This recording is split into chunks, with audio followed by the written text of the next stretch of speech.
General Mills Radio Adventure Theater.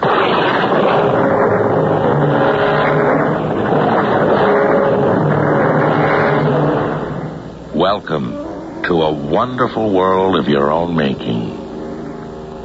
I'm Tom Bosley. Let me bring you the magic of radio drama. A theater whose stage has no limits but your imagination. Where adventure unconfined by time or space is yours for the listening. Where you can be anything you dream. Armored knight or lovely princess. Magician or monster. Hero or even villain.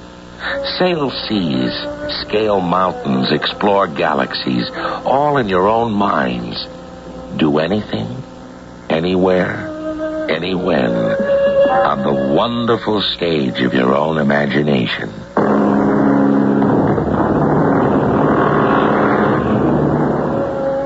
Our adventure story, Moby Dick, was adapted from Herman Melville's novel, especially for the General Mills Radio Adventure Theater by Alan Sloan, and stars Howard Da Silva. Well,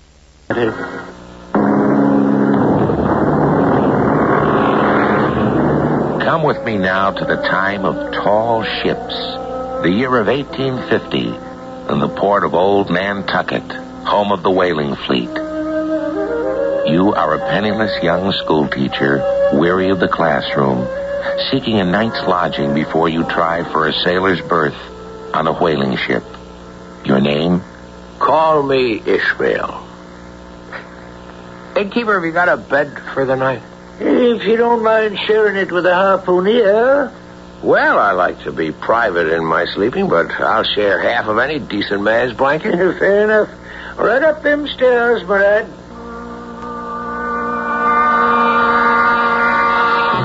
I was fast asleep, dreaming of whales, when something, I know not what, woke me. I all but leapt out of bed and skinned both. For towering over me was a giant with no hair but a scalp knot, a purplish tattooed face like a mildewed skull. In one hand a tall harpoon, and in the other a shrunken, shriveled human head. Who the devil you? Tell me or I kill. A poor sailor seeking to ship out. Aye, Queequeg. Do not fear sleep near cannibal. I fear no man. Ah, you fear big whale? No. Good. We go same boat. Stand same watch. Smoke same pipe. Eat same mess. Kill same whale. Befriend. Next morning, we went down to the docks. This brown giant who had never cringed to any man. And I. Ship's masts like a forest, mountains of casks, the clang of the anvil, the hot smell of melting tar, the tang of the salty sea. There we boarded a stubby ship called the Pequod. Its mate, one Mr. Starbuck. What takes you a whaling? I want to see the world and the great whale. Why would you ship on the Pequod? Sir, I see she is decorated all around with ivory teeth where other ships have wood. Why, even her tiller is the lower jaw of the monster. A good omen, sir. Very well, sign the papers. Yeah. There. My pay, sir? 300 share of the profit. Oil, ivory, and bone. Next. Who are you? Queequeg, harpooner. Be ye a Christian? Be king, my own island. No pagans wanted me. Wait! Looky. See that spot on dock there. You see him? Watch now, harpoon. Suppose him spot one whale eye, huh? Why, that whale dead now. Make your mark here, Goog. Queequeg, what you pay? 90th share. More than was ever given a harpooner. Make your mark. Mr. Mate, who captain this boat? Captain Ahab. Too late. Too late now. What's too late? No can go ashore now. We sign papers. What's wrong, quickly? Captain wrong. Ahab. Too late. I don't understand. Him crooked man have a crooked head, ivory leg. Big whale chew him off. White whale. White like cloud. Call him Moby Dick. Oh, well, him devil. Queequeg, are you afraid? No. But Queequeg find ship carpenter. Make friend fast. Why not the cook? I should Better carpenter. What for? Make nice coffin. Maybe make 2 coffin. Let go fore and aft. Look alive there. Spring to it. Man the capstan. Jump to it. Jump.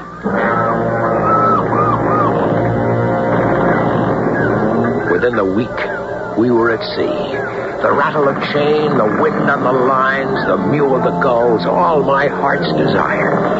And below decks, in the forecastle, the good talk of man to man. But never a sign of the captain. You'll see him in good time. What do you want of him, lad? Oh, just curious. Crooked man. Crooked head. Ahab's a good man, but moody. Desperate moody. Since he lost his leg by that accursed whale. I'd still like to see him, moody or no. Why should he see you when he won't even see me and he'll give me course and orders? How long... that is, when will we make home port again? When? 3 years. Next time you sign on, read the papers.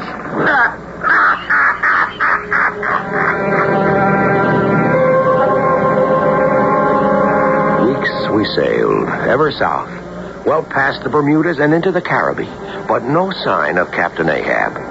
Still, at times, we heard him in his cabin. Curiosity consumed me to see this strange captain of our fates for 3 long years to come. And there was more to wonder about than the look of him. Aye, there's the prophecy eating at his soul. What prophecy? Oh, that about the hearses. What mean hearse? Well, it's a cart for carrying a coffin. What about coffin, mate? Never your mind, you pagan. There's things it's best not to know about beforehand. Not even a whisper of. Oh, Queequeg talk to carpenter again.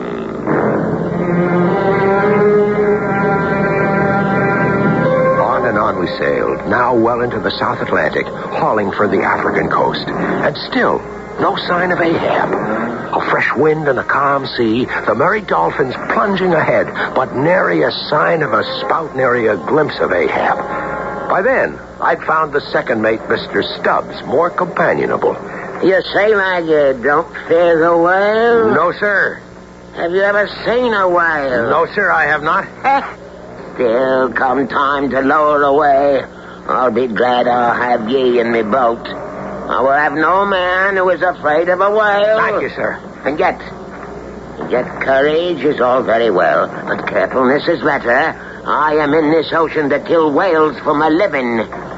Not like the captain. What does the man seeks no oil, no ivory, no whalebone, none. What then? He has sworn to kill a certain whale, a single one in all the oceans. I've been thinking, is man so noble and grand a creature that he is more important than the others? I just wondering, sir. Never thought of that. True, though. Dead, struck down by plague or old age, pierced by harpoon, what does it matter? We all become earth again. Oh, see? Captain Ahab lives with it, though. With what, Mr. Stubbs? Death, schoolmaster. Queequeg and 2 other harpooneers, Tashtigo, an Indian, and Dagu, an African. A world lacking only the yellow man.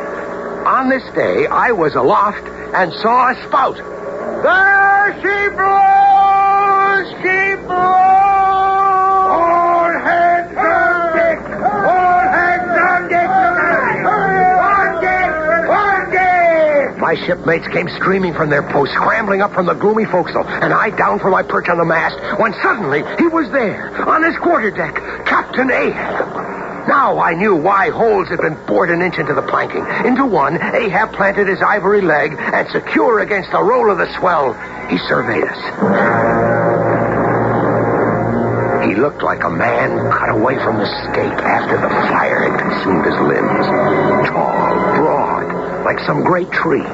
And like some tree struck by lightning, he bore a livid white scar springing from his iron-gray hair down his tawny face and into his collar.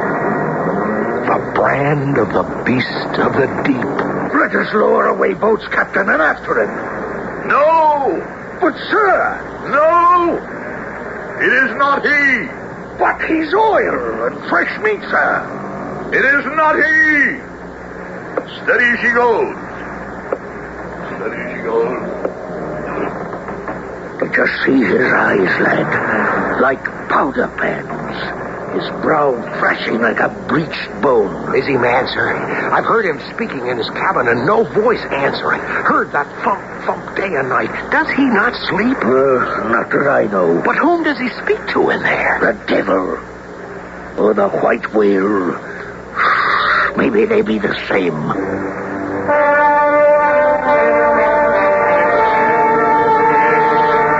Been weeks now, Mr. Stubbs, and we're seeing whale. Plenty whale, plenty oil, plenty money for all. Will you not let me speak for the crew to the captain? Scant shares we'll get for our voyage. Let that old man alone. Never speak to him, whatever he says. Unless he calls for an answer.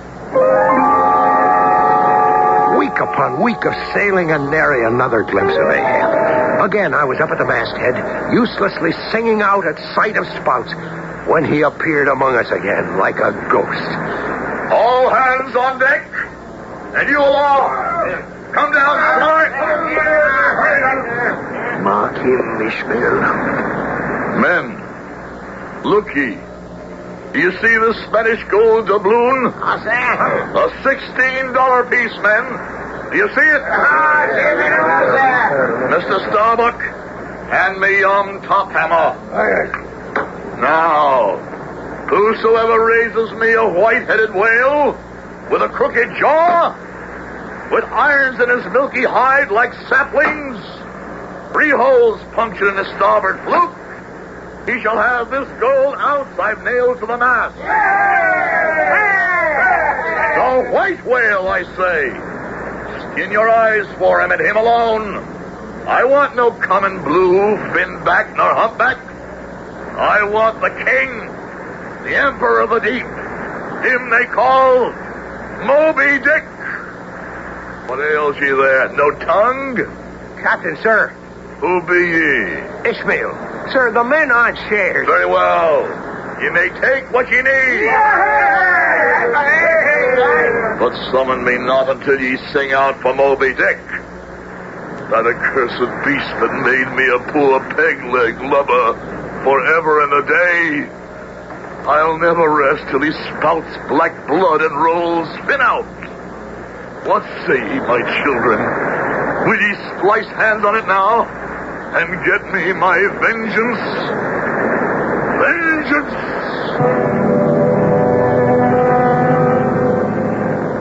Vengeance. How many barrels will that yield? How much will revenge pay on Nantucket market if we ever return? Vengeance is the Lord's. God help me. God help us all.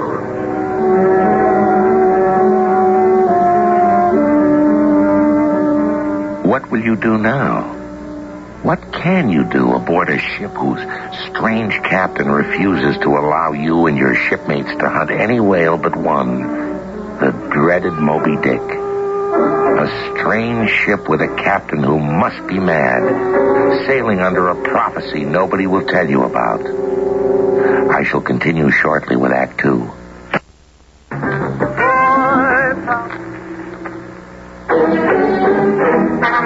The General Mills Radio Adventure Theater will return shortly. The delicious... Yeah.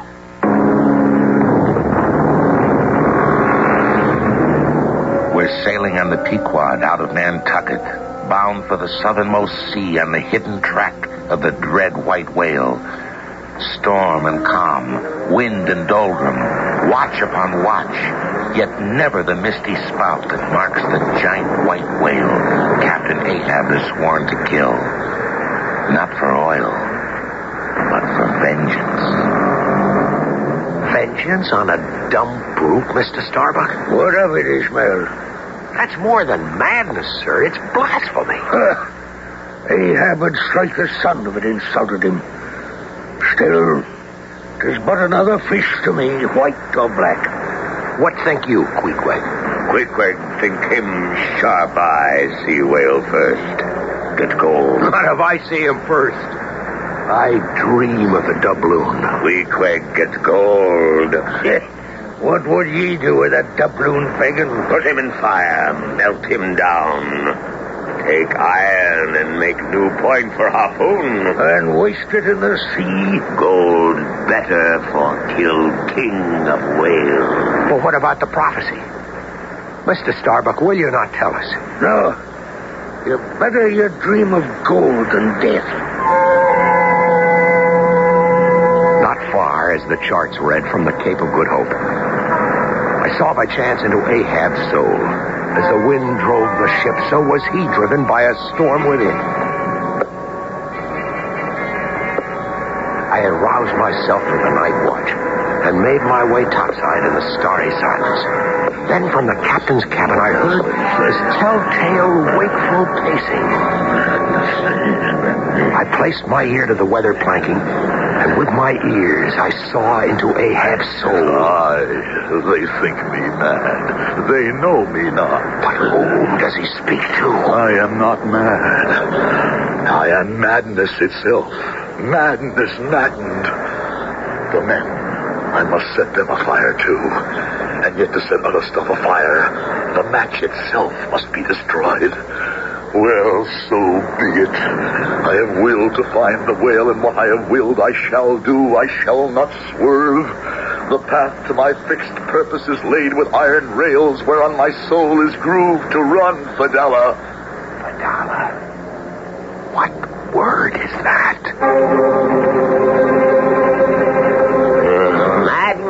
Madman, I think I foresee his fate. Aye, but must we help him to it? Is that our duty? Mine is to obey him. And to hate him. But with a touch of pity, sirs. Still, there's hope. What makes you say that, schoolmaster? By geography. The monster has the whole round, watery world to hide in. He's no goldfish in a tiny globe. Ahab will sail all that world for his purpose, you young fool. Well, then there's still one who can wedge aside his purpose. Huh, you, I suppose? No, sir. God. Shake a leg, tumble out, all hands topside. Spring to it, spring. Harpooneers to the quarterdeck. Dash, they go, Queequeg. Jump, ye pagans. Jump with your irons on deck, ye pagan devils. Attend now, braves, gather ye round. Advance, ye pagans, come to me. Your lances, cross them before me. Well done. Let me grasp the axes where they meet.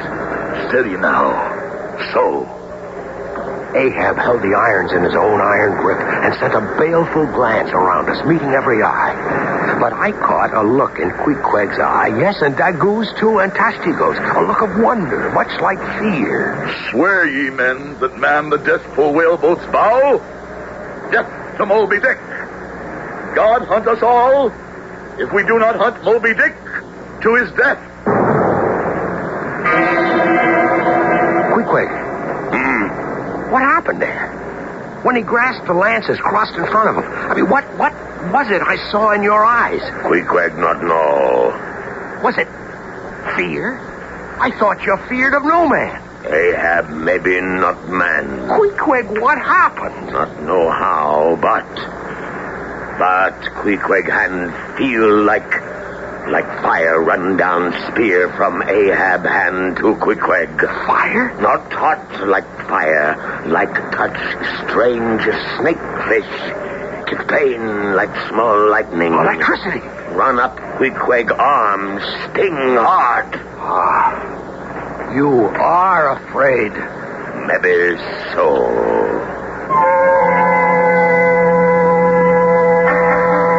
She blows! Lower away! Boats away! Next time, well around Good Hope, we sighted Spout. We gave chase, struck hard and straight, and brought back to the Pequod the giant carcasses, stripped them of ton upon ton of blubber and meat, filled the try-pots and kegged the oil, and fed the screaming gulls that came from nowhere, leaving behind the torn carcasses in our wake like floating islands besieged by ravening sharks. But never a trace caught we of Moby Dick. Sunrise to sunset, we kept watch for whales. 2 hours on, 2 off, perched 100 feet above the rolling deck. My companion, the hot sun, and the lonely albatross at the head of the tallest mast. My orders? Keep a weather eye open and sing out every time. I had room for no companion. My perch was 2 thin parallel sticks no thicker than my hand up in the cross trees. No comfortable crow's nest basket for the Pequod. Place only for searching the circling sea and thinking. And on into the Indian Ocean and beyond, with no glimpse of that unmistakable white geyser of the sperm whale, much less the milky hump of Moby Dick. On and on, crossing and recrossing the equator's line. I wager he heads for Japan to catch the migration along the line. What's the line? 'Tis an invisible river in the sea, a stream the great fish follow north for mating. Will Moby Dick be there, Mr. Starbuck? Are ye praying then, Mr. Schoolmaster? If need be, aye. Then on your knees and entreat he be not with the others. There be only one ocean left for the prophecy to come true. Now we are through the Malay Straits and into the South Pacific, 2 years from home, and still that one ocean ahead. Mr. Stubbs, do you think he'll touch the Philippines? I doubt it. But will he give us no chance for the taste of fresh water, of fruit? You have the rain, Schoolmaster. Perhaps he'll put into Japan. We could pick up trade goods. There'd be $1 in it for those of us on short shares. Hold your tongue, lad. But if he continues to pass up whales... Schoolmaster, have you learned nothing in these 2 years? The Pequod carries 2 cargoes and only 2. Ourselves and vengeance. 8 bells there below. Tumble up and set the watch.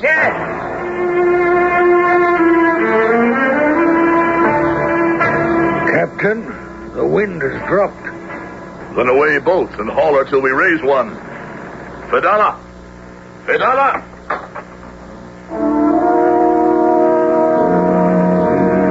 We all turned.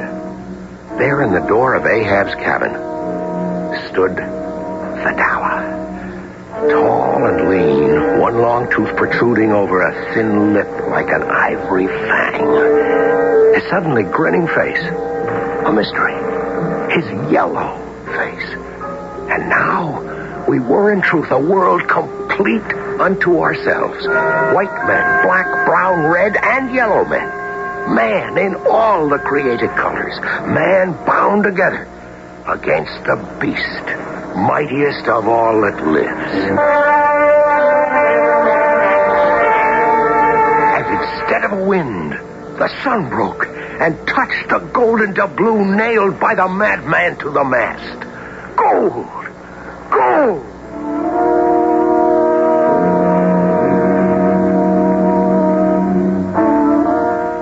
Who or what is this strange newcomer, Fedala? Did Ahab conjure him up? Or has he been a stowaway? And what can you, a poor schoolmaster, for whom 1 and 1 make 2, what can you make of the mystery of the sudden appearance of the sun? Can you believe Fedala conjured that up too? I'll continue shortly with Act 3.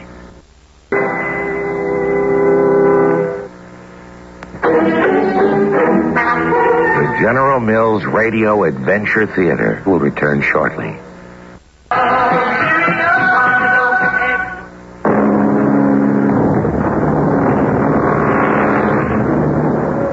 Now we have word about Moby Dick. We, Pequod and crew, are well into the reaches of the Western Pacific. The line, where the great whales follow some inborn drive to reproduce their mighty kind. From somewhere, Ahab, or perhaps Fadala, with some ancient spell, raised us a wind. A wind? A storm? Snug below decks, we waited it out, while Quick honed his razor-sharp harpoon. Why'd you do that, Pagan? Should think it's sharp enough. Queequeg, smell him, Moby Dick. Find him soon. Fadala know too. Fadala magic man. Make magic in captain's cabin against whales. Humbug. Queequeg know better. You look. See carpenter there? Aye? What's he working away on there? Coffin. Looks more like a heathen canoe. Coffin-shaped canoe. Queequeg tribe. Mr. Starbuck, why do you turn so white, sir? It's the prophecy again, isn't it? Aye. Will you not tell it? If you insist on knowing, what you'd better not. There'll be 3 parts to it. 1, the captain will die. 2, he will not perish until you see 2 strange hearses for carrying the dead upon the sea. 1 fashioned of wood grown in America, 1 not made by man's hand. And the 3rd, is it the whale? Will he perish at last? No. The 3rd is, after he sees the hearses, Ahab will die of hemp. Ahab will die of the rope. Who made this prophecy? Who spun this wild yarn of hearses and hemp? Yonder he stands watching us with his snake's fang. Fadala. As if the devil knew not when to stop. The storm raged on, driving us ever north and west, closer to the river and the sea that whalers call the Line. And in the very heart of the gale, Ahab appeared on deck, set his stump in an auger hole before the mainmast. He stared at the gold doubloon. So, you talisman of the beast, still there? Every sunrise finds ye where I nailed ye, still aglow amidst the rusty bolts and spikes. Who's for ye, eh? Who'll learn ye with his weather eye?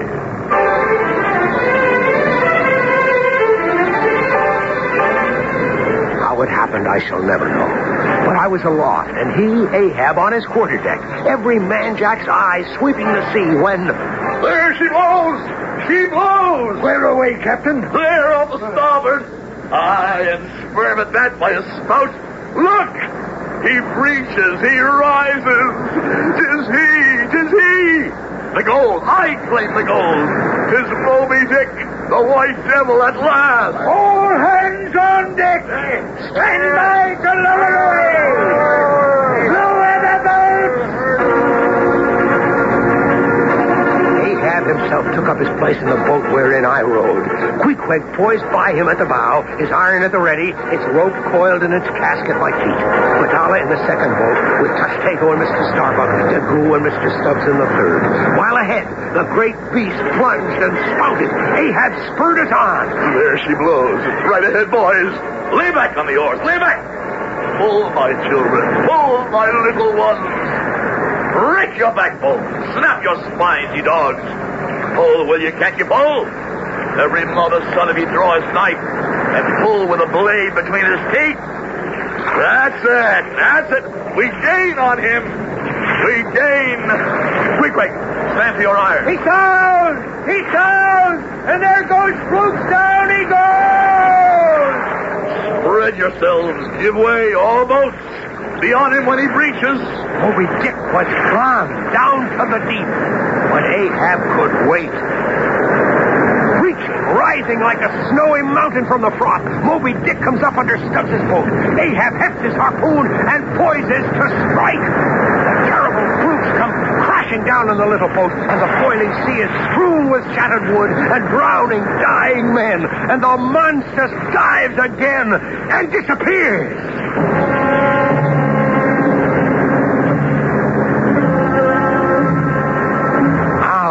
We sought to fish our shipmates out, but the sharks were quicker than we. And Moby Dick, night hides him.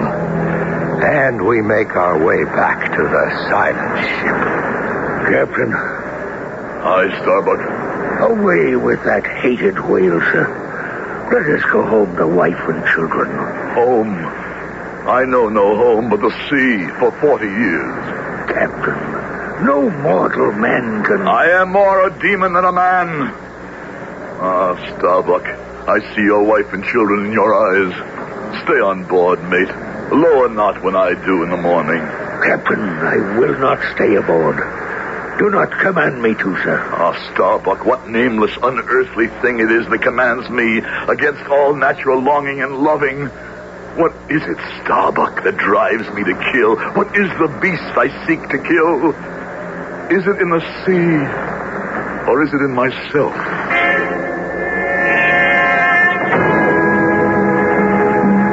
That night, Queequeg pounded his drum without cease.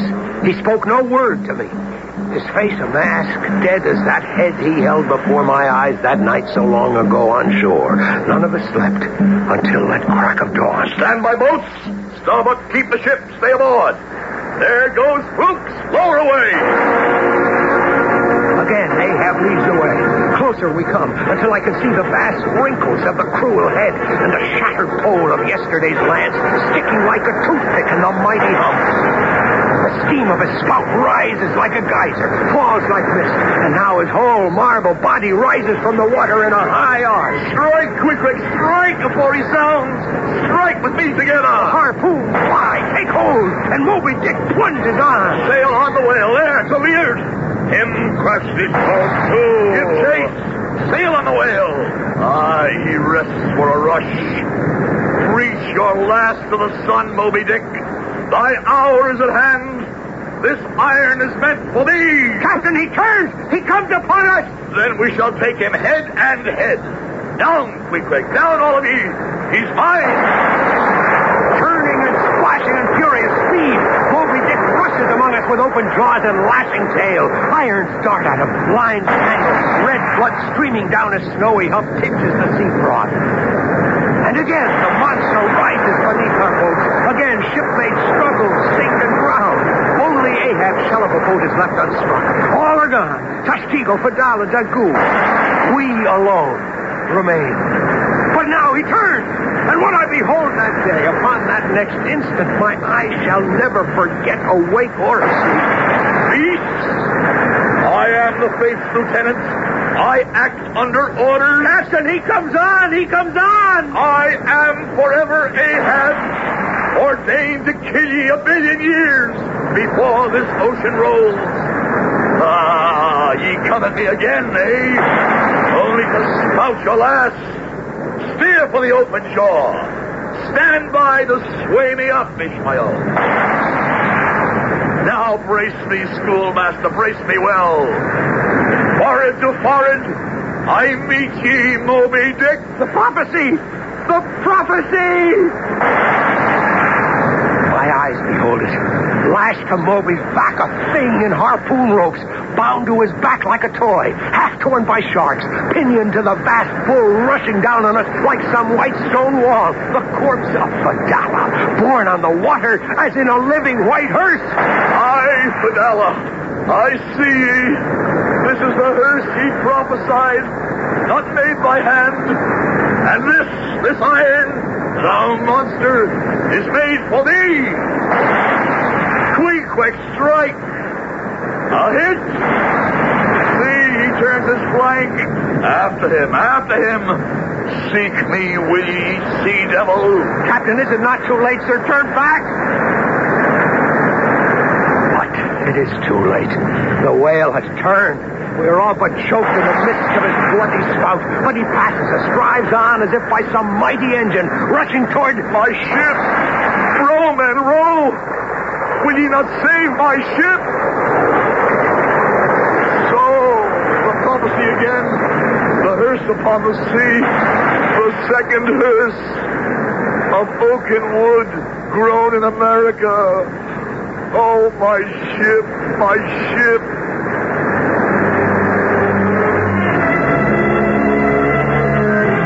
And all my shipmates aboard.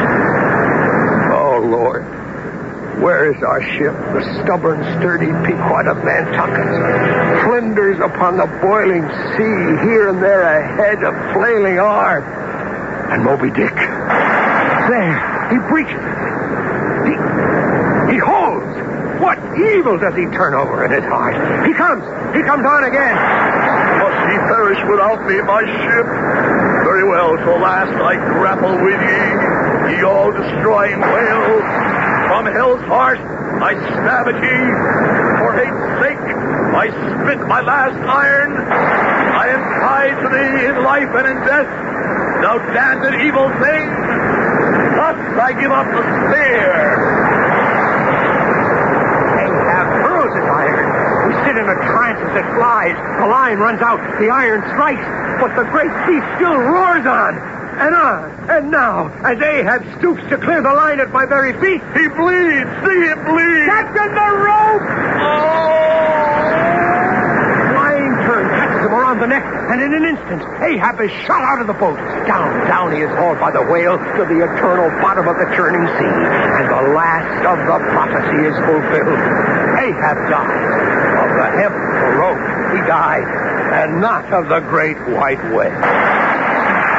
One last blow of those terrible flukes, and my boat, too, is gone.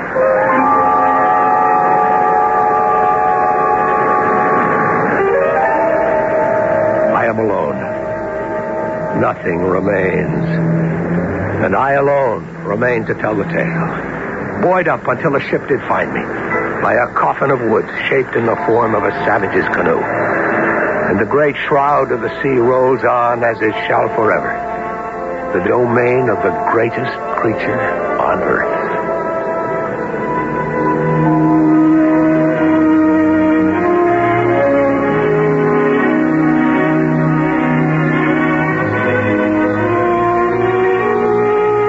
Forever? Perhaps. In those days, men hunted the whale on the seven seas. The majesty of the great beast seemed as if it would never fade. But today, men fight to save the mighty monarchs of the deep. His numbers dwindle. Captain Ahab has sailed off into legend. But in story, the Pequod lives forever. I'll be back shortly.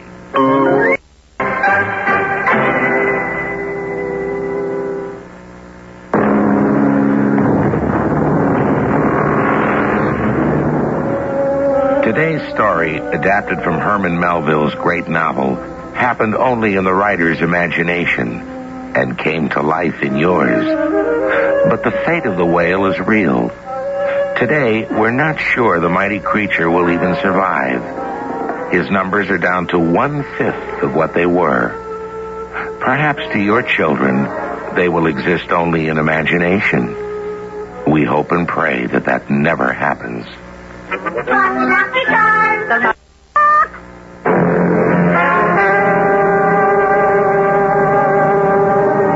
Our cast included Howard Da Silva, Mason Adams, Court Benson, and Leon Janney. The entire production was under the direction of Hyman Brown. This is Tom Bosley inviting you to return to the General Mills Radio Adventure Theater for another exciting tale you can hear through the magic of radio.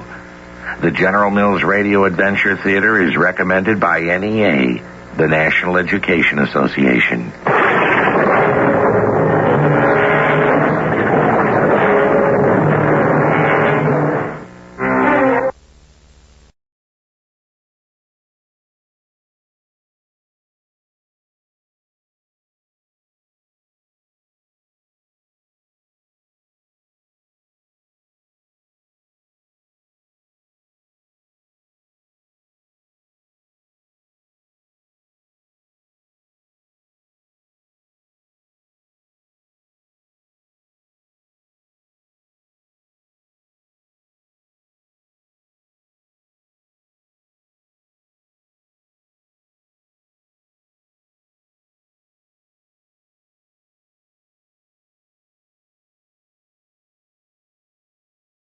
(63412) Mills Radio Adventure Theater.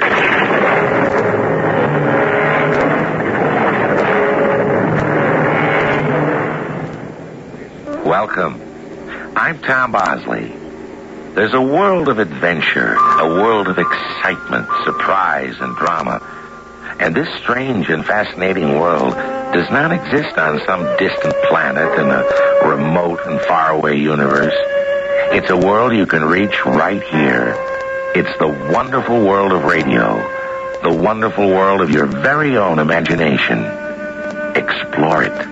Discover it with us today aboard a Greek slave ship. Hylas, it's time. Numa, I'm frightened. Do you want to be a galley slave forever? But we'll all be killed. Who says we'll be killed? We have a chance. I don't know. We'll kill the guard first. I'm with you. When he comes by again, trip him with your chain.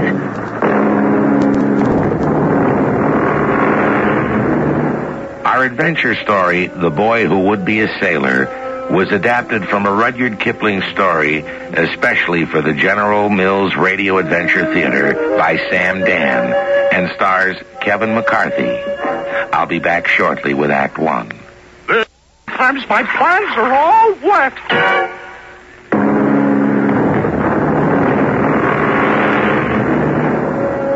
Life is so short, eternity so long. Is it possible that all we ever get is this one brief opportunity? If you don't know the answer, you're in good company. This question also puzzled a man who was one of the world's greatest writers of adventure stories, Mr. Rudyard Kipling. And because he was a writer, anytime anything ever puzzled him, he wrote a story about it. And this is the story of how he happened to write this story. Meet Mr. Rudyard Kipling himself. Well, now, this took place along about the beginning of 1915. I happened to be doing some war work for the government. It was supposed to be confidential, and we were warned that London was filled with enemy agents. But I didn't pay too much attention to it until one day. Come in. Oh, Mr. Kipling. Won't you have a chair? Thank you, Sir Arthur. What may I do for you? Well, I was told to see you because you are the head of security for our section. Yes, quite The right. reason that I'm here is because, well, I'm being followed. Followed? Yes, sir. Followed? Why on earth should anyone want to follow you, Mr. Kipling? Well, I haven't the foggiest. A young man, dark hair, trench coat. Sounds like an enemy agent. He evidently thinks I have some important information. Are you positive he's following you, Mr. Yes, Kipling? sir. Yes, sir. These past 2 days, wherever I go. As a matter of fact, if you look through the window, Sir Arthur, you'll see him. What's that? Through the window, Sir Arthur. Across the street at the corner, leaning against the lamppost. Well, yes. Yes, quite so. Well, we'll nab the beggar. And with remarkable speed for a gentleman of his years, Sir Arthur reached across his desk for the telephone, and within a few moments, a couple of policemen had the young man standing before us. What's your name? Charles Mears.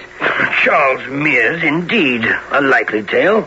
Karl von Meerhaubenhoven or some such. You're a spy. A spy? Oh, no, sir. Oh, yes. You're an agent of the Imperial German Navy. No, sir. You're a German naval officer. You see, Mr. Kipling, there's no mistaking the breed. I can tell by the way he walks, stands, holds his head. Yes, he's with German naval intelligence, all right. Ah. What will I do with him? Shoot him, I suppose. Oh, no, you can't shoot me. I'm not a spy. Fellow's a German to the marrow of his bones. All right, officer, take him away. No! Let go of me! Look out! You won't hang me! Hold on to him! Yeah. Stop him! Stop him! Don't let him get to the window! Stop him! Yeah. You there! Hold! Don't fire! Don't fire, Sir Arthur! You'll hit someone on the street. He got away! Well, we'll find him. We'll scour the city. He won't escape. Have you a pistol, Mr. Kipling? Yes. Yeah? Where is it? Where is it? It's at home. Home? Fine place for it. I advise you to keep it about you at all times. But, surely... And at night, sleep with it under your pillow. Well, Sir Arthur, I... What is it? Speak up. I don't sleep with a pillow. Mr. Kipling, I must remind you, England expects every man to do his duty. Now, I suppose I should tell you about the job I was doing for the War Ministry. I served on a council that recommended reading matter for the members of the armed forces. And yet, I was being followed by a desperate young man who either could not or would not give an account of himself, and who, at this very moment, was being hunted down as a spy. And for the rest of the day, I thought about it, and finally I decided to go to bed. And even though I was exhausted, sleep would not come easily. I tossed and I turned for what seemed hours. And then, just as I was falling off into sleep, it seemed that I heard the floorboards creak. Yes, the way they do when someone is walking, slowly and carefully. I sat up quickly, and with one hand, I picked up my pistol. With the other, I turned on the electrics. Don't shoot! I won't if you won't move. Oh, I'm standing very still, sir. How did you get in here? Well, there was a window unlatched around the back, and I just sneaked in. And why have you come here? Speak up. Well, if you don't mind my saying, sir, you seem a bit nervous with that pistol. I do wish you'd put it away. No, not until you tell me what you're after. As far as I'm concerned, you're a member of the German Naval Intelligence. Oh, no, sir. Then who are you? Charlie Mears. Charlie Mears. Can you prove it? Well, you could ask my father, Benjamin Mears. Big Ben Mears, the greengrocer in Great Titchfield Street. Well, why didn't you say so earlier today? Well, You could have cleared up this whole business. All we had to do was notify your father. I know that. Well, then why didn't you do it? Well, in that case, my father would have to know why, and I couldn't tell him I was following you, sir. Why not? Was it for some dishonorable purpose? Well, my father might think so. Is that so? Well, sir, he doesn't think poetry is exactly dishonorable. Poetry? What does poetry have to do with this? But you are a poet. I think the best poet in England. Well, flattery is exactly the wine to turn a poet's head. And my father's dead set against this poetry foolishness, as he calls it. He says I should spend more time working in the shop. Well, your average greengrocer is usually happier than your average poet. And richer, too. But I'm like you. I'm not your average poet. I wanted to speak with you, but I kept losing my nerve. Really? I thought it would be easy to say, Mr. Kipling, here's my poem, one of the very best, but you see, I was afraid. Of what? Well, suppose you wouldn't like it. Suppose you'd say it wasn't any good. That would mean... Yes? That would mean? Well, it would mean my father's right. He's been right all along, and so please...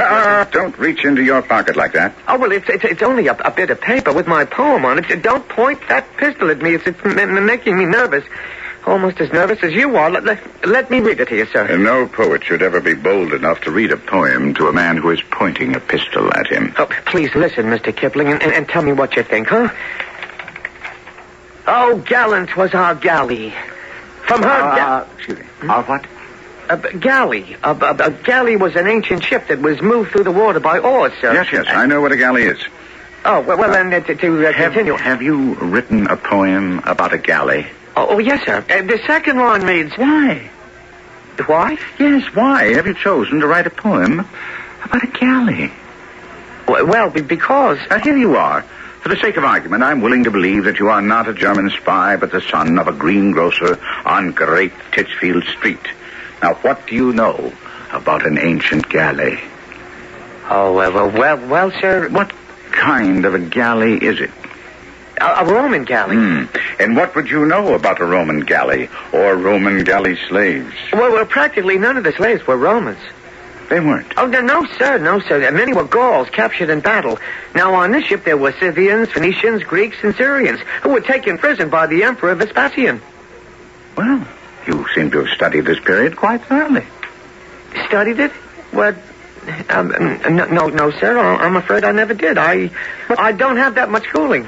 You are telling me about these ancient peoples. How would you know that the slaves on a Roman galley weren't usually Romans? Well, I just know, that's all. I mean, everybody knows that. Now, I didn't know that. Where did you read about all this?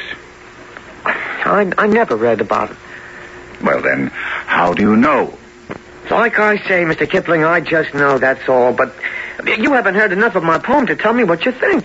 Well, my first impression would be to say to a young man, write about the things you know, but... But I do know all about a Roman galley. You should see how the ocean spurts through the oar holes. And the men row, sitting up to their knees in water. They do. And there's a bench running between and above the two lines of oars. And an overseer with a whip walks up and down and makes the men row harder. And there's a rope running overhead and through to the upper deck. Now, do you know what that's for? Oh, I didn't even know it existed. Well, it's for the overseer to catch hold of when the ship rolls in bad weather. Are you saying that you've never read about this? Oh, no, sir. Let me read you the part about my hero. He's chained to his oar, and Wait. How is he chained to his oar? Well, he's got an iron band around his middle, and it's fixed to the bench he sits on. See? No. Well, there's a kind of handcuff on his left wrist, which chains him to the oar. Iron? Yeah, oh, yes, sir, but it's not like the iron you see around today. It's kind of rough. Anyhow, he's on the lower deck where the worst slaves are sent. It's dark, full of water. You have to imagine how the sunlight kind of squeezes through the space between the oar handle and the oar hole itself. It's a tiny shaft of sunlight, always dancing and jumping, and he keeps his eyes glued to it because it's the only light he ever sees. All right, let's hold on. Right here. You must tell me how you know about this Roman galley. But I told you, Mr. Kipling, I just know. Well, when did you first know about it? When? Well, it seems to me I always knew about it.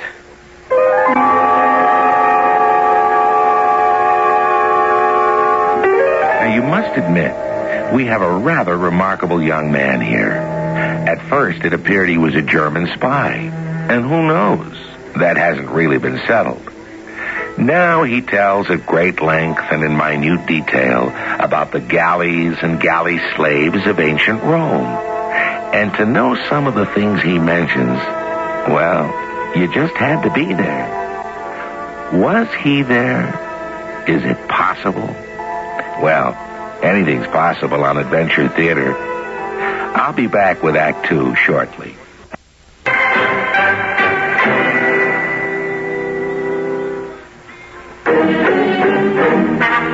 The General Mills Radio Adventure Theater will return shortly. They're magically delicious. Yeah.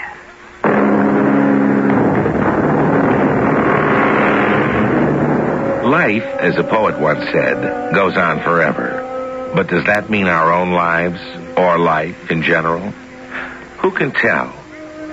Now, way back during the time of the First World War, Mr. Rudyard Kipling was talking to a young man who is A, 2,000 years old, B, an example of reincarnation, if indeed there is such a thing, C, a remarkable young liar, or D, all of these. The galley was a trireme. It had 3 banks of oars, you see. The longest oars were on the top deck, and each was manned by 4 slaves. And then the middle deck oars each had 3 slaves, and the bottom deck oars had 2. Indeed. And what did these slaves eat? Oh, I get sick when I think of it. Rotten figs, black beans, and sour wine. It was practically vinegar. It was in a skin bag, and it was passed around from slave to slave. And because of that wine, we were able to revolt. We? Well, that's what the poem's about. The galley slaves' revolt, led by Numa. Numa? Yes, he's the hero. Numa, a Celt from the island of Britain. It all began because he couldn't drink the wine. Why not? Well, it made him sick. He just spilled his share, and I noticed. After a while, where it spilled on the oar handle, the wood became rotten. It splintered. And that's when the idea for the revolt first formed in my mind. Now, read it for yourself. It's all there. Read it. Lega. Etai. What did he say? Lega? It could be a corrupt form of Latin, a command to read. The kind of Latin that Celtic prisoners would pick up from their Roman masters, into which they would give their own pronunciation. Lega Etai. This was a forgotten dialect of a long-dead language. How did he know it? He thrust the paper into my hand. Suddenly, there was a feverish look in his eyes. He sank into a chair, mumbling a single word. Revolota.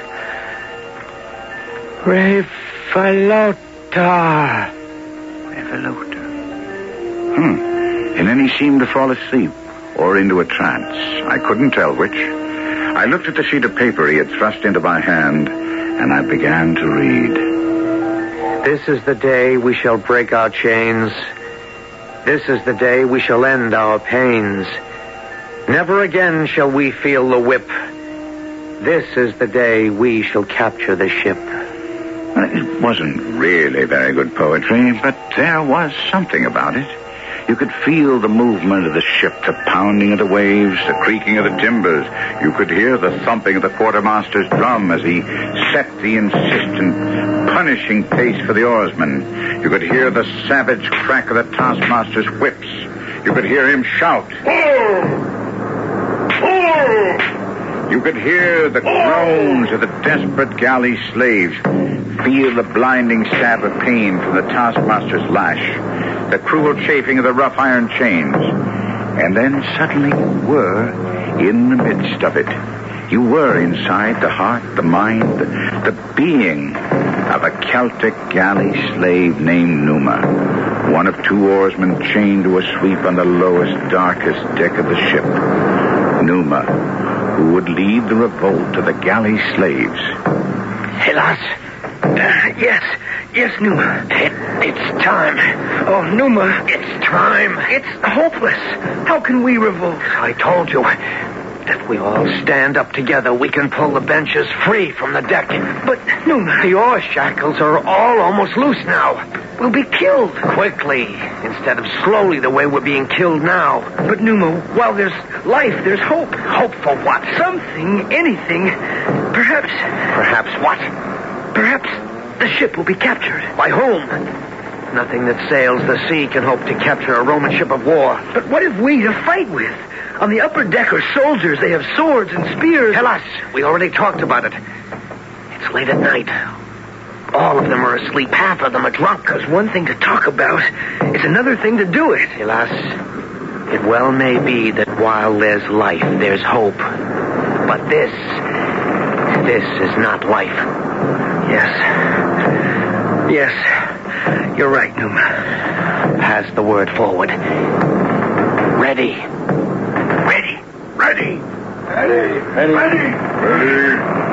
The whipper. He's making his way back. I can hear him. He's not going to hit me again. He's never going to hit me again. Pull!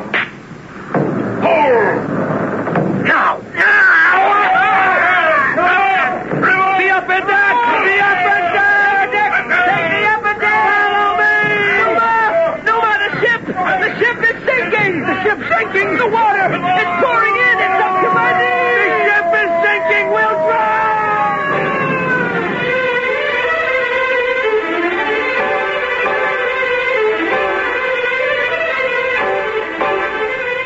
And there suddenly the poem ended.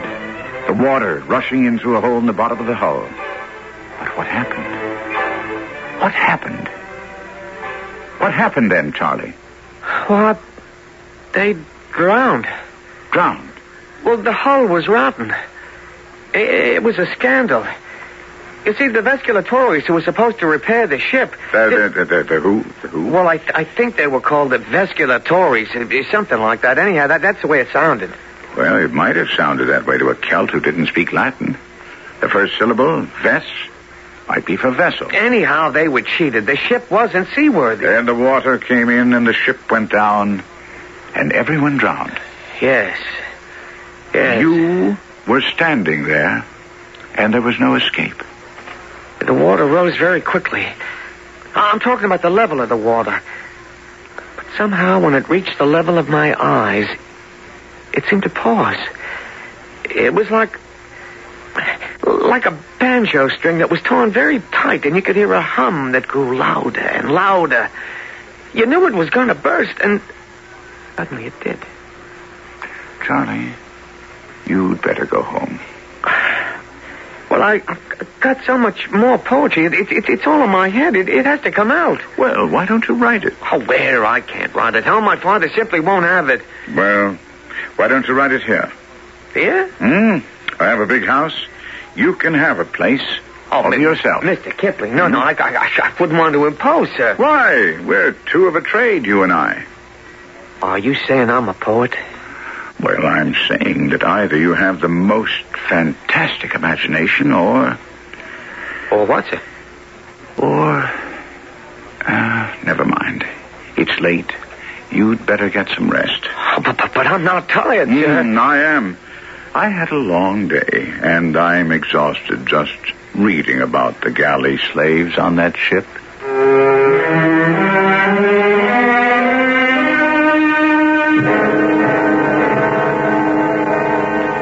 Oh, yes, I've heard about you, Mr. Kipling. I've heard of you. Mr. Mears. It's Sergeant Mears. Sergeant Mears. I was Colonel Sergeant, H Company of the Mavericks. The Mavericks? Yes, sir. Stationed 12 years in India I was. I read all the poems you wrote, sir. But I was led to believe that you didn't care for poetry. Who led you to believe that? Well, your son, Charlie. Oh, well, sir, I'm opposed to poems when they're wrote by those who don't know what's what. But you, sir, you know, yes, sir, you know. Now, I want to ask you about Every Charlie. word true. Now, like you take that Tommy Atkins.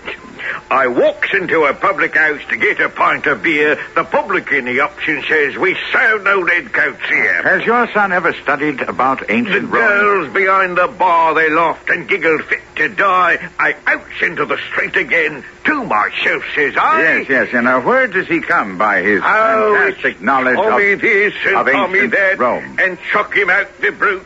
But it's savior of his country when the guns begin to shoot. Why would your son write a poem about Roman galley slaves? Well, I wouldn't know the answer to that, sir. I don't know nothing about those people. Are there any books in the house about ancient Rome? Oh, no, sir. What about school? Well, sir, he never was one for schooling. He's more of a dreamy-eyed kind, wants to be a poet. Oh, he's starved to death, he will. That's why I wants him in the shop, for his own good. Well, I think he has the making of a poet. You do? Hmm? I mean, you mean he could write a poem like the one you did about Gunga Din? No, I'm only saying, Mr. Mears, that he has a great imagination, and you have no idea how or where your son could have learned about Roman galleys and slaves. Why, sir, you just said it. He's got a great imagination. Imagination. I know about imagination, but it only carries you so far. You can see the ship, but not the grain in the wood. Where does it all come from?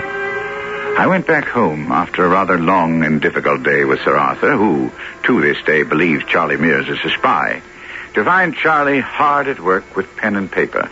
Oh, it's a new poem, Mr. Kipling. It seems I just can't stop writing. I'll stop long enough for tea. Oh, no, sir, I don't have time. But the first lesson every poet must learn is never miss a meal.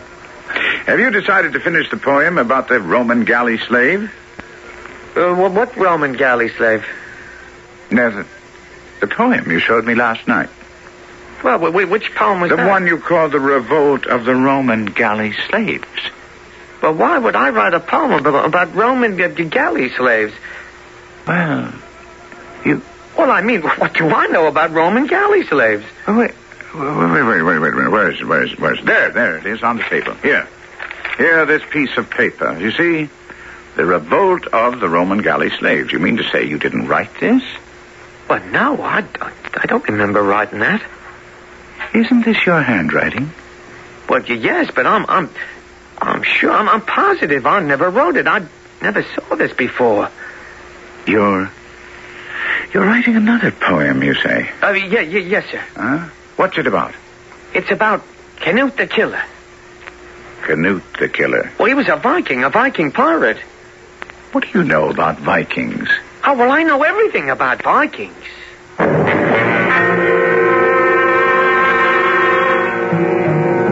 Now what shall I say? Here we go again? All right, here we go again. But the problem is where? Well, one thing about Charlie Mears, at least he's consistent. He sticks with sailors. And you just stick with me, because I'll be back here with Act 3 shortly. Right now.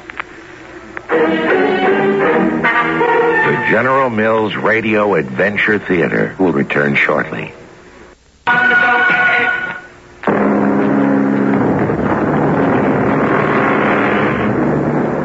Rudyard Kipling wrote a poem which went, "Home is the sailor home from the sea." Well, it was really a eulogy. It meant the sailor had found his final resting place. And so, when you come home that way, you can only come home once. Doesn't that stand to reason? Well, this time, Mr. Kipling is telling us about another sailor. And this one, well, quite frankly, it's hard to tell at this point if he's coming or going. And you don't remember writing this poem about a Roman galley slave named Numa? No, Mr. Kipling. He wasn't a Roman, he was a Celt. Yeah, well, I wouldn't know anything about him. He led a revolt and was drowned when the ship sank. I can't remember writing anything like that. Well, how do you account for the fact that it's in your handwriting? Well, I can account for it. I see. What do you see, Mr. Kipling? Nothing, no. Now, this poem is about Canute the Killer. Yeah, well, not exactly. Well, it is or it isn't. Well, it's about Thorsten Olafsson. Thorsten Olafsson? Mm-hmm. Who was he? Well, he was the son of Olaf the Minstrel, and he ran away to sail with Canute the Killer, who sailed in the wake of Leif Erikson, and Leif the Lucky. What you've written here is a poem about a boy named Thorsten Olafsson and his singing sword. Ah, yes, sir, the singing sword. For Thorsten said to his father, Olaf the Minstrel, "Thy voice sings for thee, my sword shall sing for me." And he ran to the sea to join the ship of Canute the Killer, and long did they range the wide sea road. And what happened to Thorsten Olafsson and Canute the Killer? Well, Leif the Lucky did speak of a land to the far west beyond the setting sun. Ultima, too. A land where gold glittered in the streams and pearls and rubies were like pebbles on the beach. What land was this? Oh, Vinland or Markland or... Today, I think it's some part of America. And this was the land of great riches. The falsehoods. Leif told those things to Canute the Killer to get him out of the way. And it was far. Oh, so far. It was a cold, hard, bitter place filled with wild animals and skraelings. Skraelings? Well, you would call them Indians. We called them skraelings because in Norse the word skray means scream. And they filled the air with the most blood-curdling battle cries. Did you fight them off? Oh, yes. And as often as they would be driven off, they'd return again, more fierce than ever. Then why did you stay? Yeah, we couldn't stay and we could not go. The long voyage had ruined the boat bottom. We had to cut trees for timber and burn wood for tar and pitch. And always the screaming attacks of the skraelings. But you did escape. Yes. But the night before, Canute the Killer motioned me to come to him. He would speak to me alone. Now read how it was written. How I, Thorsten, son of Olaf the Minstrel, Thorsten of the Singing Sword, spoke with Canute the Killer. And once again, that faraway look came into his eyes. Once again, I couldn't tell if he were asleep or in a daze. I took the paper from his hands and began to read. You would speak with me, Canute? No one else must know. Keep quiet counsel, Thorsten Olafsson. The ship is ready. I know. We sail on the morning tide. To have come this distance, to have endured these hardships, and to sail home empty-handed. But what's to be done? I have been told the chief of the Skraelings has a treasure. What sort of treasure? A treasure of gold and diamonds. Gold? Diamonds? Everything we came for. You say you were told by whom? I caught a Skraeling skulking in the woods last night. Before I killed him, I made him speak. He spoke readily enough. But how do you know we spoke the truth? I can read the truth in a man's eyes. Therefore, let us, you and I, go to the tent of the chief and take his treasure. Yeah, well, that's dangerous. Is Thorsten Olafson a coward? No man calls me a coward. And further, he has a daughter. A beautiful daughter. A bargain. The treasure for you, the daughter for me. A bargain.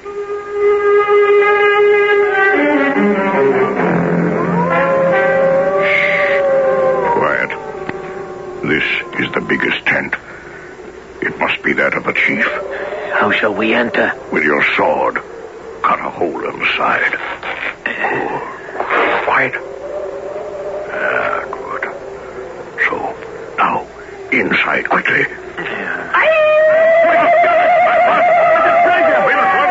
I will not depart empty-handed. The girl! See the girl! Fool, you won't make it back to the ship. Run! First, I will take the girl!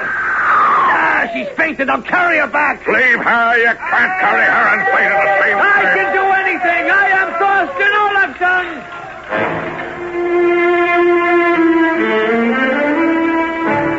Hurry, Thorsten. The ship is waiting. There is no hurry now. The Skirlings did not dare to follow us into camp. See? Our men come to greet us. You men of the sea.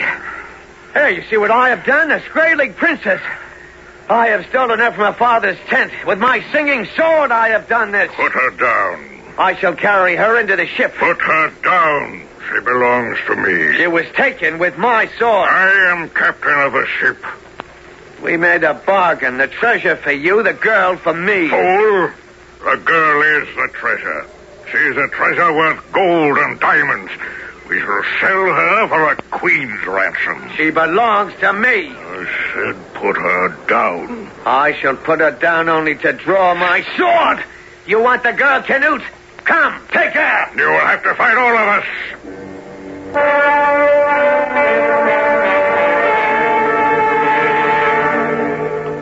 Wake up. Huh? Wake up. What happened to Thorsten? Who's Thorsten? Thorsten Olafson and the singing sword. I don't know. You just wrote this poem about him. Here, read. I wrote this? Of course. Well, how could I write a thing like this, all about Vikings? What do I know about Vikings? It's in your handwriting, see? How do you account for it? Well, Mr. Kipling, I can't account for it. It was a mystery. He wrote more. He wrote poems about Diego da Silva, a mariner with Columbus who died on the voyage, about Dick Maltby, a gunner aboard the British ship Serapis, which was sunk by the American captain John Paul Jones. And the strange thing, each poem came to an abrupt end because the hero died. And after he had written the poem, set it down on paper, Charlie not only forgot what he had written, but even forgot that he had written it. Actually denied it. Why do you insist I wrote those poems? Because you did. Well, no, sir. I had ideas and I wanted to write poetry. I tried, but nothing would come out, so I suppose I'll never be a poet. Charlie, it would be a pity if you stopped writing. Thank you for being so good to me, Mr. Kipling, but I must go now. What? Well, I don't know. But where are you going? I don't know, but I'll get there. And he just walked out of the house. Was he the reincarnation of an eternal sailor? If there is reincarnation, aren't we supposed to forget our previous lifetimes? Is it possible that his forgetfulness was not complete? Only by writing it down was he able to finally remove it from his mind. I didn't know what to think. Weeks passed, and then I decided to visit Ben Mears at the shop. Oh, Charlie's gone out for a bit. What's he doing? Oh, he's working here in the shop with me. Mr. Mears, have there ever been sailors in your family? Sailors? Hmm? Oh, no, sir. We're all dry land sailors. Well, we must discover where, why, how Charlie is so knowledgeable. His poems are eyewitness accounts of the greatest periods in history. He mustn't stop writing. He must continue.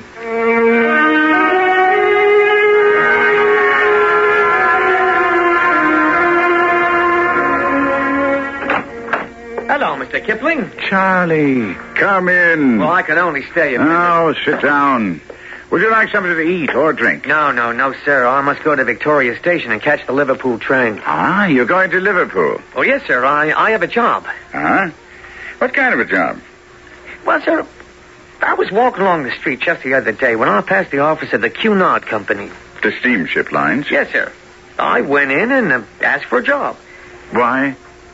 Well, I don't know why. Something seemed to make me do it. And I said to the man I wanted a job as a sailor. And he said, well, where's your papers? And I said, I haven't any, but I knew all about sailing. Do you know anything about it? I think I do. You think you do? Have you ever been to sea? Well, no, sir, but it's just this feeling I have. Anyhow, he gave me the job. As what? Ordinary seaman. Ordinary seaman. On what? Oh, it's on a passenger boat, a big one, too. Funny, I think about that ship, and for some reason, I feel as if I'm going home. Well, when will I see you again, Charlie? Well, we sail for America tomorrow. We'll be sailing back on, May 8th or 9th. Are you beginning to feel poetic, Charlie? I think so. Come see me as soon as you can. Oh, I will, sir. Oh, I will. Good luck, Charlie. Oh, by the way, what's the name of your ship? Oh, she's the finest vessel afloat. The Lusitania.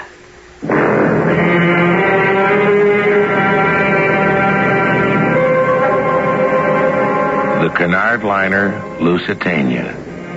She was sunk at about 2 p.m. on the afternoon of May 7th, 1915, with a loss of almost 1,200 passengers and crew, one of whom was ordinary seaman Charlie Mears.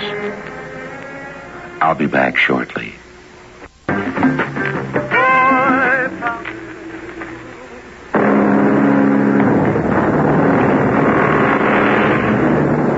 Do you hear sounds in the night which should be familiar, but you don't know why? Do you ever see the vague outlines of a face that belongs to someone, but you can't for the life of you recall who? So many things can never be explained completely or satisfactorily. Is it possible that we've lived before and that vague traces of a past life somehow linger on? Well, past, present, or future, you'll get the best of all possible worlds when you listen to us. Welcome to the Monster with Count Chocula And Frankenberry.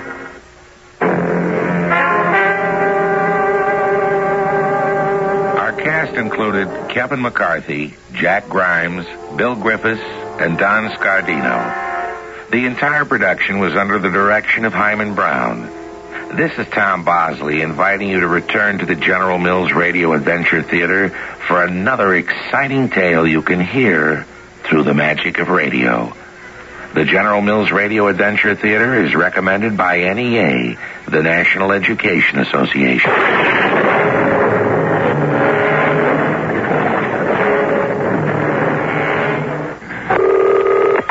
Yeah,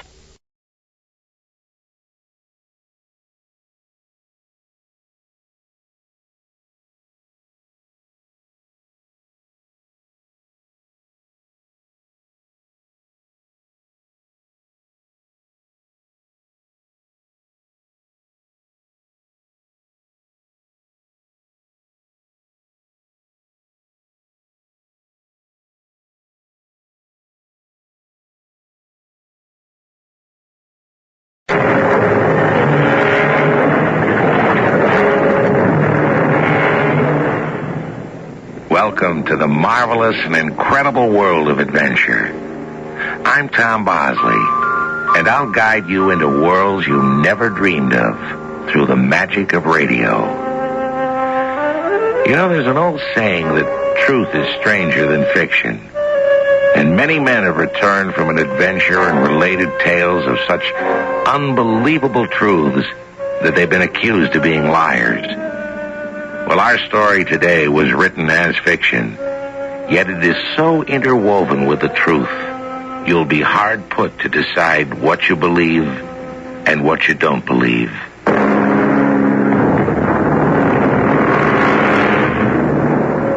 Our adventure, King Solomon's Mines, was written by H. Rider Haggard and adapted especially for the General Mills Radio Adventure Theater by Paul Tripp.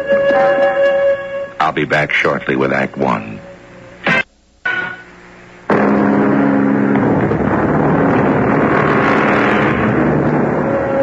Today, the spotlight of the world glares brightly on the continent of Africa. Newspapers and television and radio tell us what happens there every day. Nothing is hidden. But 100 years ago, Africa was known as the Dark Continent, a land which hid its secrets in the depths of a mysterious jungle.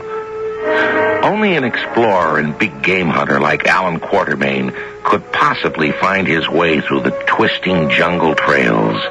Only through his sharp eyes can we experience the great adventure of King Solomon's Mines. I had just made camp at the edge of the jungle when two strangers approached. Alan Quatermain, I believe. I'm Sir Henry Curtis, and this is my friend Captain John Good, late of the Royal Navy. Sir Henry and I have come to Africa to find his brother, George Curtis, who has not been heard from for 3 years. We've been told that you were the last white man to see him. Oh, indeed? Well, that's rather strange. Now, wait a moment. Sir Henry, did your brother have your deep-set gray eyes? Yes. His last letter 3 years ago mentioned he was off to make his fortune in a place called King Solomon's Mines. Ah, yes, I remember it all. There is an old story that far into the mountains there is a mine where the ancient King Solomon acquired a treasure trove of diamonds. Your brother told me he would find it or die in the attempt. Well, is there such a place? Ah, who knows? But I did have a map of the supposed location. I gave your brother a copy. Off he went, and I've never seen him since. But you still have your map. Well, it must be somewhere among my papers in this trunk. Ah, yes, here it is. Well, yes, it's a map, all right, but it seems to be marked out on a very old and odd piece of cloth. It was given me 10 years ago by a Portuguese gentleman, Silvestre. We found him dying at the edge of the desert. In his delirium, he raved about unsuccessfully searching for the mines. In the last gasp of sanity, he gave me this map, saying it had belonged to another ancestor 300 years before.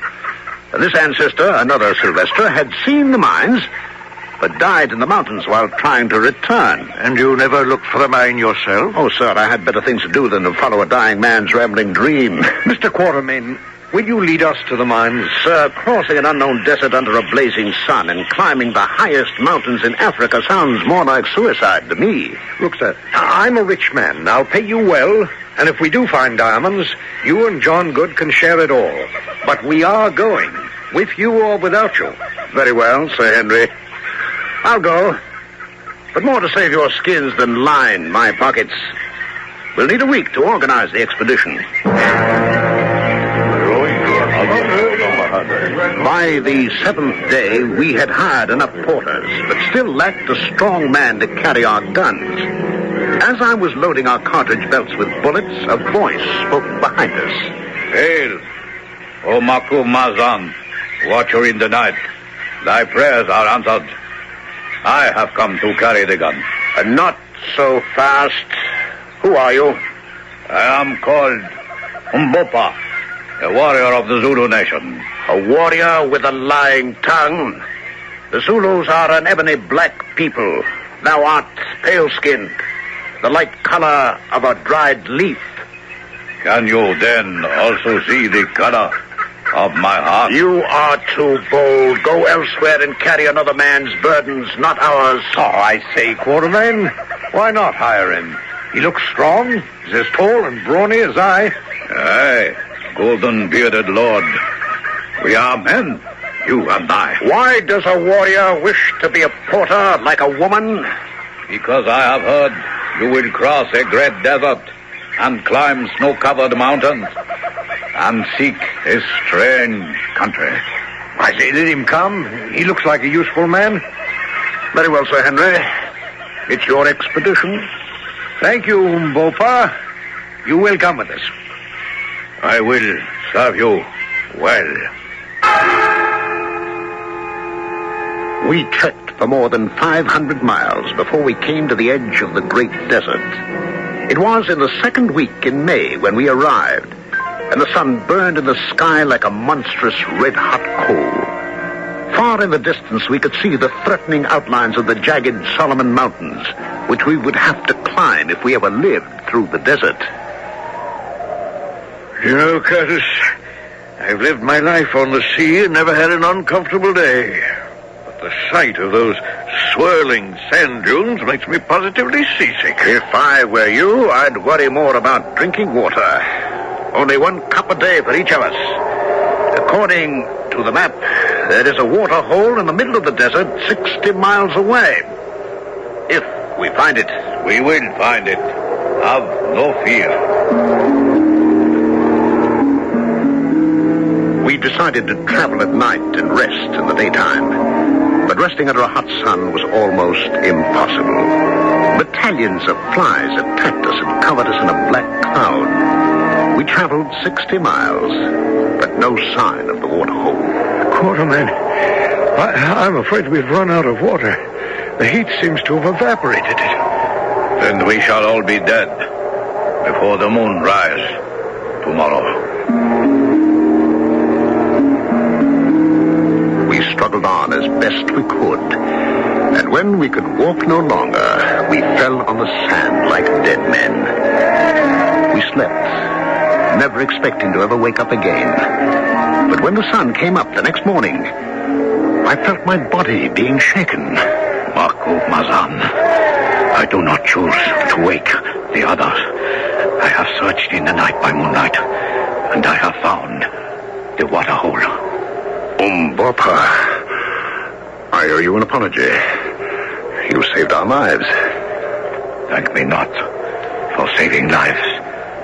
I treasure.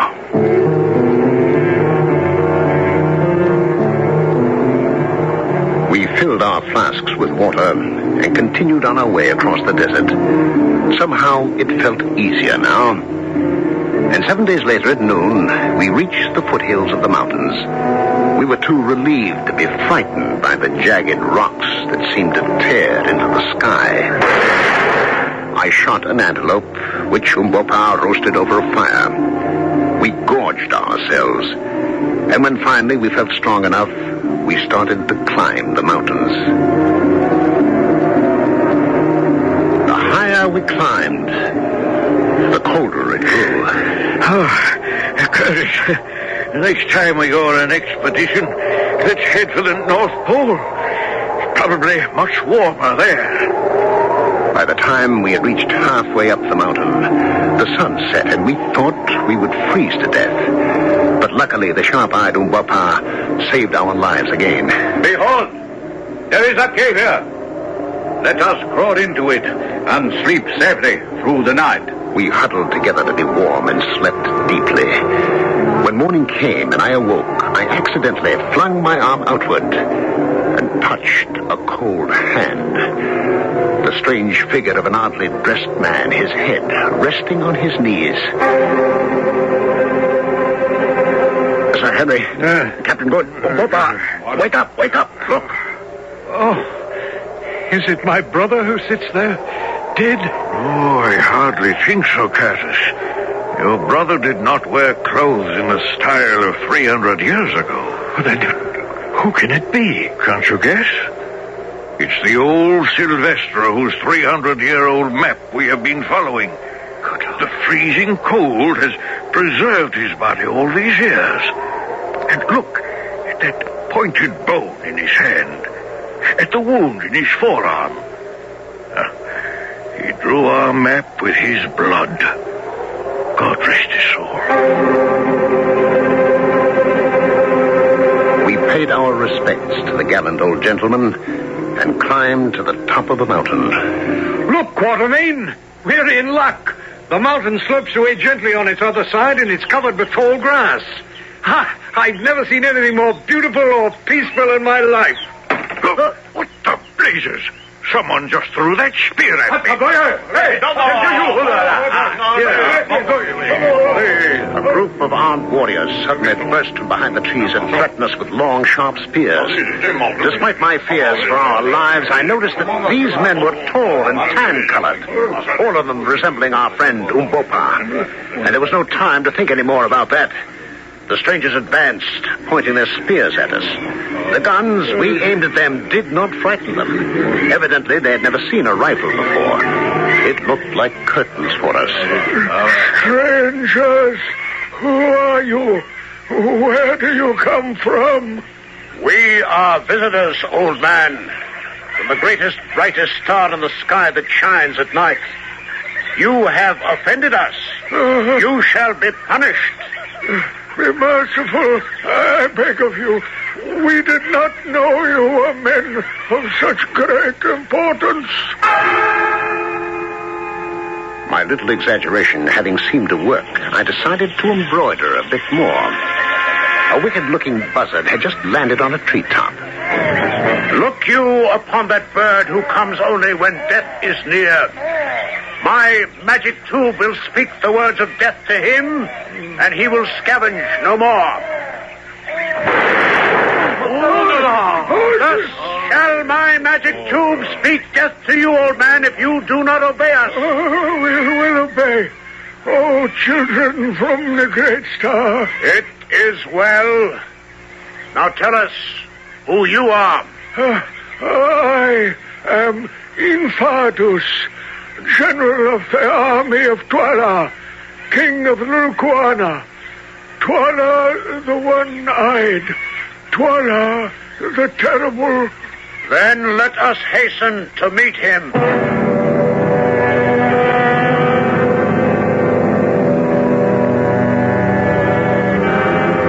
Our friends have marched through the burning hell of the desert and climbed the sharp teeth of the mountain.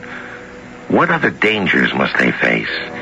King Twala the Terrible? I must say he doesn't sound very friendly. Well, we'll find out when I return shortly with Act 2. The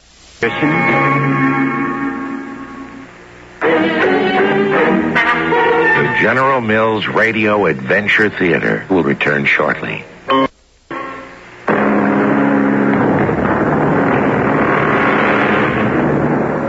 What is an adventure?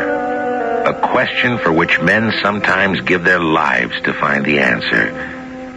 Was there actually a diamond mine where King Solomon acquired his wealth so many thousands of years ago?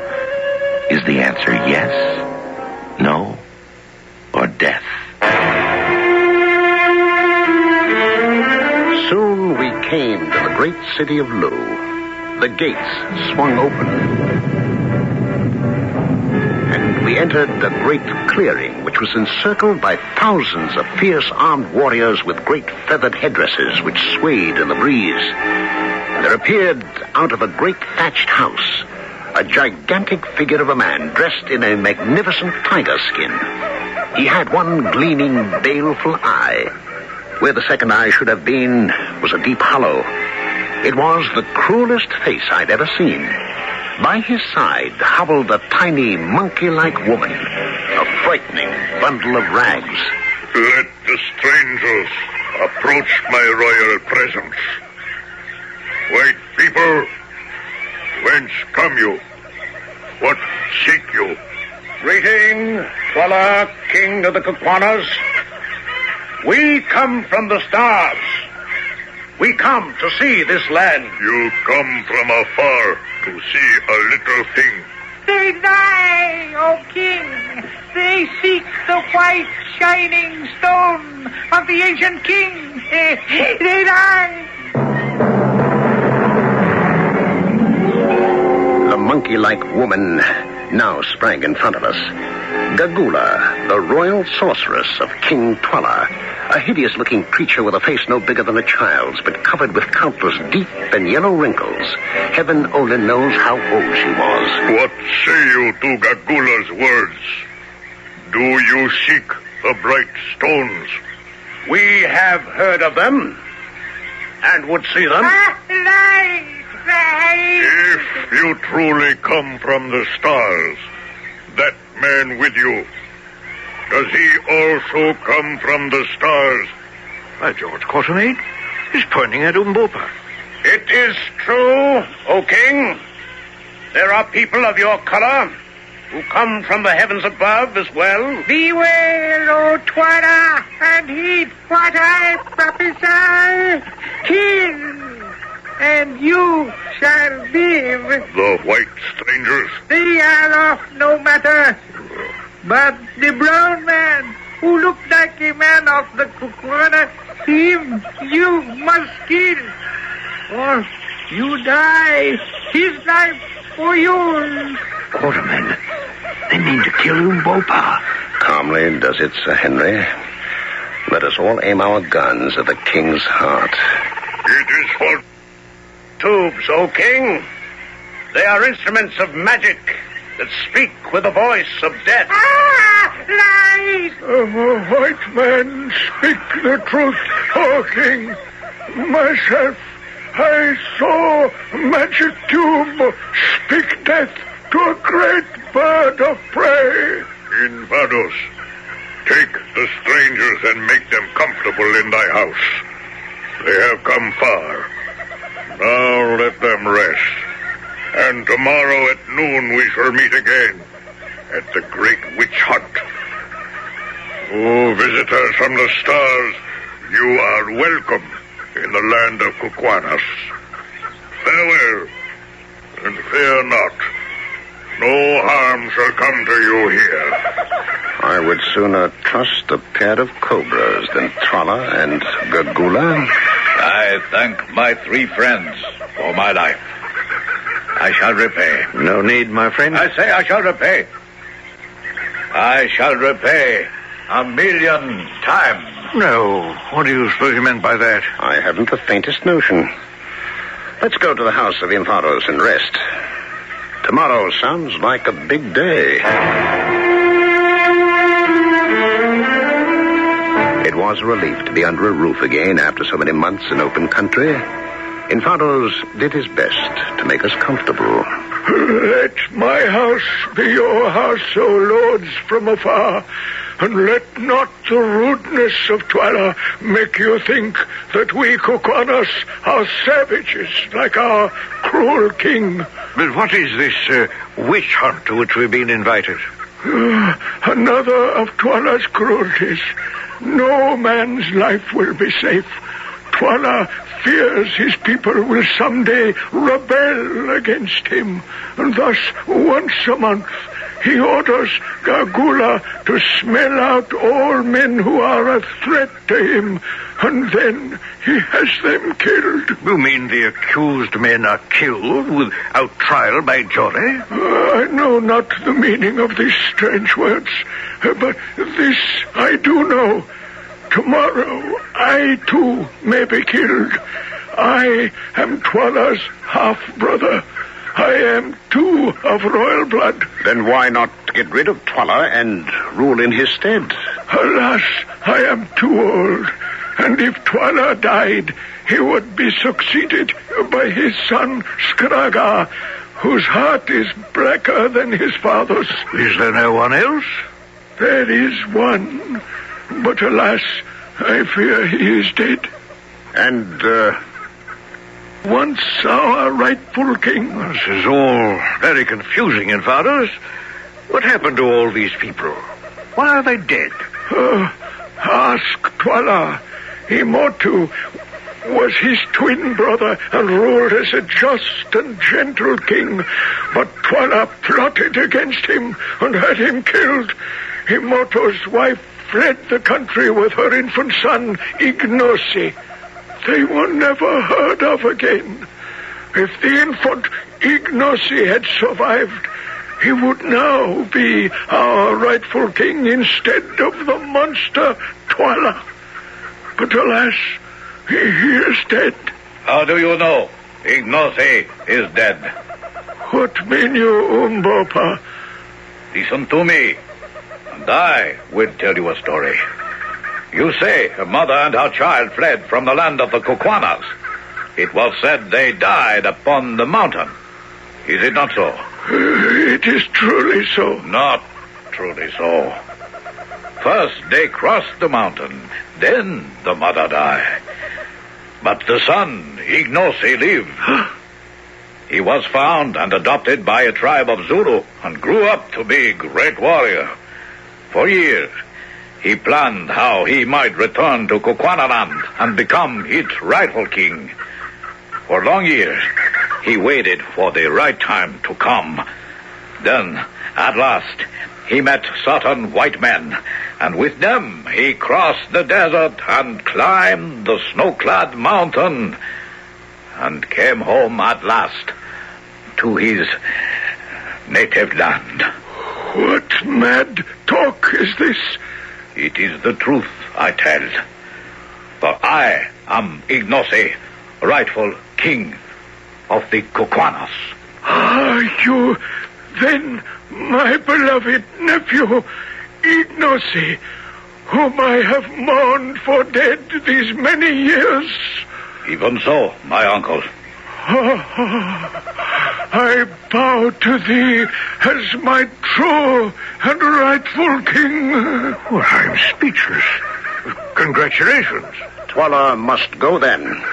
For now you have the rightful king to take his place. I will go now and speak to my fellow generals, and we will raise a rebellion against Twala. We can muster 10,000 soldiers to Twala's 20,000. But with right on our side, we will conquer. But wait. Why do you hesitate, Infados? Do you not believe I am Ignosi? I believe, but will the others? We need a sign. You are wise. We must think of a sign. Well, no, I've just thought of something. Would an eclipse of the sun be an impressive enough sign? Have you gone out of your mind, Captain Good? No, but I seem to remember reading in my almanac that an eclipse was due to occur in Africa about this time of year. Now, wait a minute. I have the almanac in my pocket somewhere. Navy man's never without one. And what's today's date? I believe it's July 19th. Splendid. Listen to this. On July 20th at noon, an eclipse of the sun will occur in longitude 60 and latitude 120. Well, we're in the right spot. Yes.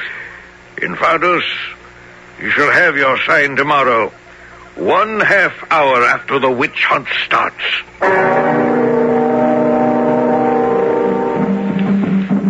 The next day, just before noon, we arrived at the great clearing. It was closely packed with some 20,000 warriors. Twala signaled. 10 giant warriors with great sharp spears took their places behind Gagula, who carried a stick with a rattling gourd at one end.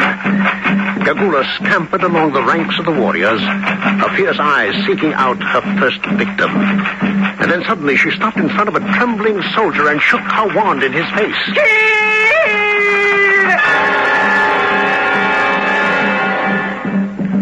Quartermain, what time is it? 25 minutes past 12. 5 more minutes to the eclipse. Oh, not a single cloud in the sky. Look, Quartermain, Gagula is working her way toward us. And I don't think it's a mistake. Better get our guns ready. Gagula stood directly in front of us, the 10 executioners behind her. She came up to me, shook her head and laughed. She stared at Sir Henry and shook her head. She stepped up to Captain Good and shook her head. And then she stopped in front of Umbopa, or rather, Ignosi. Kill him! No, you will not kill our servant. You, Twala, shall die first. White strangers, you go too far.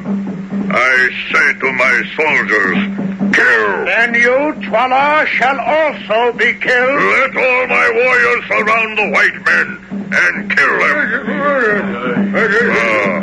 How shall you kill me when 20,000 of my men stand between us? Wait! Look at the sun! looked, a fingernail of darkness was creeping over the edge of the sun. The almanac had been right. Look, O king, you have offended us, and now we will punish you. Look at the sun. See how night is swallowing it up to darkness. Did not listen to the lying white man. It will pass. Aye, the night will pass over the sun, and it shall shine no more. Ignosi, it is your uncle in Fadus. Dusk is falling. Do you and your white friends steal away now to the hill outside the city? 10,000 loyal soldiers wait there to fight for your throne. Come, I will lead you there. Give us back our sons, strangers from the stars, and I will spare your lives. Too late, Twala! Too late! You are doomed!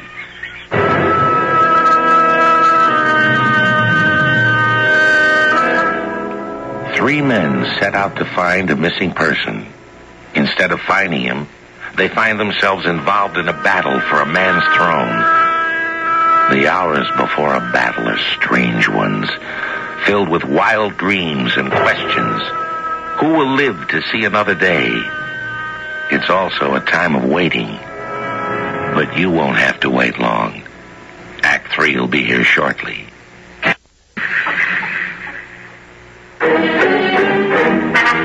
The General Mills Radio Adventure Theater will return shortly. Frankenberry.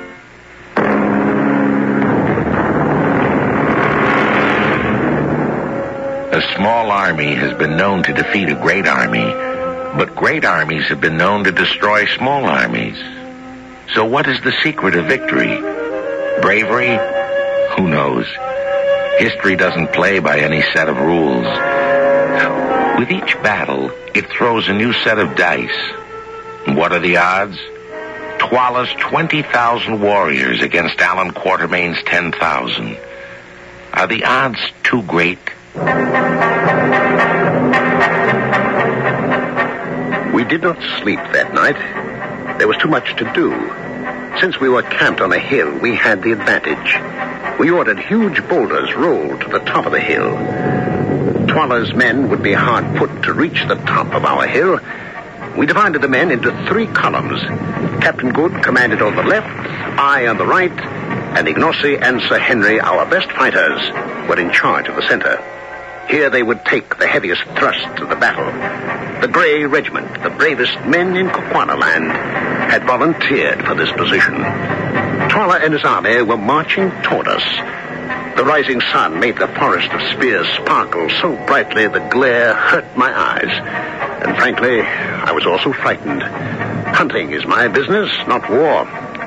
Twala came to a halt and raised his hand, which held a gigantic battle axe. His army stopped. There was a deadly silence. White strangers, I offer you mercy. Give up your servant who calls himself a king, and I will spare your lives. Take a shot over him, Quatermain. That's our answer. If that is your answer, then I will reward you all with a gift. Death! The enemy split in half, one part attacking on our left, the other on our right. The wily Twala was trying to outflank us. We ordered the boulders rolled down on the attackers. But when our supply ran out, we engaged in hand-to-hand combat. All through the day, the fierce battle raged. First we forced the attackers down the hill, then they regrouped and pushed us up the hill. Back and forth flew the fortunes of war. And all this time, the Grey Regiment stood quietly in the center, never raising a hand. Their leaders, Curtis and Ignosi, were calmly waiting for the right moment to strike. The sun was low in the sky when the moment came. Suddenly,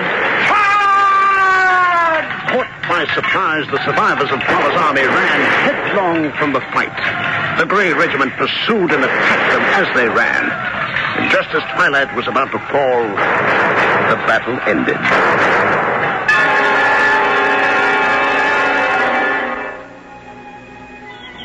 When we awoke the next morning, a sad stillness hovered over yesterday's battleground. Surrounded by his guard, Ignosi, the new king, came to greet us. Hail, my brother. Hail, my friends. Hail, O king. It is time I repaid my debt to you.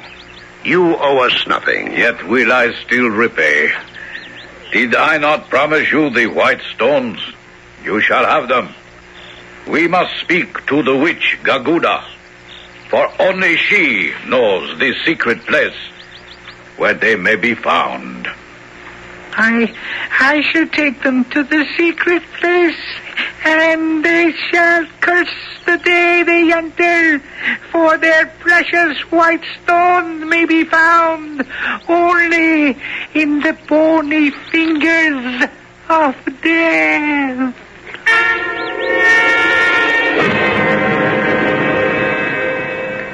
White men, are you prepared to enter the place of death? Ready? We looked where Gagula waited for us. There was a blank stone wall behind her. The way is here, my lord. I see no door. Do not jest with us. I do not jest. See, my fingers touch the secret place. And suddenly, the wall behind her rose to the roof of the cave, a giant door weighing tons of stone.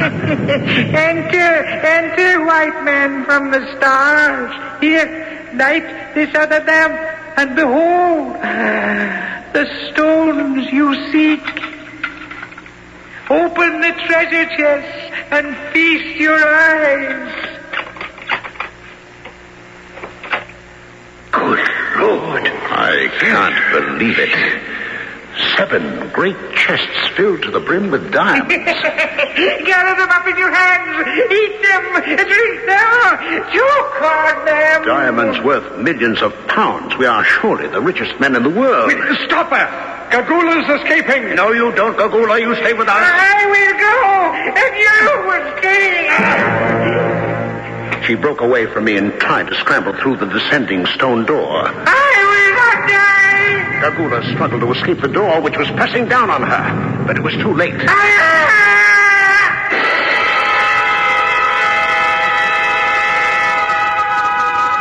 Well, gentlemen, Gagula has had the last laugh. We're trapped. Nonsense. All we have to do is find the secret lever and raise the door again. Only Gagula knew where it was, and she lies crushed beneath the stone door. Gentlemen, we may as well face it. We are buried alive. Just then, our lamp spluttered out. We were trapped in the darkness of a living tomb. Gagula had her revenge. Well, I won't give up that easily. How many matches have we left? 3. All right, strike one. Let's see the lay of the land. Well, I don't see any tunnels leading out. Oh, wait a moment. Don't you notice the flame flickering away from us? There must be a draft coming from somewhere behind us. Let's turn around and follow it. Perhaps it'll lead us to some sort of opening. Ooh, ha! The match is burnt out.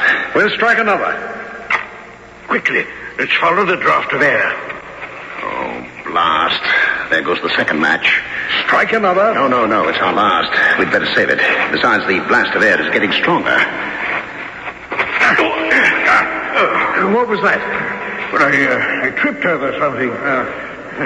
We groped in the darkness for the place where Good had fallen. Our hands traced the outline of something round. Had we found a trap door? I feel an iron ring in the center. That's what I probably tripped over. Let's pull at it. All right. Come on. It's coming. Keep tugging. It's open. Feel that blast of air? All right. Light the last match, Quartermain. Right. Look. A stone stairway leading down. Come on, let's go. Oh, there's a light straight ahead there. Yes. The light grew brighter and brighter as we approached it. Now we could see blue sky. We crawled through the hole through which the light was coming. And as we stood up, we saw Infantos nervously pacing up and down. He caught sight of us. Oh, my lords, you live. You have come back from the dead. Blessed be the kind spirits that dwell in the sky. What's left to tell? We bade farewell to Ignacy, who supplied us with men to guide us back to the outside world. And then, wonder of wonders, when we approached an oasis on the third day, we saw a white man with an enormous black beard limping towards us. It was Sir Henry's long-lost brother. It seems that 2 years before, on his way to King Solomon's Mountains, a boulder had crushed his leg. The leg mended very slowly. He had lived on the oasis for 2 years, waiting to be rescued. Well, Curtis, it's been quite an adventure. You found your brother. We helped Umbopa regain his rightful throne, and... Yes, but we don't have a single diamond to prove we found King Solomon's mine. Now, wait a moment. I just remembered something. When we discovered that blessed draught of fresh air in the cave, just as we started to follow it, I scooped up a handful of diamonds. What? And stuck them in the pocket of my jacket. Rather silly, wasn't it? Oh, silly my foot. Do you still have that jacket? Well, let's see. Ah, yes. Here it is. Ha-ha! The diamonds, gentlemen. Look. Well, Quartermain, you've enough diamonds there to make you and Captain Good rich for life. I want none of it. Well, we'll share it with your brother. Is that all right with you, Captain? Well, by all means. And what was it Shakespeare said? All's well that ends well.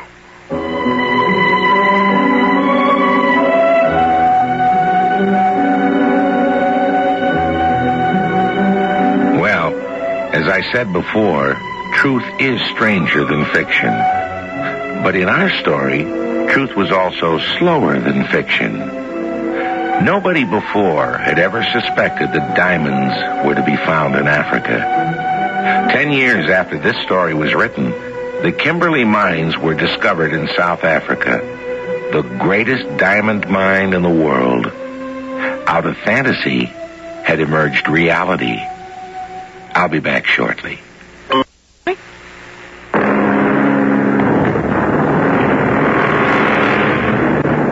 Adventure is the act of looking for something and perhaps finding it. The thrill is in the search.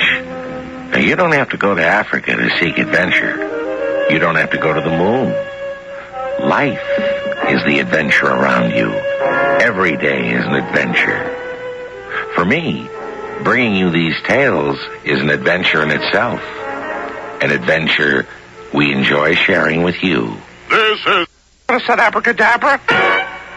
Our cast included Ralph Bell, Court Benson, William Griffiths, and Ian Martin. The entire production was under the direction of Hyman Brown. This is Tom Bosley inviting you to return to the General Mills Radio Adventure Theater for another exciting tale you can hear through the magic of radio. The General Mills Radio Adventure Theater is recommended by NEA, the National Education Association.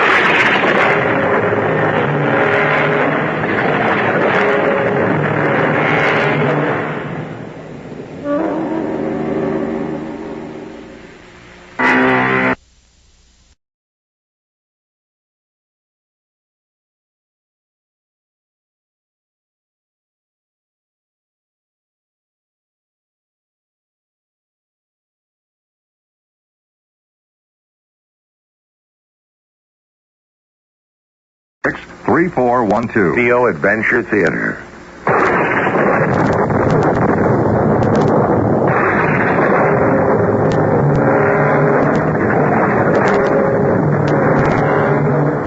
I'm Tom Bosley, welcoming you to the magic world of radio, the world of your imagination, a world as vast as the universe. Today's story was written late in the 19th century by Edith Nesbit, a time when life was much simpler than it is today, when the railroad was an even newer thing than airplanes are now, and just as important and fascinating to the people who lived then.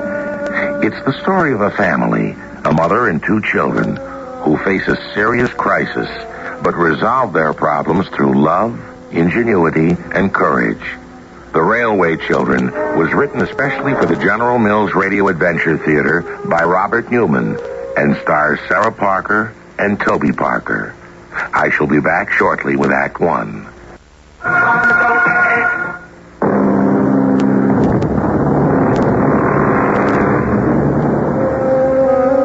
They were not called the Railway Children to begin with. They were just Roberta, known as Bobby, and her younger brother, Peter.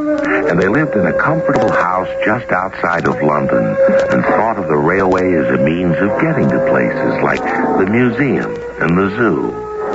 They only became the Railway Children later on, after that strange and terrible night that changed their whole lives.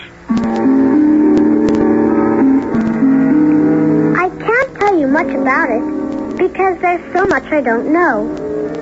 It began when two men came to see Father one night, after supper, and he went to talk with them in his study.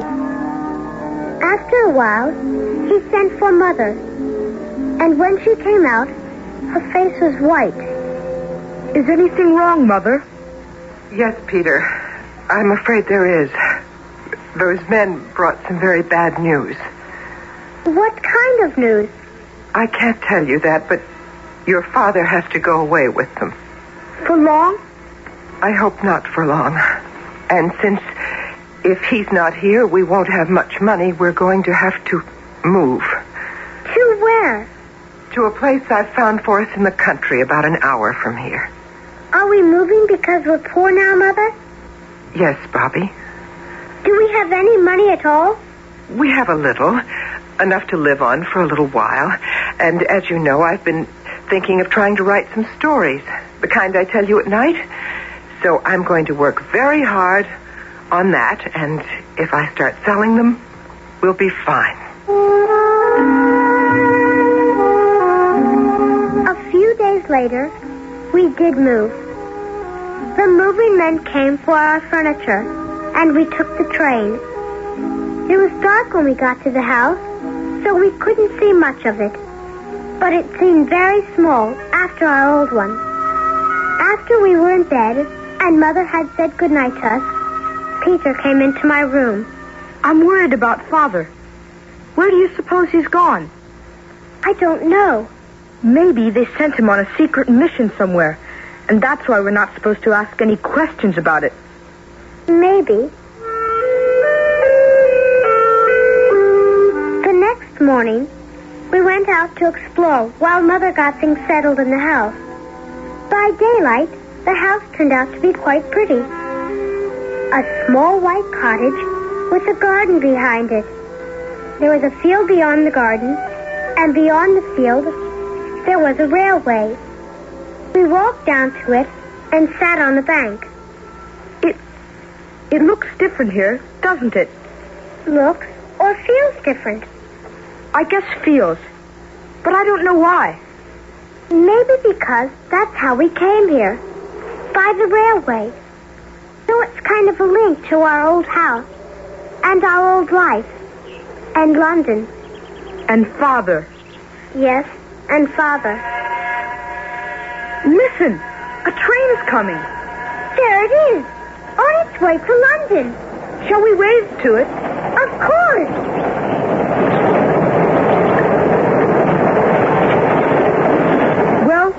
The engineer waved back, but no one else did. That old gentleman did. Where? There, in the first-class carriage. He's still waving. Oh, I see him. He looks nice. You know, I like this. I like being close to the railway.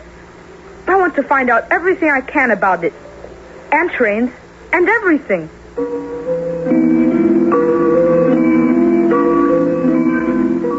The same way about it, and we decided the place to find things out was the station. So we walked up there. A gray-haired man in a uniform had just come out of the ticket office. Well, who are you? We're Peter and Roberta Brandon, and we've just moved into the white cottage, up on the hill. Oh, yes, I remember. Well, I'm Mr. Perks, the station master. Oh, don't tell me you're leaving here already. Oh, no.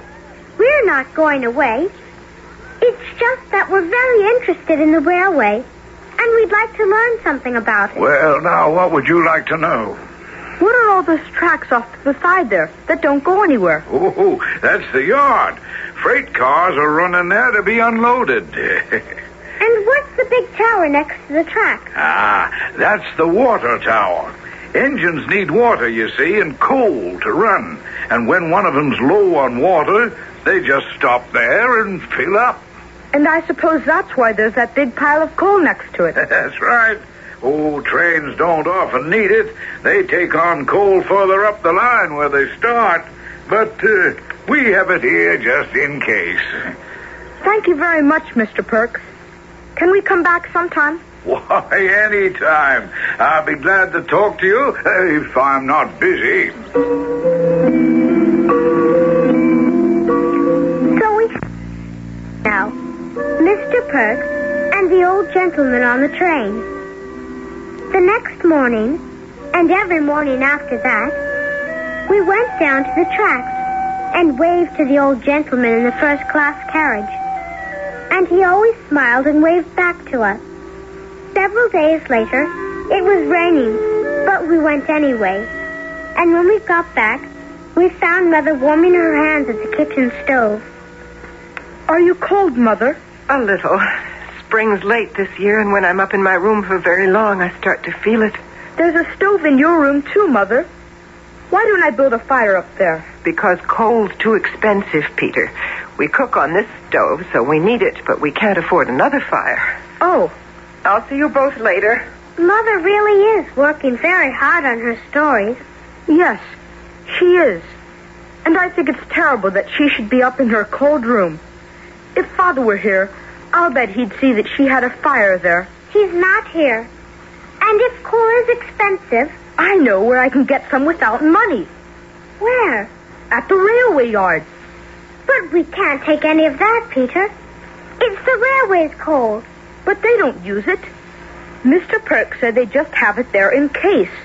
So taking it would be just like taking it from a coal mine, that no one's working anymore. It would be nice to have enough so Mother wouldn't worry about it. Well, I'm going to get some. Tonight.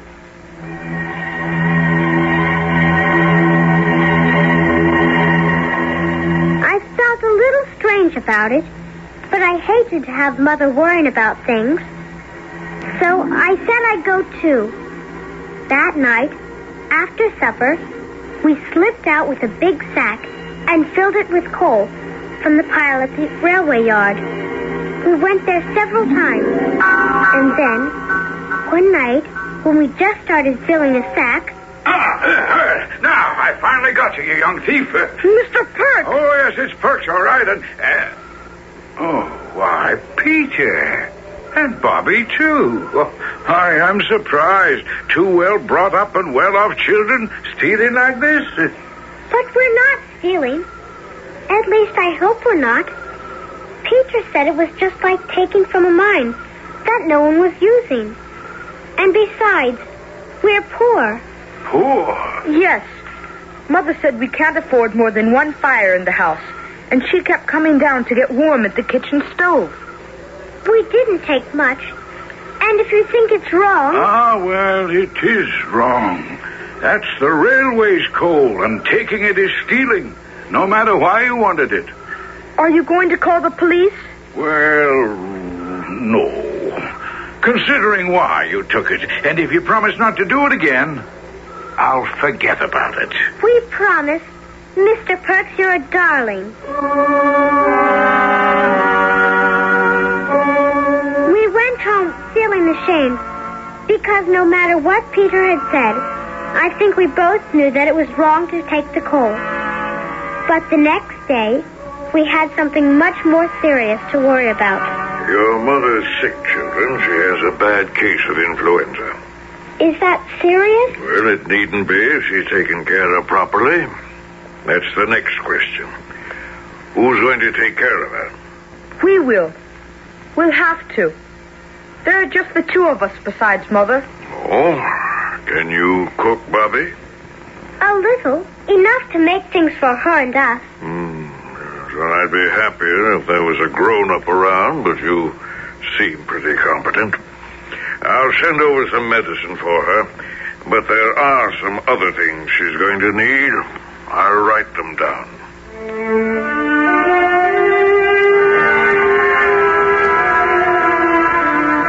What did the doctor say to you, children? That you had influenza and had to stay in bed, but that you'd be fine if we took proper care of you. He's going to send over some medicine for you. But he also gave us a list of things that you should have. Let me see the list. What? This is ridiculous. Beef tea? I don't need beef tea. Any soup will do. And grapes. Does he have any idea how much grapes cost? As for brandy, that's out of the question. I will get well without any of that.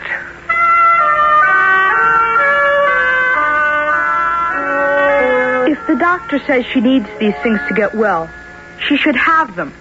But what can we do? We don't have any money. She's got to get well. Isn't there someone we can ask to buy them? No matter what it costs. And pay them back sometime. Who can we ask? We don't have any relatives since Aunt Amy died. What about the old gentleman? The one on the train? Yes. I'm sure he's well off. He always rides first class. And I think he likes us. Because he always smiles and waves to us. But we've never even talked to him. How could we let him know what we need? And why? We'll write him a letter. When we don't know his name? Or where he lives? Yes. I'll write him a letter. You'll stand in the field with a sign, telling him to look out the window when the train stops at the station. I'll be waiting at the station, and when he looks out, I'll give him the letter. Bobby, that's a wonderful idea. That just may do it.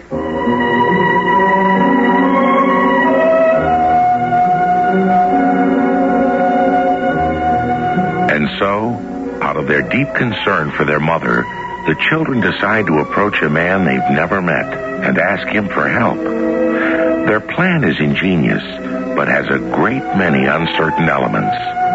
For in spite of their rather touching faith, the man they call the old gentleman is a complete stranger. Will he respond, or are they in for a disappointment? We'll find out shortly when I return with Act 2.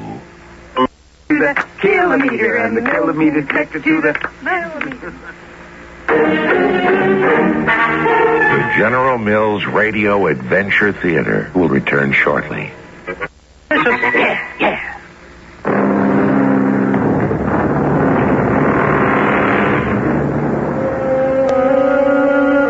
Now back to the railway children who have been trying to be brave about their father's absence and who now have something else to be concerned about, their mother's illness. Before they went to bed, Bobby wrote a letter to the old gentleman, and Peter made a sign telling him to look out at the station. It's the next morning now. We got up earlier than usual. I left Peter with a sign in the field, where we always waved to the train and went on to the station. Well, good morning, Bobby. You're up early today. Yes, I am. Has the train come through yet, Mr. Perks? The 9:10? No. But it should be here any minute. Why? There's someone on it I have to talk to. Oh, a friend? Yes. At least I hope he's a friend. Where does the first-class carriage stop? Oh, well, that's the last car on the 9:10. It should stop at the end of the platform there. But where's Peter this morning? He's further up the line. Is that the train? Oh, yes, it is. Right on time. Now, don't stand too close to the edge of the platform.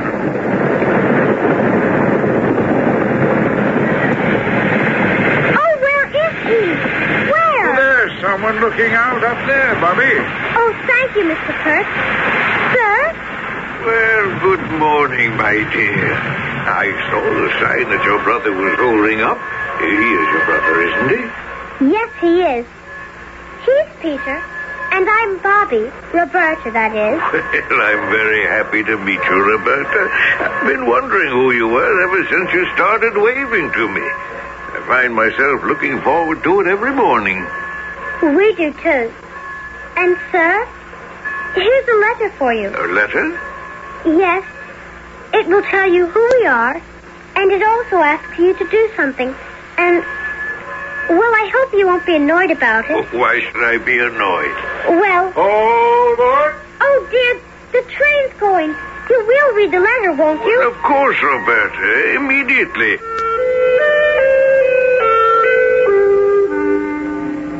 The train left, and I stared after it. I'd finally met the old gentleman, and he was just as nice as we thought he'd be. I went back to where I'd left Peter, and as we walked home, we wondered how long it would be before we heard from him. At a little after 6 that night, there was a knock on the door. Well, evening, Bobby. Peter, here's a package for you. A package? Yes, package. Well, it's a sort of a hamper or basket. A gentleman on the up train from London gave it to me. Asked me to bring it here to you. Our old gentleman. Yes, the one you talked to this morning. And how's your mother feeling? A little better, we think. But what's in here should make her feel much better. Oh, I hope it does. And please give her my regards. We'll do that. And thank you very much, Mr. Perks. Not at all. Good night. Who was that, children? A package for you, Mother. For me? From whom? We're not really sure. Well, bring it up here. What shall we do? Well, it is for her. We'd better take it up. She's not going to like it. But wait, here's a note. Do you think we should read it? It's addressed to us. All right. Well? Yes. Maybe she won't be angry after she reads it. Children? Yes, Mother. We're coming. Here you are, Mother. Oh, what in heaven's name? What's in it? We think we know, but you'd better look. What? Brandy? And grapes? And beef tea? And 2 roast chickens? And some roses? Well, I don't believe it. Who sent it? Our friend, the old gentleman. What old gentleman? The one on the train we wave to every morning. You see, the doctor said you really needed some of these things. And even though you said you didn't... You mean you asked somebody, a complete stranger, for them? We wanted to get you well, Mother, and we didn't know who else to talk to. And he said in his letter that you shouldn't be angry. Where is the letter? Here. It was on the outside of the basket. But he doesn't even sign his name. He just says, your good friend. Yes. Doesn't that and the letter itself prove that he didn't mind doing it? Oh, Mother, don't cry. Please. We didn't mean to make you angry. Darling, I'm not angry. Not anymore. It's just that I'm not used to having anyone do things for me. For us. The things in the basket must have helped, because Mother started feeling better right after that. And a few days later, we made another sign that said, "She's all well now. Thank you." And when we held that up, he smiled and nodded so hard his top hat almost fell off. Well, that's that. I think he was pleased. So do I. How about walking down the line away? All right. There are lots of flowers near where the tracks go into the tunnel. We can pick some for Mother. All right. Bobby, look. At what? Those trees on the bank near the tunnel. They're shaking. They're not shaking. They're moving. Sliding. The whole bank's come down on the track. It's a landslide. All that rain we've had must have loosened it. It's going to be some job to dig it all up. Clear the tracks. It'll take them hours. Even longer. And, Peter, what time is it? I don't know. I don't have a watch. But the 9:10 to London went through. So it must be 9:30. Why? Doesn't the up train come through at about 20 of? Yes, it does. And you mean the tracks are blocked, and they don't know it? Yes, and they won't see it when they come out of the tunnel, because there's a curve. They'll run into it at full speed. We've got to stop the train. If they run into it, people will be hurt, maybe even killed. Let's run towards the tunnel. The closer we get, the more time they'll have to stop. Better not go any closer. If we get into the tunnel, they may not see us. All right. Wait, listen. It's coming. Wave as hard as you can. Bobby, don't stand right in the track. I want to make sure they see us. I'll jump back when it comes out of the tunnel. Stop! Oh, please stop. Bobby, get back. They are stopping. They are. Now, what's all this? What are you doing here on the tracks? There's been a landslide. Look up ahead there. Well, I'll be. Why, if we'd have run into that. That's why we did it. We were afraid you'd be wrecked. And so we would have been. A pair of heroes, that's what you are.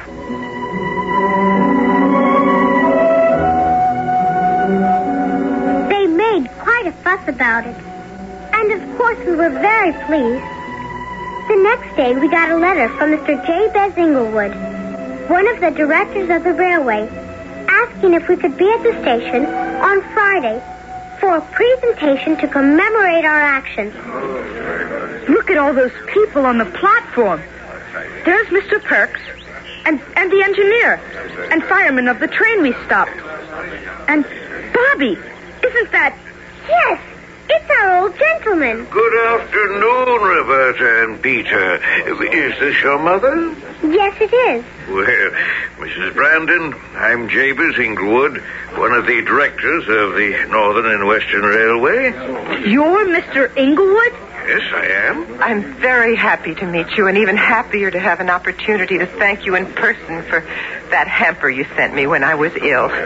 One of these days, I would like to repay you. Now, don't you think the children have more than repaid me and the railway by what they did? Well, we're very much in their debt, which, of course, is why we're here. May we have quiet, please? Please? Thank you. Ladies and gentlemen, we are here to honor two young people, Roberta and Peter Brandon, for their prompt and courageous action in stopping a train this past Monday and thus averting a serious accident. In token of our appreciation, I, speaking for the other directors, would like to present each of them with a suitably inscribed gold watch. A watch? I've never had a watch of my own. Oh, Mother, can we accept that? Well, of course you can. I'd feel very hurt if you didn't. Then, thank you very much. I don't think I have to tell you, Mrs. Brandon, that they're quite extraordinary children. Now, is there anything else that I can do for you? Any way I can help you? Oh, thank you, Mr. Inglewood. It's very kind of you. No, I don't think there's anything.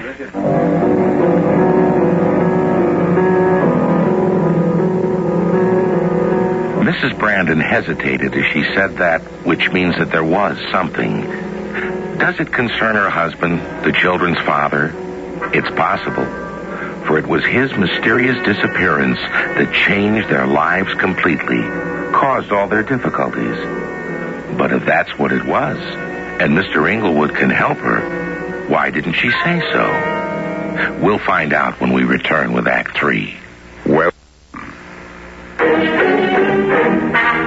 the General Mills Radio Adventure Theater will return shortly.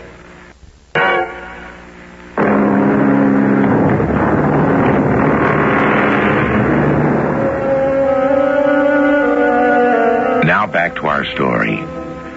The next few days were happy ones for the Brandons, the happiest they had known since the night Mr. Brandon went away so suddenly and mysteriously. Mrs. Brandon was working on some new stories, and the children were still enjoying the praise and affection of the small community in which they lived. Then came the morning they would never forget.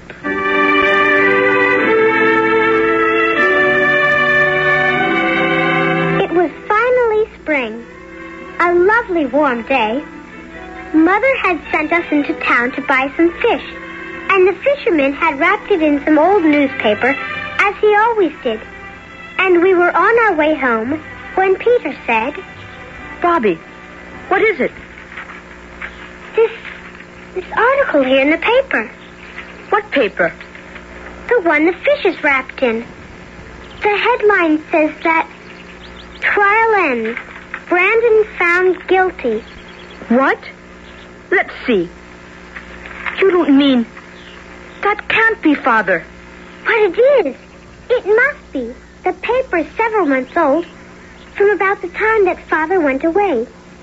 And it says, John Brandon, important figure in the Foreign Office, was found guilty of selling official secrets to a foreign power. But it can't be, Father. It can't. He wouldn't do such a thing. Of course he wouldn't. That's why Mother was so miserable. Why she never wanted to talk about it. Tell us where he was. What do you think we should do? I think we should tell Mother we know. I should have known that someday, some way, you'd find out. But you don't believe it, do you? Believe your father did it? Of course not. But how did it happen? There was evidence. Papers were missing, and they found an incriminating letter in your father's desk. Addressed to him? No, it wasn't addressed to anyone. It was just a note about meeting someone somewhere. Then someone must have put it there. But who? Your father and I always thought it might be Forsyth, your father's assistant. He'd always been jealous of your father. He got your father's job when your father went to jail. But why didn't you tell us? Because I felt it would be too difficult for you. That you'd be better off not knowing. I see now that it was a mistake.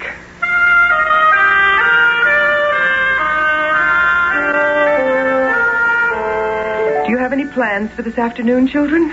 I have.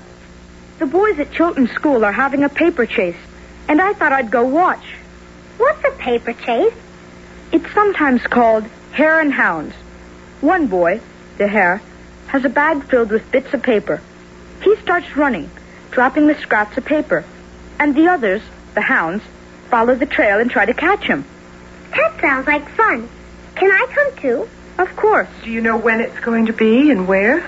It's starting at the school at 2:00. That's quite a way off.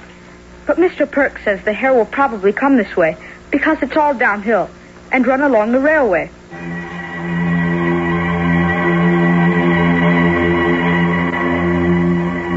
We went out along the railway to the hill where the tunnel went through. And a little while later, we saw the hare.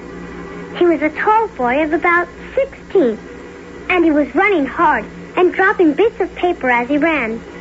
He came to the tracks, hesitated a minute, then turned and ran to the tunnel. I say, look at that. Is that fair, going into the tunnel? Why not? It's too dark to see the paper. Well, once the hounds go in, they'll know they have to go all the way through. And they can pick up the trail on the other side. Here they come. How many are there? 4, 6, 8, 10 of them. No, 11. There's another. The one in the red jersey. Oh, yes. He's way behind. He's limping. He must have hurt his foot, or else he has a blister. Now what? Let's go over the hill and watch them come out the other side.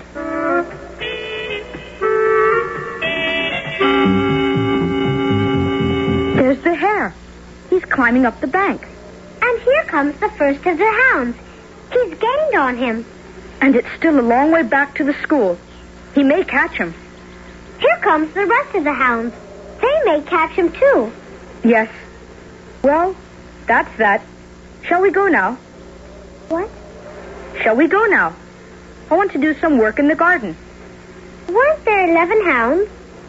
Yes. Why? There are only 10 of them now. One's missing. The boy in the red jersey. Oh, yes. The one who is limping. He'll probably be along soon. Suppose he fell and hurt himself or something. And he's still in the tunnel.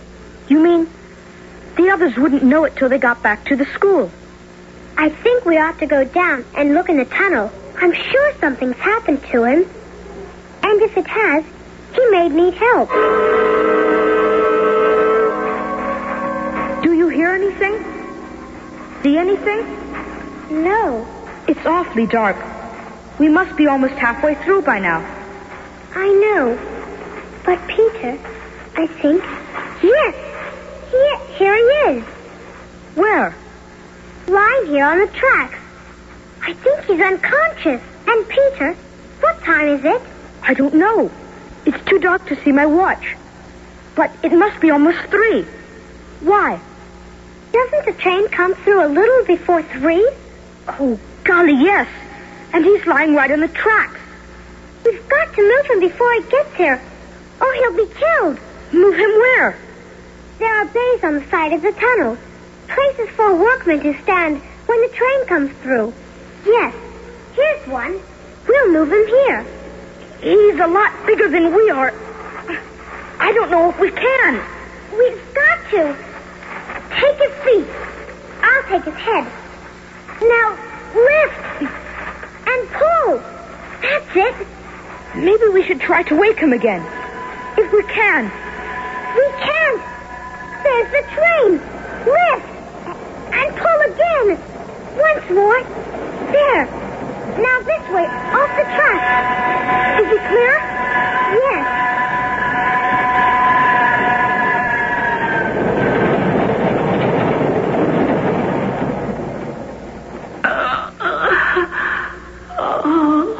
Are you awake? Can you hear me? What? His course. Where am I? In the tunnel. You were running through and something must have happened. I remember. I tripped on something. You saved my life. I guess maybe we did. What's your name? Jim Knowles. Oh, you two are just about the smartest and bravest people I've ever known.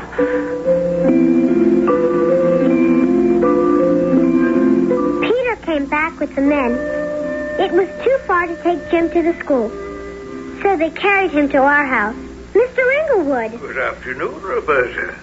Well, I understand you've done it again. Son what? Isn't my grandson Jim here? You mean you're his grandfather? Yes, I am.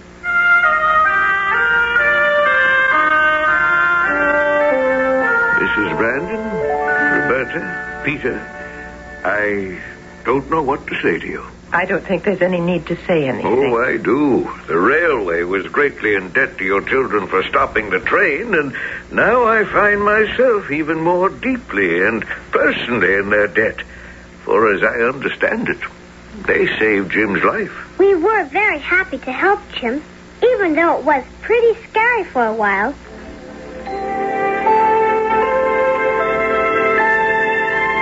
Mr. Inglewood stayed for a while, talking to Mother and us. And when he was ready to leave, Peter and I said we'd walk him to the station.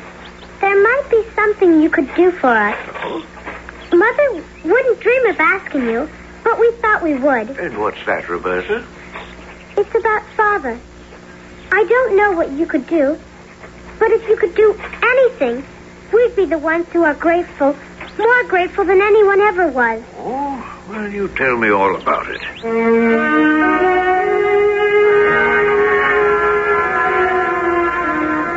I remember the case. Remember thinking at the time that it was ridiculous to believe that a man of your father's caliber could do such a thing. And now that I've met you and your mother, I'm convinced of it. Then you think you could do something? Well, I don't know. I have friends in the Foreign Office and also at Scotland Yard. Don't say anything to your mother about it. Not even that you discussed it with me. But I shall certainly look into it.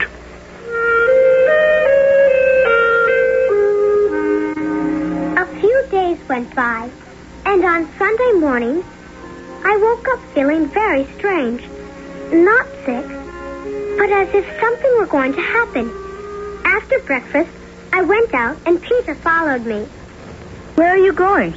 Down to the station. Why? I don't know. I just want to be there when the 942 comes in. That's silly. Nobody ever comes on that. Even Mr. Perks isn't at the station. You don't have to come if you don't want to. I've nothing else to do, so I might as well.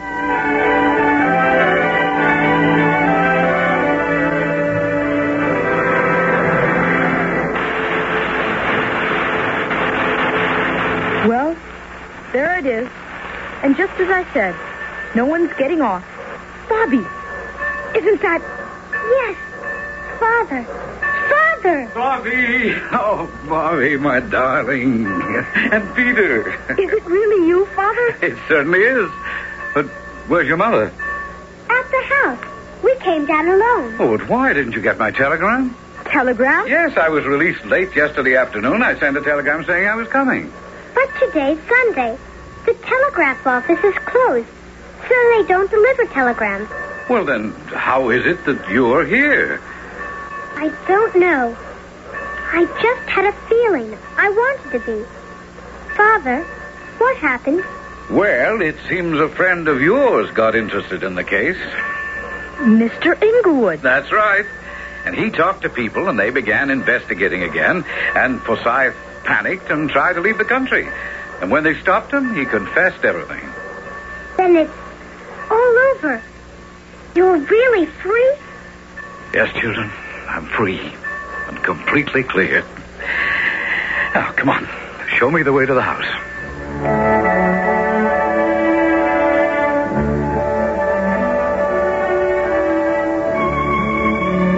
And so the railway, which played such an important part in the lives of Bobby and Peter, continued to play its part to the very end, bringing back to them the one person they needed to make their lives complete.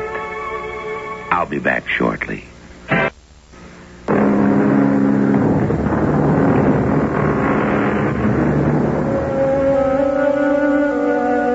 And so ends our story of the railway children. A story of another and a simpler time, but one that still lives, still is read and enjoyed, not only because it mirrors that time long past, but because it's concerned with some very basic and lasting values: courage and faith and the love of members of a family for one another.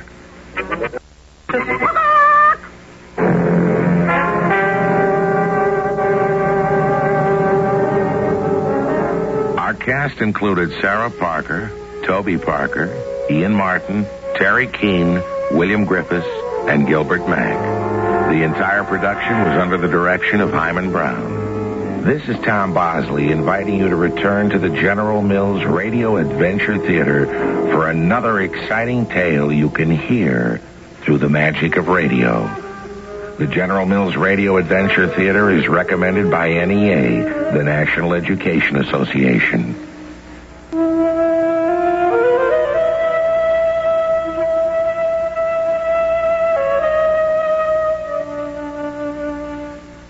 Casper Roots Carpenter.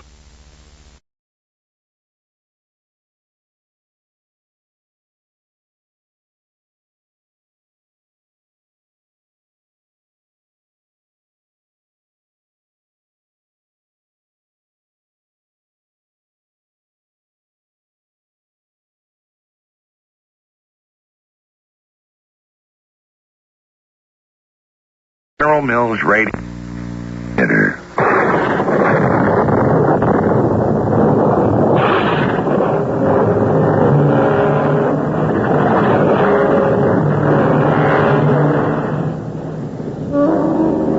Welcome again to the magic world of radio, the world of wonder and imagination, the world not only of today, but of tomorrow. I'm Tom Bosley. We live on Earth, but beyond are the stars, and beyond the stars are infinite other universes.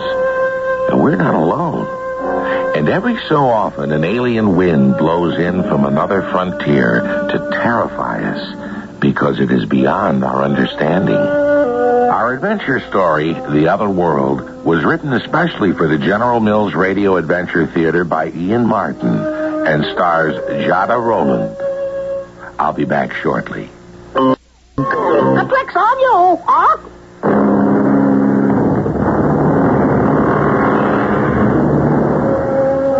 This is a let's suppose story. Let's suppose we have enough imagination not to be like our fathers and mothers. I mean, they tend to brush off the talk of other worlds. But the 20th century is catching up with them, and all of us. From here on in, anything is possible. So let's suppose you're Jenny Blake, not quite 16. Can you imagine this happening to you? Hi, JJ. Jenny, what are you doing in here? How'd you get past security into headquarters? Easy, once you know the ropes. Where's my father? Oh, up in Magna Control. Does he know you're wandering about in a security area? Of course not. Who does? You shouldn't be fooling around, Jenny. Oh, don't worry about me. Nobody does. Well, what's that supposed to mean? If my dad is smart enough to dream up this whole top-secret magic house here at the North Pole, don't you think his daughter is smart enough to figure out how to get past all the electronic surveillance? Well, what are you telling me? You have a special gadget that offsets all the safety beams or a secret magnetic field that makes you invisible? You're cute. That's an answer? That's a comment. You want an answer. I'm 15, going on 16, and I'm just small enough to duck under all the seeing eye beams. You're not kidding me, Jenny. You have some secret charm going for you. It's about time you started to recognize it. Will you quit it? Oh, I just have to keep on needling you. So you'll remember to wait for me to grow up and be old enough for you. What's new on the scanner? Well, nothing, thank the Lord. What about out there? The other world. No, we don't have to worry about them, thanks to your father. No way they can get through to us now that we've plugged the hole in the donut.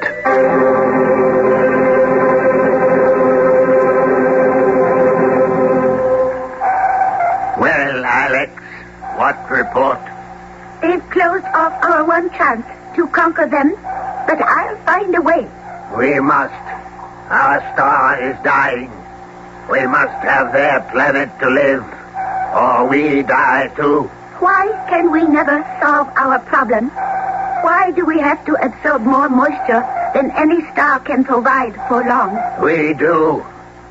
By wandering to new worlds, so the planet called Earth must be ours if we are to survive.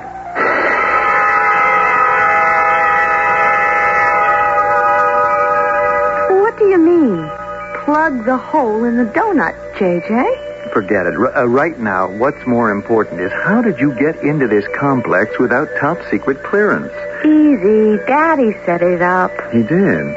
Why? That's my business. Okay, supposing I buy your story. Now, where's your security badge? Right here. Let me see. Okay, so far. But you're supposed to wear this where it can be seen. I know. I just ducked it before I came through the door to put you on a little. Well, it isn't funny. The lives of everyone on this planet depend on what's going on here. Now, where's your radiation shield? In my shirt pocket. Have you switched it on? No. Well, I thought as long as I wasn't in the red area... Now, you listen to me. Every minute you're in this complex of buildings, I don't care how it's coded, yellow, green, blue, red, you keep that shield on. I repeat, the lives of everyone depend on it. Now, I don't care how many precautions are taken. We can't stop every minute to check what's floating around. All right, JJ, I'm sorry. I don't want you to be sorry, Jenny. I want you to be safe. JJ? Professor Blake asked me to tell... Oh, hello. Hello, Miss Blake. Hello, Sergeant Brown. General Blake sent me out to tell you that Jenny was on her way in. A little late. So I see. We had a slight emergency. Everything's on target again. Can I go in and see my father now? Your father asked if you'd wait for him in his standby quarters. Where's that? Oh, that's the door at the end of the hall. Is it open?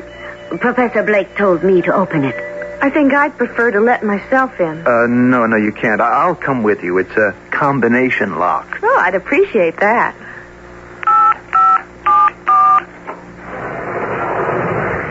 Thank you, Lieutenant. Mm-hmm. And I'd still like to know what plugging the hole in the donut means. I'm afraid that's something you'll have to ask your father, youngster. Youngster? Oh. That little girl has a crush on you.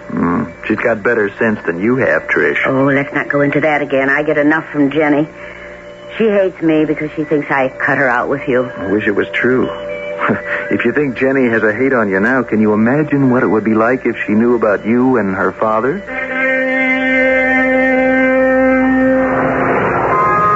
Hi, Duchess. Sorry I was so long. Hello, Daddy. No salute for the General? Or am I still in the doghouse? Oh, Daddy. There's your salute. Thank you. No smile to go with it? Oh, let's not get icky. What does it mean, plugging a hole in the donut?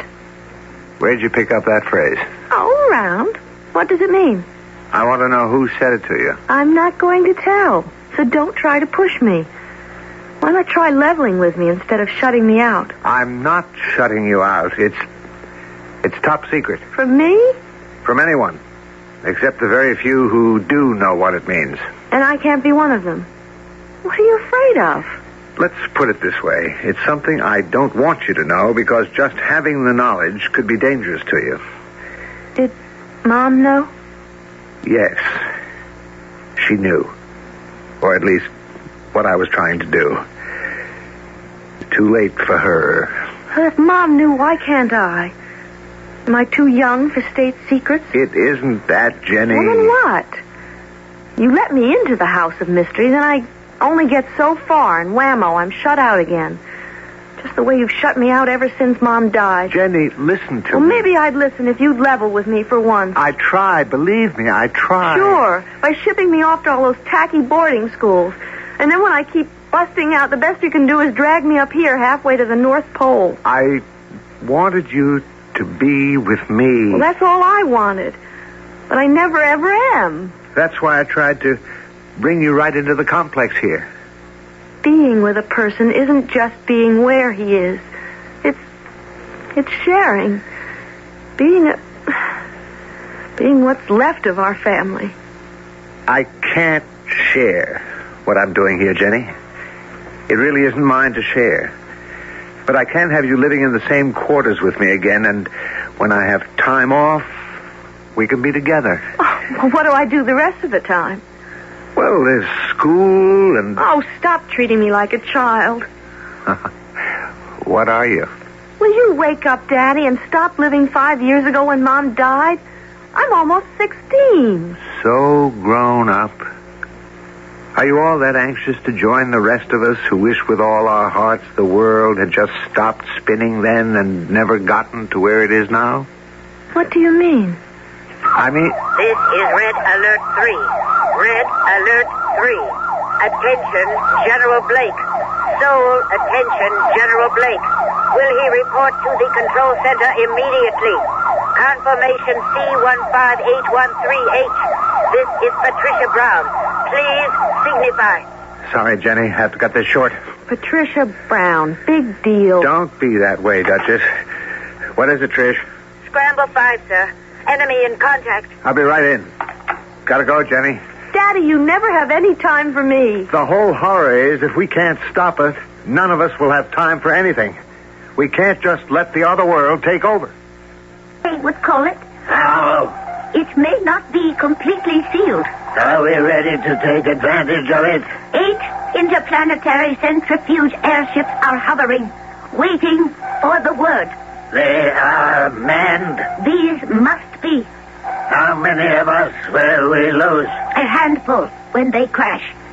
But what they carry can wipe out the alien Earthlings and make the planet a fit home for us. Excellent. Then order them to attack. Not yet. We have a limited amount of germs. None can be wasted if we are to clear the Earth planet. We must be sure the field of radiation is weak and narrow enough for us to break through. When will we know that? When our first ship fails to get through. It might have been so easy. What does that mean? We waited too long. They laughed at us and called us UFOs. UFO? In their terms, unidentified flying objects. We fill their skies, but they do not believe we are real. The few of our spinning circles that crashed disintegrated and became part of their landscape as we planned. So gradually, without problem, we could release the quiet death. We have no time for that anymore. I know. That is why the attack is poised and ready. Then, attack. Gently, Master, gently. We must first be sure of success. Let us find out for certain what defenses the enemy has left against us. In this struggle, one civilization must die. Let us be sure it is their world, not ours.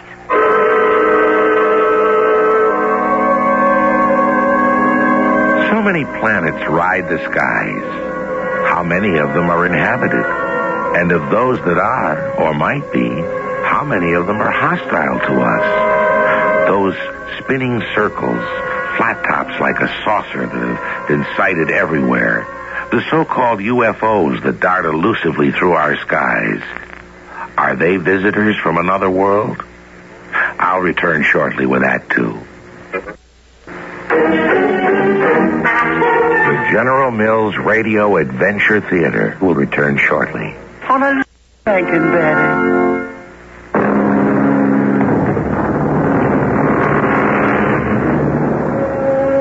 Returning to today's adventure story, let's keep our feet as near to the ground as we can on our own universe, and with the guardians of it, a group like JJ and Trish and General Josh Blake, who are profoundly troubled, and a teenager like Jenny, who figures them all too uptight. Is she right or wrong? Well, you're going to have to ride with her and get your eyes open to what's happening at this moment. You think it's a serious attack, JJ? Maybe just a probe, Trish. Why do they want to destroy us? From all the readings we get, because they're desperate.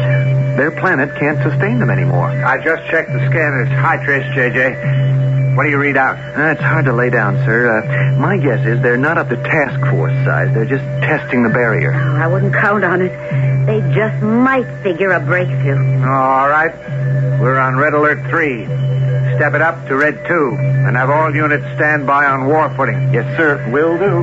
Trish, I'll want hour-by-hour reports, minute by minute, if it comes down to that. We'd better contain them on this, or we're down the drain.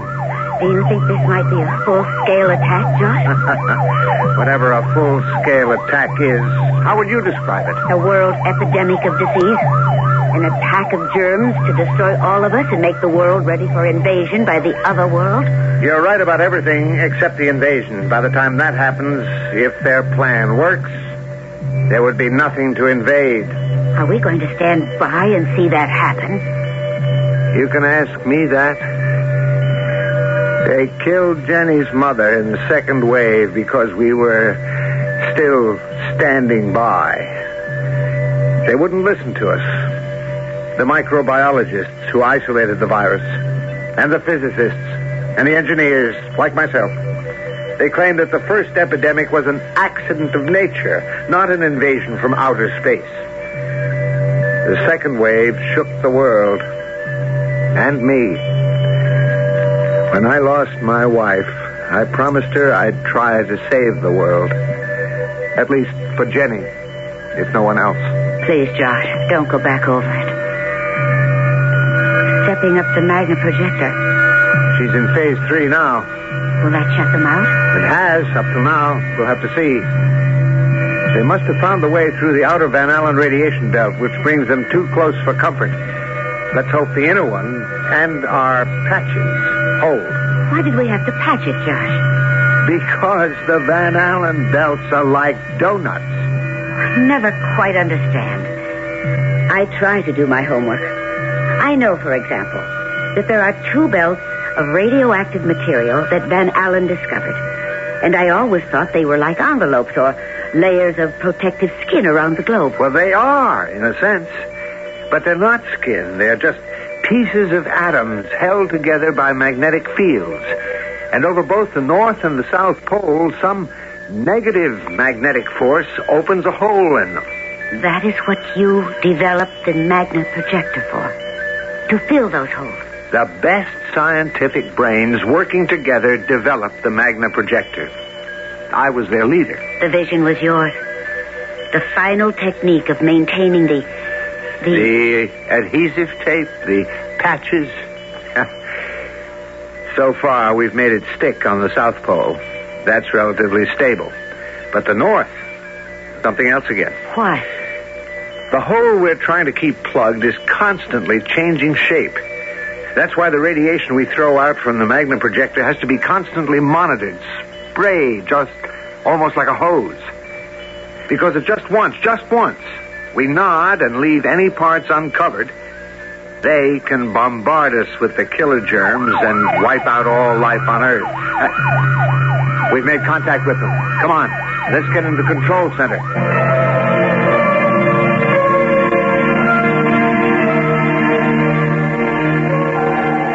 They have intercepted us. Good.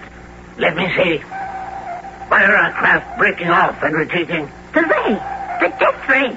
Our ships cannot stand against it. The armor is too thin. We can pass through the outer ring. Not where it is radioactive. Only at each end of the axis, where the way is open. But the inner ring is the same. Not anymore. The death ray guards our way in. Then we must build stronger armor for our ships. No time. Then must we shrivel and die? No. The way must be opened. We must use the optical phaser. How? To probe through all their defenses and into the brain of the commander. Who is their commander? They call him General Joshua Blake. And what will you do with his brain? Possess it first. Train and computerize it from the central machine so it will print out whatever we feed in. Once we have used it to unlock the doorway for us, we will distract it and the rest of his people.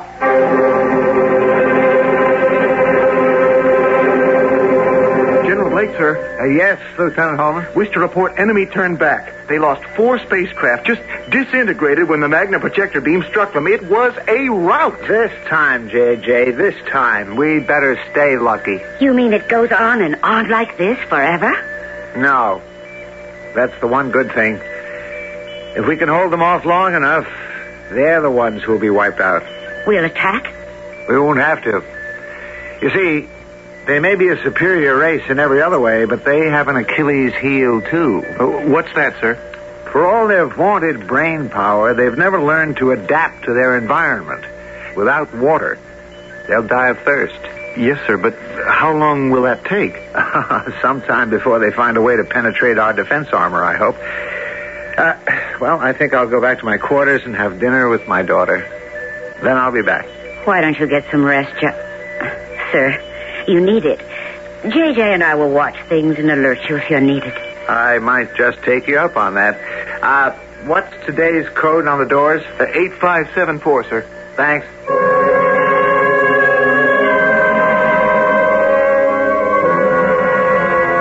Eight, 7, 5, 4. Must have mixed the digits. I'll try again. 8, 5, 7, 4. Oh, it's you, Daddy. Did you open the door from the inside? No. I heard someone at it, but it started open before I got here. 8, 5, 7, 4. What? Well, there's a different combination to open all doors inside the red area. We change it every day. And that's today's? Well, you just forget it, young lady. It's top secret. but I'll have to know to get around. Now, you call J.J. or Trish Brown whenever you want to go anywhere. They'll handle it. Supposing I want to go through the door at the other end of the hall. You don't, Jenny. That's off limits. It would be nice to know what's in there. Just a lot of machinery you wouldn't understand. Oh, boy, I'm so tired. Sit down. All right, I might close my eyes a moment or so. But don't let me drop off. Just take it easy. Relax. I hate to conk out on your first day here at Nemo. What's Nemo mean? North Emergency Magna Projector Outpost. What's a magna projector? Well, nothing for you to bother your pretty head about. I should be paying attention to you. Don't you worry, Daddy. I can take care of myself. Daddy? Daddy? Asleep. 8574, huh? Okay. Nobody wants to tell me anything. I'll just go find out for myself.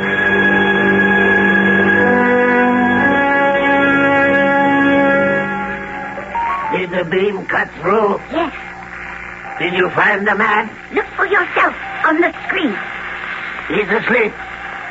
Now you can get to him. No. What is it? He has some kind of radiation shield about him. I cannot get through. Hold. The little one. There. She is opening a door. Going through. The machine which makes the death ray is there. But what use could she be to us? He is of his family. He would fight to the death to protect her. If we controlled her mind, we could control him. Will she have a radiation shield, too? We can find that out in a moment.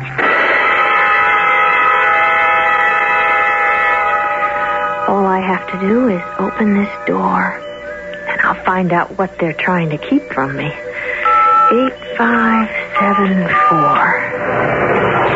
Oh, my head! Red alert number 1. Red alert 1. Plan Alpha, daytime. General Blake, will you confirm? What the sandhill's going on, J.J.? I don't know. General, you'd better get over here sooner to Control Center. Someone penetrated Omega Security. Excuse me. Now hear this. All emergency plans are go. This is daytime.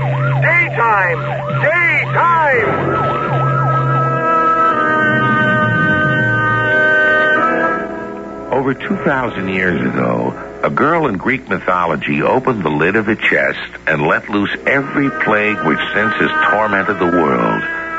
In our day and age, has Jenny opened a door to the same disaster? Since from outer space, ruthless enemies have broken through to take possession of her mind?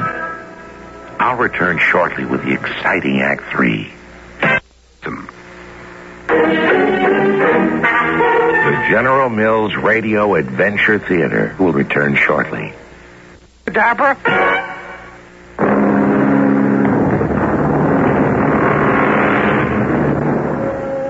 Now let's see just where we are. The enemies of Earth have turned to a giant computer whose deadly photoelectric phaser beam will control a human brain if they can plant it there. A radiation screen protects all those in the Nemo complex. But headstrong Jenny has carelessly failed to turn her radiation shield on, and so the enemy from outer space has captured her mind.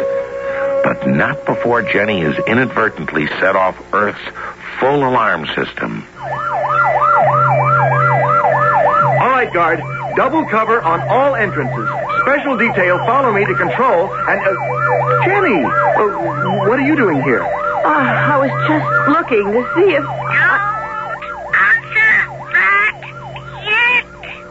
Who are you? From now on, I am the voice of your mind. I don't understand. You will listen to me.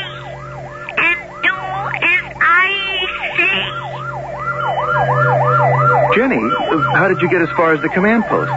Daddy was asleep, so I wanted to explore. Can't we stop all the noise? No, it isn't just noise. It's... here comes the general. What is it, JJ? What's going on? It looks like a false alarm, sir. You sure? Security flights are all in the air. All scanners have been checked. Satellites have picked up no threat of attack. So, what set off the alert? Unauthorized personnel in critical area, General. Jenny, I'm afraid she tripped the switches. I warned her about keeping her radar screen turned on, but she got into the Magna projector area without full electronic clearance. Any damage to the systems? Well, I don't think so, General. Then scrub the alert. Immediate. Yes, sir. This is command control to all units. We have had a false alert. I repeat, a false alert. Come on, Jenny. We're going back home.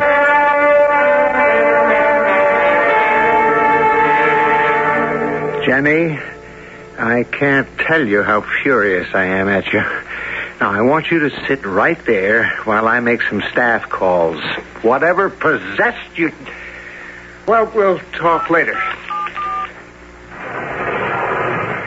Whatever possessed you, but you know what did, don't you? I don't know who you are.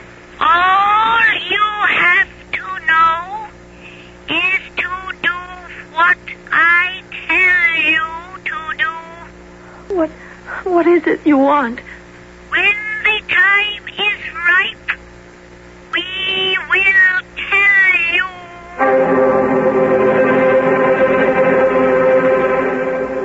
All right, now, Jenny, let's you and me have a little talk.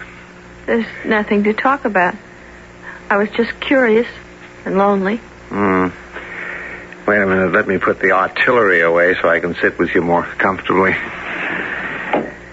Guns. The price I pay because they had to make me a general. I hate them. I'm a scientist. Then why don't you just turn your back on it? Because if I did, it'd be turning my back on your mother. And you. And the rest of the human race. You know something, Daddy? I think ever since Mom died, you've been kind of off the tracks. Why don't you quit all this? Turn off your old secret machine or whatever it is, and you and me could go bicycling or jogging or play tennis, just like we used to when Mom was alive. Jenny, I can't. I'm asking you to put me first, just for once. Be a traitor to my country? To my world? Would you ask me to do that? Well, why not? If you really love me. Jenny. Oh, Daddy, I didn't mean any of it. I know you love me. That wasn't me speaking. That was... Jenny, what is it? Jenny?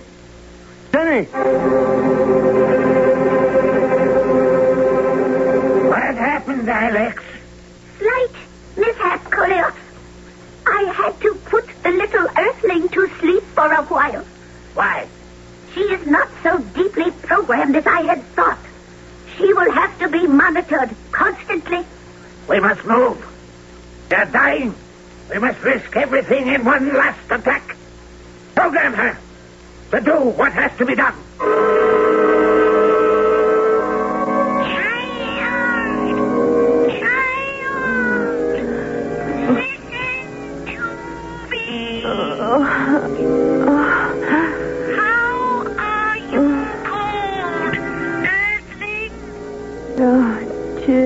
Jenny. Very well. Now you must listen. Yes. You will come out of your trance. You will tell them that you did not sleep last night. That you were just tired and fainted from exhaustion. You will say you must sleep. Yes. Sleep. When I need you, I will enter your mind again, and you will do what has to be done. Now, wake up, Jenny. Wake up.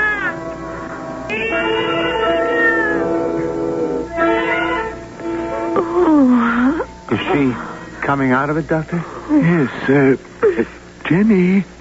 Jenny, can you hear me? I hear you.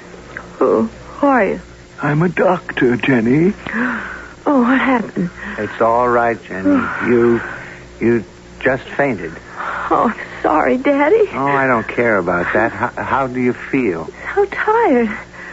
I didn't sleep at all last night. I'm just pooped, I guess. Doctor, do you think that's all it is? I don't see any evidence of physical symptoms to worry about, but I think she ought to have a sedative. I'll dig something out of the bag and bring it in. Thank you. Okay, Jenny. Want me to carry you, or do you want to walk? Oh, no, I'd rather walk. As long as I have your arm to lean on. Dr. Samish? Yes, Sergeant? You're holding something back. You don't think it was just fatigue? What I think, Sergeant Brown, is that the child is out of my area.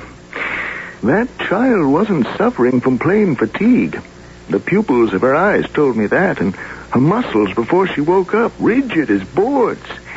That was a catatonic trance. I agree. Almost as though she'd been hypnotized. Or possessed by some private demons.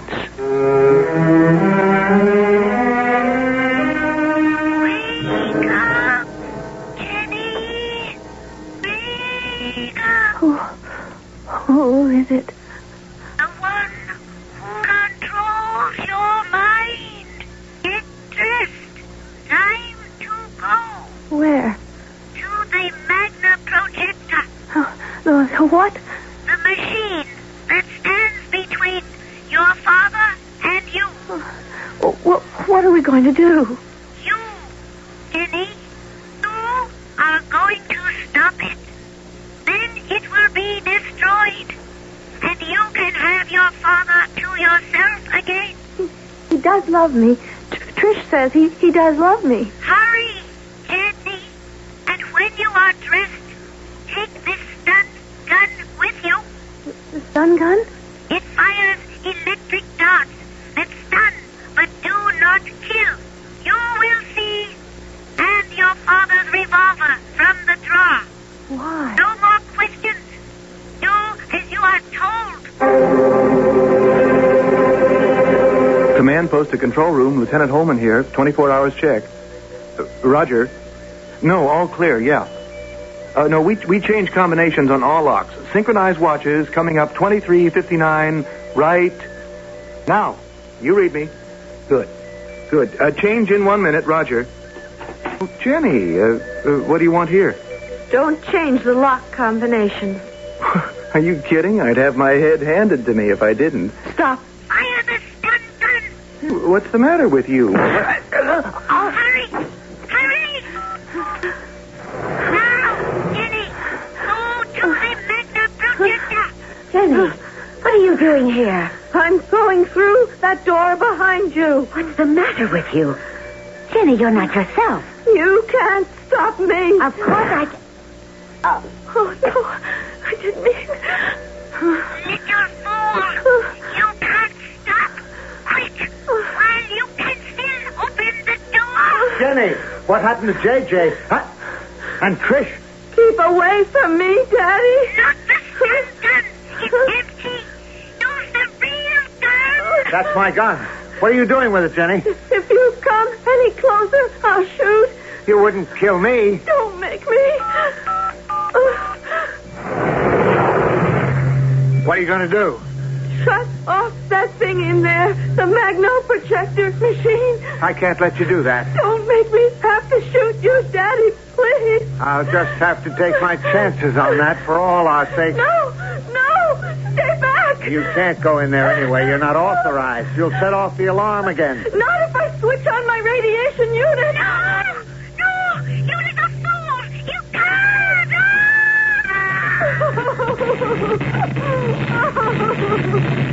Oh, Daddy. Daddy. Oh, what am I doing here? What am I doing with this gun? Give it to me. All right, that's better. I just hope there is some explanation. I think maybe, General, I can give you that.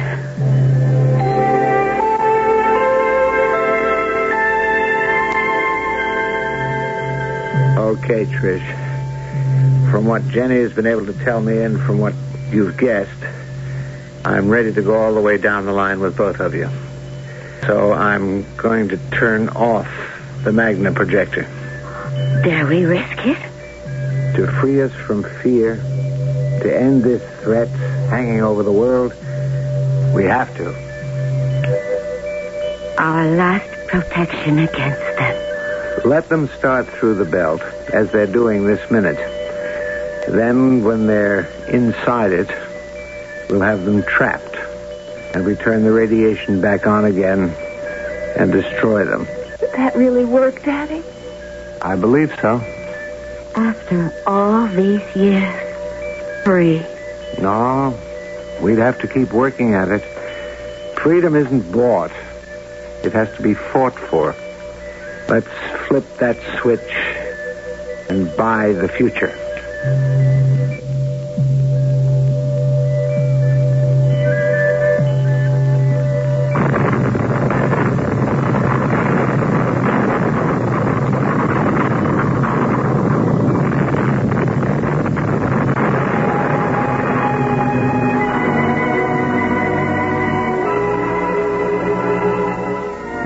Horde space fleet carrying the deadly virus germs had penetrated deep into the radiation band. When the Magna projector was turned on again, all of them were fragmented to dust, ending the whole threat of the other world from outer space forever. I'll be back shortly. 3-4.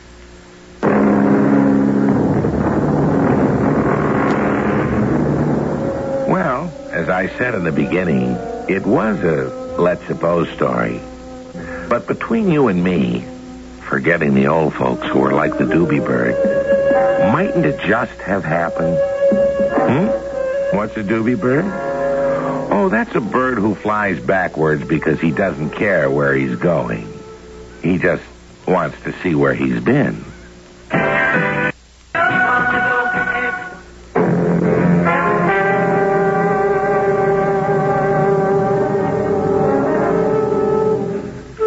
Cast included Jada Rowland, Russell Horton, E.V. Juster, and Robert Dryden.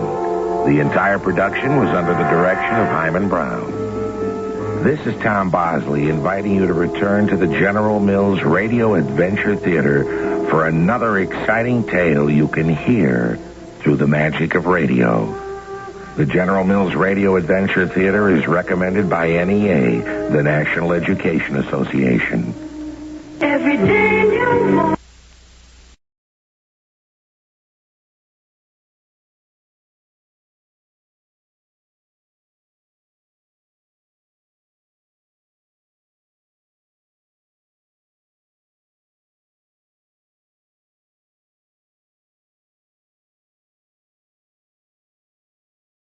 The Radio Adventure Theater.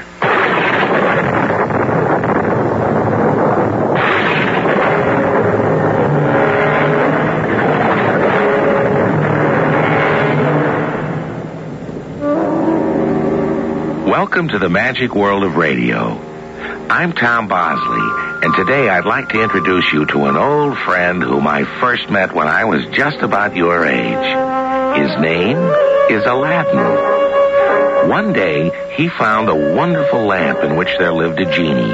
Now, in those days, long ago, people believed that the world was full of mighty spirits who could do the most fantastic things. They could change their shapes at will, and though they were as tall as mountains, they could still fit comfortably into an oil lamp. And they were called genies. Our adventure story, Aladdin and His Wonderful Lamp, was adapted from the Arabian Nights, especially for the General Mills Radio Adventure Theater, by Paul Tripp, and stars Roger Barron. I'll be back shortly with Act 1. Please, delicious.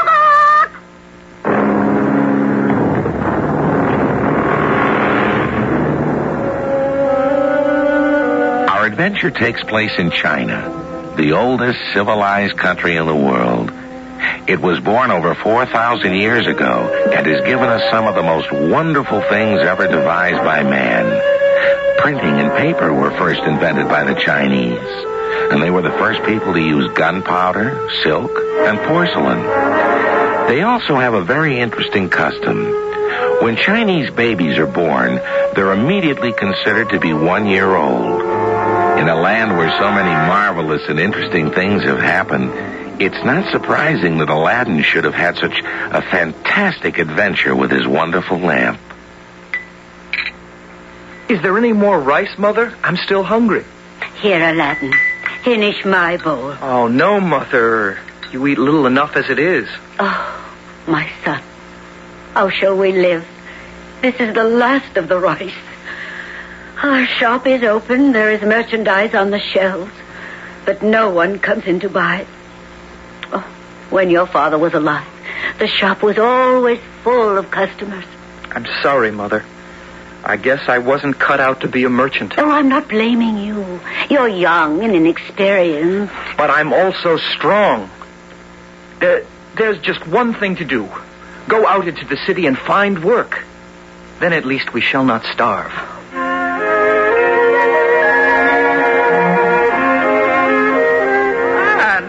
Aladdin, my boy, where are you off to? Good day, Mr. Chen. I'm off to the marketplace to earn some money. Do you know of someone who would hire me? I'll do anything. Well, let me think. Wait a moment. Of course. I was speaking to Manchu the magician yesterday. His assistant has run away. Not that I blame him. Manchu is not an easy man to work for. I'll work for anyone, as long as he pays. Then let me take you to meet him.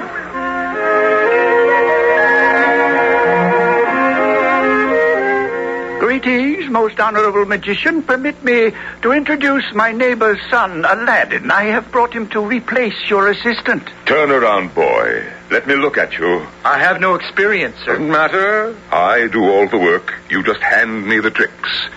Ah, yes, I think the young man will do. What is your name? Aladdin? Huh. You're hired. There you are, Aladdin. Now be sure you do everything you're told to do. And now, honorable magician, I am at your service. What do I do first? First, you shall accompany me on a long walk to those mountains out there. Mountains? Is that where you perform your magic? Perhaps. Now hold your tongue and follow me.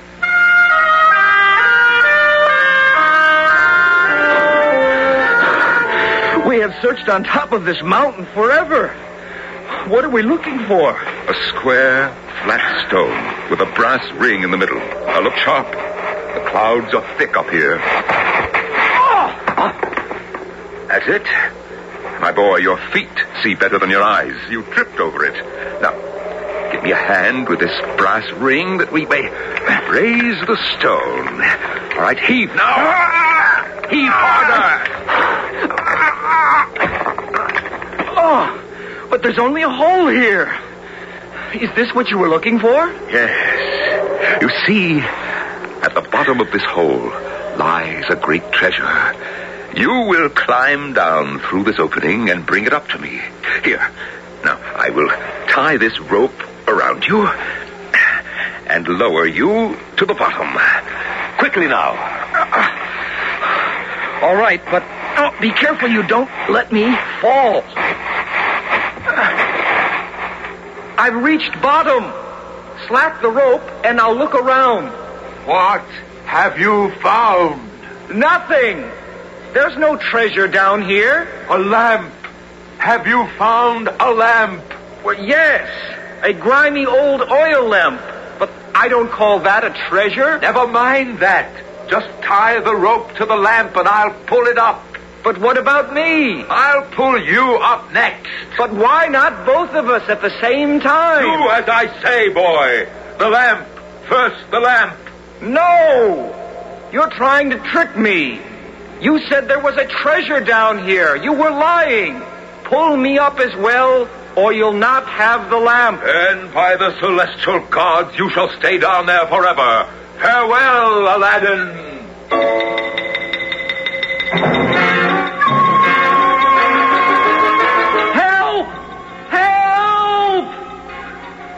never live to get out of this place. I don't understand. Why was Manchu so anxious to have this lamp? It's covered with thick grime. Could it be gold underneath? Let me rub some of this away.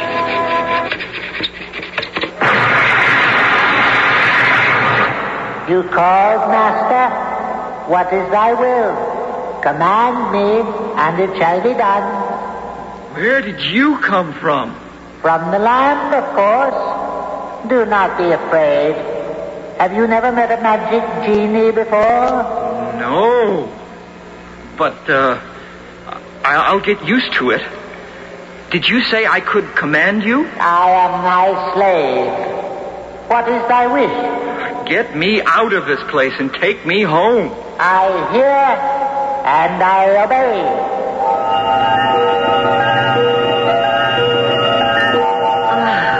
There you are, Aladdin. Where have you been?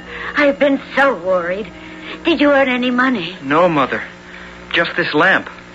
I'm sorry. I wish it were more. Oh, well, never mind. You tried. I'll clean and polish the lamp. Perhaps we can sell it for some food. No, Mother. Wait. Did you forget something, Master? I was just falling off to sleep. It was an accident. Now, what is your wish? Well, as long as you're here, could you bring us something to eat? My mother and I are very hungry. What is all that food doing on the table? The magic genie brought it. He lives in this lamp. When you rubbed it, he came forth. Never have I seen such delicious food. Fit for... They're all solid gold. We will sell those and have enough to live on. Hear ye! The Emperor hereby commands that all citizens turn their backs, that they may not see his daughter, the princess, pass by. Anybody caught looking at the princess will be punished without mercy. Aladdin, come away from that window. If you're caught, you will be killed. Don't worry, Mother. Nobody can see me. But I want to see the princess. I've heard she's very beautiful. Oh. What is it, Aladdin? Have they seen you? No, Mother. But I have seen the princess. Oh, she is the most beautiful girl I've ever seen. And I'm going to marry her. Oh, my poor boy. You must have a fever. I'm serious, Mother. I shall ask the genie to help me. He can do anything. He told me so. Very well. Come forth, genie. Is a genie never to sleep? What is thy command, Master? I love the Emperor's daughter, and I wish to marry her. Will you help me? But what can I do? In all my 1,000 years, I have never been asked about love. But it is rather an interesting problem. You see, Aladdin, not even a genie can help you. Be silent, woman. I'm thinking. I have it. Here. I place in your hands a basket full of emeralds and diamonds and rubies and pearls. Take them now to the Emperor and tell him your son Aladdin wishes to marry his daughter. Let all those who wish to address His Imperial Majesty approach. Oh, mighty Emperor, I ask a favor. What is the favor, my good woman? That you do not have me punished when I say what I have to say. Such a little favor. Very well. It is granted. What have you to say to me? My son, Aladdin, wishes to marry your daughter. What? Be silent, Prime Minister. Continue. O mother of a son who wishes to marry my daughter. And as a token of his love for your daughter, my son Aladdin wishes you to have these jewels. The beard of Confucius, these jewels are brighter than the sun. Your son values my daughter very much. He loves her very much, O mighty one. How can I refuse such a loving heart? Tell your son, my good woman, to come to the palace 3 months from today, and he shall marry my daughter. I go. May you be blessed forever. Well, forgive me, oh majestic one, but did you not promise that my son would marry the princess? And so he shall. 3 months from today. Well, then, why? Behold these glorious jewels that the woman gave me, and in return have I not given her 3 months of happiness until the day she returns to find out that I have changed my mind. Oh, wisest of all kings on earth, I am speechless with admiration.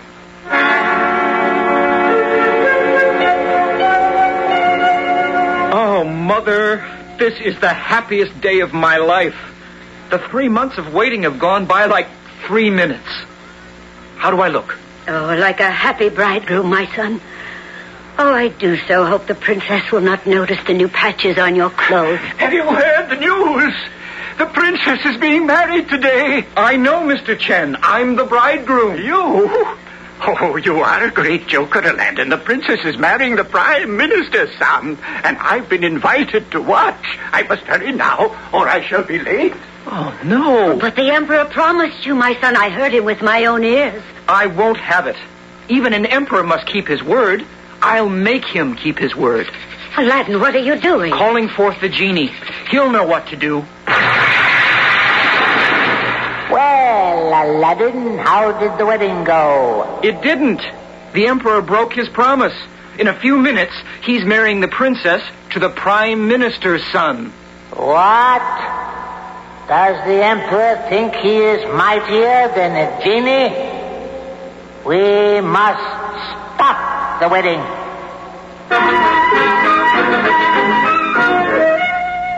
Now, you'd think a man as wise and mighty as an emperor would never stoop to play such a dirty trick. Well, perhaps he needs to be taught a lesson. It's never too late to learn. Now, we don't know what the genie's planning, but one thing is certain. We'll meet you at the wedding in a few moments with Act 2, no matter who the bridegroom is. On a love...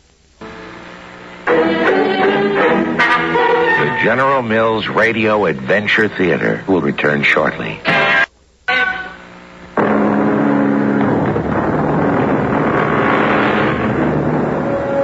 Come to think of it, maybe we've all been barking up the wrong tree. Aladdin was so sure he'd marry the princess, he convinced us as well.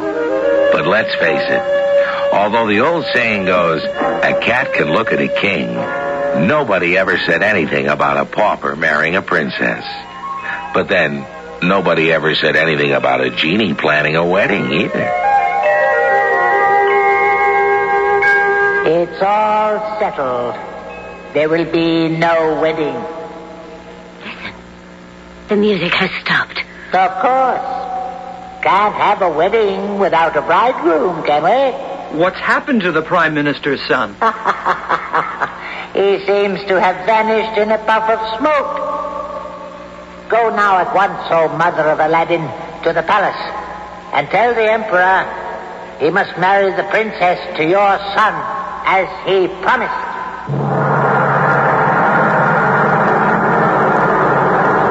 Come near, Mother of Aladdin, and speak. Oh, mighty one, 3 months ago, you promised my son would marry the princess on this very day. I did. What kind of an emperor breaks a promise? You are right. I did promise. An emperor must always keep his word. However, there is one simple request I must now make. Before the wedding, your son must first send me 40 chests filled to the brim with jewels and carried by 40 slaves. Let him do so, and he shall be married. But that is impossible. Oh, well, that is your problem, my good woman. Meanwhile, we shall resume the festivities and await the coming of your son and his 40 chests of jewels. Listen, Genie. The music has started again. Oh, that treacherous emperor. Aladdin. He wishes you to deliver 40 slaves carrying 40 chests of jewels. Oh. A simple request, he calls it. And so it is. both of you go back to the palace. The slaves and their jewels will be there for you. Wait. You can't go dressed like that. Mother, look at me. Oh, my son. Now you look like a prince. But what about me, Jeannie? Am I to go in rags? No, very well. What a beautiful robe. Now go. And Aladdin, take the lamp with you. Hide it under your robe. You may still need me. Tell the Emperor that Aladdin, his son-in-law-to-be, has arrived with 40 slaves, bearing 40 chests of treasure. Fantastic. I don't believe Such jewels. Prime Minister, have you ever seen such wealth before? Summon the princess. Come to my arms, Aladdin, my son. Let the marriage ceremony begin. My dear children, you must both stay here and live with me in the palace. Forgive me, most royal father-in-law, but we shall live in a palace of our own. If you will excuse me for a moment, I shall withdraw behind that curtain and think of what kind of a palace it shall be. Come forth, Genie. Shh, Genie, must you always be so noisy every time you come out of the bottle? I'm sorry, Master. How did it go? Very well. Thank you very much. Now I have one more request. I hear and I obey. I want you to build us a palace. It must be of the finest marble, with floors made of purest gold, and... Say no more. I know exactly what you have in mind. Is this what you mean? Father, come to the window and see the palace Aladdin has built for me. Do you like it, Mei Ling? Like it. I adore it. Magnificent, truly. Magnificent. It puts my own palace to shame. Oh, Aladdin, what a marvelous young man you are.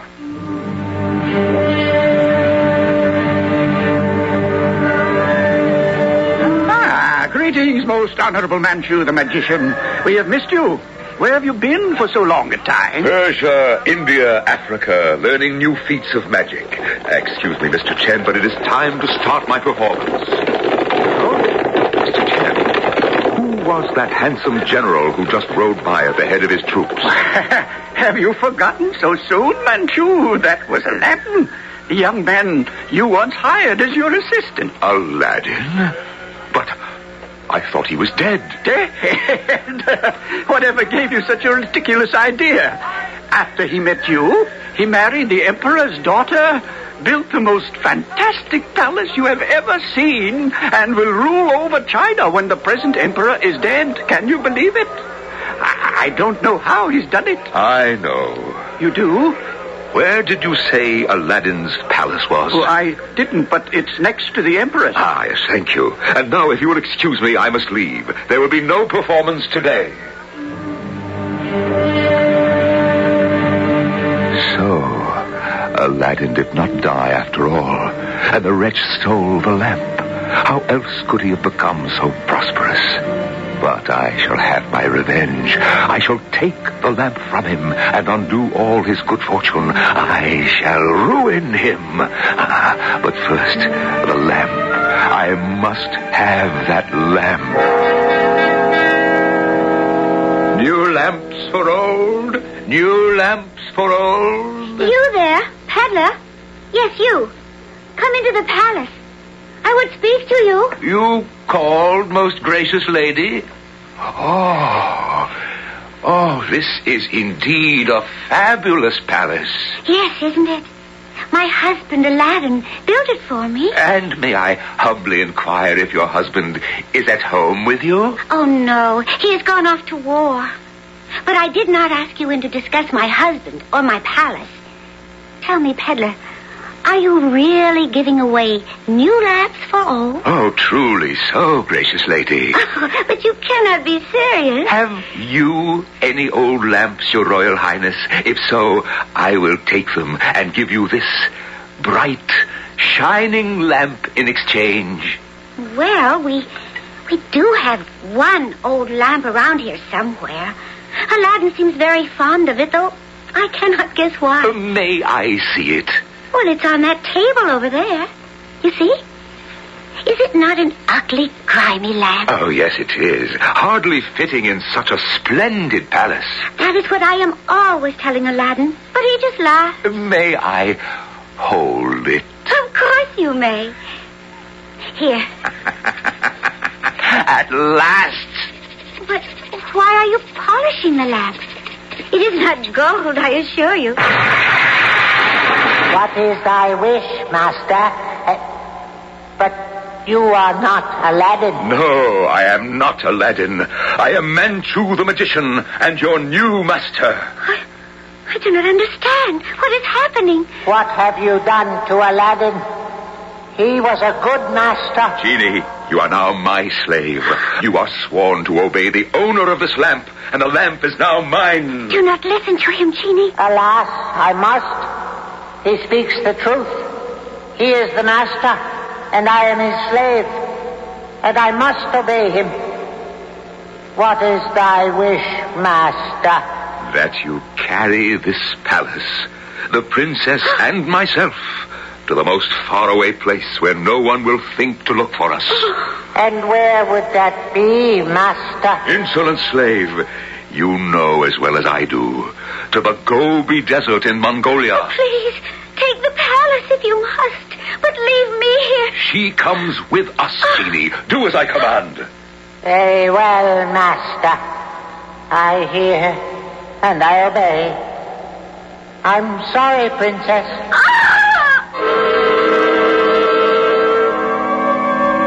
Your Majesty, a great and terrible misfortune has befallen us. What misfortune, Prime Minister? Has Aladdin's army lost the battle? No, he has not yet returned. But look through that window. The palace is gone. Gone? And the princess, my daughter? Gone as well. Oh, woe is me. What evil power has done this?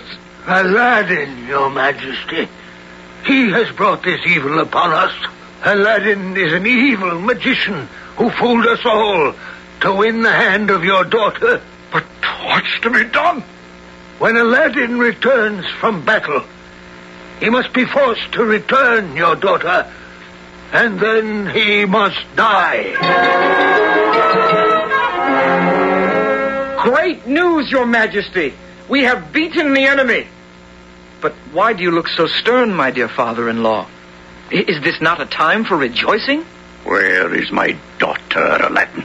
Why, in the palace, I suppose. And where is the palace? Why, it's out there. You can see it from this window. Well, it's gone. Yes, evil magician. It is gone. You have stolen the palace and the princess. Oh, but this is nonsense. I am no magician. Then how have you, who once were so poor, won your way into our hearts? Oh, that. Well, it's very simple.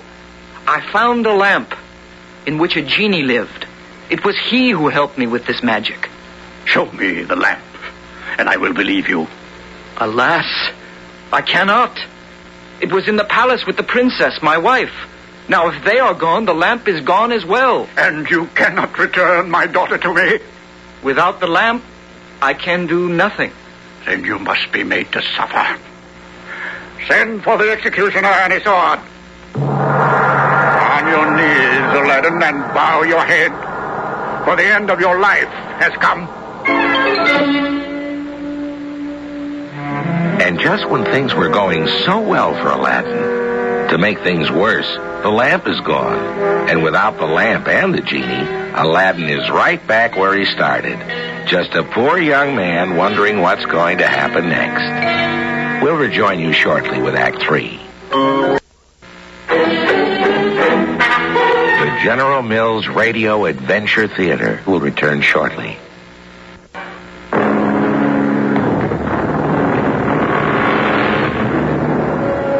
Do you believe in miracles? Sometimes it's pretty hard to, isn't it? It took us and Aladdin quite a time to get used to the magic genie. And he was a miracle if ever I saw one. Aladdin certainly needs a miracle now. But from where will it come?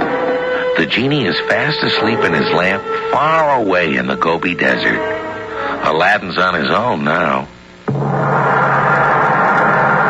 Is the executioner ready? He is ready. Your Majesty, before I die, let me speak but once more. Speak, but be brief. The Prime Minister has called me an evil magician. In your heart, you must know he lies. In his bitterness, because the princess married me instead of his son, he now wants to destroy me. Do not listen to him, Majesty. Let the executioner strike now. I pray you, before it is too late. Is this disturbance outside my palace? Your Majesty, your army is in revolt. They say that if Aladdin dies, they will tear the palace down. So, Aladdin, not only have you stolen my daughter, but you have also turned my army against me. It is more of his evil magic. No, it is not evil magic. It is their love for me, the general who has led them from one victory to another. Lies! Let the executioner strike! They're breaking into the palace. Flee for your life, my emperor! Peace! Let there be peace in this palace. Soldiers of my army, your emperor speaks. Let there be peace. I will spare Aladdin's life if he restores my daughter to me within 30 days. Your emperor has spoken. You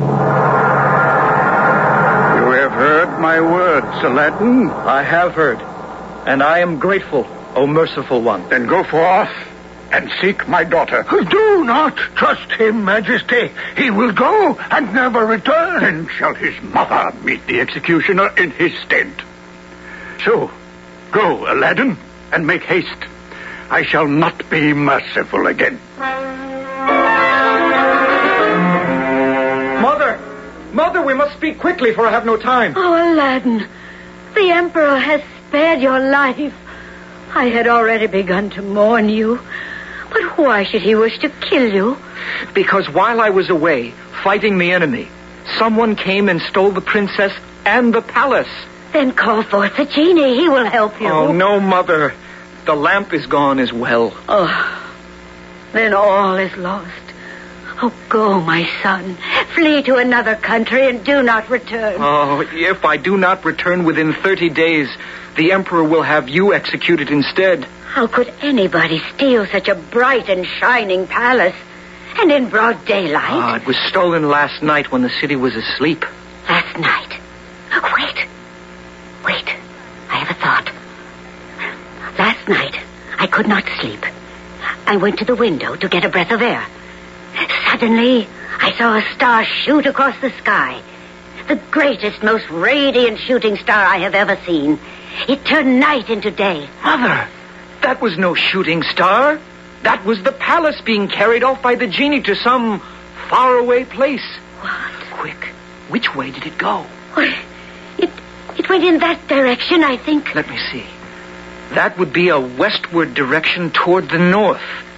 Now, what place lies northwest of here? I must think.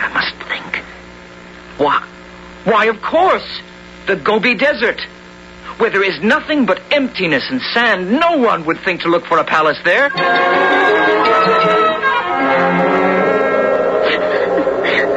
I pray you, magician, take me back to my husband and my father. Oh, stop your weeping, princess. Tomorrow you and I shall be married and live happily ever after. Never. I am married to Aladdin. But have you not heard? There is no Aladdin. Oh, no. Your husband is dead, princess. I don't believe it. I won't listen to you. Believe or don't believe. Tomorrow you shall be my wife. No. Suddenly, I feel very sleepy. I think the wine was too strong. Yes, I shall sleep now. Yes, I shall sleep.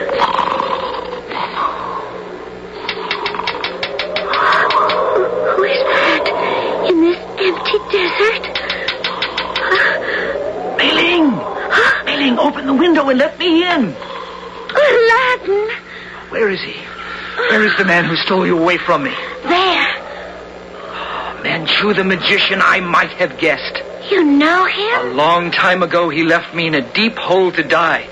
Quickly now, before he wakes. Where is the lamp? In his robe. He never lets it out of his sight. Not a sound now. I must have that lamp, or we are lost. What? Who is it? Who is it? Aladdin. My lamp. Where is my lamp? In the hands of its rightful owner, villain. Give me back that lamp. Aladdin, how did you get here? Oh, how glad I am to see you. Command me, O worthy master, and I shall obey gladly. Quickly, then. Carry this palace back to where it once stood, and take me and my princess also. And what shall I do with this worthless magician? Squash him beneath my fingers? No. No, we shall leave him here in the desert to wander for the rest of his days.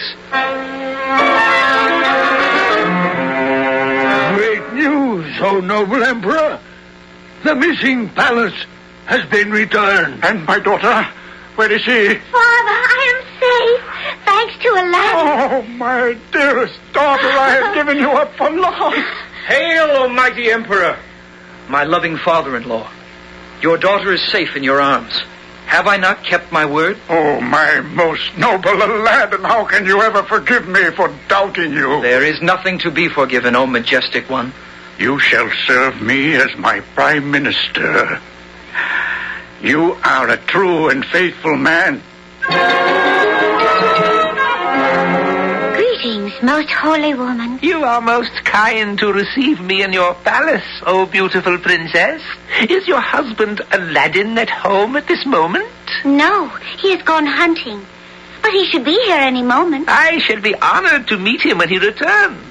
Oh, what a beautiful palace he has built for you. Yet one thing is still lacking. Lacking?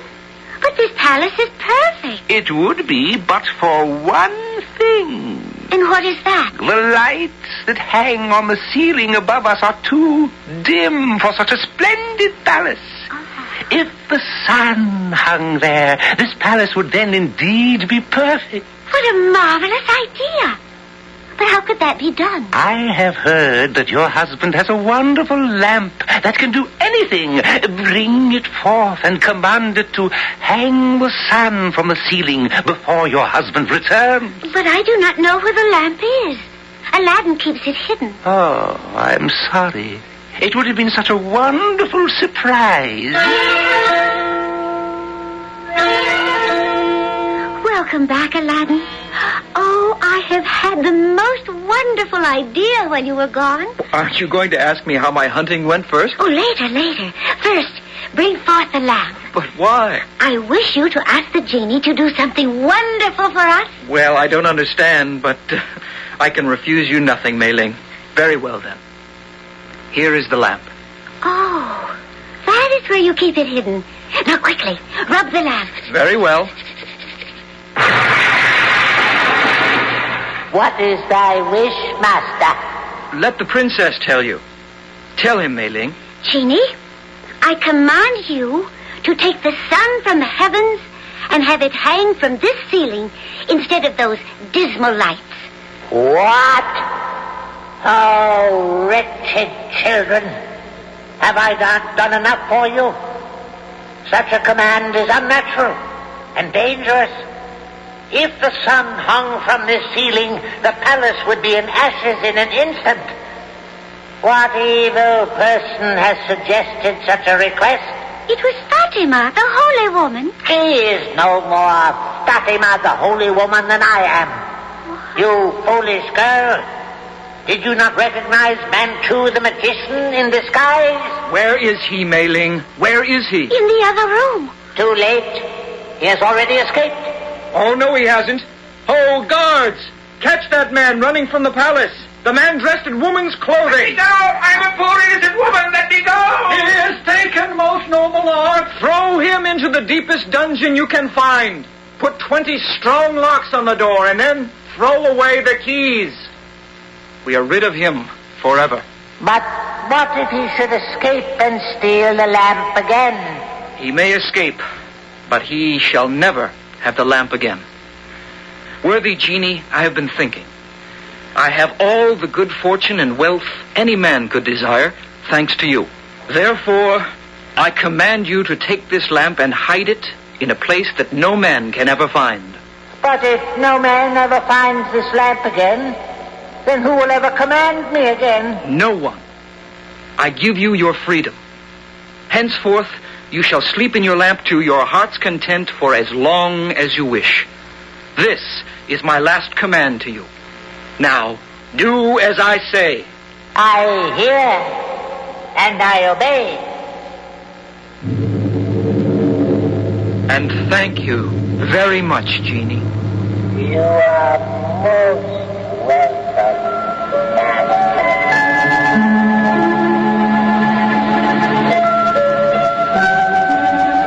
Though he lived many, many years ago, Aladdin had a very modern mind. Today, so many people claim to have seen UFOs, unidentified flying objects, which supposedly come from other planets in outer space. Aladdin is the only man I know who ever identified such a flying object correctly when he realized the shooting star his mother had seen was actually the stolen palace. I'll be back shortly.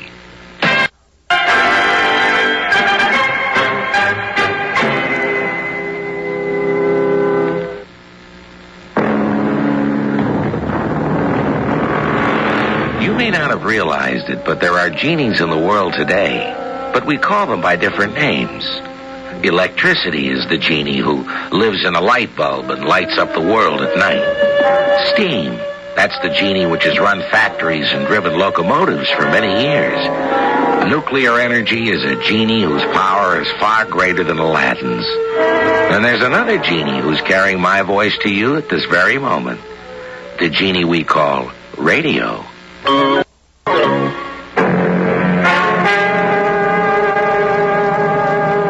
Our cast included Roger Barron, E.V. Juster, Robert Dryden, Norman Rose, and Roger DeKoven. The entire production was under the direction of Hyman Brown. This is Tom Bosley inviting you to return to the General Mills Radio Adventure Theater for another exciting tale you can hear through the magic of radio. The General Mills Radio Adventure Theater is recommended by NEA, the National Education Association. We can't wait.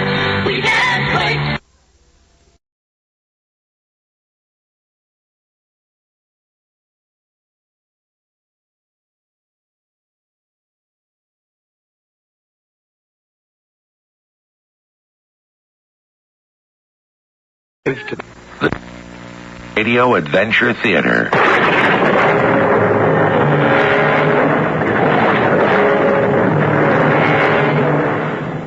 Welcome. I'm Tom Bosley, bringing you the world of your imagination. A world as vast as the universe, which happens through the magic of radio. All you need do is listen. And we'll take you back to the beginning of time, or forward to tomorrow still undreamed of, to places familiar and places no man has ever visited. Come with me to the 15th century during the War of the Roses, one of the most turbulent times in England's history, when the houses of York and Lancaster were locked in a deadly struggle for power. I will show you the way, my lord, and I have more men waiting outside the town who will join us. What men? Some 200 archers who call themselves the Fellowship of the Black Arrow. You keep strange company, Dick Shelton. But if their arrows fly true and for our side, they shall no longer be outside the law. Come, mount again, and let us ride.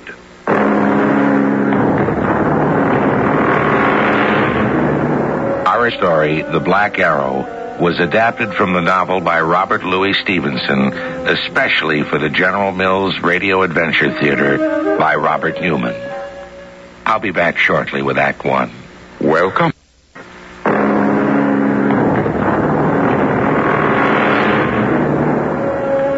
It's afternoon on a midsummer day, and two horsemen are riding from the moat house at Tunstall across the fields.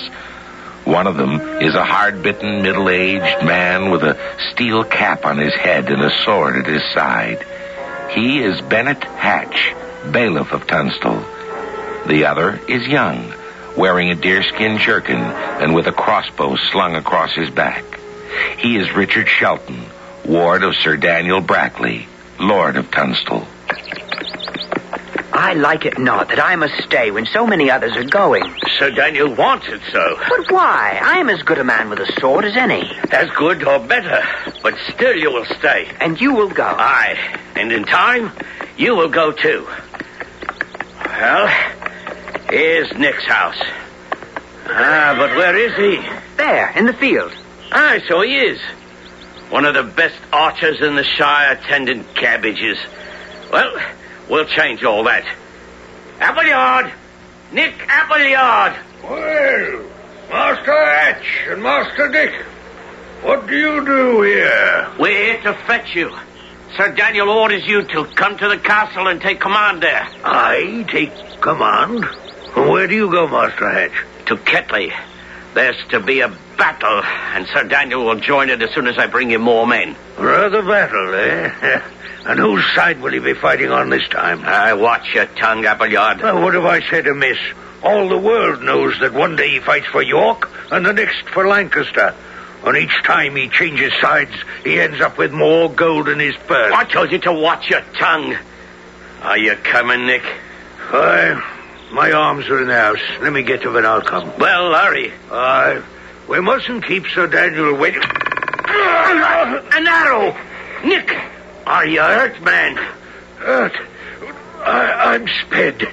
Whence came the arrow? From the wood there. A long bow shot. He was a good archer who loosed it. Pull it out. Oh, no, Nick. If we do... I say pull it out. Let me see it. A black arrow. And there's writing on it. What does it say, Master Dick? Appleyard from John Amendall. John Amendall. I know him not. But you'll be next, Bennett. Mark my word. Nick! No use. He's dead.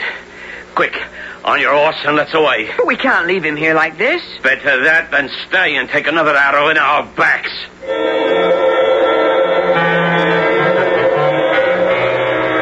Where is Nick Appleyard? Dead, Sir Oliver. What? How? Of an arrow in the back. A black arrow. Saints defend us. You saw the arrow? Saw it and read the message on it. Appleyard from John Amendall, it said. John Amendall? Who can he be? Appleyard had enemies, but... What say you to Ellis Duckworth? Duckworth? No. No one has seen or heard from him in many years. Who is this Ellis Duckworth? A yeoman who fell afoul of Sir Daniel some years back. When Sir Daniel went to take his land, he fought us, so we burned his house, and Sir Daniel had him declared an outlaw. Duckworth. It might be. But if it is he... Heaven save us, what's that? Another arrow. There, in the chapel door. Is it black, too? Aye, and there's a message wrapped around it. Read it, Dick. What does it say? I had 4 black arrows under my belt. 4 for the griefs that I have felt. One is gone, it was well sped. Old Appleyard is dead. One is for Master Bennett Hatch, who burned Grimstone, wall and thatch. One is for Sir Oliver Oates, who helped cut Sir Harry Shelton's throat. Sir Daniel, you shall have the last, to pay for what you brought to pass. Grimstone. That was Ellis Duckworth's home. And it is he. Why, look you that way, Dick. It says, Sir Oliver, you helped cut my father's throat. Oh, you believe the scribbling of a murderous outlaw? I swear to you I had naught to do with it. This is not a time for accusations. With Nick Appleyard's death, we must change our plans. I cannot leave the castle now. Master Dick, you must take the men we've gathered to Sir Daniel. I? You wanted fighting. Well, you shall have it. I must write a note to Sir Daniel. You shall take him that and a message on the Black Arrow. Be quick, Sir Oliver. I will. Now listen, Master Dick. I would give you counsel. Sir Daniel may be your guardian, but keep a sharp eye on him. And put not your trust in Sir Oliver either. But why? Did he not just swear? I have heard him swear before. Ask no more questions, but do as I say.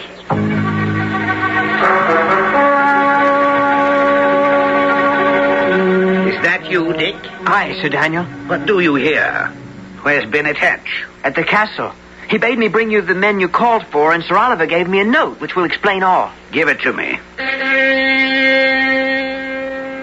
I gave him the note and the message that came with the Black Arrow. As he read them, I looked around. Lying in the corner was a lad I did not know. He seemed a year or so younger than I was, smaller and slighter, and with a very white face. He was well enough dressed, no farmer, and he stared at me with frightened eyes. Read you this poem, Dick? I did. And what think you of it? I know not. Sir Oliver swore it was a lie. It is. A most foul lie. Where did my father die? Not in the castle. In the woods some distance off. How did he die? He was stabbed. Why do you ask? Because in all these years you have told me nothing of the manner of my father's death. Nor is this the time to rehearse the whole matter. He was my friend. That was why I took you in and raised you as my own son. And also took my family's land. To keep for you till you shall be of age. Do you doubt that they shall be returned to you? No, Sir Daniel. Good. Now you shall go back to the castle with a note to Sir Oliver from me. Yes, Sir Daniel. Make no sign. I beseech you. But out of charity, tell me the straight way to Anniston Abbey. But why should I do that? Because I am in great danger. Take the path by the windmill. It will bring you to the ferry. Then ask again. Oh, thank you. And bless you. It was the boy I'd noticed before. Out of the corner of my eye, I saw him sneak out of the inn. I wondered who he was and what peril he was in. Then the door opened, and there was Sir Daniel again. Here is the note. Give it only to Sir Oliver. I will. I'll see you on your way. Wait. What's happened to the boy? Boy, sir? He was there in the corner. Innkeeper! Innkeeper, where is the boy that was with me?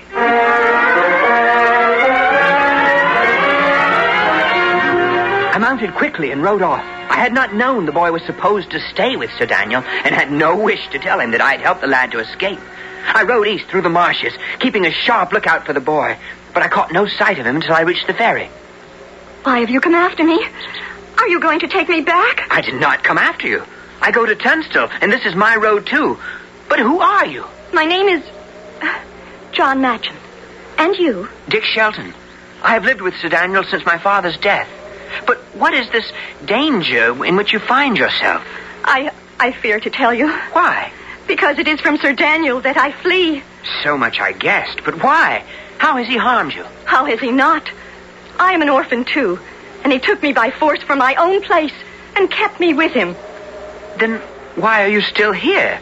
Why did you not cross the river? Because the ferry is on the other side, and there is no sign of the ferryman. Well, if there is no ferry, then we must swim. Oh, the river is wide and swift. But if we must, so be it. We put our horses into the river and swam them over. But as we dismounted to climb the bank on the far side, disaster struck. My horse, frightened by the swim, pulled free and galloped off, and John's followed. Oh, what shall we do now? We still have our legs. Oh, go through the woods on foot? What if we meet wolves or outlaws? I fear not wolves. I have my crossbow. As for outlaws, we must be wary. Oh, you are brave, Dick. Braver than I am. I do not know why you are helping me, but I'll never forget it. We set off through the forest, John walking beside me, and my heart warmed to him. Night found us still far from the castle or the abbey, and we slept in the wood. In the morning we went on again, but we had not gone far when... Oh, do you hear that? It may be a woodcutter. Hold my crossbow while I go see. Peering through the underbrush, I saw 200 sturdy men, clad in green, sitting around a fire in a clearing. Who are they? If I mistake not, outlaws, the fellowship of the Black Arrow. And if they are, that tall one with the beard is Ellis Duckworth, who calls himself John Amendall. What shall we do? Go back and away as quickly as we can. Wait, someone's coming. What news, Roger?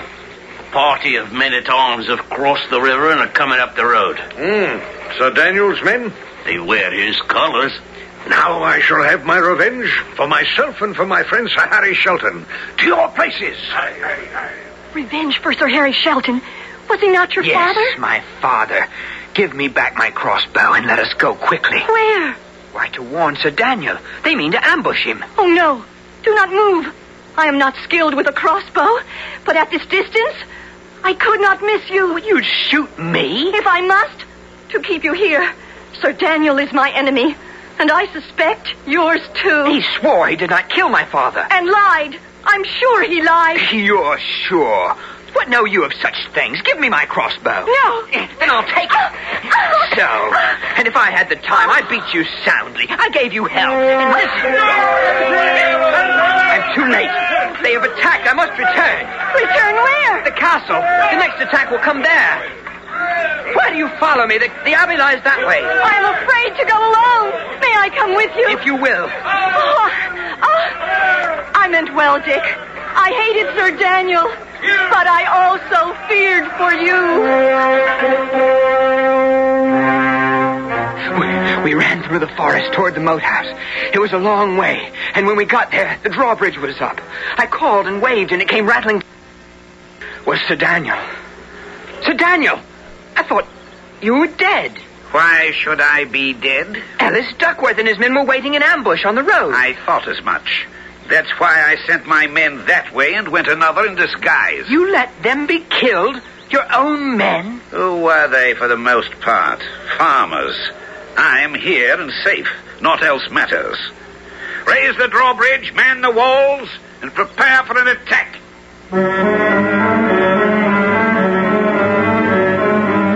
So, young John, who fled from Sir Daniel, is in his power again. And Dick is back in the moat house. But is he safe? For Sir Daniel must know that Dick is now suspicious about his father's death. And Sir Daniel is completely ruthless when he feels threatened, as we know already. And we'll see again when we return shortly with Act 2. The General Mills Radio Adventure Theater will return shortly. Yeah.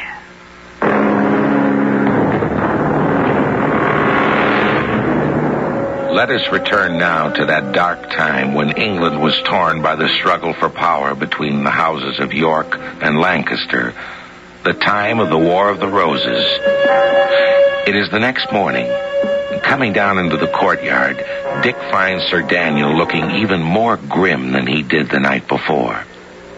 So, you're up, Dick. Are things as bad as they seem? They could not be worse. We are besieged. I will take my place when I have said a few words to young John. Young John? Who is young John? What? John Macham, the lad I brought here with me yesterday. There is no such person here. What? But he came here with me. You called him my young friend. A slight and somewhat frightened boy. I say he is not here. But he could not have escaped. Duckworth's men surround us. We're hard-pressed. Bennett Hatch lies in the chapel sorely wounded, and you must prattle of someone you will never see again. Sir Oliver, where are you? Here, in the gatehouse. I must speak with you. I stared after him. Here was another mystery. What had happened to the boy, John? There was someone who might be able to tell me. I slipped into the chapel, and there was Bennett Hatch lying on a pallet. Master Dick, I'm dying. Say not so, Bennett. You have been wounded before and lived to jest about it. I will not jest this time. What do you know of my father's death? I know nothing. Well, that cannot be. You have been sheriff to Sir Daniel for many years. He was found in the forest with a stab wound in his chest. But who could have killed him? Who and why? I tell you, I know not. And even if I did... What is it you do not know, Bennett?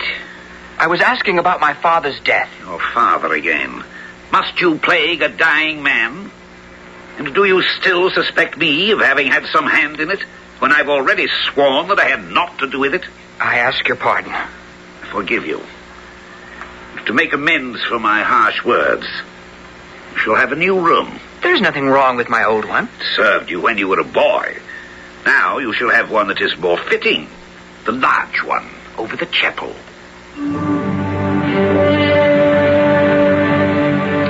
When night came, I went to the room over the chapel as Sir Daniel had insisted. There was the rub. Why had he insisted on it? I bolted the door, stretched out on the floor behind it, and waited. Close on midnight, I heard the sound I had been waiting for. Soft footsteps outside. I drew my sword. Dick, are you in there? John? Yes. Let me in. It is you. What do you hear? I came to warn you. Quick, close and bolt the door again. As quickly as I can. You've been here all this time? Where? Locked in the topmost tower room. I hid the knife when they gave me supper, and since then I have pried at the lock and only just opened it. John, I have been deeply afraid for you. For when I spoke of you to Sir Daniel, he denied there was a John Macham. For once, he may not have lied. What? But you are here, standing next to me. This is your arm, not a strong one, it is true, but if you are the bravest soul in England, I am the dullest and most blind. You are no lad. I wondered how long it would take you to discover that. I saw your clothes, your boy's clothes, and your short hair. Who are you? Lady Joanna Sedley. I am an orphan, as I said, and I fear an heiress. I was passing through Ketley on my way to York when Sir Daniel captured me and kept me with him. But why? The Sedley holdings are large, and I believe he either means to marry me himself or marry me off to someone else. Never. Why should it matter to you? I know little of women, but you are such a maid as I never thought could be. I know not if I will live through this night, but if I do, I swear I will love none but you till the day I die. Shh. Do you hear that? Someone is coming. I hear. But the steps are not outside in the corridor. They are there, behind the paneling. How can that be? A secret passage into this room. That is why Sir Daniel put me here, and that is how my father died. Here? It must be so. Sir Daniel had him sleep here, killed him here, and took him out through the passage, leaving his body in the wood. And that is Sir Daniel coming now? Sir Daniel or Sir Oliver, who is his accomplice. Whichever of them it may be, will not find me sleeping as my father was. Stand back and give me room. Joanna! Joanna, where are you? That is Sir Daniel now. He has been to the tower room and discovered I am gone. Joanna! Dick, open the door. What shall we do? Shh, nothing. Answer not. Dick, I know that Joanna's in there with you. Open the door. Break it down, men. We are undone. Someone in the secret passage, and now Sir Daniel and his men at the door. Whoever was in the passage must be gone. He knows he can no longer surprise me. How can that help us? We shall go out the passage. I saw a light through a crack near the bed. There must be a secret opening there. Yes, here is the crack, and... Oh, you are right. But what of whoever was in the passage? Gone. If not, he is only one man, and I fear him not. Come quickly. I led the way through the door, down a few steps, and then along a winding passage, feeling my way. Behind us, we heard the door of the room crash open, Sir Daniel shouting, then following footsteps. I came to another door, found the latch, and opened it. Where are we? In a room over the moat. Then all was in vain. We are still lost. Can you not swim? No. I will help you. We will leap from the window into the moat. I cannot. It is too high, and the water is deep. You are caught. Hurt not the girl, men. She is a rare prize. But as for Master Dick... You shall not take him. Guard yourself. She has a knife. Why, you wild cat. Dick, go, quickly. I cannot hold them long. No. You must. I pledged you my troth. And if you die... I go then. But you and vengeance shall be mine. I climbed out of the moat and crawled into the woods. I knew there were outlaws all around me, but night was no time to approach them. So I waited till dawn, made myself known, and was taken to the tall man with the beard, whom I had seen in the forest. Was it you who leapt into the moat last night? It was. Ah, that was bravely done. Who are you? Dick Shelton. Ah, do you know who I am? I do. Ellis Duckworth, also known as John Amendall. You hit the center of the mark. Dear lad, it lifts my heart to see you, for I loved your father. He was my friend, and I will be your friend as well. I thank you, Ellis, for I have need of friends now. Last night he tried to kill me as he did my father, sending someone through a secret passage to the chamber where I slept. Ah, so that was the way of it. I knew he was behind it, though I didn't know the manner of the deed.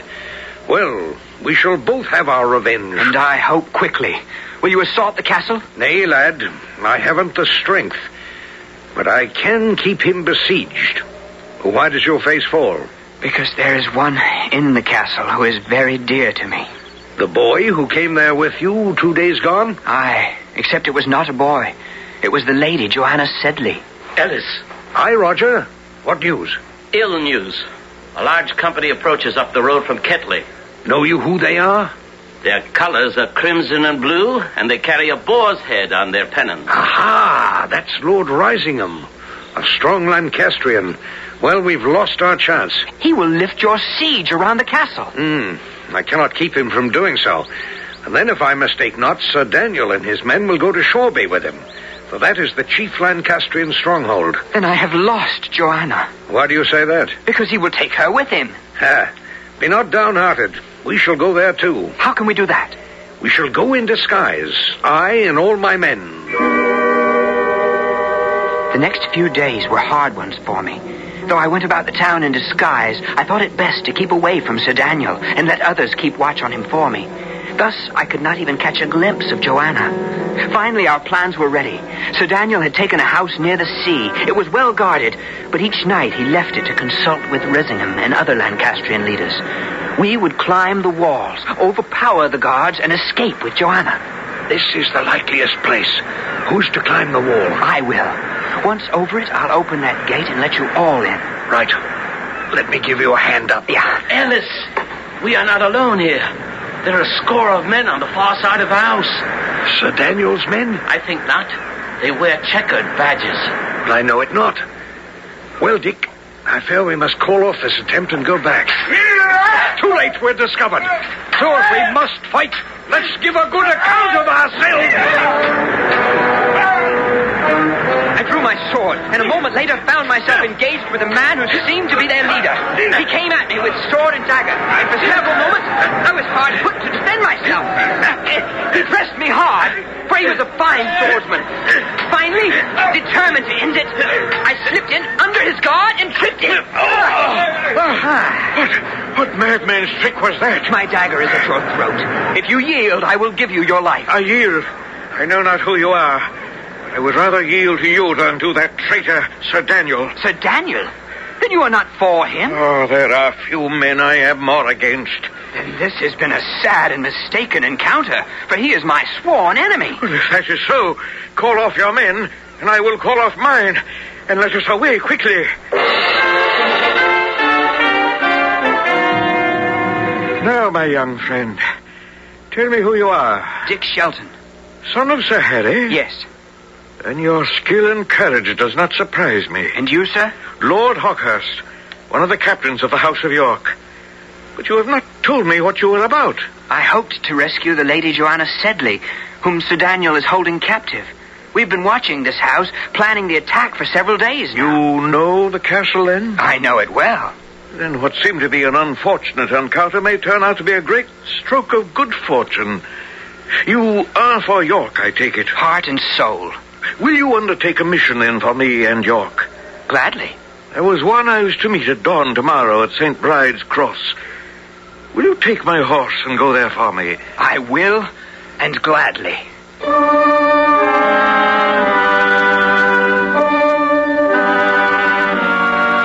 So for the second time, Dick has failed to rescue the woman he loves.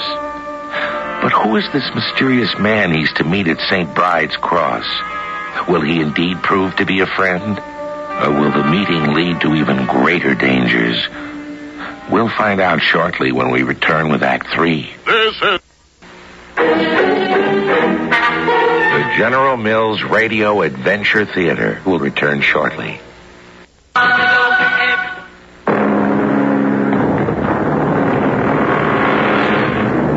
And now back to England in the days of the War of the Roses.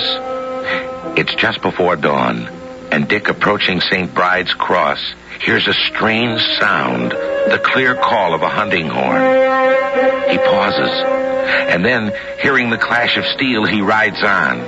There at the foot of the wayside cross, a single man in full armor is fighting half a dozen men-at-arms who wear the Lancastrian colors. Hold you well, sir. Help is at hand. Keep the varlets in play while I sound another call. I'll try. But if you have men, they had better come soon. They will. As always, I have been too eager and outrun them. Here they come. And there go our enemies. So will all of Lancaster flee one day. May the day come soon. Well said. Now, dismount. Tell me who you are that came to my aid in such good time. My name is Dick Shelton. I know the name Shelton. You are a brave young man and a good swordsman, though somewhat foolhardy. That has been said of me before. But may I know who you are? I am Richard, Duke of Gloucester. The king's son? The same. My lord. Nay, kneel not to me. I am not king yet. But tell me what you do here. I came to meet another. I like it not that he has kept me waiting. If you mean Lord Hawkhurst, my lord, he sent me in his stead. I thought I knew your horse. I can tell you what you wish to know. I've been in Shoreby for several days now. Have you? You came in a fortunate hour. Tell me then. There are about 1,800 men in the town. 1,800? I have 700 there in the woods behind us. 700 more will be here shortly. And tomorrow will come another 500. Now, if you were Richard of Gloucester, what would you do? Strike now or wait until tomorrow? Strike now, my lord. Why so? Well, so far they know not of your presence here. By tomorrow they may have some report of it. I think the surprise is worth 500 men. And you are worth almost that many. We shall do it. You will show us the best way into the town? I will, my lord.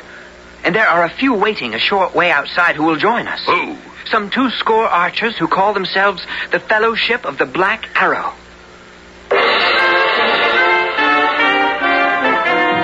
Now let me study this. If a small body of men struck there near the harbor, that would draw their forces. Then I and my main body could sweep in from the west and take them from the rear. If you will give us 100 men, my lord, Ellis, I, and our archers will strike that first blow. You think you can not only strike, but hold there until we cut our way in to relieve you? I do, my lord. Then we shall try it. And if you succeed, you shall not only win your spurs, but my undying favor. Go then, young Dick and Ellis, and good fortune go with you. We ran up the street the Duke had indicated. We were well into the town before those there knew what was afoot. Then they came at us, and for a time the fighting was hard and grim. Ellis fought beside me, and our men shot arrow after arrow from the windows of the houses on either side of us. How goes it with you, Dick? Well enough, though I do not think we will be able to hold them if they charge again. Nor do I. But we've fought a good fight so far, and... Listen! That's the Duke! He comes charging in, and look! They break and run! It's over! Shoreby is ours! Where go you now? To Sir Daniel's house to find Joanna. When Ellis and I got to the house, we found it empty. Sir Daniel had fled, taking Joanna with him. Sick at heart, I walked back to where we had made our stand. Young Dick, I have been looking for you. You have fought like a hero, done what you said you would, and pleased me greatly. Kneel. I dub thee knight. Rise, Sir Richard. I thank you, my lord. Yes, you thank me, but still look as black as midnight. Why? Because the lady I told you of, Joanna Sedley, is gone. And you think of that now, in our hour of victory? I do. My lord, I believe I've somewhat aided you at St. Bride's Cross and here. I crave a boon. What boon? Give me a score of lances to follow Joanna and the man who has taken her, my enemy, Sir Daniel Brackley. We rode out of town, found a farmer who had seen Sir Daniel and his company riding west, and followed. At dusk, deep in the woods, we found that the company had divided, some going on towards the castle, and some turning off towards the south. We decided that Sir Daniel had gone on to Turnstile and went that way. A short while later, through the trees, we saw a campfire. It's Sir Daniel. He has your lady and perhaps a dozen men with him. What shall we do, Dick? Leave our horses here, surround and attack him. Aye, that would be my counsel, too.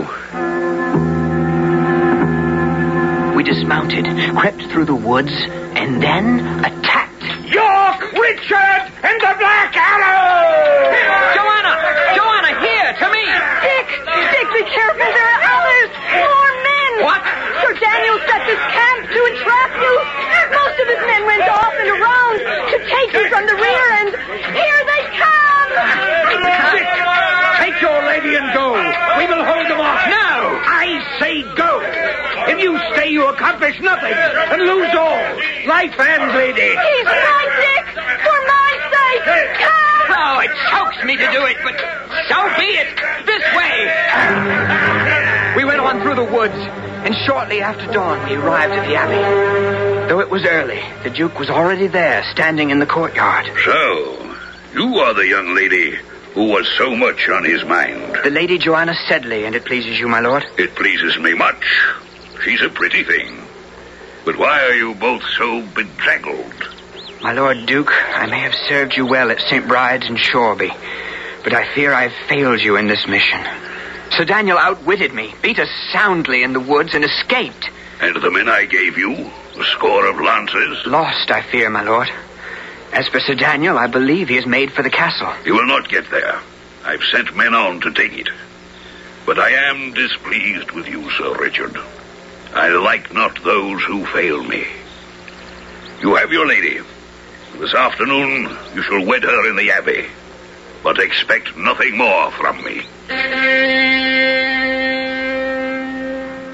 That afternoon, waiting until it was time for the wedding, I left the abbey and walked into the woods. I had much to make my heart heavy. Ellis, who had been my good friend, was gone. Dead, I was sure. And Sir Daniel had escaped me and my vengeance. I had gone some little way when a monk, his hood pulled forward, came up the path towards me. Pax Vobiscum, my son. Greetings, Father. Wait! Why do you draw your sword? Because there is something about you, the way you walk. Lift your hood. What? I said lift your hood. So, I thought it was you, Sir Daniel. What are you doing here? Having lost all else, I try to save my life by seeking sanctuary at the abbey. You shall not go there. Dick, I have done you wrong. I grant you that. But if you do not let me pass, you doom me to a traitor's death. Which you deserve. Perhaps. But the disgrace of that I cannot face. I would rather die at your hand. You have a sword. Strike, and strike quickly. That I cannot do, not in cold blood. Are you armed? I have a dagger. Then I will throw away my sword, thus, and fight you on even terms, dagger to dagger. Ah, you fool! Will you never learn? Of course I had a sword here under my robe. I fight on even terms with no man when I can outwit him. Now you shall die. Even with a dagger against your sword, I fear you not. Come then. I come. I shall take more pleasure in this cutting you down than...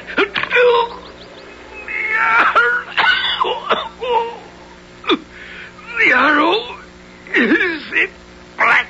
It is. Then vengeance is done. Aye, that it is. But by whose hand? Whose should it be? Ellis, praise be to heaven. I thought you were dead. Not I. I fought my way clear when you escaped, hid in the woods, and followed this villainous traitor when he found the way to Tunstall blocked and came here. And arrived in rare good time. Not only to save my life, but to speed me on my way to a new one. Your marriage? Yes, it is to be celebrated within the hour. And there is no one I would rather have stand by me there in the chapel than my good friend, Ellis. Well, then, Why do we tarry here?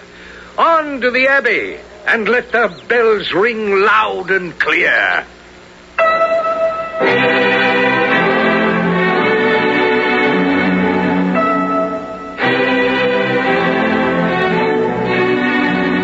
And so the last black arrow flew and vengeance was done. But not by young Richard. He can go to his bride not only with a high heart, but with clean hands. I'll be back shortly.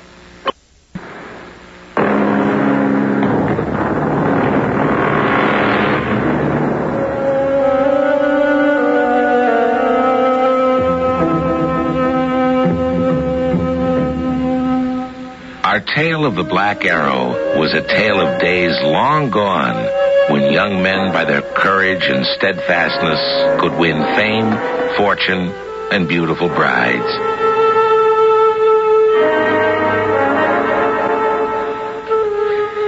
Yes, those days are long gone. Did such things happen even then? Well, who knows? But they can and do happen on Adventure Theater in the world of radio drama. A theater whose stage has no limits but your imagination.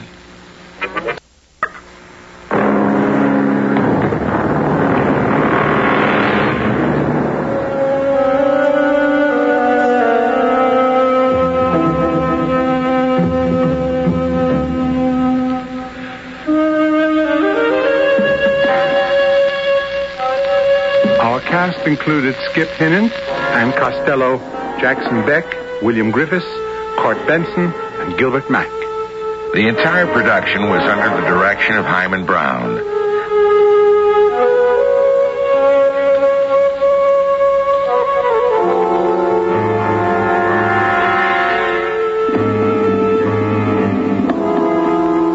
This is Tom Bosley inviting you to return to the General Mills Radio Adventure Theater for another exciting tale you can hear through the magic of radio.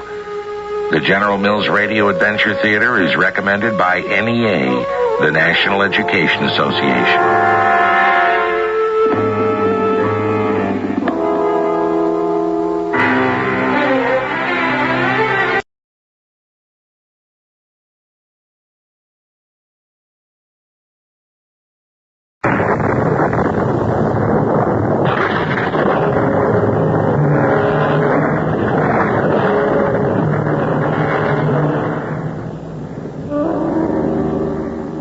I'm Tom Bosley. Welcome once again to the world of wonder and imagination. The world not only of today and tomorrow, but of yesterday. The magic world of radio. You know that today our nuclear submarines prowl the whole floor of the 5 oceans and all 7 seas. They skirt the equator and slide silently under the great polar ice cap.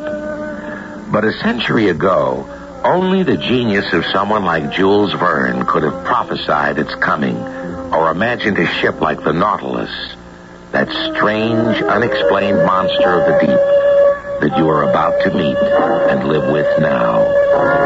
Our tale today is 20,000 Leagues Under the Sea, adapted from Jules Verne's novel for the General Mills Radio Adventure Theater by Ian Martin. It stars Paul Hecht. I'll be back shortly with Act 1. This.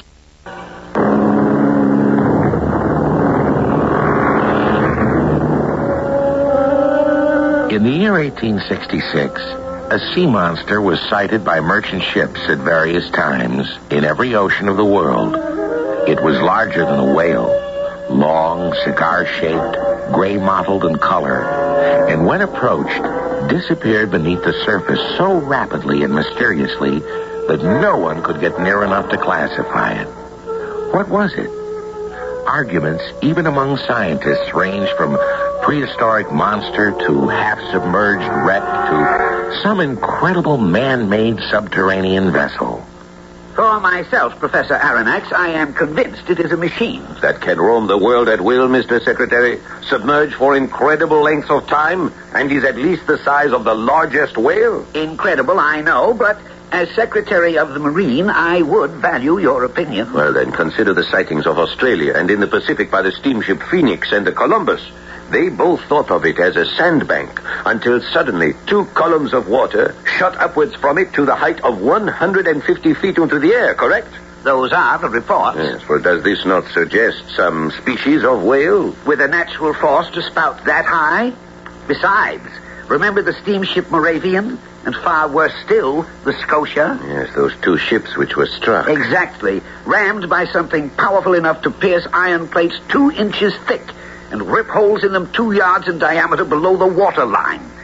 Now, what animal, what whale could accomplish that? Well, the narwhal, perhaps? But the narwhal is relatively small, some 30 feet. But suppose that bug travels at a speed of 20 to 30 miles, armed with a battering ram like a long lance tooth. Now, let us speculate on an enormous narwhal, a sea unicorn. I hope you're right. But as an American concerned with the defense of my country, I must lean to the other side of the argument, that this is some gigantic war machine. The United States has made its decision. The heavily armed frigate, the Abraham Lincoln, under the command of Captain Farragut, has been outfitted to hunt this creature, machine, whatever it is, and destroy it. Well, I cannot imagine it is anything man-made. Would you care to join the Abraham Lincoln in its search? Well, I am just about to return to France, Mr. Secretary, but why me? Because in your capacity as professor to the Museum of Natural History in Paris, we consider you the foremost marine biologist in the world. If we cannot destroy this terror of the seas, perhaps we can at least identify it. I shall give you my answer before I return to France. I hope it will be yes. Now, I must hurry back to the ministry. Very good, sir. I will have my servant Conseil bring you to your carriage. That is the bell, Conseil. I have it, Monsieur le Professeur. Professor Aronnax? I am his servant, Conseil. I'm Lieutenant Heath, United States frigate Abraham Lincoln. I bear this message from my captain, Captain Farragut. Will Monsieur enter? No, I think I'd better stand by my horse. Will you be so good as to deliver this letter to your master? I'll wait for the answer. As you wish, Lieutenant. Excuse me. Who is it, Conseil? A message from Captain Farragut. Let me see. Oh, dear. Something is wrong. No, the monster has been sighted in the Pacific, off the coast of Peru. I am invited to sail on the American ship to track it down. Well, what do you think, Conseil? Whatever pleases Monsieur le Professeur. There is a lieutenant outside the door who awaits a reply to his captain. Well, will you go with me? Oh, where else, monsieur? Shall I tell the lieutenant? No. I will tell him myself. Finish our packing. We should sail from Brooklyn with the tide. Oui, monsieur. Lieutenant, I am Professor Aronnax. At your service, sir. What message do I bring my captain? That I and my servant accept a gracious invitation from him and the United States and will be aboard before the tide turns. Monsieur Pierre Aronnax? Yes, the same, and this is my servant, Conseil. Conseil. I'm Captain Farragut, and the large gentleman beside me is Canada's gift to whalers, the finest harpooner in the world, Ned Land. Pleased to make your acquaintance, Professor. Conseil. I am particularly pleased to make yours, Mr. Land. We will need all your skill if we are to capture this creature who has managed to terrorize the world. Lieutenant Heath, have we slipped mooring? We have, sir. Very well. Full engines ahead. Set the men to the shrouds. We'll clap on all sail before we clear the headland. And so began the great adventure, with all of us straining forward in anticipation, almost as though the monster would come boiling out of the water the moment we had cleared the harbor. But it was to be many weary days and weeks before that happened. Until further proof, Professor, I'd have to deny that any whale or sea unicorn such as you described could pierce the hull of a ship. Legend is full of stories of ships the narwhal has pierced through and through. Wooden ships, perhaps, not the iron plates of a steamer. There might just be such a creature as your narwhal. And if there is, I can't wait to sink my harpoon in him.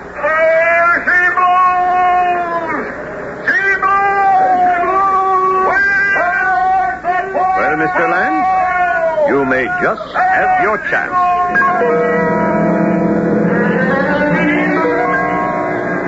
But what the lieutenant had sighted proved to be a real whale, a whole school of them, in fact, and not the monster we were seeking. Still, the encounter was to establish one thing, that Ned Land was a formidable friend, and his skill with a harpoon was beyond belief. There she blows, Mr. Land. Which side shall we come up on her? Steady as you go, Lieutenant. Luff up hard as starboard as we fetch her. Good job, Max, lads. We're headed for a kill. Just as she runs. Pretty, lads, pretty. Driver, now. Come on out. Sit forward and hold fast. Beautiful. Now.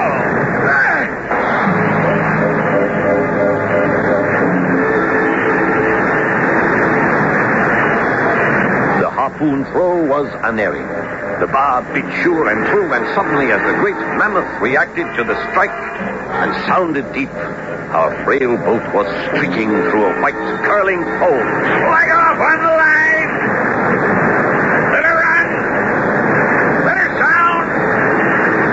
She's ours, lads. She's ours.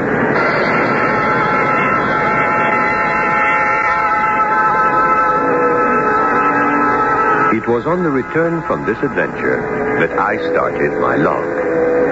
Its first entry, 6th of July, 1867. We have finally rounded Cape Horn at the tip of South America. We are now beating up to the northwest into the great body of the Pacific, and Captain Farragut has gathered all of us on deck. Now, we've just rounded the Horn, and all of you on board know what we seek. I'm empowered by the United States government to offer prize for the first man to sight this scourge of the seas, whatever it is.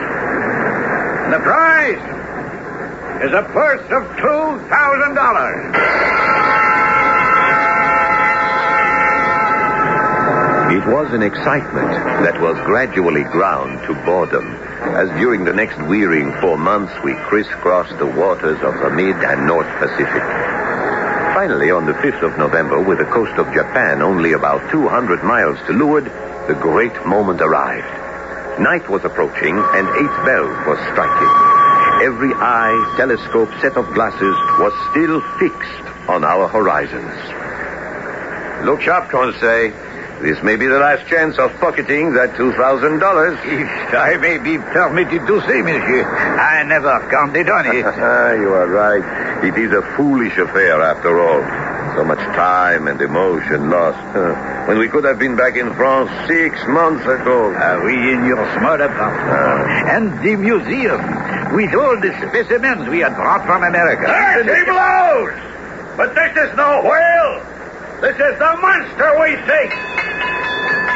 I claim the $2,000. Everybody on deck to check me out. Way ho! Way ho! Whatever it is, there she blows. At 2 cables' length from the ship, on the starboard quarter, the sea was boiling. In the center of it was the mass, the reality, the strange center of a violent activity. What was it? What could it be? That would have to wait for closer inspection. An inspection I might have been well counseled to leave alone. Because what had turned out to be a roundabout trip back to France was suddenly about to be a wild trip beyond imagining. A voyage that, before it was finished, would add up to 20,000 leagues under the sea.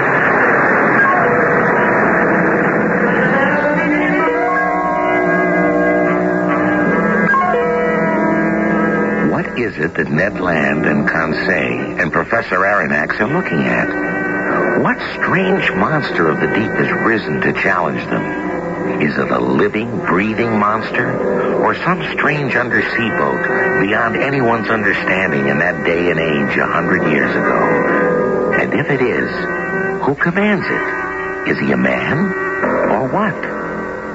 I'll be back shortly with Act 2. The General Mills Radio Adventure Theater will return shortly.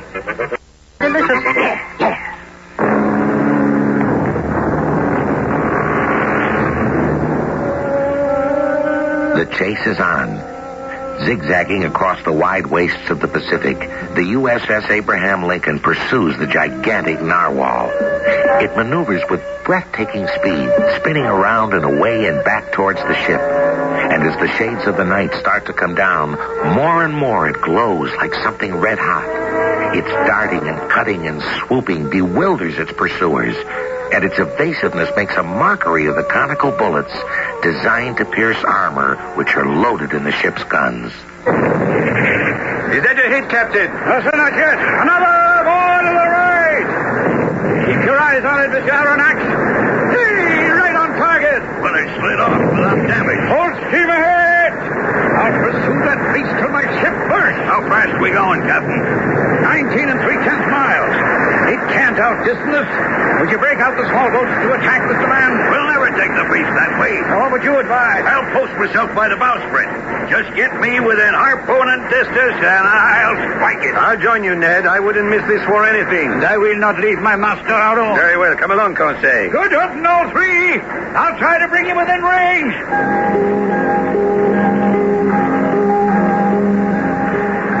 Night was coming down as the three of us clung to the twisting, heaving bow of the ship, water streaming back as she cut through the waves. Ahead of us, suddenly still, floating on the surface as we cut towards it, lay the great narwhal. Ned Land, one hand grappling the martingale, the other brandishing his harpoon, leaned out with us over the water.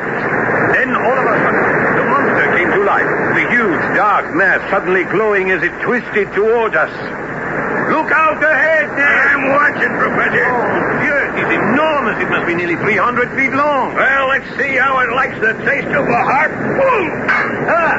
Yes, Conseil, but the harpoon bounced away as though it had hit armor. I didn't stop it. But you may have hurt it. Yes, but not stopped it. Look out! It's trying to attack us.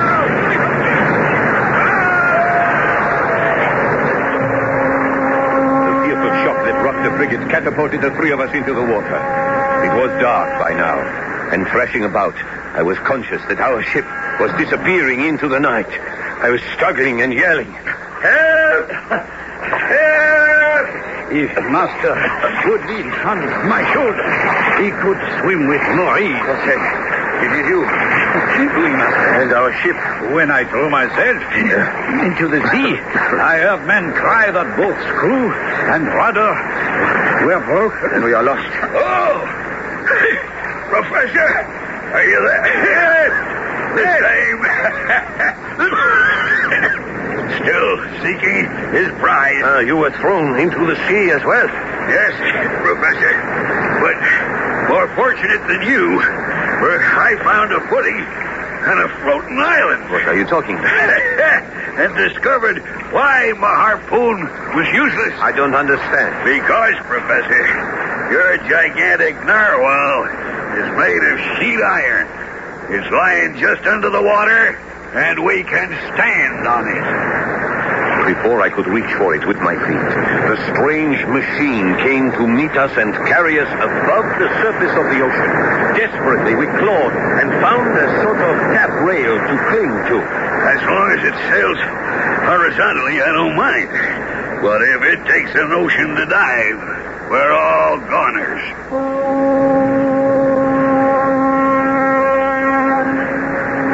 In the light of the moon, I could see the silhouette of our ship some 5 miles off, fading over the horizon.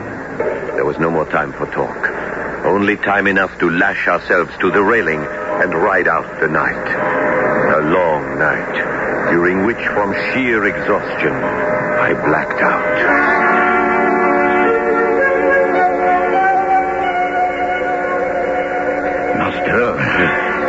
Master. What is it? Conseil? Yes, Master. Where are we? Oh, it's dark. I can see nothing. We are inside, Monsieur. They came for us. What? Who came for us? 8 of them.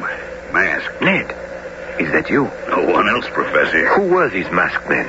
They came from inside this ship, armed, and forced us into captivity. A ship? Aye, your giant narwhal is no freak of nature. It's man-made. Yes, master. A huge vessel that does sail upon the sea, but beneath it also. This is a submarine ship. Who knows how deep in the ocean we're buried? Well, who commands it? We don't know.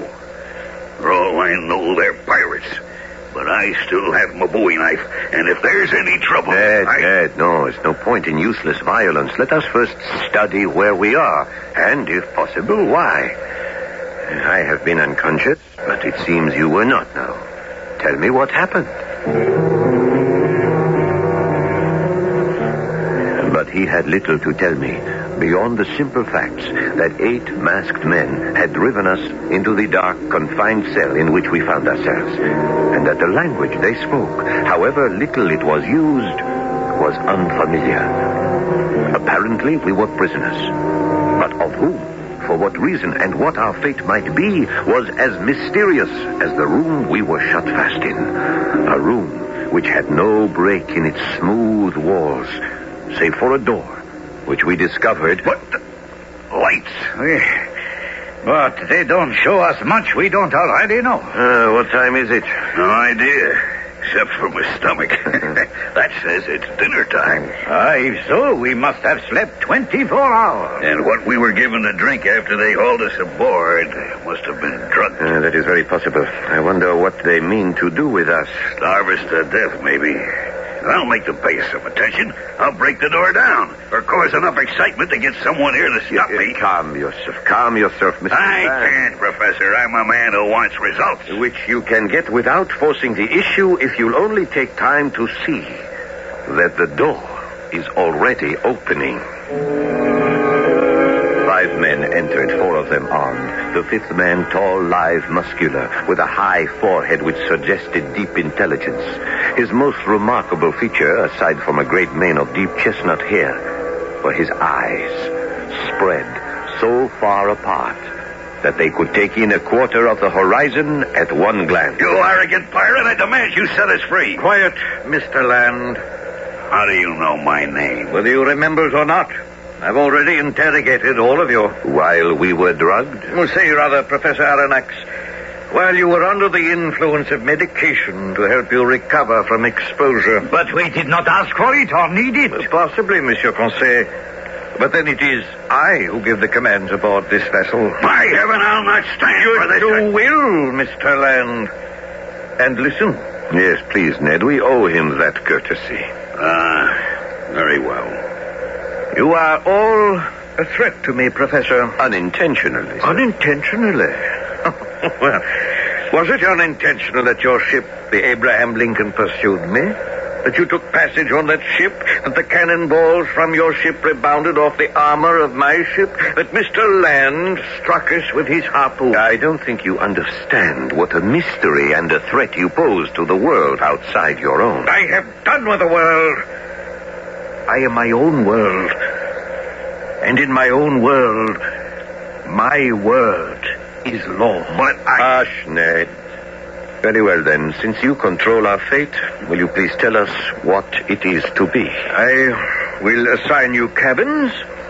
You will have the freedom of the ship. And in exchange for this liberty, I only ask one thing.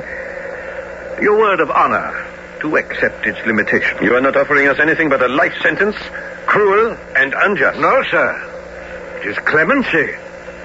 You are my prisoners of war. You attacked me, tried to surprise me, and unlock the secret of my whole existence. You think I can send you back into a world which must never know me again?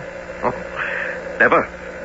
In keeping you, it isn't you I'm guarding, but myself.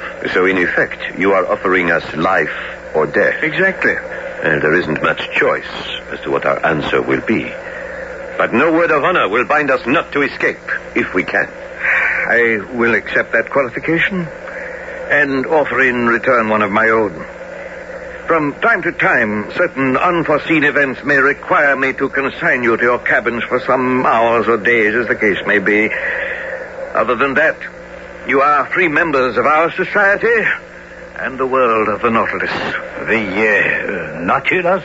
The name of my ship. And how are we to address you, sir? My name from your world I have abandoned. Here I am the captain. If you must have a name to go with that, you may call me Captain Nemo.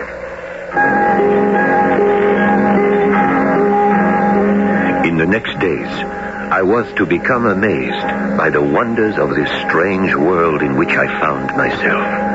The spacious cabins, the drawing room, the dining room, the library, and the control cabin all left me breathless. But most of all was the construction of the ship itself, its engines and its capabilities. Dining with Captain Nemo, he seemed to have no hesitation in answering whatever question I raised. Did you enjoy your dinner, Professor? It was excellent, Captain. But what amazed me beyond belief was not the fish, which of course your nets can capture, but how you can supply meat. What you thought to be meat was fillet of turtles. What you thought pork, dolphin livers. You see, we find our game in our submarine forest. Yes, but the ship itself. Well, here in my room, you can see all I need to navigate it. You know these instruments. Yes, most. Barometer, compass, sextant, chronometer. This, the dial with the movable needle, is a manometer, is it not? Correct. It measures external pressure and reads out depth. And these other instruments?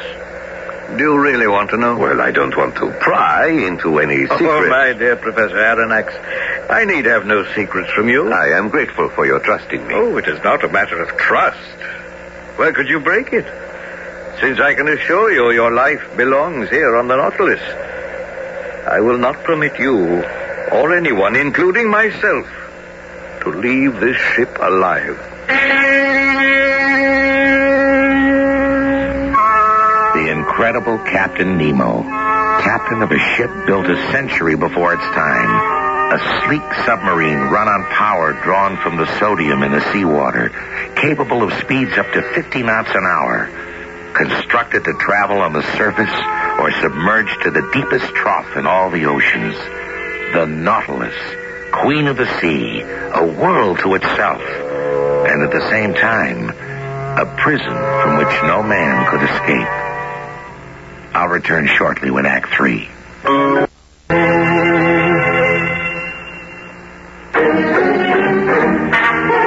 General Mills Radio Adventure Theater will return shortly.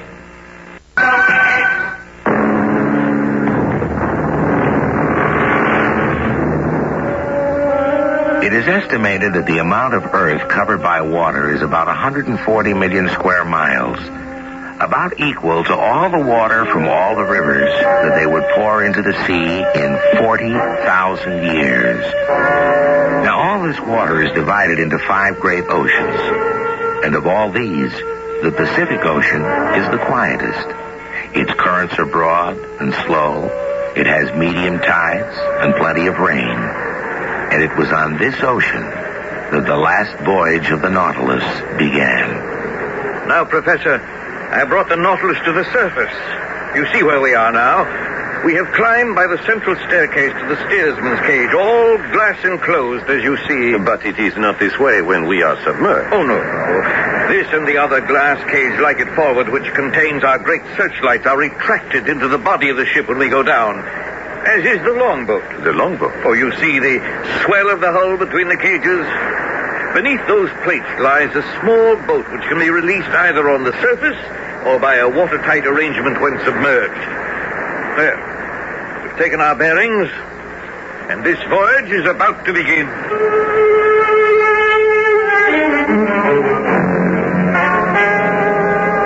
We've got to make a plan to seize this ship, Professor. Yes, but how, Ned? Well, you've talked to the madman. How many men are aboard?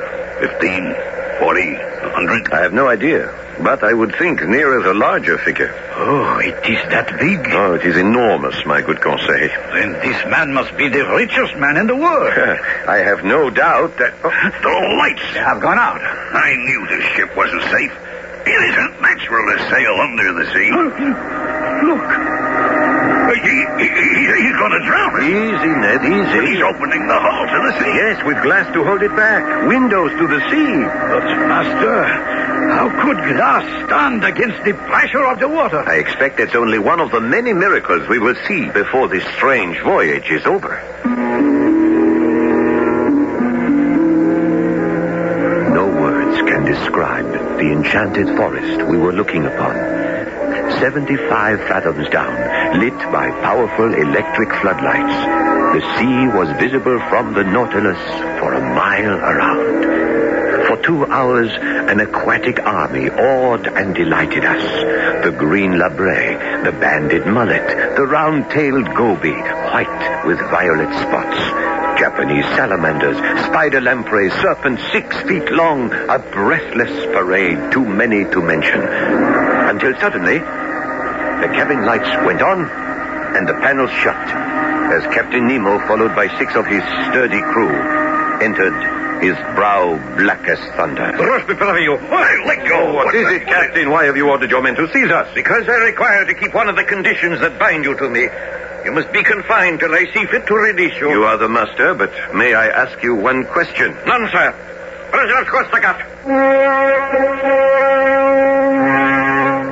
We were hurried to the same cell in which we had spent the first night.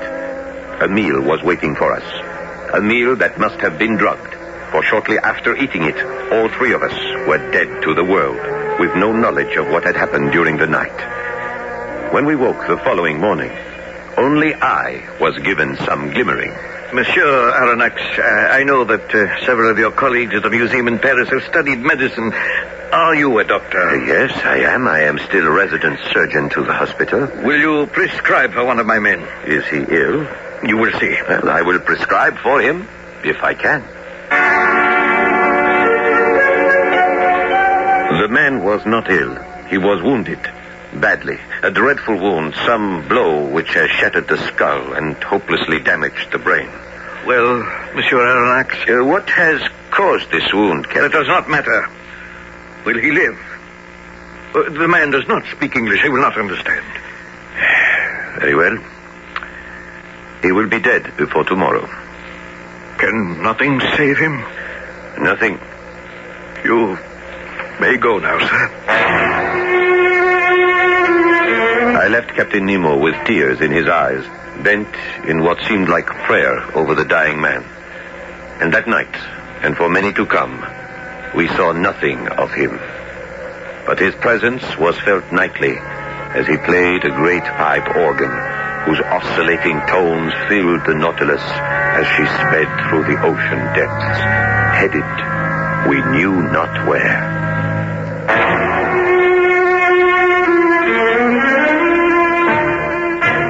Then one morning, the ship's engines were stilled, and the captain came to me. Monsieur Aronnax, would you like to walk with me in the forest? Oh, I would be glad to set foot on dry land and breathe fresh air again. The walk, I project, will be on the sea bottom.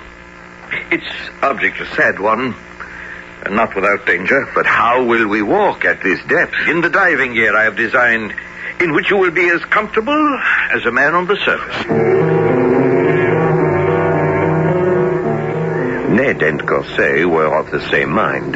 Helped by members of the crew, we were fitted with rubber suits, heavy copper helmets, and a kind of iron mail like a flexible suit of armor. Heavy leaden shoes and the tanks on our backs completed it all. And we were ready.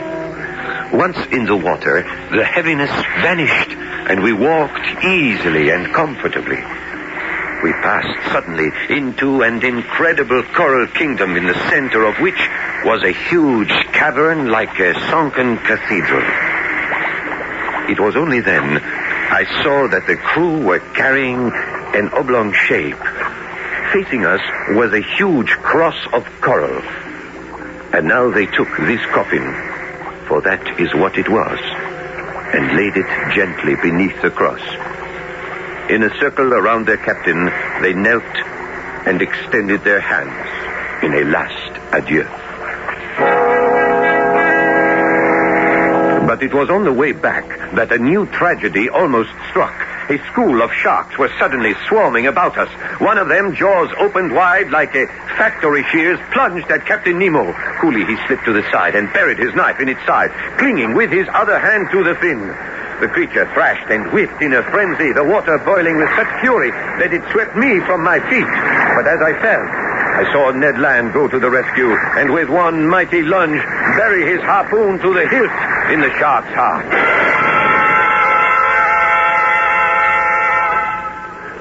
Are you all right, Captain Nemo? Quite.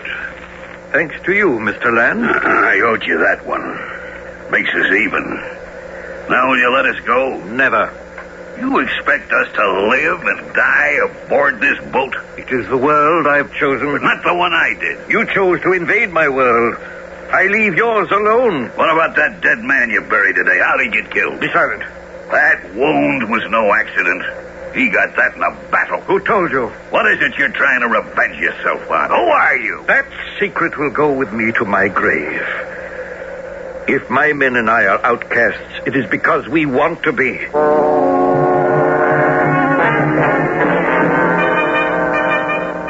On the 4th of January, having traveled 11,340 miles, came our first real opportunity to escape. I was up with Captain in the helmsman's cage as we sailed on the surface near the coast of Papua, when suddenly... An accident, Captain? An incident. Yes, but we are fast aground in open sea. The tides are not strong in this ocean. You have little hope of setting the Nautilus free. It is true the tides are weak, but have no fear. In 5 days, the moon will be full and we will float again. Now, if you will excuse me, I have duties below. Professor. Yes, Ned? Now's our chance to escape. We'll all have to leave this ship. For you mark my words, this piece of iron will navigate neither under or over the seas again. Yes, I don't despair as you do, Ned. I will give the captain his 5 days to see what the moon will do to float us off.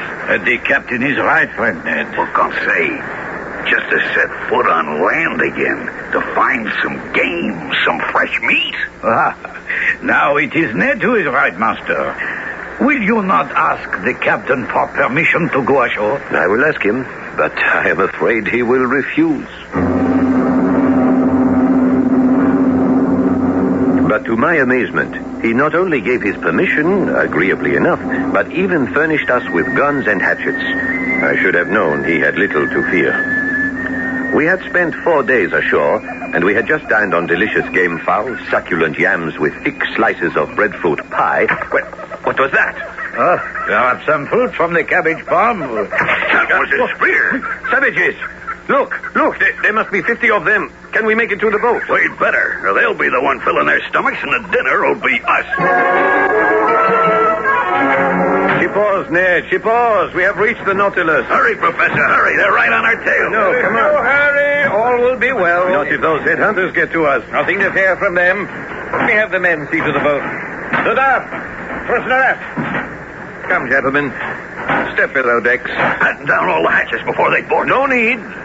We will leave the hatches as they are. But the Papuans, they are cannibals. Perhaps. But we will not harm them, and they will not harm us. What? What is that? The whole hull is charged with electricity. But don't be alarmed. Just enough to stun, not to kill.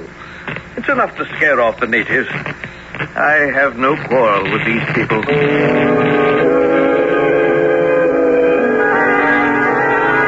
What can I say of the miracles performed by Captain Nemo, even to the fact that just as he had predicted at the exact hour, on the 5th day, the last waves of the tide lifted the Nautilus again to continue her endless journey under the waves.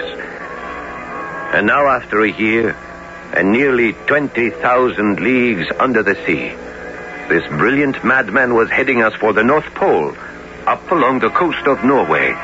We were standing on deck. What is that ship, Ned? Why, it's rigging a ship of war. Oh, may it reach us and sink this cursed Nautilus. But where is Captain Nemo? Below, I think. So now is our chance. Into the water. Escape. Say you're right. Stay where you are, gentlemen. You are not leaving the Nautilus. Besides, it will benefit you little to flee to that ship. I intend to sink it. But attack is begun. Go below. I will have my revenge. I am the law, and I am the judge. Through men like you, I have lost all I loved and revered. Country, wife, children, all that I hated before me. And I will strike them down with the spell of the Nautilus. Die! Die! Die!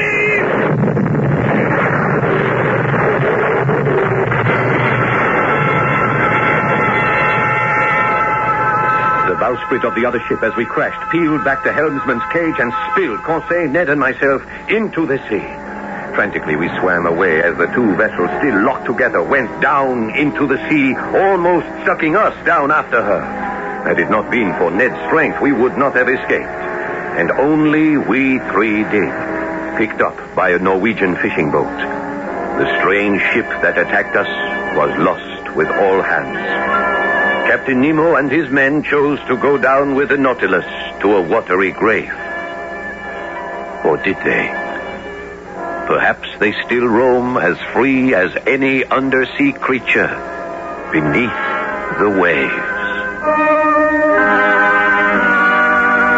Of course, whatever happened to Captain Nemo, he and his boat must have long ago disappeared, since our adventure happened over a century ago. Captain Nemo was before his time. Today, with all the submarines in the world, Captain Nemo would find his private world a little crowded. And don't you think all of us are lucky that, thanks to the vision of Jules Verne, we were the first to sail with Captain Nemo for 20,000 leagues under the sea? I'll be back shortly.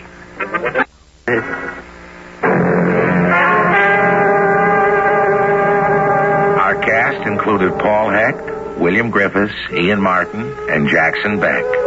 The entire production was under the direction of Hyman Brown. This is Tom Bosley inviting you to return to the General Mills Radio Adventure Theater for another exciting tale you can hear through the magic of radio. The General Mills Radio Adventure Theater is recommended by NEA, the National Education Association. Break one, Nana.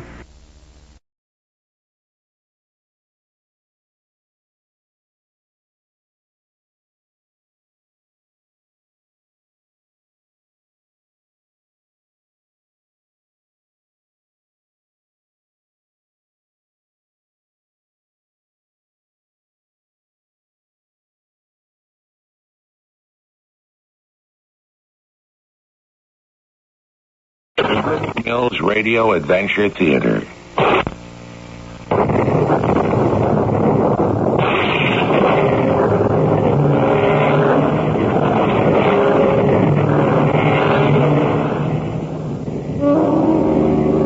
Welcome to the wonderful world of adventure. I'm Tom Bosley, who with a click of a switch can turn your radio into a magic machine which will take you wherever you choose. Today, we go back almost 1,000 years and meet one of the merriest heroes who ever lived, a man called Robin Hood. Now, once you've met him, you'll never forget him. And to make his adventure more exciting, we've supplied him with not one, but two villains. The more, the merrier. Our story, Robin Hood and His Merry Men, was written especially for the General Mills Radio Adventure Theater by Paul Tripp and stars Kevin McCarthy. I shall return shortly with Act One.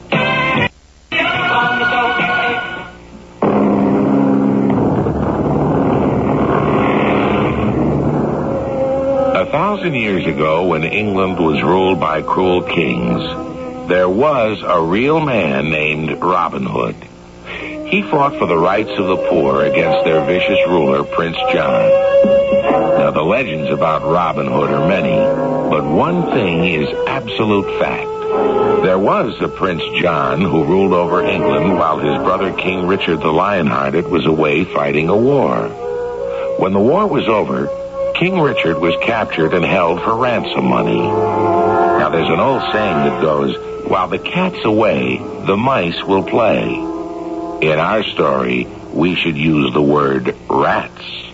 the rats will play. Sister? Sister.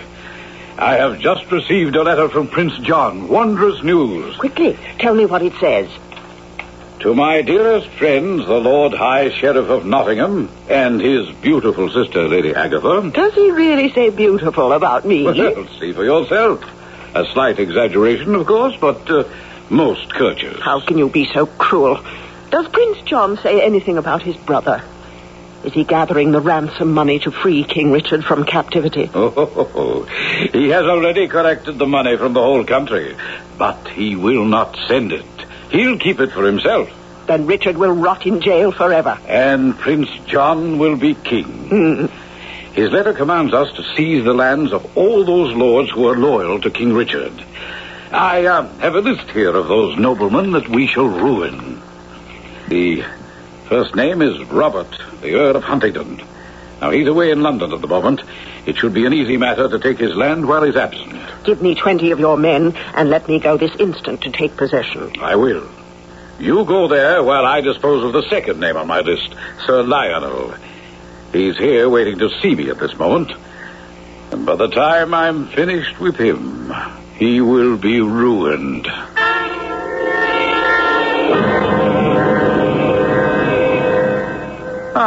Sir Lionel, you are most welcome. Pray be seated. I shall stand and be brief. I cannot pay you the debt I owe you. It is very difficult to collect 200 gold sovereigns. 200? Oh, you are mistaken. You owe me 400. But I only borrowed 200 from you. You forget the interest that I must charge you? This is unlawful. If King Richard were here, he would not permit it. If you do not give me the money you owe me, your land shall become mine. You signed the paper. Well, you have only until 6 o'clock this evening to deliver the money.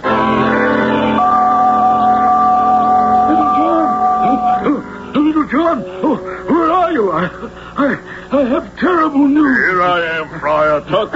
Oh, you're shaking like a fat bowl of jelly. Oh, no. This is no laughing matter. The sheriff's sister, Lady Agatha, has just seized all the lands of our friend Robert, the Earl of Huntingdon. And what's worse, all her men are waiting in ambush to capture the Earl, who is expected back today. We must wait here to warn him. Yes, and pray that he comes this way. Oh, of that I'm certain. He always rides homeward on this path through Sherwood Forest. Oh, happy day. It is the Earl of Huntingdon. Stop me, Lord. Stop. Who dare stop me? Friar Tuck. And Little John. Why do you stop me? I'm anxious to get home. No, you dare not go home. Dare not? The sheriff's sister has seized your lands, and her men lie in ambush waiting to seize you as well. And you think that will stop me?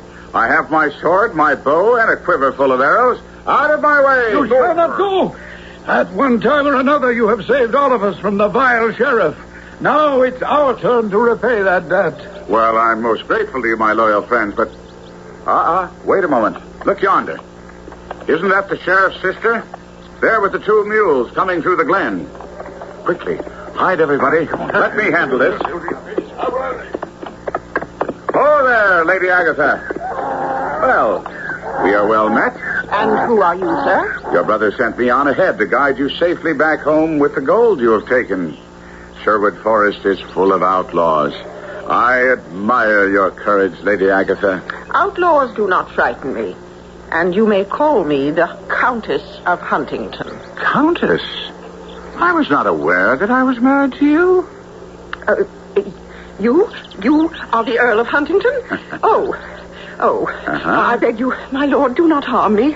I'm a helpless woman. Have no fear. You may go, dear lady, but I shall keep the mules and the gold that you have stolen from me. Farewell, dear Countess. Farewell. Farewell. From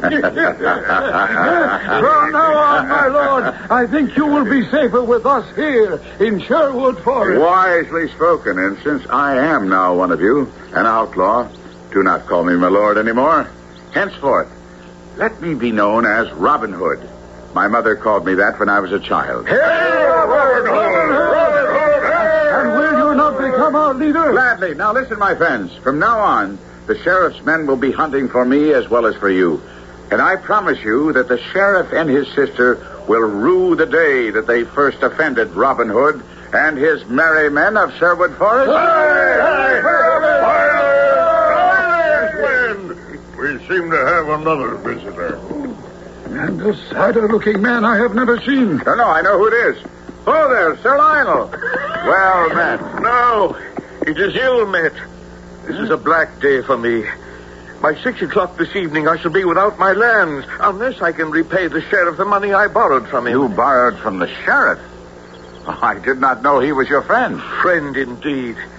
A few weeks ago, when my crops were ready for harvest, a band of riders came in the night and burned my fields. Now, I suspect it was the sheriff's work, but I cannot prove it. I was ruined. I needed money to pay off my farmers who would starve otherwise. So why didn't you come to me? I would have loaned you the money willingly. You were away in London. At any rate, the sheriff offered to give me the money, and like a fool, I took it and signed a paper which said that if I didn't repay him, he could take all my lands in exchange. How much do you owe him? 400 gold sovereigns. You shall have it. Friar Tuck. Yes, Robin. Would you hand me one of those bags of gold from the mule's back? Here, Sir Lionel. But I don't understand. I thought the sheriff's sister had seized all you possessed. She returned the gold, though not willingly, I must admit. Right. I do not know when I can return this money to you. Oh, cheer up, Sir Lionel. I shall be more patient than the sheriff. Now go and stuff this gold down his throat. And I pray you, return after that. I am certain that you will have a more cheerful tale to tell then. Oh, I am forever in your debt.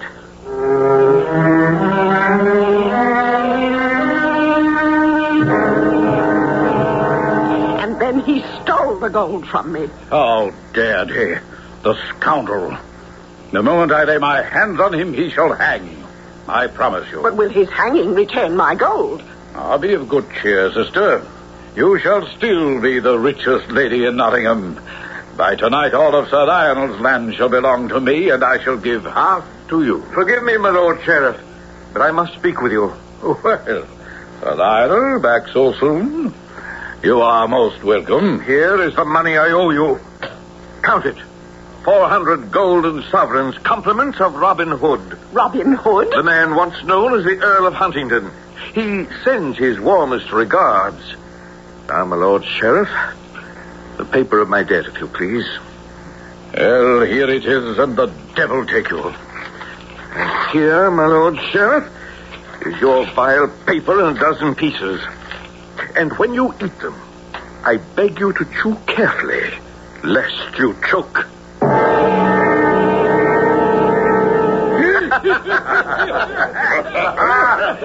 And then, Robin, I tore the paper into tiny pieces and threw them in his... If only I could have seen their faces. Oh, I do not know when I shall ever be able to repay you. Oh, you won't have to, my good friend. Oh, but I must.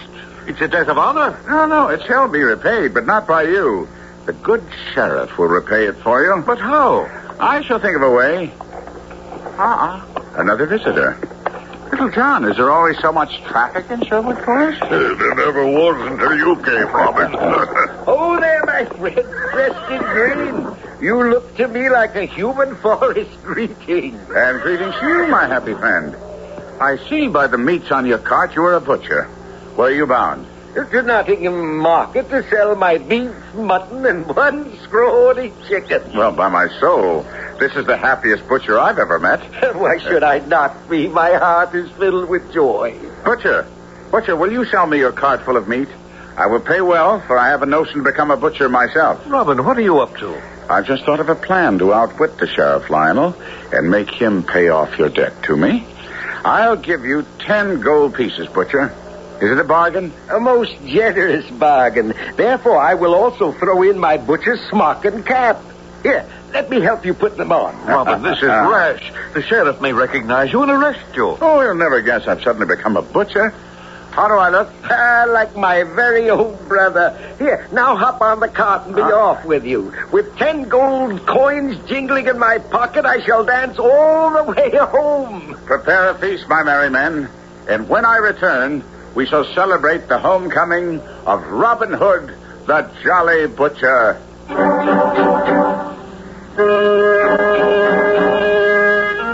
Now, here's a coincidence. 35 years ago, during World War II, when Hitler and his Nazi army occupied France, those who opposed him went underground to fight his tyranny. And 900 years before, Robin Hood and his merry men did the very same thing to fight against the tyranny of the Sheriff of Nottingham. Only instead of going underground, they hid safely in the open air of Sherwood Forest. One way or the other, there will always be men willing to risk their lives to fight against injustice. We'll return in a few moments with Act Two. The General Mills Radio Adventure Theater will return shortly.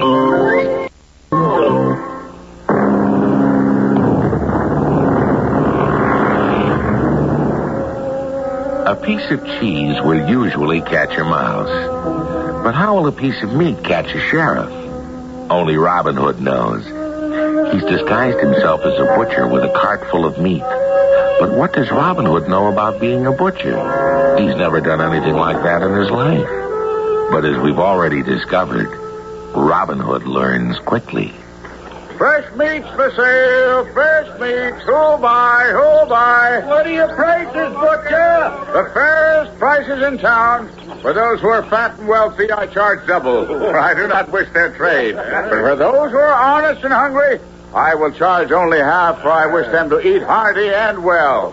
And for the pretty girls, I will charge them but a kiss. You'll never get rich that way. True, my good friend. But think how happy I shall be. Here you are, my pretty lass. This juicy leg of mutton is yours for a kiss. Come to the window, brother, and see the butcher selling his meat in the marketplace below. A leg of lamb for a kiss. Who'll buy? Who'll buy? Why aren't you out there buying? Have you no nose for a bargain? And have you forgotten we're expecting a distinguished guest, Sir Hubert, Prince John's right-hand man? Oh, dear me, I had forgotten. Well, hurry and buy all the meat that stupid butcher has. And when Sir Hubert comes, he shall sit down to such a feast his eyes will bulge. I go, brother. Who knows? Perhaps I shall be able to buy all that meat with half a dozen kisses. Who'll buy? Who'll buy? Quickly now, quickly. Who'll buy before my meat is all gone? Your attention, butcher. I buy all the meat you have left. I warn you, dear lady, the price will come high. For wealthy ladies, I charge double. And I shall gladly pay. For if your price for pretty young ladies is but one kiss, then I am willing to give you twice as many kisses. Is it not a good bargain? A good bargain for you, my blushing lady, but not for me. How dare you? Know you not who I am? Aye, that I do. You are the Lady Agatha, sister of the sheriff, whom I see coming this way now, with a scowl on his face. Well, sister, have you not yet made your purchase? The wretch will not sell to me. Oh, dear lady, you mistake me. I am most willing to sell, but at my price, not yours. Return to the palace, sister. I shall deal with this impudent fool. I go. Now, how much will you sell me this meat for? Oh, but my Lord Sheriff, I would never sell such a poor lot of meat to you. It's no longer fresh. It's been in the hot sun for over 3 hours. Upon my word, you are an honest man. I shall need the freshest meat, for soon I shall be entertaining a most distinguished guest, Sir Hubert, Prince John's right-hand man. Well, in that case, you must entertain Sir Hubert most royally. I have a marvelous idea. On my farm, not far from here, I have 500 head of sleek, fat cattle. You shall have the entire herd for only 800 gold sovereigns. I'll give you 400. And if you refuse, you'll never sell meat again in Nottingham town. That would be a calamity. Very well, my lord. You drive a hard bargain. You have the money with you? Of course, in this purse which hangs from my belt.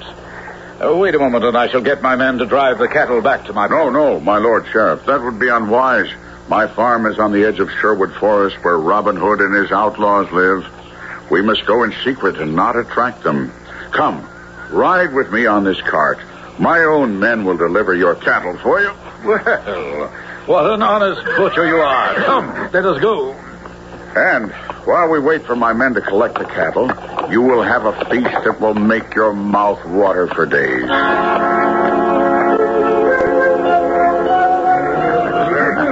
Here, Sheriff, have another helping. No, thank you. I've had enough. Yes, you were quite right, Butcher. Never have I tasted such delicious meat. And now I must return. Where are your cattle? Well, there goes one of them. That stag? What? Have I been eating deer's meat, then? Aye. Delicious, wasn't it? Butcher, you have deceived me. You have no herd of cattle.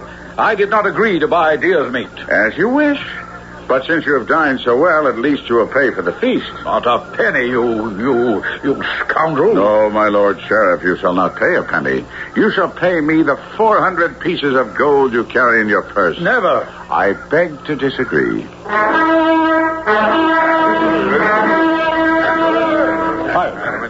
What is this? I'm surrounded. By 100 sharp arrows pointed at your heart.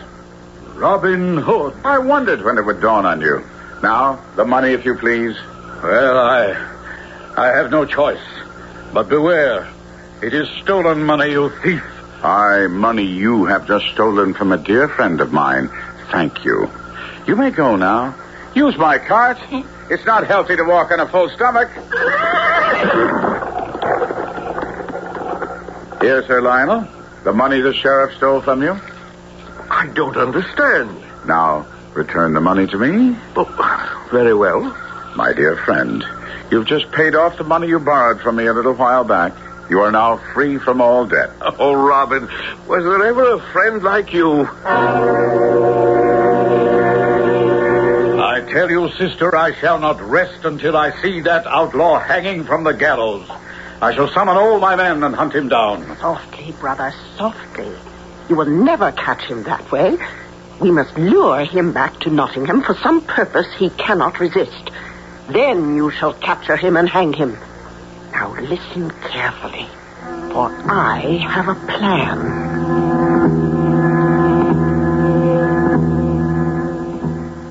Good people of Nottingham, out of the goodness of my heart, I shall hold an archery contest 2 days from tomorrow.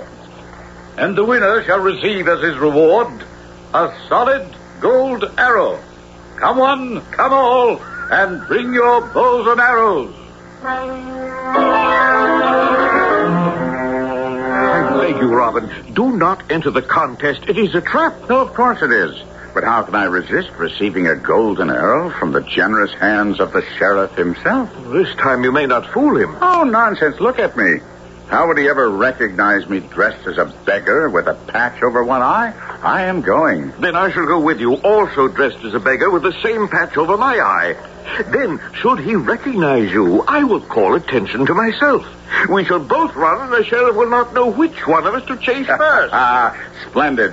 You are a man after my own heart, and just as clever. Oh, marvelous. Look, sister. No other arrow is in the bullseye except my own. By my soul, I may win my own golden arrow. Don't be a fool, brother. You did not come here to win a golden arrow. You came to capture Robin Hood. And where is he? Why has he not come? My noble lord, is it too late for a poor old beggar to have a chance at winning the golden prize? See, I've brought my own bow and arrow. Yes, old beggar, I can see your bow and arrow, but can you see the target? Just barely, my lord, but perhaps my arrow will have sharper eyes. Shoot then and be off with you. Thank you, noble sheriff. Now let me see, where's the target again? In the heaven's name, will you shoot, old man? We haven't got all day. I shoot. I don't believe it. That old fool has spit my arrow down the middle. Even if Robin Hood had come, he would never have gotten off such a good shot. Tell me, Sheriff, Did I hit the target? I was not looking. Aye, you lucky knave. You have hit the target and my arrow as well. So come forth and receive the golden prize. Thank you kindly, my lord. Was that not a lucky shot? Lucky indeed. Now take your golden prize and be off and never let me see your face again. I go. You and your brilliant plan, sister. Not only have I lost my golden arrow, but Robin Hood has not appeared either. Wait a moment, brother. I have been thinking. Perhaps that was Robin Hood who just shot. Oh, don't be a fool. No, think, brother, think. If once Robin Hood came to Nottingham disguised as a butcher, why could he not come again, disguised as a beggar? Where is that villain? Where has he disappeared? Guards, seize the beggar with the patch over one eye. He is Robin Hood. You are mistaken, my lady. I am Robin Hood. There he is. Seize that man. You were right, sister. The villain is in our hands. Take him to the palace, guards.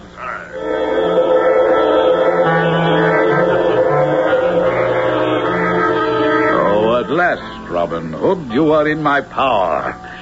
What have you to say to us? Have you lost your tongue?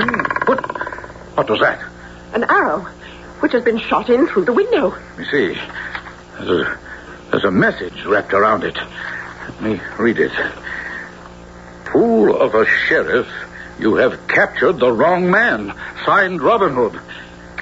P.S. Thank you for the golden arrow. Oh, but if we have captured the wrong man, whom have we here? Remove the patch from his eye, brother, and let us see. Lionel. In person, Lord Sheriff. Robin Hood has spoken the truth. You have indeed captured the wrong man. Oh. And now, if you will excuse me, I have private business to attend to. No, wait. It is because of you that Robin Hood escaped. You acted as his decoy. You must be punished for this. Guards, throw this villain into the dungeon. And tomorrow at sunrise, he shall be hanged. What a fool I was. I should never have permitted Sir Lionel to come with me. Now he shall be hanged instead of me. Oh, calmly, Robin. He's not hanged yet. At sunrise tomorrow morning, we will attack the palace with all our men and rescue him. The sheriff will be prepared for that. My merry men will not die because of my rashness. I must think of a better plan. But what? What?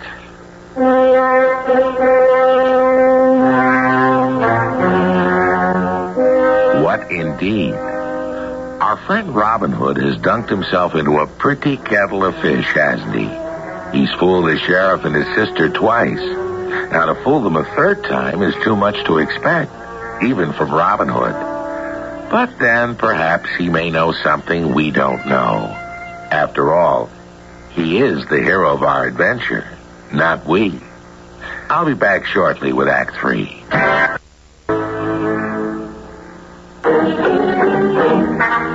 The General Mills Radio Adventure Theater will return shortly. Drinking better.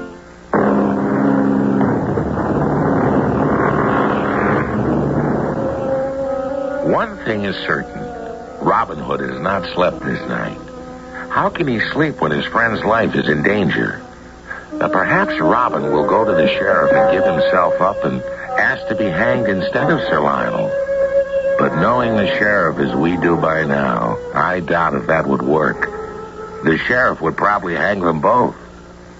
It's now just 1 hour before dawn. There isn't much time left, is there? Little John, what time is it? The last hour of night before the sun rises, Robin. Then I must go now. Friar Tuck, would you be good enough to let me wear your long brown robe? I shall return it to you when I have returned with Sir Lionel. Another disguise? Are you a fool, Robin? The sheriff and his sister will smell a rat the moment they see you. I think not. They would not dream that I would be foolish enough to try still another disguise. Give me your robe. Oh, you are being foolish, Robin. I beg you not to attempt such a dangerous plan. Let us attack the palace. No. Too many lives would be lost. I must go alone. How do I look? Like a scrawny friar swimming in a robe far too big for us. Not all friars eat as much as you do, my fat friend. Well, the time has come. I will rescue Sir Lionel, or I will not return.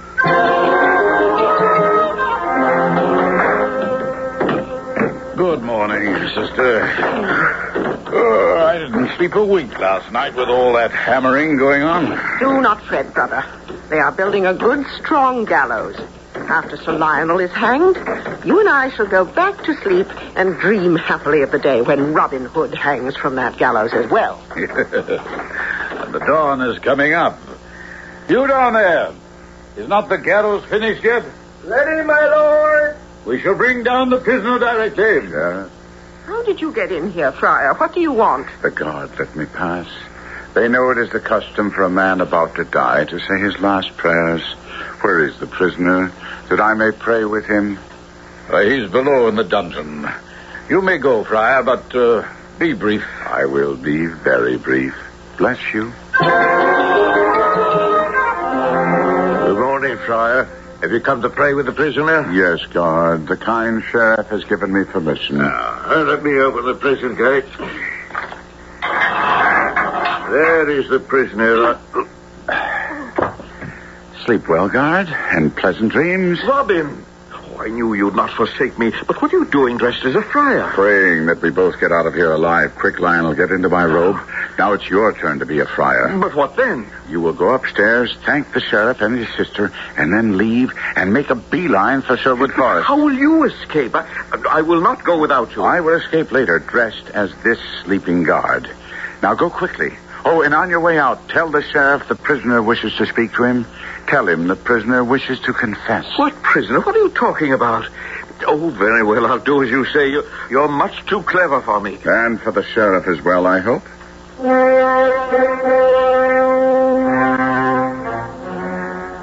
Well, Friar, has the prisoner said his last prayers? He has, my lord, and I have convinced him to tell you how you may catch that villain Robin Hood. Most marvelous, Friar. You've done me a great service. But how may I reward you? By bidding me a fond farewell. Farewell, farewell. Now, hasten, brother, to the dungeon. Who knows? We may yet have a double hanging. Guard, quickly, open the door of the cell. I wish to speak to the prisoner. Pray enter the cell, my lord sheriff. What is this? Why have you locked me in my own cell? Because that is where you belong. Robin Hood, you. The same. You must forgive me now if I leave. I'll see you hanged yet. Help! Help! You, guard, what are you doing up here? Why aren't you with the prisoner? The sheriff has ordered me to double the guard should Robin Hood make a last attempt to rescue Sir Lionel. Ah, good, good. What a wise man my brother is. Well, why do you stand there, guard? Do as you're told. Robin, our escape may not be as much a success as we think. You are right, Lionel. This is a serious matter. Prince John will send an army after us as soon as he hears how we tricked the sheriff. Well, from now on, we must stand guard 24 hours a day. The warning signal. Is there an army coming so soon? An army would make a greater clatter. It seems to be an army of one approaching. Such a richly clad gentleman. Aye, that he is. And why does he wear a mask upon his face? Could it be Sir Hubert, the sheriff's guest? Yes, but why does he wear a mask? Perhaps because he knows that no friend of the sheriff is welcome in this place. Ho there, my masked friend. Halt, and tell us who you are. What business is it of yours? Everything in Sherwood Forest is my business. Who are you?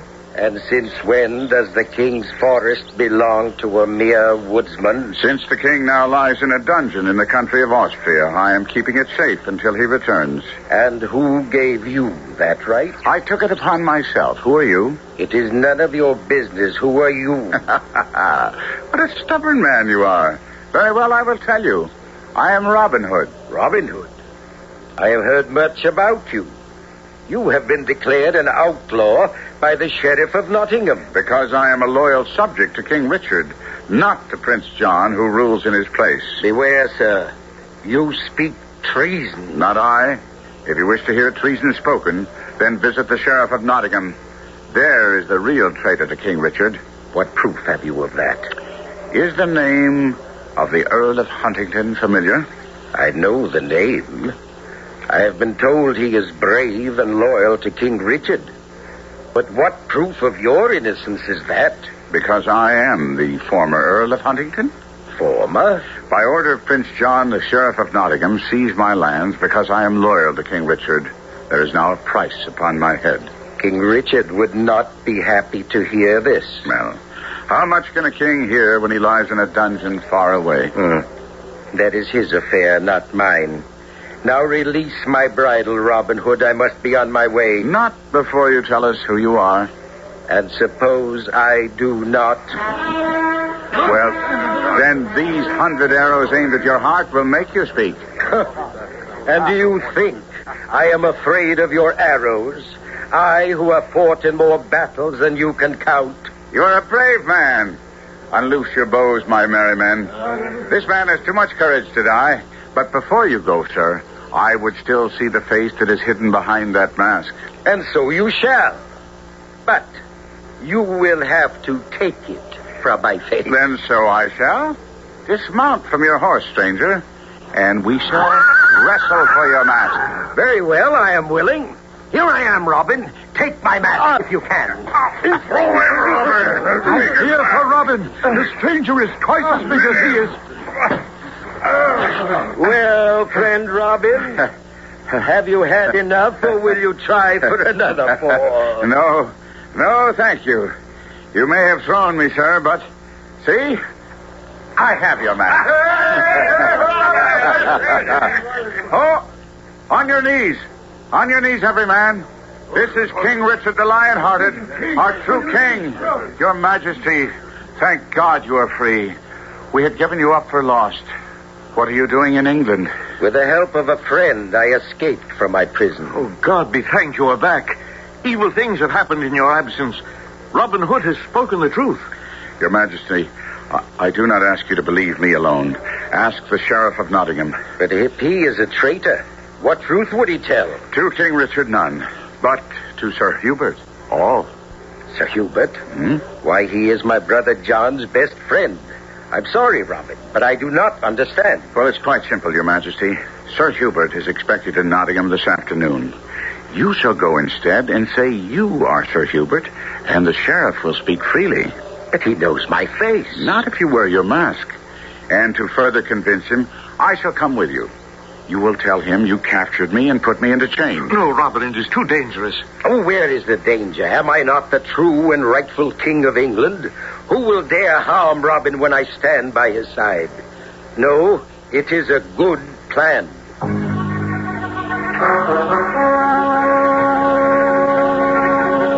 At last, here comes our guest. 1,000 welcomes, Sir Hubert.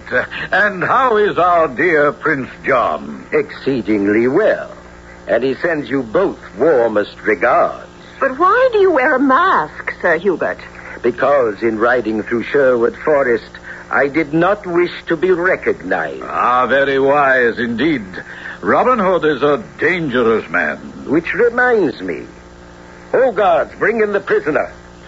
Greetings, my Lord Sheriff. Why, it's Robin Hood. Robin Hood? The same.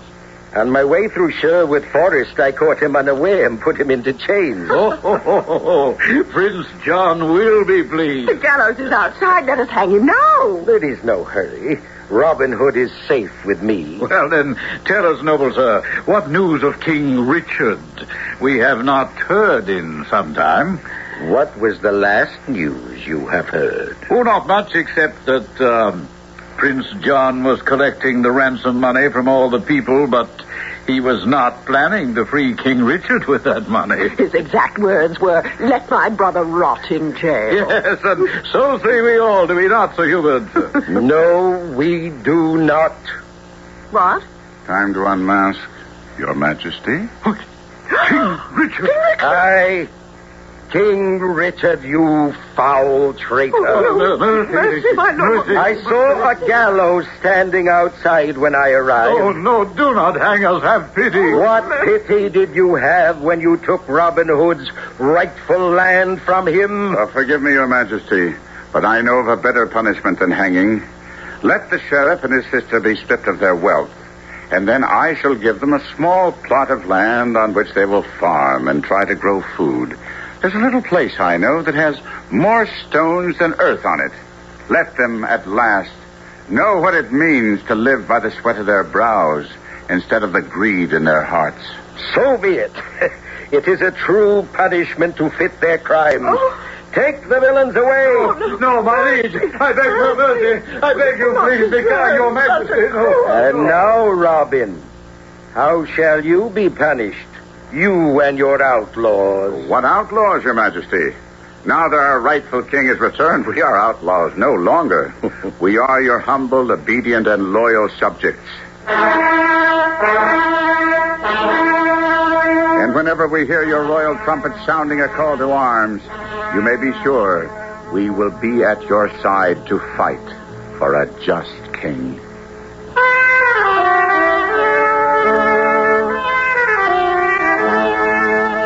And so Robin Hood became a symbol of justice to all Englishmen. And from then on, whenever dark days came and England was in danger from unjust kings or a cruel enemy, men did not lose heart.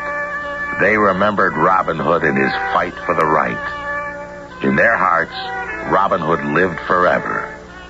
I'll be back shortly.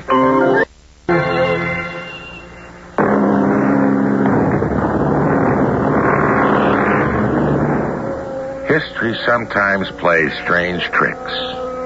A few years after the time of our adventure, King Richard the Lion-Hearted was killed in battle, and his wicked brother then became King John. He went back to his old tricks, and England was worse off than it had ever been before. But a band of lords and noblemen, Robin Hood among them probably, gathered up an army and forced John to sign the Magna Carta, the great document which for the first time in history guaranteed justice to all men. The freedom we enjoy today is based on that piece of paper signed so long ago. This is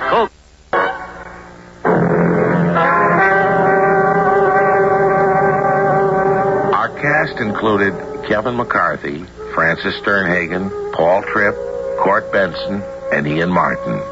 The entire production was under the direction of Hyman Brown. This is Tom Bosley inviting you to return to the General Mills Radio Adventure Theater for another exciting tale you can hear through the magic of radio. The General Mills Radio Adventure Theater is recommended by NEA, the National Education Association. This is Jack Albertson for Travelers Express. Ever hear of Travel?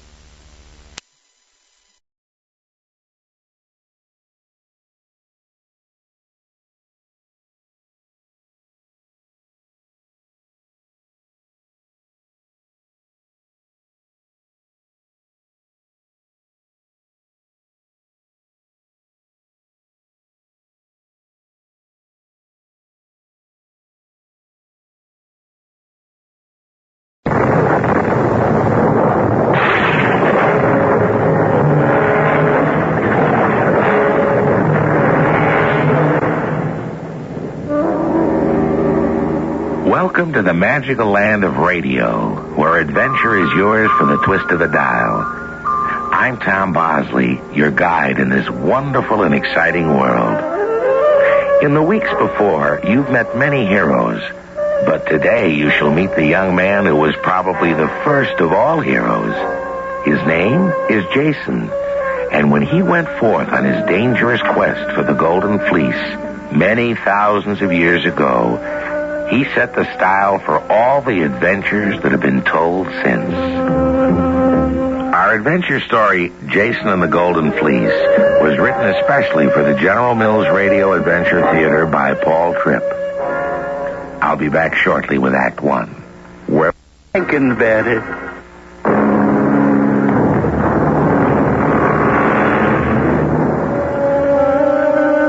We've inherited many wonderful ideas from the ancient Greeks. Democracy, mathematics, geography, astronomy. The art of storytelling was also invented in Greece. Even the word hero is Greek. It means a man of courage and daring. The stories we tell about these heroes are called myths or fables. Our adventure today is a real believe-it-or-not story. Now, you don't have to believe it, but I'm sure you'll enjoy it. It begins on the top of a mountain in ancient Greece. Jason, my son, let us search the valley below with our eyes. What should I look for, Father? There it is, my son. Behold, Athens, the golden city of Greece. But you've shown it to me before. Why now again? Today you have reached the age of 20, and it is time you heard the truth. Once I ruled in that city, king of all Greece.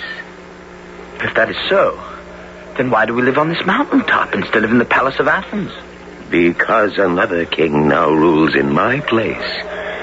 My younger brother, Peleus. You gave up your crown to him? Nay, he took it from me. He incited my soldiers against me and seized my kingdom. You were 2 years old then, Jason. Why did you not fight back? Because in a war, many innocent people die. I wish no bloodshed. I took you in my arms and fled to this mountaintop. I wish to hide you from my brother's eyes. Had he found you, he would have killed you. For you are the true heir to his throne. Then I must go to Athens and take it back. Ah, I had hoped you would say that. I have waited long for this day. But, Father, how shall I prove that I am the rightful king? Here. Hang my sword from your belt. My brother Peleus will recognize it. The rest is up to you. You must go now. And may the gods who dwell upon Mount Olympus keep watch over you. Well, soothsayer, have you discovered the reason why my nights are so sleepless? I have, mighty King Peleus. For 7 nights I have read the stars. They say, beware of a man who shall come tomorrow wearing but one sandal, for he shall take your kingdom from you and keep it. Do the stars say who this man is? No, your majesty. The stars lie. No man will ever take my kingdom from me.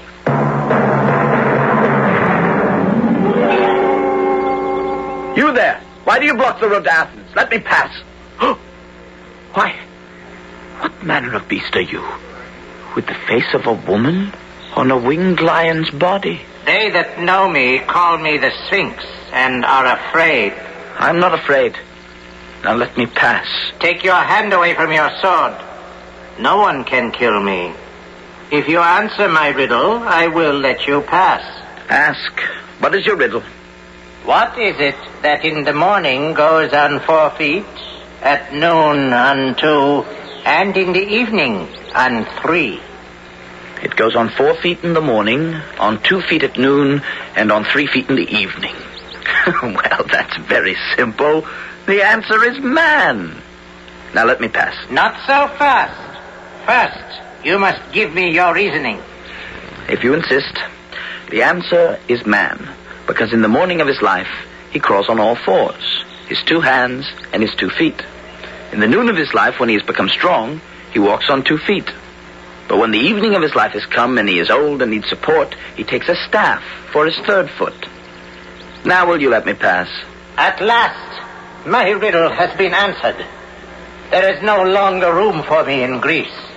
Where shall you go? To the desert in Egypt, where I shall sit in front of the 3 pyramids there and meditate forever, and never again shall man hear me speak.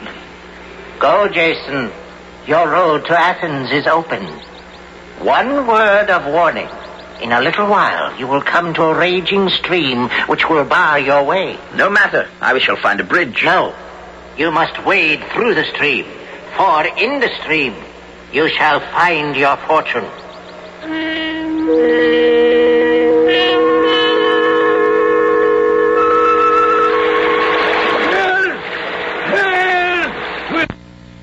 Let me cross this raging stream. Oh, there! Old man! Why are you so foolish to wish to cross here? Are you anxious to drown? I must be in Athens by nightfall, else my son, with whom I live, will be concerned for me. Old man, since we are both set on going to Athens, we will cross this stream together. Here, climb on my back, and I will carry you. May the gods bless you for this kindness. No, not so tight around my neck, or we'll both drown. Hold my hand. I will pull you. It's not so far to the bank now. Oh, there. Safe at last. Oh, thank you, young man. What's wrong? One of your sandals is missing. You must have lost it in the stream.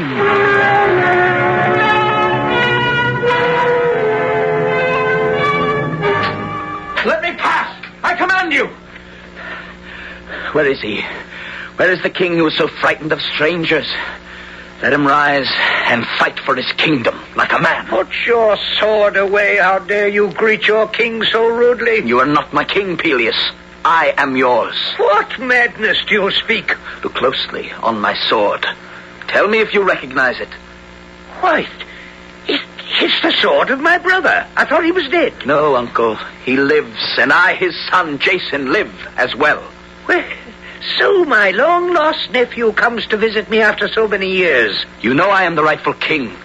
I ask for nothing but my rightful throne. Nothing else? Your Majesty, this is no laughing matter. Look, the boy Jason wears but one sandal. What? Remember the warning of the stars. Beware of a stranger who comes wearing but one sandal, for he shall take your kingdom from you and keep it. What is it, uncle? Why have you turned so pale? Or has your soothsayer told you some bad news? No, but suddenly I feel faint. Leave me, my dear nephew, for a moment while I recover. I warn you, uncle. You and your soothsayer may plot all you like, but I have come to stay. Now tell me, soothsayer, what is to be done?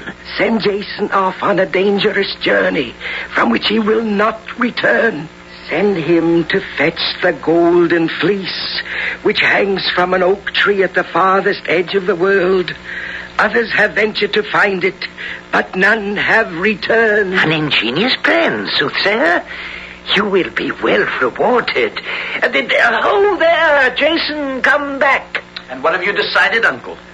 Why should we quarrel? I'm getting old, and my crown has grown heavy on my head. Therefore, I shall give my kingdom to you if you prove yourself worthy of my crown. And how would you have me prove my worthiness? By being a hero and achieving that which has never been achieved before. Is that not a reasonable request? For once, uncle, you speak the truth. What is this great deed you have in mind for me? Bring me the golden fleece that rests in the kingdom of Colchis in the Black Sea. The golden fleece? My father once told me about it. How there were 1,000 dangers to overcome before one could reach the golden fleece. Are you trying to trick me? Oh, there are a few dangers, I admit. But you're a brave, strong lad, aren't you? Are you afraid? Afraid? I shall go. And when I return, I shall hurl the golden fleece in your face. And we shall see which one of us is more afraid. Good. Then it's a bargain. You will need a ship, of course. I shall have it built for you by Argus, the finest shipbuilder in Greece. Go to him now and tell him I will pay him well. Suddenly, uncle, you are very generous. I wonder why. Let's examine your design once more, Argus, before the hammer starts swinging. Yes, the mast and sail are well conceived, and the ship is pierced for 50 oars. Well done, Argus. Now, but remember, the ship must be so light that it can be carried on land by my crew for 12 days. Now, start building while I seek 50 men to sail in it.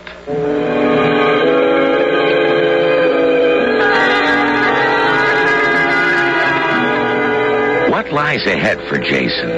Perhaps only the Sphinx knows, and the Sphinx will not tell. the Sphinx has kept its promise. Even today, it sits silently in front of the 3 pyramids in the Sahara Desert in Egypt. Not one single word has it uttered in all the thousands of years since the riddle was answered. But there is a mysterious smile on its face. What does the Sphinx know that we don't? I'll be back shortly with Act 2. The General Mills Radio Adventure Theater will return shortly. Yeah.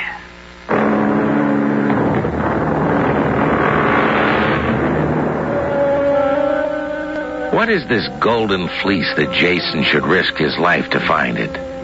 True, there once was a golden ram, the only one of its kind. And true, its fleece was of the purest gold. But do men risk great danger just to find gold? Or is it something else that drives them? When the first man who ever reached the top of Mount Everest, the tallest mountain peak in the world, was asked why he did it, perhaps that is why Jason and his 50 heroes seek the golden fleece.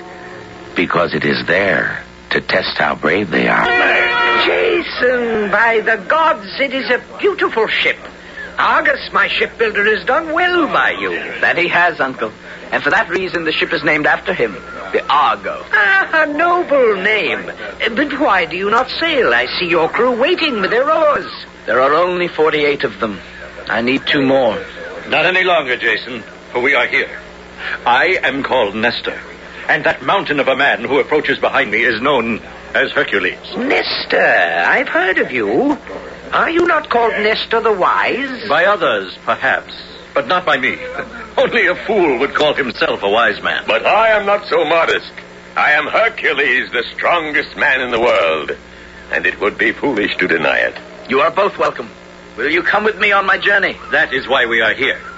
Your father, who is our friend, asked us to join you. I to advise you. And I to perform whatever physical labors that may be required. Then my crew of Argonauts is complete. We sail now.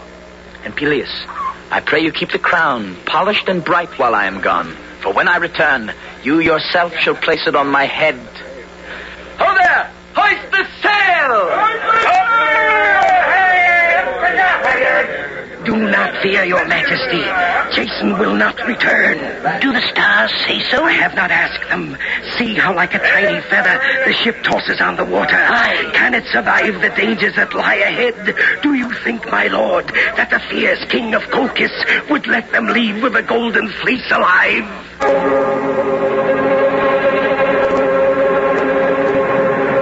In the name of Zeus, never have I been on a journey so tedious. Oh, there, Jason.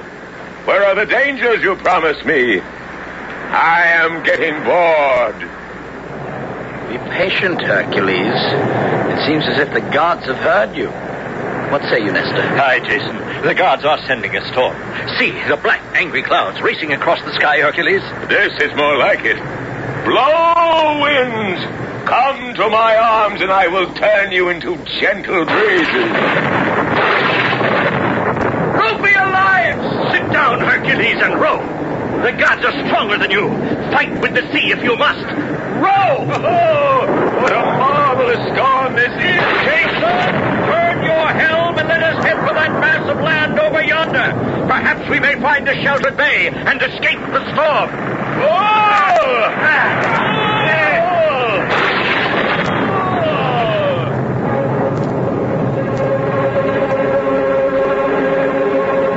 The water is calmer here. Let us rest here for the night. We'll stay here until the storm dies down. And Hercules, the next time you wish to complain about there being no danger, I pray you speak more softly. The gods have sharp ears.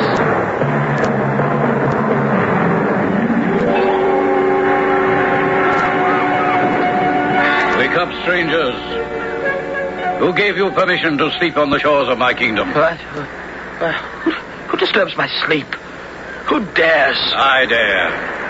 I am Amycus, king of this land of fishermen. And no stranger enters my land without my leave. In my land, strangers are treated as guests. Since I see you are a barbarian, we will leave at once. Up, everybody. We're leaving. We're not welcome here. Not so fast. No stranger may quit my country without having boxed with me. You see my hands? They're already bound with strips of leather. Now let the best man among you step forth, and we shall box. By the gods, I am ready for some sport. Put up your fists, your majesty, and I will give you a lesson in hospitality. No, Hercules. Perhaps you are the best man among us, but I am your leader. I will box with this king who has no manners. But Jason, he is twice your size. He will break you in two. We shall soon see. Here, Nestor, tie these leather strips around my fists. You are mad, Jason. He will destroy you. Let me. No, Hercules. Jason is our leader. It is his right. Well, very well. Now remember, Jason, strike his jaw with all your might. He will sleep well, I promise you. No, that is dangerous advice. If Jason comes close enough to strike him, he will also come close enough to be struck. Stay away from him, Jason. You there, King Iamachus. I am ready. Here is my jaw. Let me see you strike it, if you can. A good target. How can anybody miss? Here I come. He missed you, Jason. Now you strike at him. No, Jason, no. Are you blind, your majesty? I showed you my jaw. Why did you strike the air instead? I shall not miss again. Oh, what a clumsy king you are. Are you a dancer or a fighter? Catch me and find out. All right, then. Here is my jaw. Strike it if you dare. No, Jason, no. Are you man or butterfly? Stand still, I tell you. Oh, cowardly boy. Let me have just one blow. One blow. You may have all the blows you like, but you'll have to catch me first. One blow. Just one blow. By Zeus, the king is on his knees. Yes. I did not see Jason strike him. I can fight no longer. I cannot breathe. You may catch your breath if you like. I can wait. No. I have had enough. But I did not see Jason strike him. Why is the king stretched out on the sand? Because a lion can never catch a butterfly. Wisely spoken. Give me your hand, Jason, huh? That is your name, boy. Come now. Come to my palace, and I will entertain you with a great feast. Thank you. But the golden fleece awaits us, and we have lost too much time as it is. The golden fleece? Oh, that is a dangerous journey you make. You will never live to see it. How do you know? Have you read the stars? No, but I know the Black Sea to which you must sail if you would reach Colchis, where the golden fleece is. Tell us what you know, then. In the name of our newly found friendship. I will, boy. Beware as you enter the mouth of the Black Sea. 2 floating islands lie secretly in wait there. When anything or anybody, even a bird, ventures to enter the mouth of the Black Sea, these 2 islands suddenly come together with a great crash and crush whatever comes between them. No one has ever been known to escape them. We shall find a way.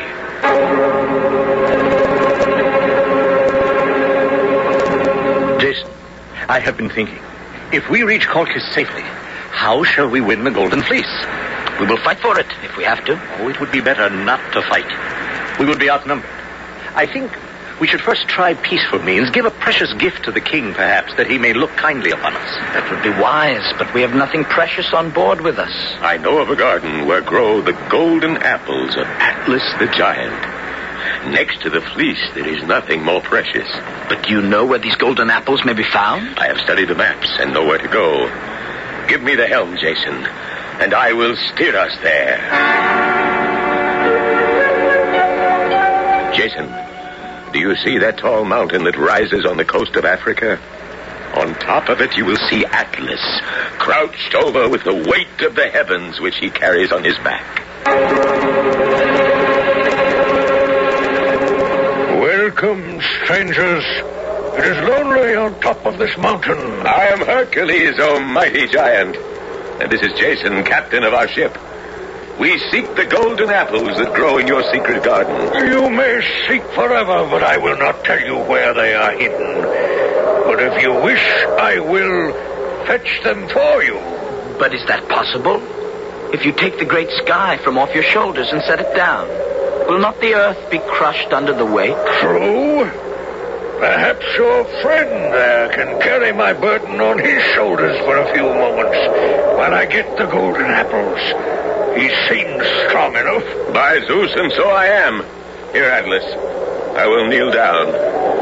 Now, place the heavens on my shoulders. Now, careful, Hercules, or you will drop the sky and the earth will come to an end.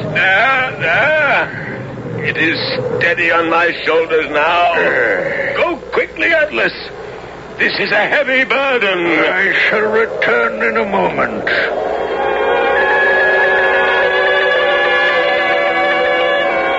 Here, Jason, here are 3 golden apples for you. Use them well. And now I must go. Go! And leave me here forever with the heavens on my back? Why not? I've carried them on my back for too many years. Now I'm weary. Jason, the giant has tricked us. Do something. Be calm, Hercules. Atlas, a moment, please. Well? My friend is willing to carry your burden for you, but he is not used to such labor. Take the sky back on your shoulders, but for a moment, while I place a pad on his back to ease the strain. Oh, very well. Let me have it, Hercules. I will hold the sky for you, but only for a moment, mind you. Hurry, Jason. I would be away from this mountaintop. Hey, where are you two going? To continue our journey, of course. Did you think we would stay here forever? You have tricked me!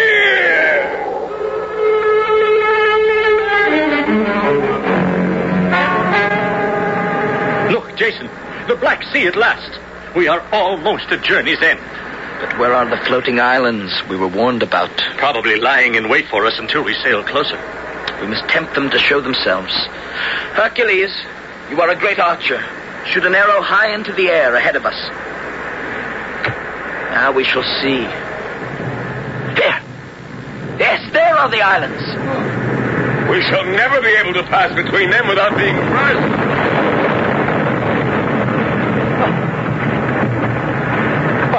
See how they withdraw once they have crashed. Should we tempt them again, Jason? There's no other way. But before you shoot the arrow, Hercules, let all 50 oarsmen be ready to row with all their might when I give the word. Now, Hercules, shoot! Here come the islands again. Ready, everybody? Now, row! Row! Everybody, quickly, row before they come together again.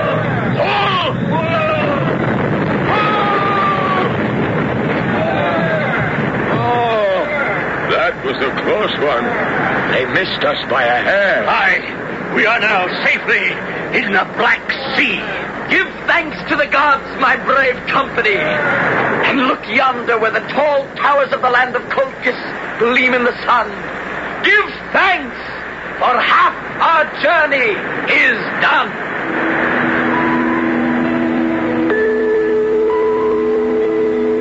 You have just heard unbelievable things. And yet there are some grains of truth hidden there. The golden apples. Now, there are such things. But today we call them oranges. And Atlas, who carried the sky on his shoulders. On the northern coast of Africa, there's a chain of peaks so high the sky seems to sit on them. And they're called the Atlas Mountains. From one tiny grain of truth, a great story can grow. We'll be back shortly with Act 3. The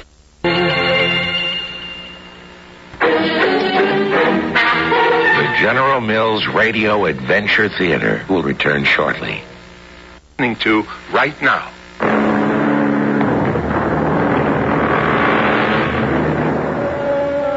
When When Jason and his Argonauts set out on their long journey, they were the first men who dared to sail on seas that had never been sailed before. Now, that should have been enough to satisfy any ordinary hero. But Jason had a far greater goal in mind. The Golden Fleece. His greatest enemy now is not the treacherous sea, but the crafty king of Colchis, Aeetes, before whom Jason now stands with his friends.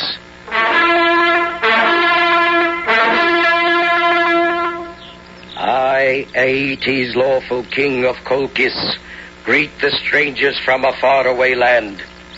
And to you, young Jason, I offer my thanks for these 3 golden apples.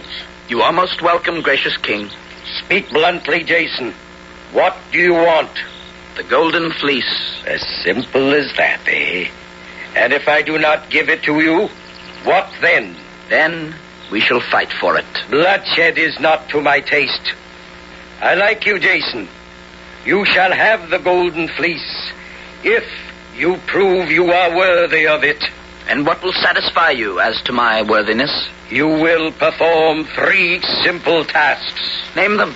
First, you must plow the earth that lies before me. And out of the kindness of my heart, you may borrow my 2 bulls to help you plow 10 furrows in the field. Careful, Jason. There is a trick hidden in his kindness. There is no choice, Nestor. Very well, Aeetes. Give me your bulls, and I will plow. Bring out my bronze bulls.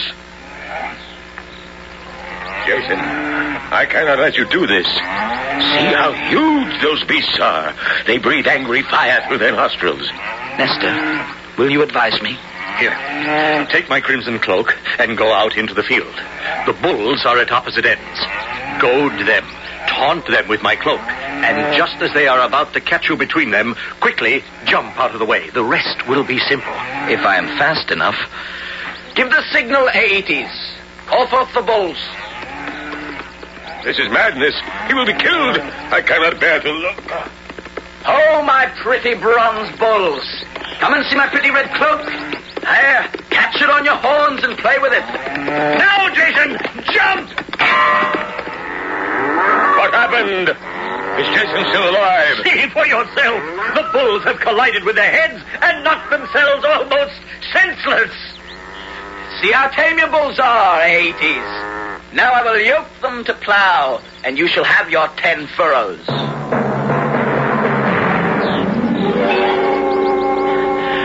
Forgive the crookedness of my furrows, O king. The earth is ready for the planting.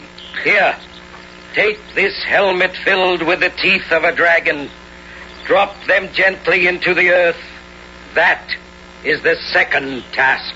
Nestor, is the king out of his mind? What crop will grow from dragon's teeth? Certainly not barley or wheat. No, Hercules. Most certainly not. Nestor, I have plowed and I have planted, though what the crop will be, I cannot guess. There is your crop, Jason. 1,000 armed men sprung from the earth, each thirsting for your blood. And what concern is that of mine? That of a good farmer. Draw your sword and cut them down, for it is harvest time. Jason, he has tricked you. This time you must let me help you, or you are a dead man. Wait!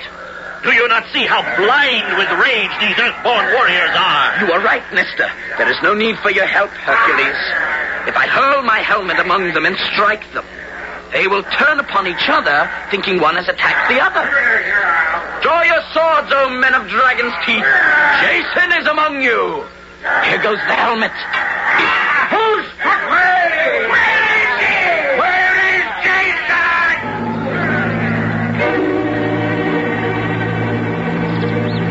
Well done, Jason. There remains but the third task. And that is? To take the Golden Fleece itself, of course. You will find it in the dark forest that lies yonder, hanging from an oak tree. This forest is as dark as night. No, wait. What is that light shining through the trees? Perhaps it is the fleece.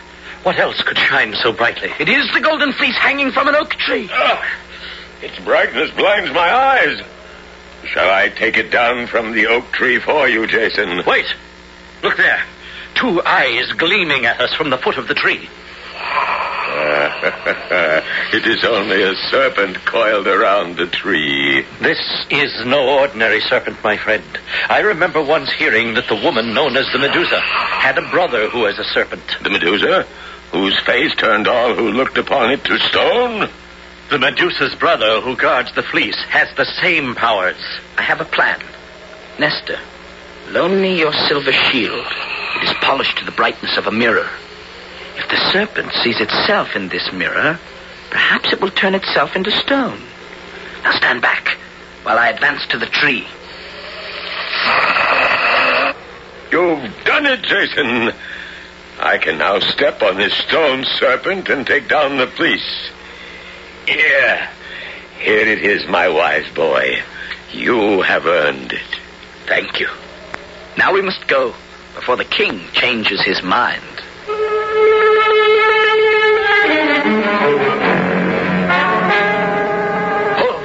Pull with all your might, because there on shore stands Aeetes. Jason, give me back my golden fleece. I will give it back to you, O king, who breaks his word, when you catch me. And by Zeus I will. Oh, there, my sea captains. We will give chase to these pirates who have stolen my fleece. Pull, men, pull. For never will I give up this golden fleece. You may have to, Jason. Aeetes is gaining on us. Jason, throw the fleece into the sea, that I may have it back again, and I will spare your lives. Jason, why not give him back his golden fleece? What are you saying, Hercules? Have you turned coward? No. Look upon the yellow lion skin I wear across my chest. In the setting sun, does it not look as golden as your fleece? Yes. You will throw my lion skin into the sea and tell Aeetes it is his golden fleece. And then we'll have more time to escape. It may work, Jason. It is our only chance. Very well. Hold there, Aeetes! Will you indeed spare our lives if I return your golden fleece? I will. I swear it by Olympus. Then here it is. Behold, I have thrown it into the sea. It worked. Look how his fleet has slowed its pace to pick up the fleece. Now, men, we must row harder and harder and keep the lead we have gained. Here, pull, men, pull. Dusk has fallen. We may yet escape them. They will never find us in the blessed night. Sea captains, let the fleet row to the mouth of the sea and wait there. We shall catch our fish in the morning. I spoke too hastily. We are trapped. Have we another brilliant thought? Where will the king look for us? At sea, of course. But will he look for us on land? Steer for the shore, Jason. We may yet escape.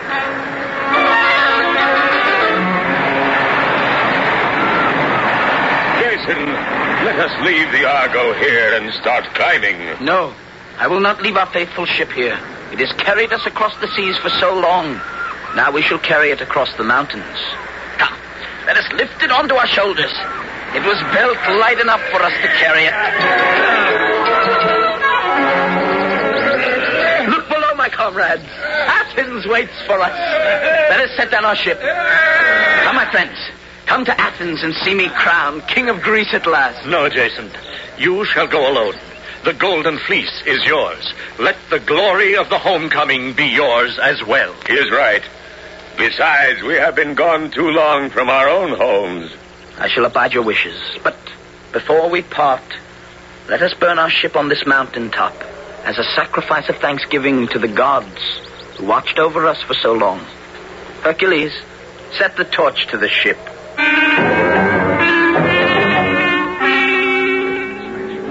Soothsayer, what is the cause of this disturbance in the city? It looks like your nephew Jason. Then the stars did not lie to you. I must be resigned to my fate and go forth to meet him.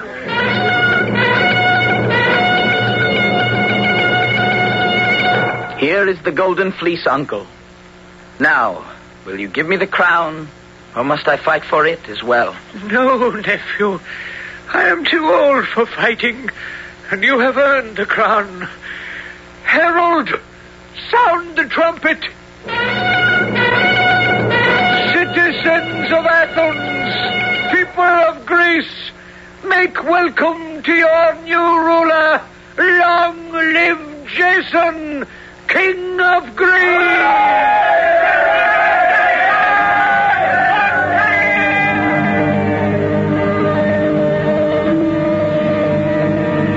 The Golden Fleece was real. It was no trick of the imagination. In the Great Gold Rush of 1849 in California, miners used sieves, which they filled with dirt containing gold dust, and then swished them in the streams. Now the dirt washed away and the gold remained. In ancient days, the Greeks also panned for gold, but instead of a sieve, they used the fleece of a sheep, which caught the gold dust and thus actually became a golden fleece. And that is how the great legend of Jason and his Argonauts was born. I'll return shortly.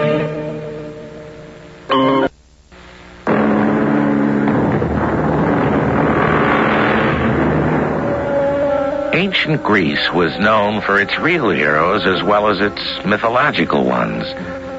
There were the sports heroes who competed in the Olympic Games, just as we do every 4 years today. There was Leonidas, who with 300 Spartan soldiers held off the great Persian armies and thus saved Greece.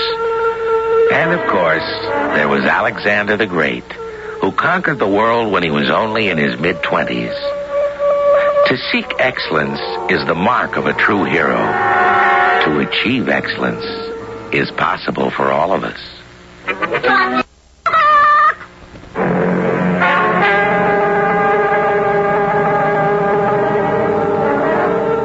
Our cast included Christopher Tabori, Ian Martin, Leon Janney, Court Benson, Earl Hammond, and Paul Tripp. The entire production was under the direction of Hyman Brown. This is Tom Bosley inviting you to return to the General Mills Radio Adventure Theater for another exciting tale you can hear through the magic of radio. The General Mills Radio Adventure Theater is recommended by NEA, the National Education Association.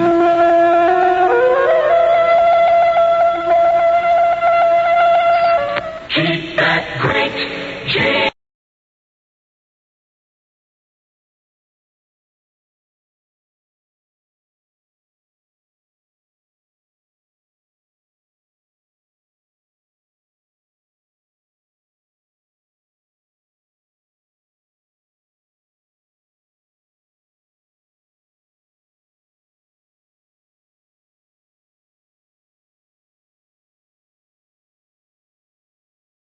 Written 266-3412. The General Mills Radio Adventure Theater.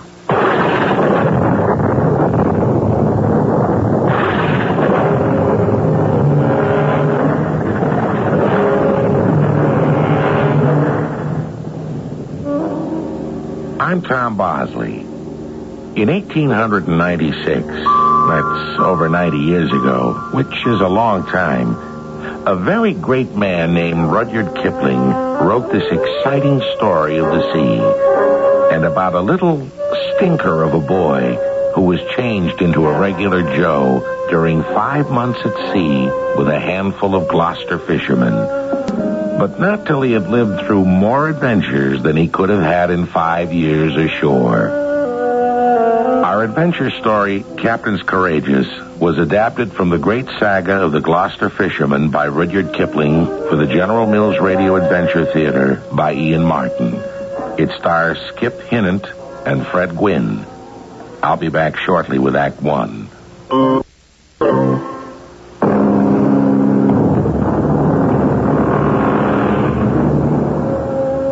His name was Harvey Chain. He was 15 or 16 and acted like a smart aleck most of the time. He wore a cherry red blazer, knickerbockers, red stockings, high sneakers, and a red flannel cap on the back of his head. Nobody aboard the big ocean liner could stand him. Old Mr. Cyrus Porter is busy summing up his fellow passengers' feelings on the subject of Harvey in the men's smoking salon. What can you expect from such a boy? Father's a multimillionaire, has one mansion in San Diego, another at Los Angeles, owns 6 or 7 railroads, half the lumber on the Pacific slopes, and lets his wife spend the money. She can't stand the West. Floats around the country trying to find out what'll amuse the boy.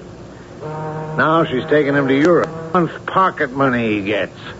And anything else he asks for. No wonder he's a stuck-up little snob. Hey, that fog's thick outside. You can hear the fish boats squawking all around us.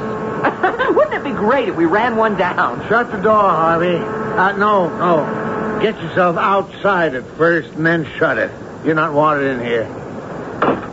Who's going to keep me out? I got as much right as the rest of you. Is that a fact? Yeah. You want a light for that cigarette? My cig keeps going out. If you want a man smoke, try one of my cheroots. Hey, thanks. I'm sure it'll be my pleasure. Right? Tuck it in good, boy. Sure. How's your mama this afternoon? I didn't see her at lunch. Stateroom. She's most always sick on the ocean. You know, this is the first time I've been on the ocean. Say, it's deader than mud around here. Hey, I think we're slowing down. We're getting near the Grand Banks. Shaving pretty close to those fish boats you'd like to run down. How's the cigar? Fine, full flavor. Well, there's no action here. I think I'll just slip outside and see what the log says. Oh, yes, gentlemen. It takes a man to handle a wheeling stogie. And our little brat ain't that yet by a long shot. My head was bursting. I wished I'd never boasted that I was never seasick. I threw the vile cigar away and staggered to the side of the boat. I was going to be sick. But just as I leaned over, the ship rolled. It tilted me over. I landed on my head and just about blacked out. I could feel myself sliding and slipping. And before I could come to, a big gray wave broke out of the fog, whacking my head so hard against the wood that suddenly everything went black.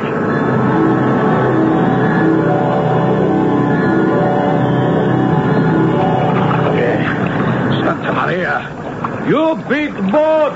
What's the matter? You cannot hear Manuel! Hey! Lucky thing you do not run me down! Good for Manuel. He blows his horn so you turn away last minute. But not so good for this young boy, huh? Hey, little fish. You feel some better now? Where am I? Am I drowned? No, you are alive. Well, pretty good, so. I take you aboard my boat. I row now. But still, we move better. If you rock the dory, maybe you slide off back into sea, huh? I thought I was a goner, sure enough. Fine, good job I caught you, eh, what? How come you fall out? I was sick. I couldn't help it. Just in time I blow my horn and your ship, she turned a little. Then I see you come down. I think you are cut up with the propeller, but you drift to me, and I haul you in. So, you will not die this time. Well, where am I? You are with me in the dory. Manuel, my name. And I come from the schooner We're Here of Gloucester, Massachusetts. I live in Gloucester. By and by we get supper, eh, what? Oh, I can't eat. I think so, boy. You try rest. Manuel blow on to one schooner he got trouble. Then they be ready to help.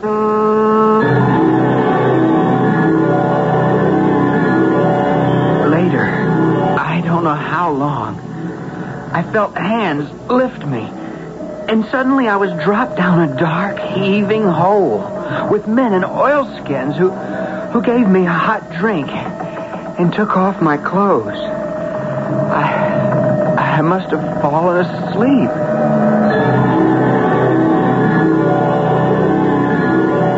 Well, good morning. Feeling better? Say, how about some coffee? Oh, isn't there any milk? Well, no. Leastwise, there ain't likely to be long about till September. Here. It ain't bad coffee. I made it. Oh, it's hot. Yeah. I dried your clothes, though they ain't style much. Twist round a bit and see if any hurt. I don't guess. Oh, that's good. Because Dad wants to see you. Best fix yourself and go on deck. Who are you? I'm his son. Dan, they call me, and I'm cook's helper.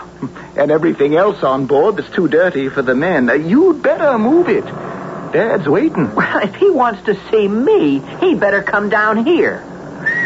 If that don't beat all. Hey, Dad, he says you can slip down and see him if you're anxious that way. Dan, quit fooling and send that boy up to me. The tone of that voice made me hurry up on deck to see him. I couldn't wait to watch him squirm when he learned who he was dealing with. Morning. Afternoon, more like, I might say. You've nearly slept round the clock, young fella. What do you expect after an accident? We won't go into what I expect right now. What might be your name? Where are you from? My name is Harvey Chain II. I'm overboard from the liner Calpurnia, and I demand you take me straight back to New York, where my father will pay you anything you ask for returning me. Wow! Quiet, Dan. Well, I can't say as I think much of any man, or boy even, who'd fall overboard from that kind of packet in a flat calm. Least of all, using the excuse he was seasick. Excuse? Do you think I'd fall over into your dirty little boat for fun? Jeepers! Dan, if I was you, boy, I wouldn't call the boat that under Providence was the means of saving you any names.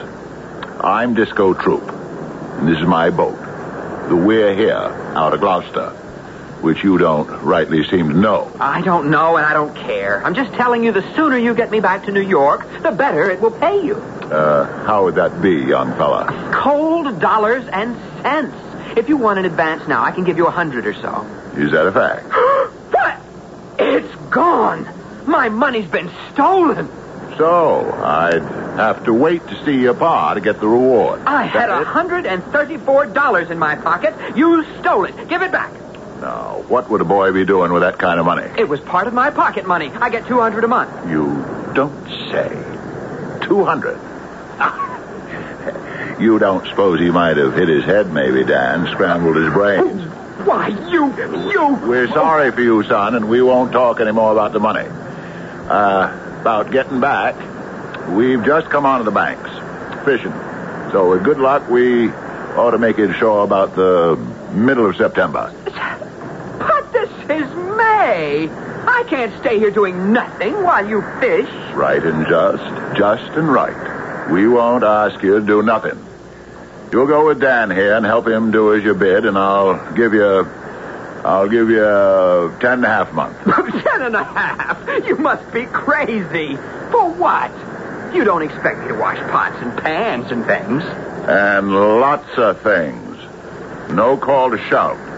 You take me to New York, you hear? And my father will give you enough to buy this dirty little fish kettle 10 times over. Then I won't tell him you stole my money. How? Now, don't you call Dad a thief. He don't take that from no one. I'll call him what I want.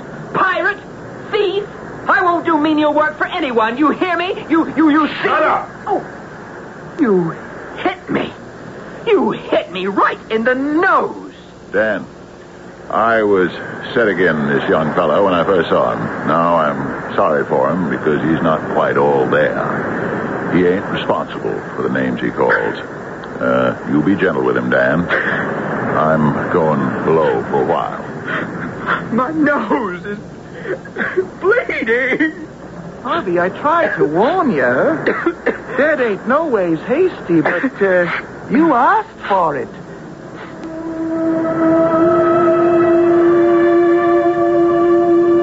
I found it hard to believe I was really going to be stuck on this smelly old tub for 6 months. I couldn't believe it was happening to me, and that all my dad's money wasn't going to save me. I was scared. I was alone. And most of all, I was sorry. Sorry that I'd made such a bad start on my new life.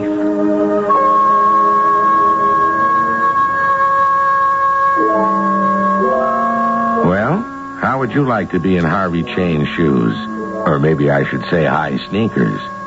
Of course, I know none of you are spoiled brats like Harvey sure is, but just the same, his comeuppance is kind of rugged. I wonder if he can handle all he has to face. For the answer to that, we'll just have to wait till I return with the rest of his story. The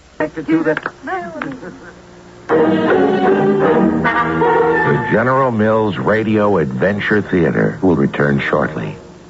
York.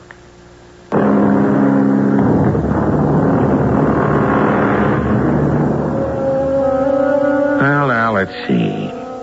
We left a very miserable boy in a wrinkled, shrunk, saltwater-stained cherry red blazer and knickerbockers, nursing a nosebleed and feeling very sorry for himself. He's still sitting there as the other boy in his rubber boots and seaman's garb comes back across the deck. He steps in front of Harvey, lifts a pail he has fetched, and suddenly... What did you do that for? To wash up. And the deck. And you better forget being mad at Dad. You are crazy to call him a thief. Oh, why? My money's gone. Your father has never seen more than a $5 bill at one time, so why wouldn't he just... You don't know what this ship, the We Are Here, is worth. You wouldn't say that. Oh, my father could buy up this boat once a week and never miss it. Oh? How did your dad get all this money? Gold mines and things, out west. Does he go around with a pistol and a trick horse, the way they do in the circus? They call that the Wild West. My father hasn't any use for ponies. When he wants to ride, he takes out his own private railroad car. I bet you've never even seen one. Oh, yes, I have, at the Union Depot in Boston. But that belonged to Slayton Beaver. He's a millionaire. My father's what you call a multimillionaire, and he has 2 private cars. I told him about the private cars. One named Harvey after me, one Constance for my mother. And I described them as I remembered them. The Morocco leather chairs, the velour drapes, the crystal chandeliers, and the electric lights. And I told him about how I was going to Europe to go to school, and 1,000 other things. And Dan listened with his mouth open, and I could see he believed me. Gosh. Dad's made a mistake for once in his life. He has for sure. Oh, he'll be mad clear through. Harvey, you better get up and start pitching in alongside of me or you'll catch it. But if you do your job, you'll be all right. Dad's a mighty just man. My nose looks like it, doesn't it? Oh, that's nothing. All dried up now. Now, I can't have any dealing with a man thinks me or Dad or anyone aboard is a thief. We're fishermen, and we shipped it together for 6 years. I'll tell you this fair and square. I didn't look through your pockets when I dried your clothes, but it's my opinion. They were empty. Ask me, you lost the money afore you fell overboard. Maybe you're right. I should have thought of that before I started calling everyone a thief. Well, where's your father? In the cabin. What do you want of him? You'll see.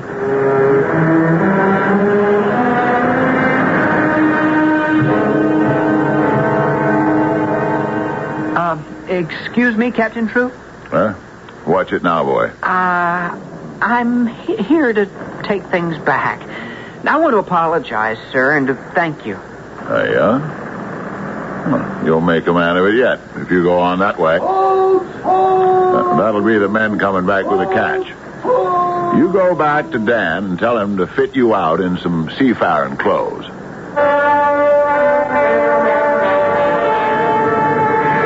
Here they come. Now, you'll have your work cut out for you. Wow, I've never seen the sea from so low down. It's a good catch.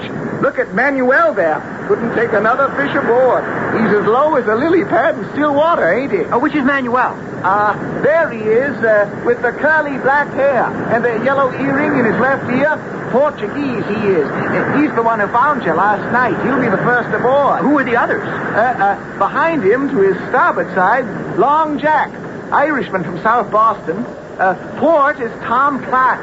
He used to serve on a man-of-war. Then back of him, Uncle Salters, Dad's own brother.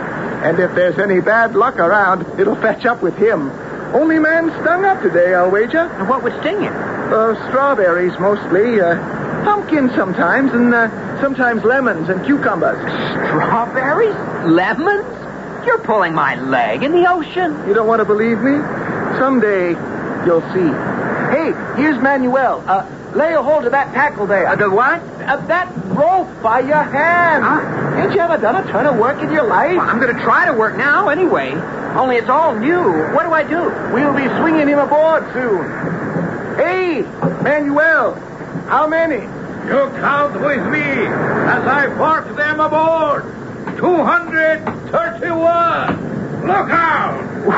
What are they? What do we fish for? Cod!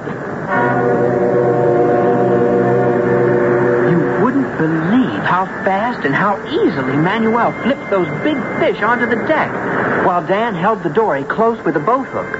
When it was empty, Dan told me to give Manuel my rope, which had a hook at the end of it. He took it, slipped it through a hoop of rope at the dory's bow, caught Dan's tackle, hooked it to the stern, and clambered aboard. All right, Harvey. Together.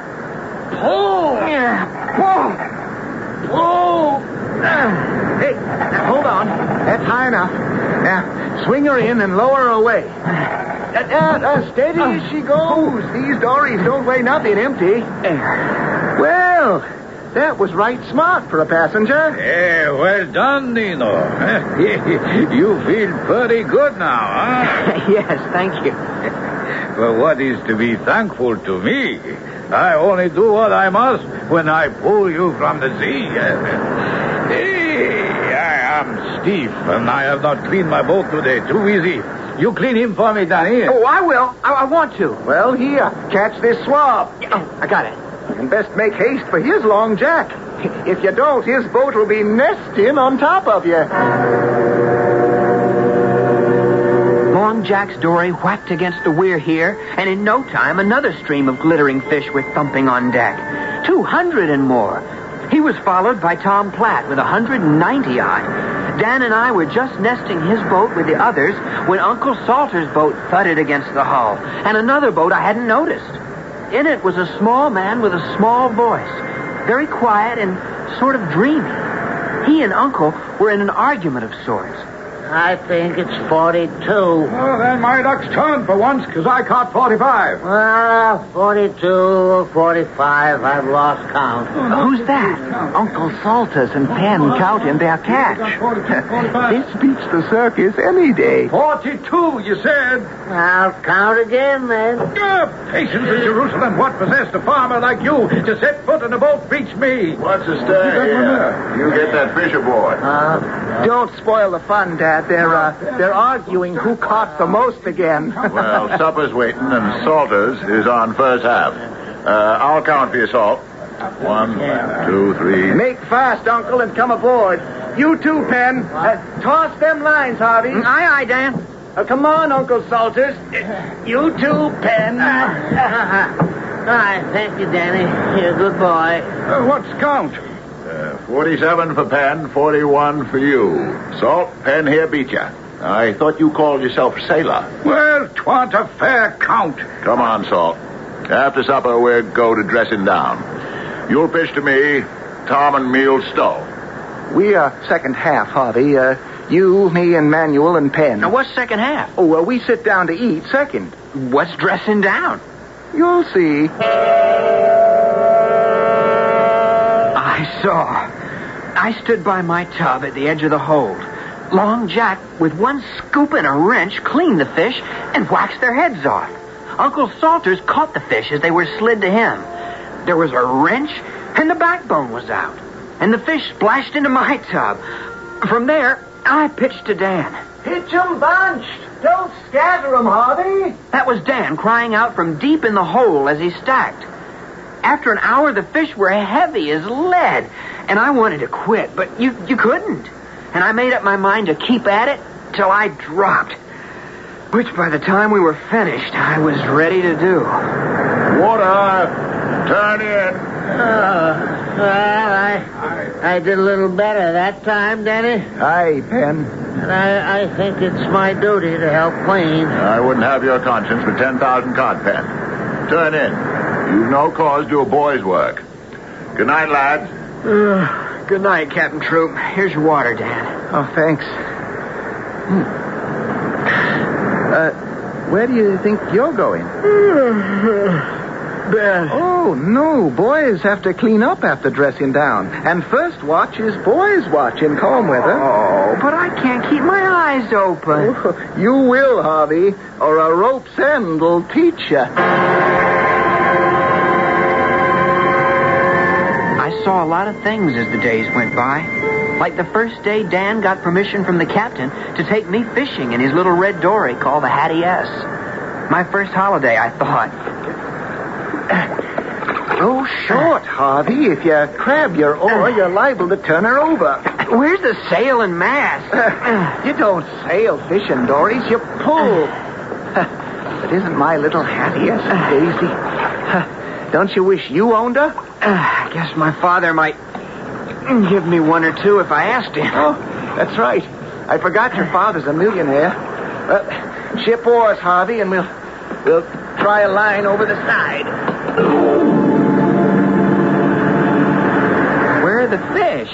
Well, if Dad was along, he'd read the signs plain and tell us what. Oh, I've got something. Bring it in. I'll lend a hand. No, it's mine. I want that.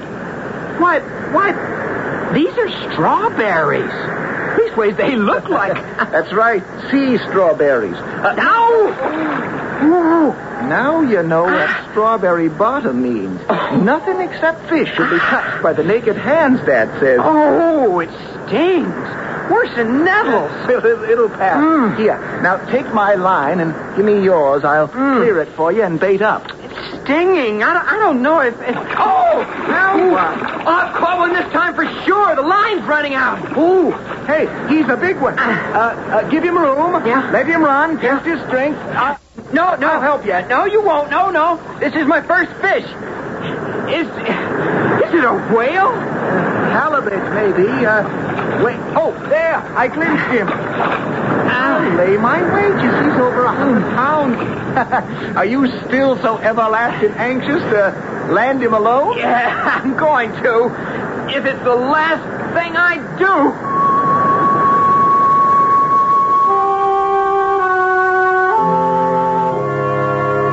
Which is always a very dangerous remark to make.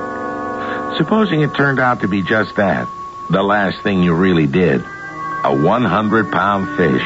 Is that what's on the end of Harvey's line? And if so, can he land it? Is this rugged sea life starting to make a sniveling little snob into a right guy? If you stick around for a couple of minutes, we can find out about that when I return with Act 3. Welcome. The General Mills Radio Adventure Theater will return shortly.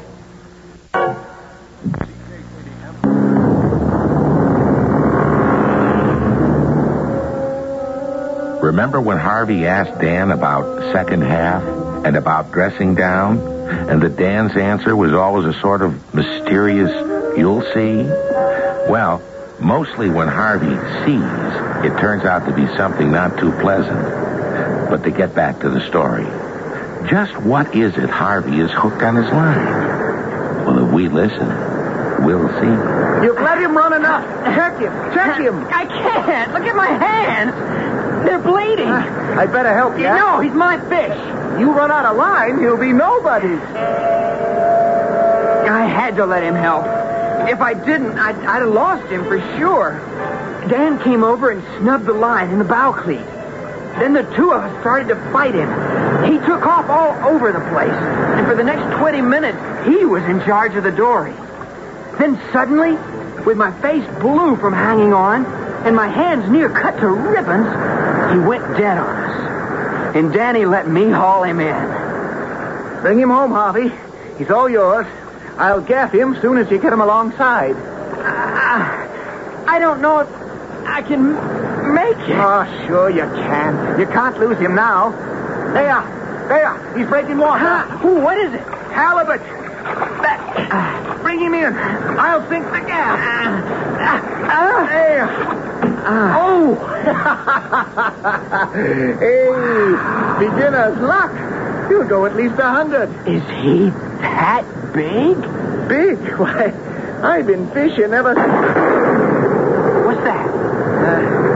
It's Dad. He wants something. I wonder what. He's calling the whole crew in. How can you tell? See the fore-rigging? He just run up a potato basket. That's the signal. Ooh, he must be on to something, or he'd never break fishing this time of day. Get your oars out. We'd best start rowing back. My back was sore, and my arms were falling off. But if Danny rowed, I had to. But before we got back to the boat, we saw Penn in some kind of trouble. So we rowed over to help. He's done it again. What? Fouled his anchor. We'll have to free it up for him before he loses it. Loses it? Oh, he's always losing anchors. Lost 2 this trip already. Dad says if he loses another, sure as fishing, he'll give him a kelleg. What's a kelleg? Oh, just a big stone instead of an anchor.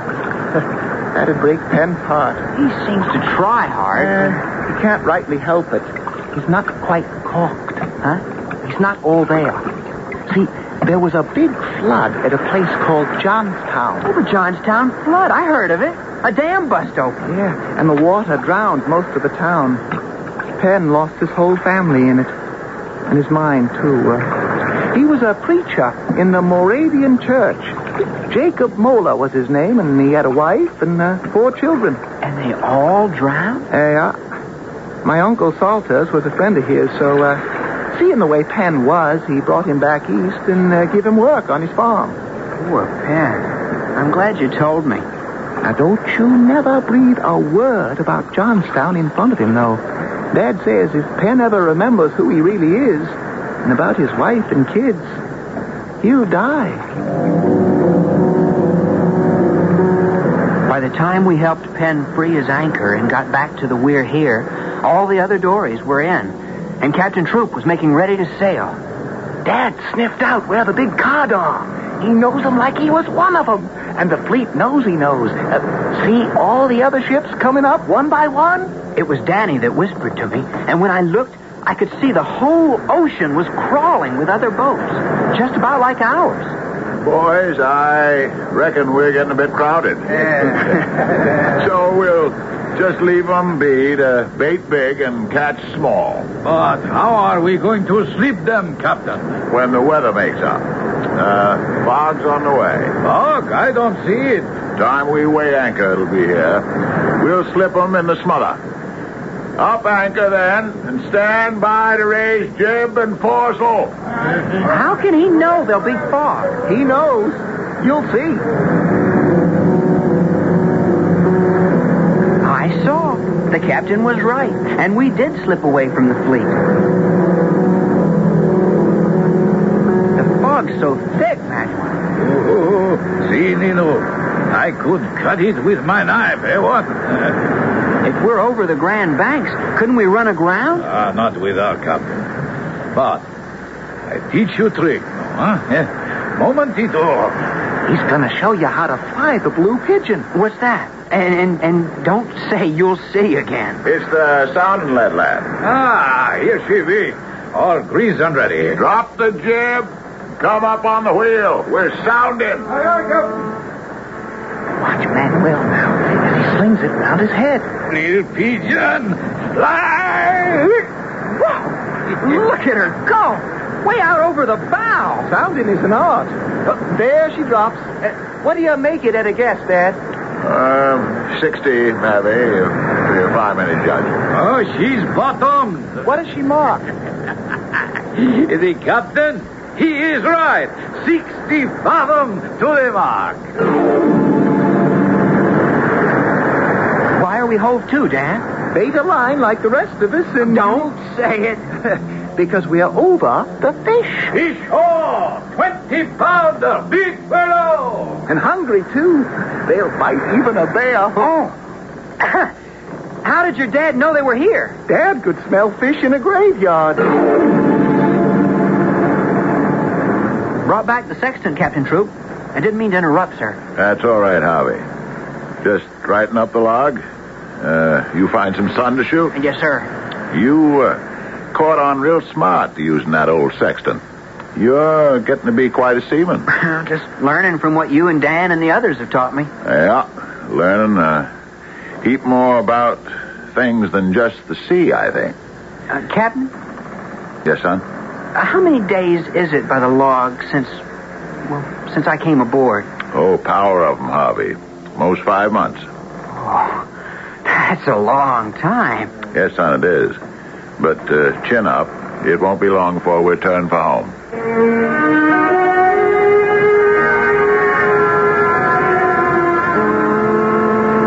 There's coffee below, Captain. I'll spell you. No, Harvey. It's best I'm where I can get at things, in case.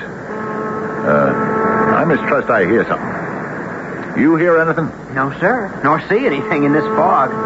Thick as I've ever seen it. I got an uneasy feeling. I'd feel happier with the wheel under my hand in case of anything. Keep the horn going. Aye, sir.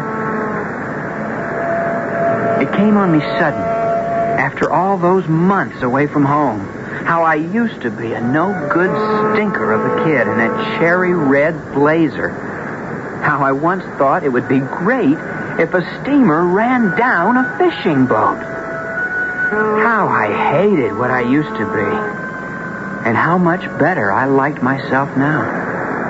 Here I was, up at 4 a.m, just before dawn, in streaming, crackling oilskins, blowing literally for dear life on a small horn, while somewhere near at hand, the steel bow of an ocean liner, rearing 30 feet out of the water, was storming along at 20 miles an hour.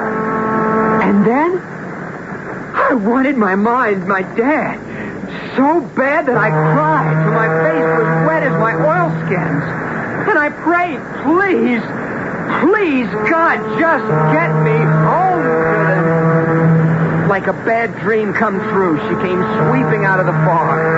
So clear I could see the waves at her bow. And all I could do was blow that horn and yell, "Look out! Look out!" She passed so close, a jet of steam blasted in my face, and a spout of hot water raked our deck. We staggered in the wake her propeller left, breaking over us and heeling the boat as if she'd never right herself. But she did. And once again, we steered for home.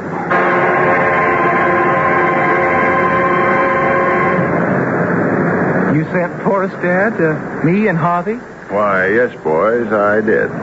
Did I do something wrong, Captain? I don't reckon you did. I don't reckon you have in some time now. Not that I rightly recollect. No.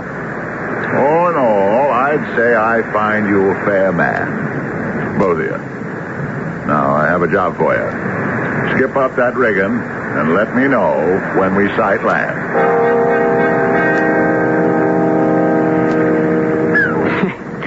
First time I saw you climb up here to the cross trees, I never thought I'd have the nerve to get here myself. Well, you took to it good, like everything else. Well, thanks to you and the captain and Manuel and Long Jack and Tom Platt and Uncle Salters and Penn. Harvey? What, Dan? I guess this will be just about goodbye. Why? Dad sent us up. He knows we are making landfall, so I guess you'll go back to being a millionaire's son.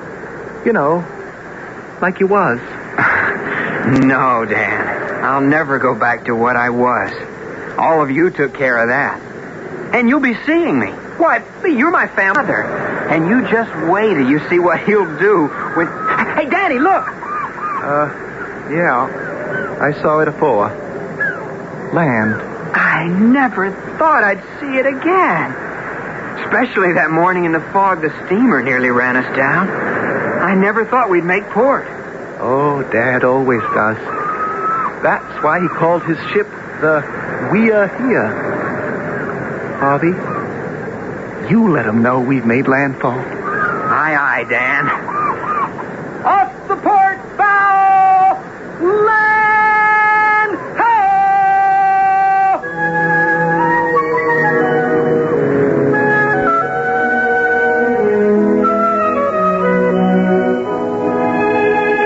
Harvey didn't have to take Dan out west, for as soon as his father got the telegram saying he was safe, he came east with Harvey's mother in the private car. Oh, what a reunion they had, and what a party for all on the ship. Dan did get to go west later to learn the best parts of Harvey's life ashore. But the best of all was that Mr. Chain learned that money was less important than his child, and that Captain Troop had given him a gift he could never repay, a son he could be proud to call a friend.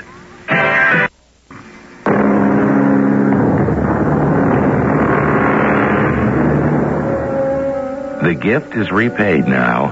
Mr. Chain, among his other holdings, had a shipping company. A company that, after college and an apprenticeship, Harvey now runs. And the captain of his flagship, after serving his apprenticeship, is Dan Troop. A ship renamed the Hattie S. Captain of industry, captain of a ship. What's the difference? They are still blood brothers, and captains courageous.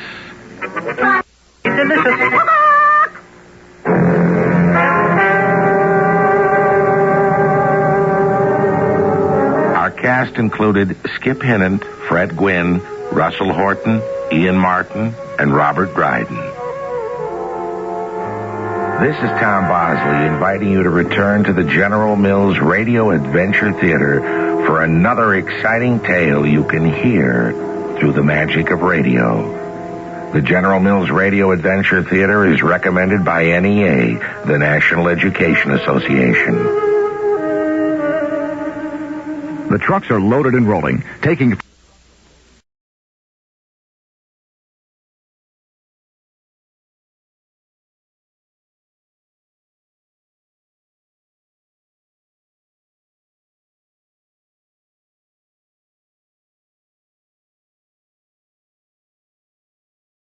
Up your Mills Radio Adventure Theater.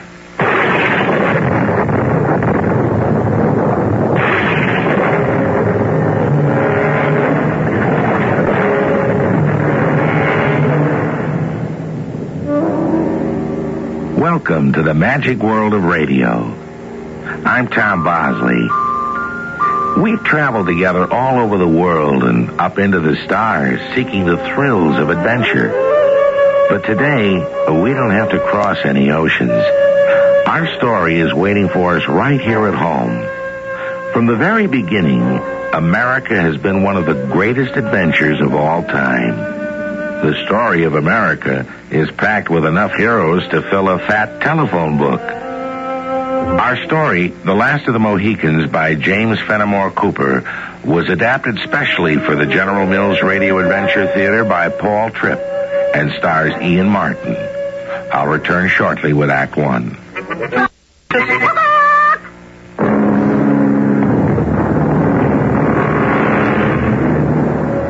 Only recently we celebrated our 200th birthday as a free nation.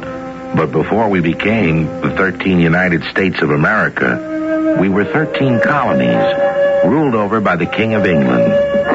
At that time, a great struggle raged between England and France over the possession of the northern part of our continent. This struggle was called the French and Indian War.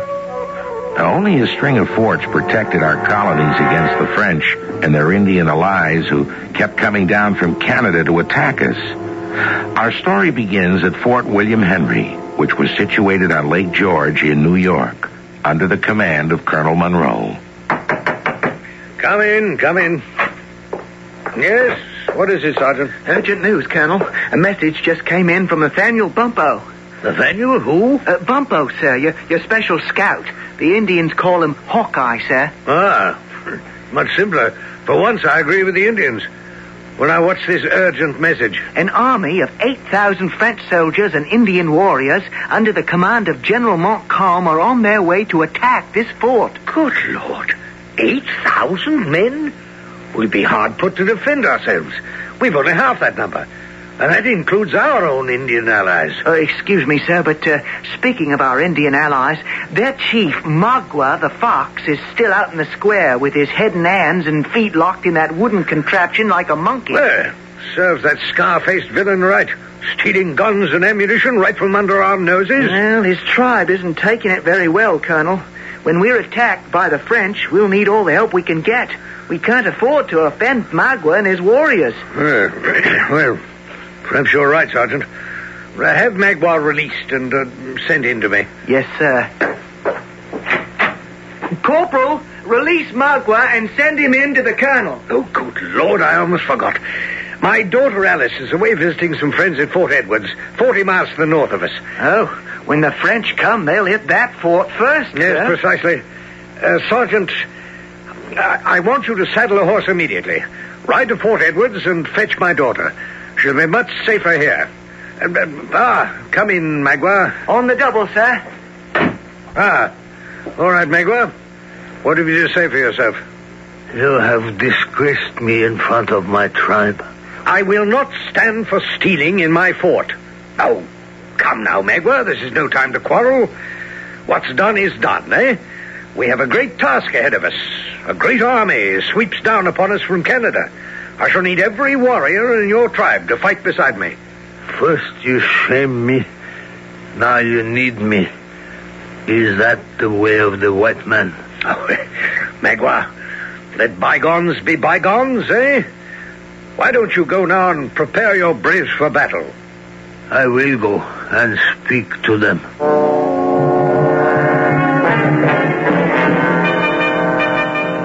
Tonight, Red Eagle, you will take our tribe silently out of this place where I have been shamed.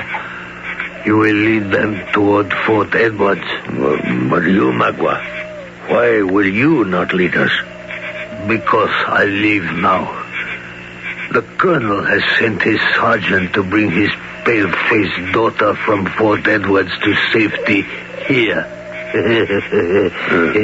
We shall see how safe she will be when I ambush the sergeant and take the colonel's daughter myself.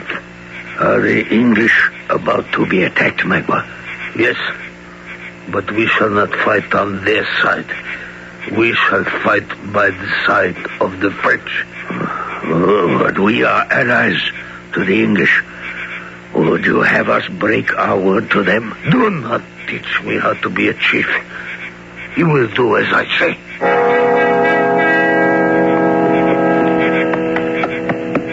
Whoa there. Whoa. Who's that? Oh, Magua, it's you. What are you doing here?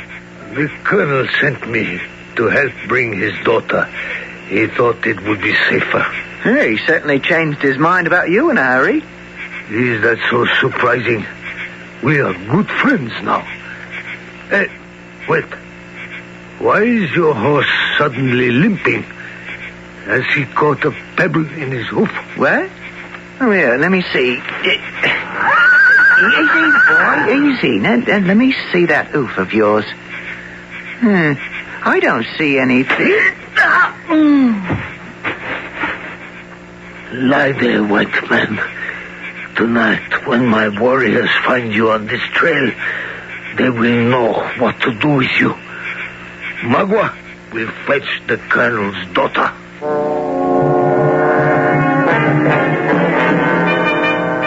Magua, how good it is to see you. You have been away too long from us, Miss Alice. We have missed the yellow-haired daughter of our colonel. How very kind of you. Yes, it has been a long time. 6 months. How is my father? Oh, he is well. But he is troubled for your safety. A great French army comes from the north to attack the English. Your father sent me to take you back to him. He said you will be safer in his fort. And you come now. At once. Bumpo, I'm worried sick. Blast it.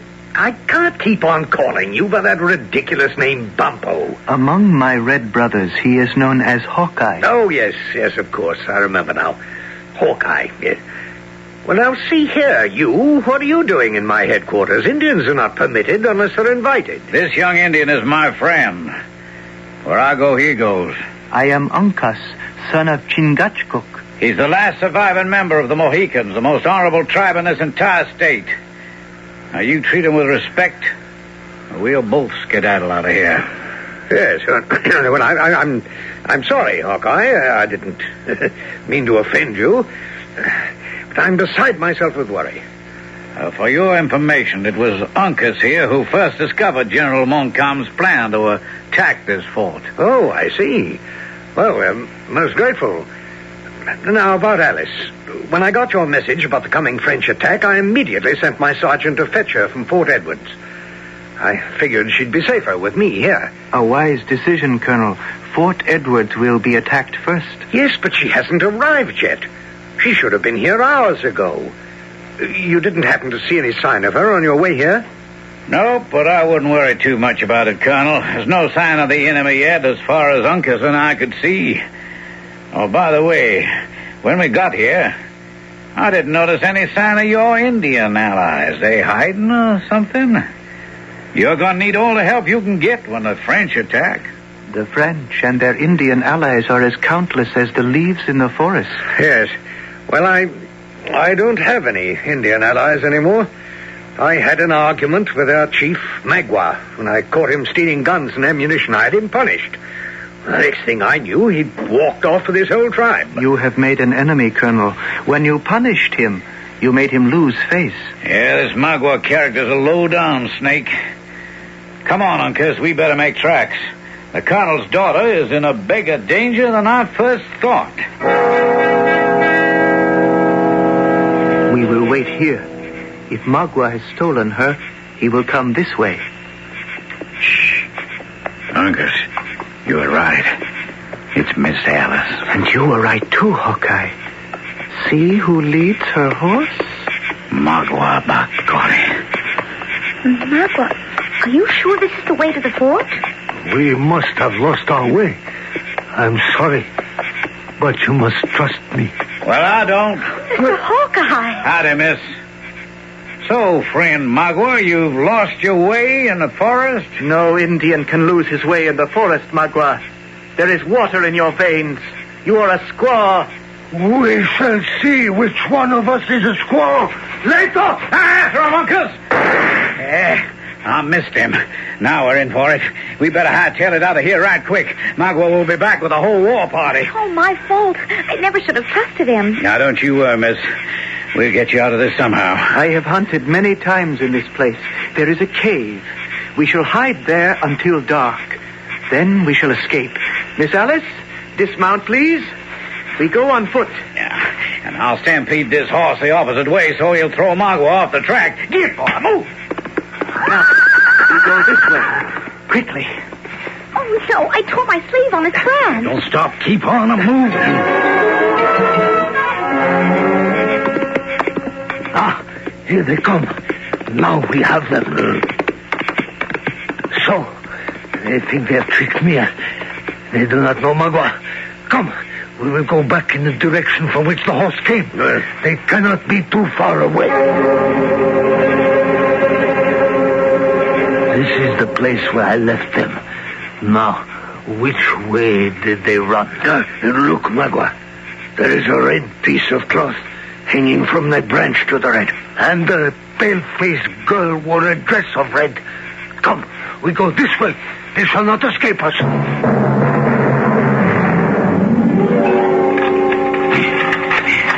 There. Now the mouth of the cave is hidden by these branches. I think we're safe. Perhaps we must pray to the Great Spirit Manitou. When it grows dark, we go. You rest, Miss Alice. Tonight we must run. Oh, thank you, Uncas. Don't worry. I'll keep up with you tonight, I promise. Well, Uncas, I reckon Magua must have done some hunting in these parts, too. He seems to know about this cave. So, Uncas, I am his squaw. I have water in my veins. We shall see who is the mightier warrior. Right now, I'm going to see if he'll swallow this bullet. Go on, Mr. McGinn.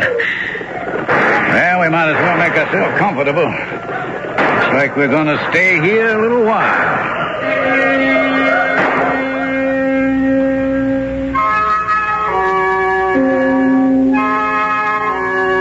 Uncas was the last of the Mohicans, after whom this adventure is named. The Mohicans were the most peaceable and friendliest tribe in the territory. The other Indians held them in great respect. Each tribe had a totem, a sign which they tattooed on their chests. The totem of the Mohicans was the most highly regarded. It was a turtle. According to Indian legend, when the world was created, it was placed on the back of a giant sleeping turtle. Well, right now, it looks like that turtle is wide awake. Listen a little later in the program for exciting news on how you can enter our Disneyland contest. The General Mills Radio Adventure Theater will return shortly. 1 minute. Pass it on.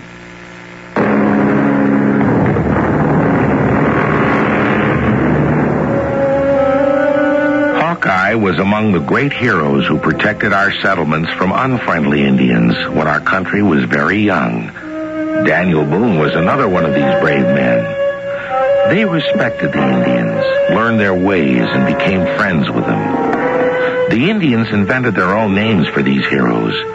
Hawkeye was also called Deerslayer and Leatherstocking. Put these three names together, and you get a good description of the man who at this very moment is in the cave fighting off Magua and his warriors.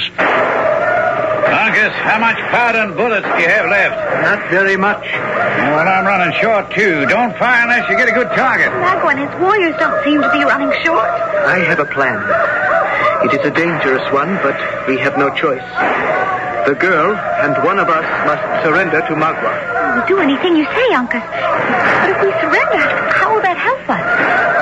Isn't that exactly what Magua wants? Now, easy, miss. You go on, Uncas. One of us will surrender with Miss Alice. That makes two of us. Now, what will the third one do, huh? You or me? The third one must escape. See? The sun is setting now. The shadows are many. It would be easy to crawl out of this cave and escape. I'm with you so far. Then what? Which one of us will go? I think it would be better if I went. If they did catch sight of me, they would only see another Indian and think I was one of them. All right, that's good thinking. And after that? When I am safely away, I will signal with the call of the mockingbird. Then, and not till then, you will surrender. Magua has captured us. Won't he do terrible things to us? I fail to understand your plan. I will explain. He and his warriors now wear war paint on their faces. I think it is their plan to join with the French when they attack Fort William Henry. They will do nothing to you tonight. Tonight will be the time for war dancing. It is the way of the Indian just before battle. Then they will sleep. When they sleep, I will come and free you.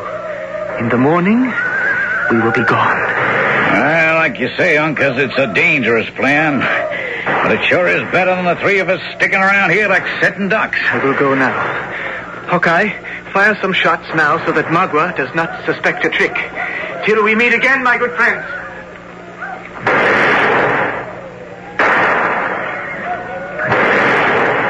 Is Uncas gone, miss? Yes. Well, that's good. And all we have to do is wait until he signals. So, make yourself comfortable, Miss Alice. You're a strange man, Hawkeye.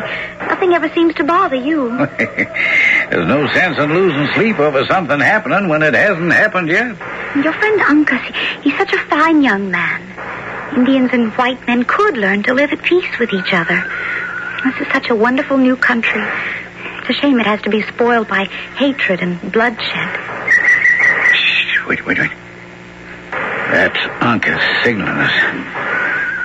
Oh, sir, I reckon it's time to surrender to that varmint. Hey, Magua! Call off your men! We're coming out! Now, don't shoot! We surrender! No tricks. One false move, and you die. Here we are, Magua. Wait. There were 3 in the cave. I see only 2. Where's the other? Uncas? Uncas? Oh, him. He ran out on us, scared of you, I guess. Oh, so Uncas, the great and brave warrior, has run away. And he called me a squaw. Oh, do not look so frightened, daughter of the foolish colonel. I will not harm you. Not yet. Magua, you should be ashamed of yourself. My father trusted you. Trusted me. He shamed me. And this I will never forget. What would the great English colonel say if he heard that Magua had a new wife in his wigwam? A pale-faced, yellow-haired squaw. How say you, Miss Alice? Will you be the wife of Magua? I'd sooner die first. Let me go. Hey, that's a girl. So, first the father shamed me, then the daughter strikes me. For this you shall die. Hold it, Magua. Ain't you forgetting something? Magua, forget nothing. What mean you? Well, tomorrow at sunrise you go into battle. Is it not the custom of the Indian to celebrate war dances and then sleep and rest so that he may awake with fresh strength? You speak truly, Magua. He knows our ways. In the morning before the battle, you can do as you wish with the palefaces. Very well. I will be patient. Tie the man and the woman to that tree. Let them stand there all night and think upon what shall happen to them in the morning.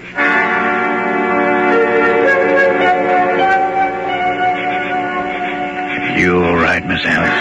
Fine. My wrists hurt. They tied them so tightly. Now be patient. Them Indians have been asleep for some hours. Uncas ought to be along any minute now. But the moon is so bright. It's almost like daylight. That sentry over there is sure to see him. Yeah, maybe. But do you see a bank of dark clouds coming in from the west? He'll be covering the moon any minute now. That's Uncas now signaling us.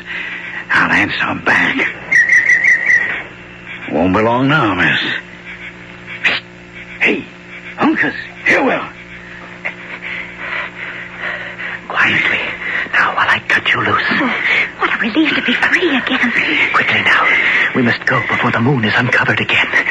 This way. No, that's not the way to the ford. Why are we going toward the river? Because a canoe waits for us there. I did not think Miss Alice could walk so far.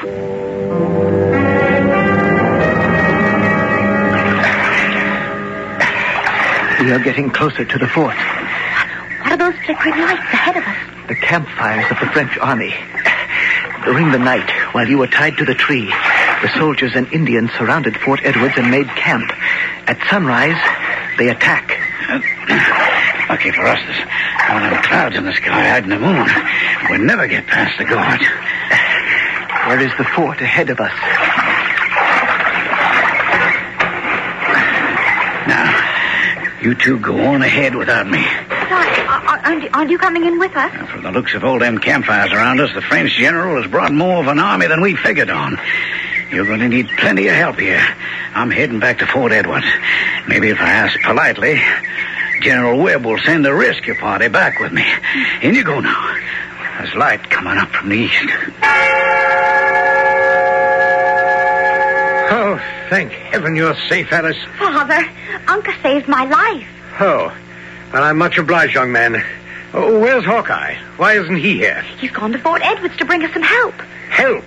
We don't need any help. We can handle this ourselves. Colonel, you have not seen the true picture of what faces you. In the night, While you were asleep, the French general came with his army. This fort is now surrounded on all sides. Father, Uncas speaks the truth. And here is another truth you will not like, Colonel. The man who was once your ally, Magua, the man whom you punished and put to shame, that same Magua and his warriors now fight against you on the French side. That traitor! We are now all in danger together. The sun is rising. The attack will come any time now. Yes, you're quite right. I'm behaving like a fool. There is the enemy, Colonel. The enemy you did not believe was here. Yes, so it is. So it is. Alice, my dear. Yes, Father? Choose a cabin and set up a camp hospital. I'm afraid there'll be many wounded. I'll get some of the women to help. Good. Now, let me see. May I suggest, Colonel, that buckets of water be placed around every cabin in the fort? What on earth for? Magua will have his braves shoot flaming arrows on the rooftops. If the fires are not put out at once, the fort will burn to the ground. Good Lord, I never thought of that. Sergeant, have the men place buckets of water in each cabin in case of fire. Anything else, Uncas? How long can you hold out?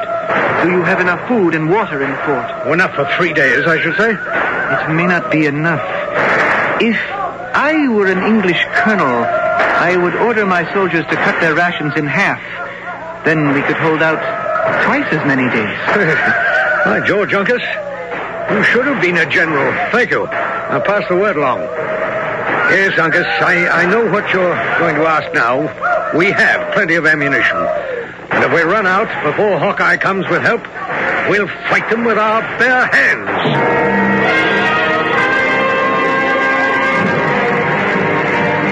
Indian fighting in those days was something the English soldiers did not understand. They didn't understand the guerrilla type of fighting such as we've had in our times. During the same French and Indian War, an English general, Braddock, innocently marched his army into a forest somewhere near Pittsburgh as though it was a parade. They were ambushed by Indians who waited for them from behind trees. Only the bravery of a young colonel from Virginia saved that army from complete disaster. The name of that young colonel? George Washington. We'll be back shortly with Act 3. The General Mills Radio Adventure Theater will return shortly.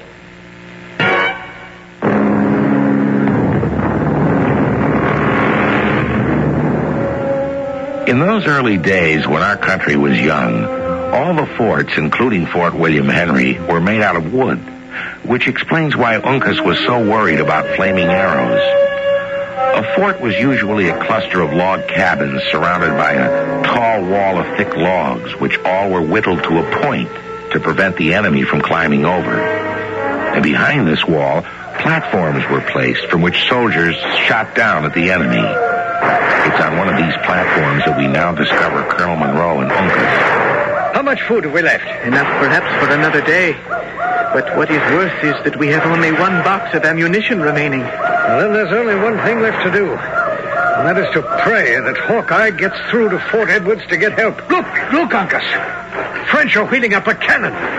One blast from that and half our wall will be torn apart. Men, direct your fire at the soldiers behind that cannon. Don't give them a chance to fire it. Oh, no! Down my arm. You've been hit, Colonel. Here, I will remove the arrow from your arm, and then I will take you to your daughter to find your wound. No. I must stay here with my men. Colonel, a dead soldier is not a good soldier. You come with me. Miss Alice, help your father. He has been wounded. It's just a scratch, my dear. He's almost run out of bandages. Pull out your arm, Father. Wait, I have some dried herbs in my pouch. Put some on his arms. It is strong medicine. The arm will heal well. Thank you, Uncas. Uncas, I know I've said some pretty horrible things about you Indians, but I take it all back. You've been a tower of strength to me. I'm very grateful. What was that? Oh, a French cannon must have torn a breach in our wall. I must go and inspect the damage. No, Father, not until I've bandaged your arm. I will go, Colonel. Very well. Uncas, tell my men to wheel all our wagons in front of the hole in the wall. We must hold them up somehow, or they'll be inside the fort before we know it. I'm sorry, Alice. I got you into this. I could have left you safe in England. I wouldn't want to be anywhere else. My place is with you. Now what's going on? Colonel, the French general approaches the fort under a flag of truce. He will wish to speak to you. Probably wishes to discuss the terms of surrender. Very well. I'll speak to him. Have I the honor of addressing the commandant of this fort? I am Colonel Monroe, at your service. And I am General Montcalm. I regret that we meet under such sad circumstances. You have fought very bravely. Thank you. For that I salute you. But look around you. I have twice the men you have. Half your wall is down. You cannot hope to hold out much longer. Perhaps. But I'm expecting a relief force from Fort Edwards. We'll beat you yet. I admire your courage, but let me point out to you that Fort Edwards is also surrounded. There will be no rescue. You can take his word for it, Colonel. Hawkeye, where on earth did you spring from? What about the relief party from Fort Edwards? Didn't you tell General Webb we needed help? Fort Edwards is surrounded. You better face it, Colonel. You're on your own now. Very well. General Montcalm, we will surrender. What are your terms? Generous, except for one thing. My orders are to burn this fort to the ground. We have no desire to harm your men. Therefore, you will all be permitted to march out of the fort with all military honors. You will then be escorted to a safe place. You guarantee our safety? Hold it, Colonel. Isn't that Magua and his braves standing outside the gates? Now, I doubt if the general can guarantee our safety with him around. I swear to you, upon my honor, you and your men will be safe. The Indians are under my command. They will obey my orders. Very well, then. I accept your terms. A wise decision.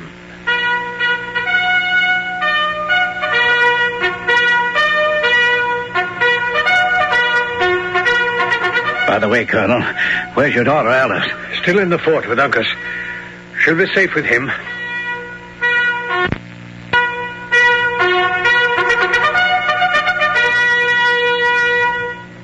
Sound the fife and drum.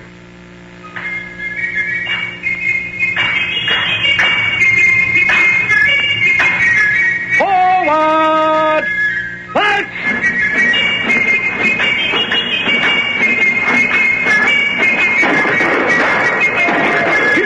You keep your word, General.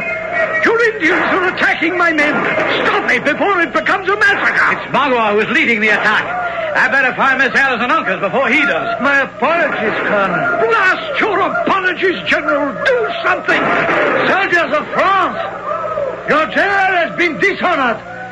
Fire upon the Indians who are attacking. I give my word that the English will be safe. Fire!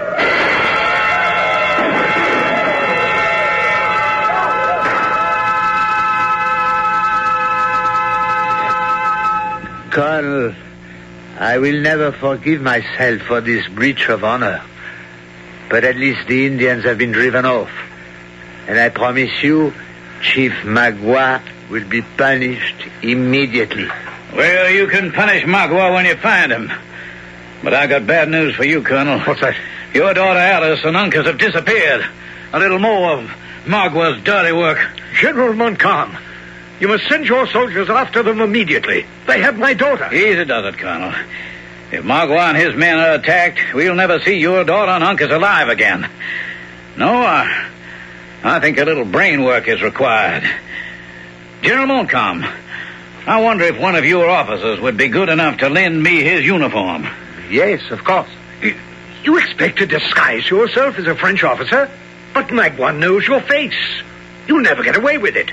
Well, sir, that remains to be seen, doesn't it?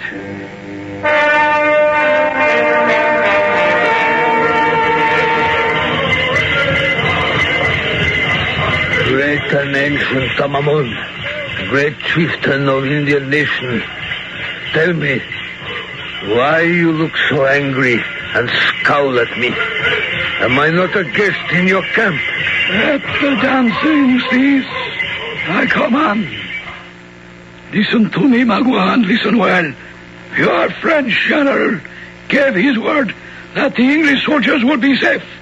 It was not my word. He spoke for all. In the days of my youth, there were warriors who held honor more dear than life. Old man, hold your tongue. Soon you will die, and I shall be chief in your place. Nah, what does it matter what you say?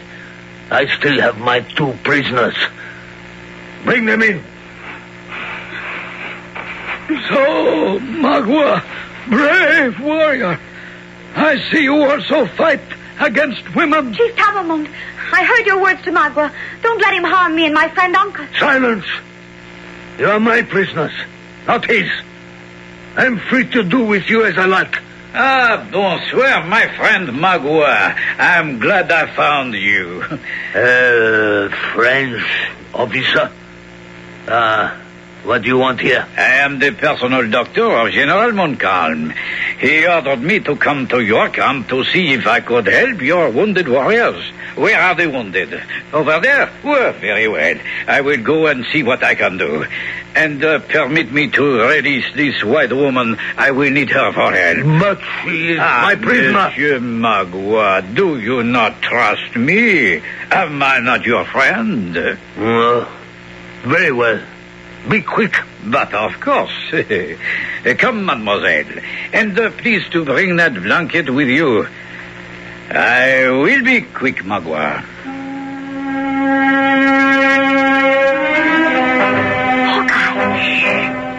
Another word. Just open that blanket quickly.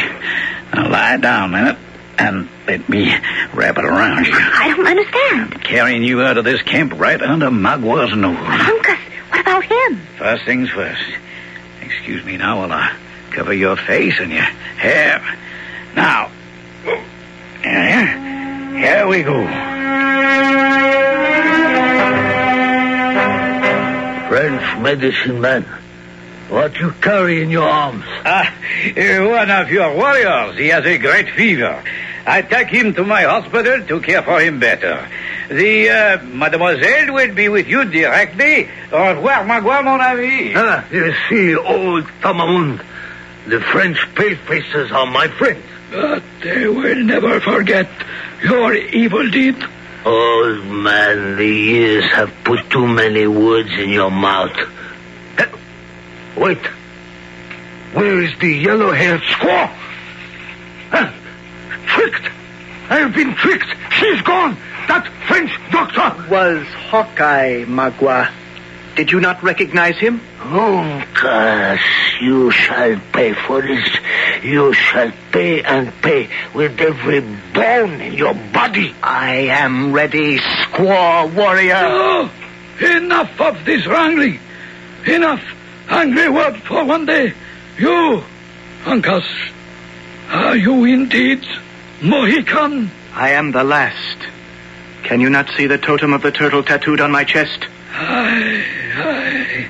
The turtle is indeed proudly there.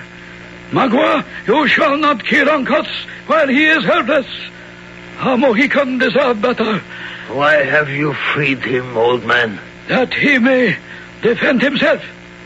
Here, Uncas, is my tomahawk. But he is my prisoner. Then take him if you can. And Uncas, may our great God Manitou give strength to your right arm. Then I shall kill you both. Soon you will lie in the dust, Uncas. But first, here's some dust for your eyes. I cannot see. I cannot see. Adventurous Magua, why have you thrown earth in his eyes? Where is your honor? My tomahawk. Die, Uncas. Bullseye. You're lucky, Magua. I hit the tomahawk instead of you. Hail, Tamamund, great chief. You are most welcome, man with a Hawkeye. Magua, your treachery has offended me for the last time. Drive drive this renegade out of my camp. When I die, Uncas shall be chief in my place.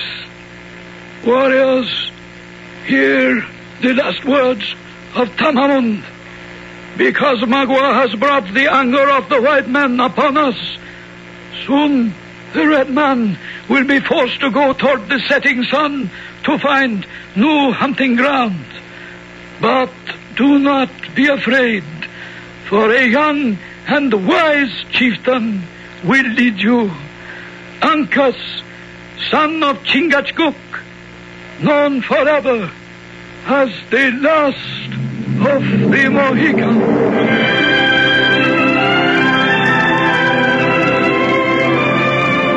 And that was the way it happened, just as Tamamund predicted. The Indians went west to find new lands, and so did the pioneers. And Hawkeye was among them, helping the covered wagons cross the plains and up over the Rocky Mountains until they reached the Pacific Ocean. 13 colonies grew into a great nation. I'll be back shortly.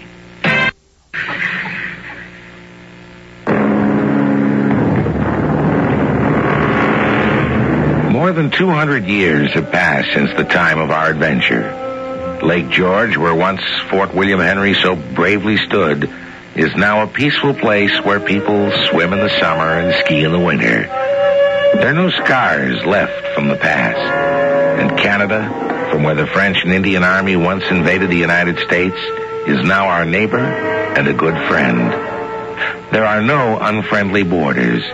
Canadians and Americans can go freely without passports.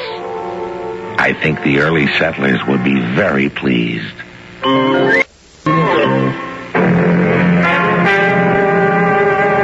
Our cast included Ian Martin, Court Benson, Morgan Fairchild, Robert Dryden, and Russell Horton. If you missed the details on how to enter our Disneyland contest, be sure to tune us in tomorrow. This is Tom Bosley inviting you to return to the General Mills Radio Adventure Theater for another exciting tale you can hear through the magic of radio. The General Mills Radio Adventure Theater is recommended by NEA, the National Education Association. Keep that.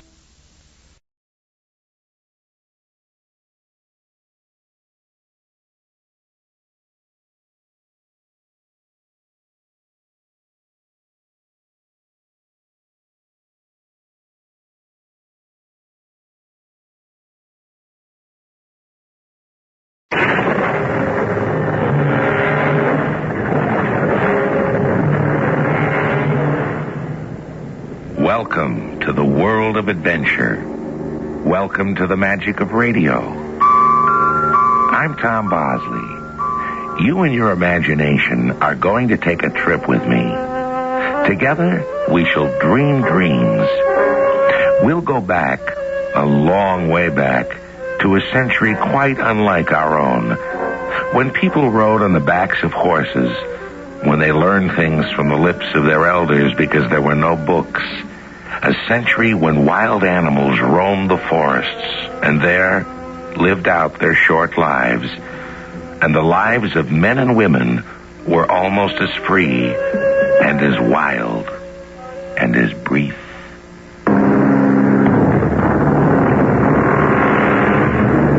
Our adventure story, Three Swords, was written especially for the General Mills Radio Adventure Theater by Elspeth Eric and stars Christopher Tabori. I'll be back shortly with Act One. They're all wet.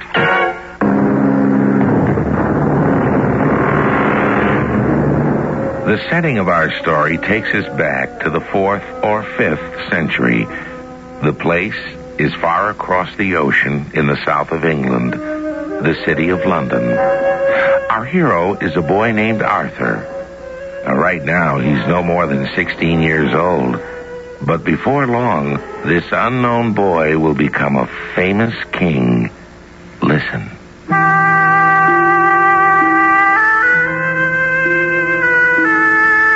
My name is Merlin, and I've been dead for about 1,500 years. You wonder how I can be speaking to you now? Why, that's because in life, you see, I was a wizard. And even after death, and all this long time, I've not quite forgotten all my old trickeries. I lived in Britain at the time of the great King Arthur. Indeed, I lived before that. I was around when he was born. He was the son of the Lady Igraine and Uther Pendragon, leader of the Britons. One moonless night, by arrangement with the infant's father, I spirited the baby away from the Tower of London where the royal family lived. 2 years later, King Uther sickened and died. Then bad times came to his kingdom. For several years, there was no King of England, and life was undisciplined and dangerous for the citizens. Everyone yearned good king to take them out of their wretched state. So it was that I travelled to London, and there spoke with the Archbishop of Canterbury. Oh, Merlin, the knights and barons quarrel among themselves. Each is jealous of all the others, each thinking he is fit to rule. Your Excellency, I feel it in my enchanter's bones. The hour approaches. What hour is that? The hour when a new king will arise. A good king, a wise king, one who will stir every noble heart to great aspirations, great efforts, great deeds. And do you know such a one? Your Excellency, I suggest a great convocation of all the knights. Here? Here at the church, perhaps? On Christmas Day. So far, so good. What else? Before dawn, the knights will gather to pray. While they're praying in the churchyard, there will arise a great slab of marble, and in the marble will be set an iron anvil. And in the anvil, a sword will have been driven. Yes, yes. And round and about the marble stone in letters of gold, there will be an inscription. Yes. The inscription will say, "Whosoever pulls this sword from this stone and anvil is king of all England by right of noble birth." But will it be true, Merlin, that whosoever pulls out the sword from the anvil will be the true born king? Everyone will believe it to be true, and believing it to be true will, for all intents and purposes, make it true. Besides, I have my own private reasons for believing that it is true.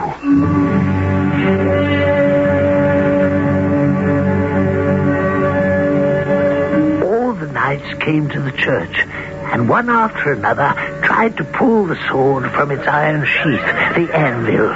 But not one of them could do it. No, not one, not in the slightest. Now, among the knights was the good Sir Ector and his son Sir Kay, and with them was Kay's younger brother, Arthur. Not a knight at all, for he was barely 16 years old. But he followed the jousting eagerly, looked, listened, and enjoyed the fun. Then suddenly, his brother Kay said to him, "Arthur, I've forgotten my sword. The jousting has started, and I've no sword." Did you leave it at our father's lodging, brother? Well, I must have. Be a good lad, will you? Ride back and fetch it for me. Our mother will be there to put her hands on it. Oh, of course, Kay. You must have a sword. But when young Arthur reached the encampment of Sir Ector and his retinue, no one was there, and all was locked and barred. Kay must have a sword. Everyone will laugh at him for coming to a tournament without a sword. He will be disgraced. I know where there's one. Yes, I saw it sticking out of an anvil in the churchyard. I'll take that. It's no good to anyone where it is. And young Arthur found the marble stone set with the anvil holding the sword, reached out and grasped it by its hilt, and pulled pulled it out, then galloped back to the tournament and his brother, Sir Kay. Here's a sword for you, Kay. What? This is not my sword. No, but isn't it beautiful? I found it stuck in an anvil in the churchyard. I thought it would be all right to take it since no one was using it. Stuck in an anvil, you say? Yes, and the anvil was set in a great square of marble. I must speak to our father. Sir Ector will know what to make of this. Did I do something wrong? No, you may have done something very right, lad. Oh, Father! Father! Yes, Kay? Look, Father, what do you make of this? What? Why, it's the sword from the anvil. Yes. Did you pluck this sword from the anvil? I? Oh, no. Not exactly. I know you did not. For I saw you try to take it this morning, and you could not. As I could not. None of the knights could do it. Now tell me, how did the sword come into your hands? Arthur brought it to me, sire. Arthur? Arthur, come here. Yes, sire. Did you bring this sword to your brother? Yes, sire. Where did you find it? In the churchyard. Will you put it back where you found it, my boy? Yes, sire. Come. Let us mount our horses, we three, and ride to the church. Yes, sire. I come, sire. Tell me the truth, Arthur. How did you come by the sword? Kay asked me to fetch his sword, which he had left behind. But when I reached our lodgings, everything was barred and bolted, everyone gone to the tournament, even our mother. But on my way, I had seen this sword sticking out from an anvil in the churchyard. I thought, well, why not take it for Kay? So I rode back to the churchyard and I took it. Did you see the inscription written in gold letters running round the marble? I saw no inscription. Are you certain of that, my boy? I was in great haste. I simply ran to the anvil, seized the sword by the hilt, drew it out, and mounted my horse again. I knew Kay was impatient to enter the tournament, and he could not do without a sword. Let us all dismount. Now, Arthur, advance and replace the sword in the anvil. Yes, sire.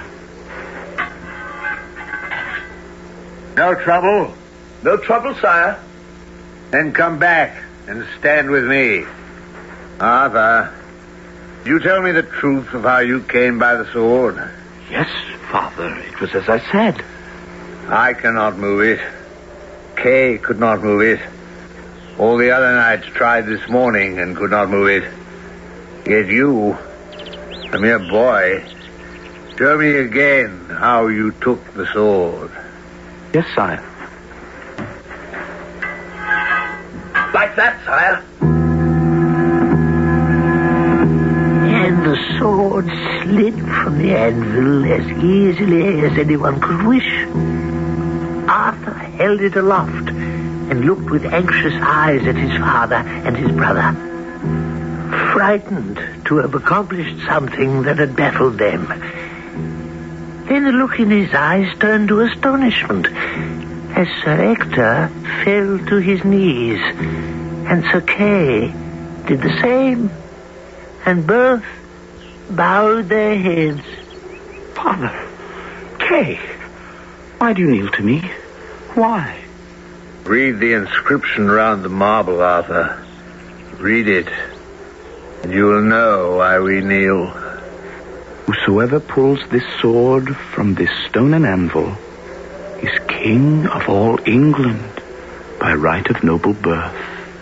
Oh, Father, what does it mean? I am not your father.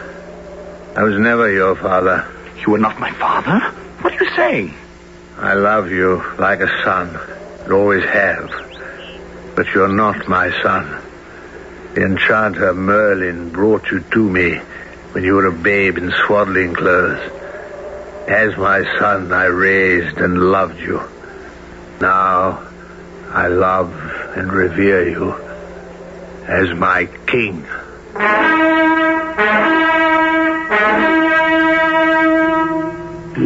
Yes, it was I who had performed this magic. All right, this mischief, if you care to call it that. I I do not know precisely what it was that prompted me to take the child of Igraine and Uther Pendragon and give him into the care and custody of Sir Ector and his wife. Ooh, something in the winds, something in the air, something had whispered to me with a voice that I myself could scarcely hear, that one day Britain would have need of such a king. And these same whispers had told me later on that this was the hour. I had heard them correctly and obeyed.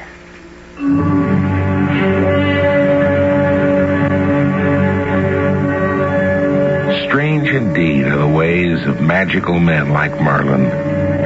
They listen to the winds and the waves, the voices of trees and flowers, the mutterings of animals. These are sounds the rest of us hardly ever hear. If we would stop once in a while, put an ear to the ground, lift our eyes to the sky, turn our faces to the sun, do you think we too might learn to make magic? It's worth trying.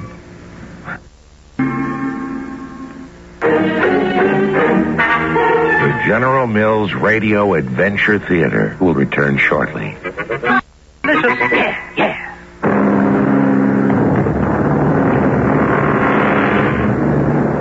As young Arthur drew the sword from the anvil, Sir Ector and Sir Kay fell on their knees before him and bowed their heads. For the inscription on the marble that bore the anvil that held the sword said, "Whosoever pulls this sword from this stone and anvil is King of all England by right of noble birth." Arthur is our king. Give us Arthur to be our king. It is God's will. Arthur, King I let out a deep breath, for the thing was done. The Archbishop took the sword that Arthur had drawn from the anvil, knighted the boy, and later crowned him in the Welsh city of Caerleon. He was still a young boy, and I had to make it my business to stay close to him and guide him to the best of my ability.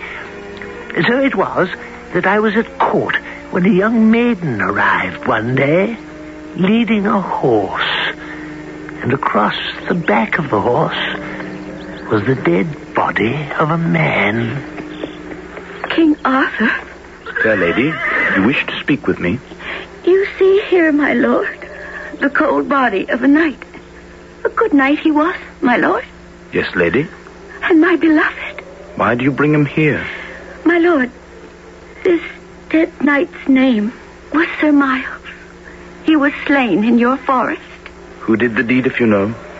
A knight called Sir Pellinore, who set up a pavilion and who challenges everyone who passes by.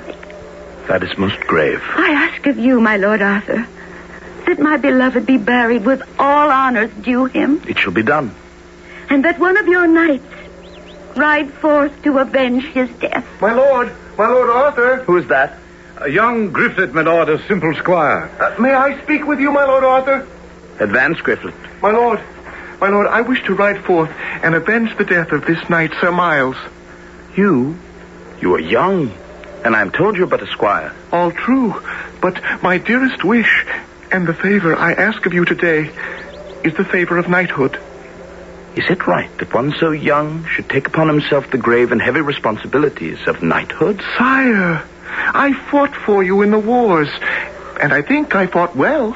That is true, my lord. He fought long and well. You propose to meet with Sir Pellinore in the forest? Oh, yes, my lord.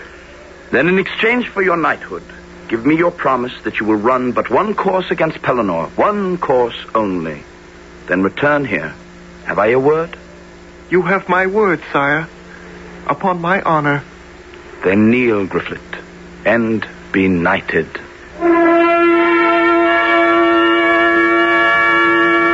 So Grifflet armed himself with shield and spear after he was knighted. The maiden was eager to show him the spot in the forest where Sir Pellinore had spread his pavilion. Sir his horse. Ah, yes. And there on the tree. That is his shield. And that must be his spear leaning against the tree. So, there is nothing to do now but let him know I'm here. That should bring him forth. He is a large man, Sir Griflet. Oh? Large, you say? And a good deal older than yourself. Oh? Who struck down my shield? I did, sire. I suppose you had some reason, young man, for knocking my shield to the ground. You have slain the beloved of this maiden, and I am here to avenge the death of Sir Miles. Oh, my young sir, you wish to joust with me, is that it? I have challenged you. But surely you can see the difference between us. You have heard my challenge. I am older than you by some years. No matter. Oh, but it does matter. I am stronger. We shall see who is stronger. I have long experience. You have not. My experience will start now, if you will, but take your spear and couch it. Do not force me to ride against you. I am a knight, and I have challenged you. Mount your horse and couch your spear and prepare to run a course. It was an unhappy Sir Pellinore who mounted his horse and tucked his spear beneath his arm. It seemed so sad, so unfortunate, so unfair to set himself against this stripling. But the challenge had been a sincere one. It had been repeated more than once. And as a true knight, Pellinore had no choice but to meet it. So the two knights ran together. Well might the maiden cry out, for her champion had fallen to the ground, unhorsed and gravely wounded. His spear had fragmented on contact with the shield of Sir Pellinore. But the spear of Pellinore had driven through Griflet's shield and through his armor, and had pierced his side and broken off. What has happened? What have you done? You know well what happened, lady. He challenged me again in the game. Is he dead? Let me unlace his helmet and I'll try to find out. I am as saddened as you, milady. I never wanted to joust with this boy. He wanted so badly to be knighted. King Arthur could not resist. Boys always want to be men before the time is ripe. Is he dead? Badly wounded. Oh, I pity him from the bottom of my heart. What can we do? The wound is deep. He bleeds profusely. Let me take him back to the court of King Arthur. Set him on my horse, and I will lead him gently. No, milady. The blood flows too fast. He will bleed to his death before you could lead him to the court. Then what am I to do for this poor young knight who offered himself to avenge my beloved's Well, death? let me put him upon his own horse. Give the horse a smart blow across the cruppers and send him home. Can Sir Griflet endure such a fast ride? Such a hard one? He cannot endure a slow and easy one. The blood runs too freely. Then do as you think best.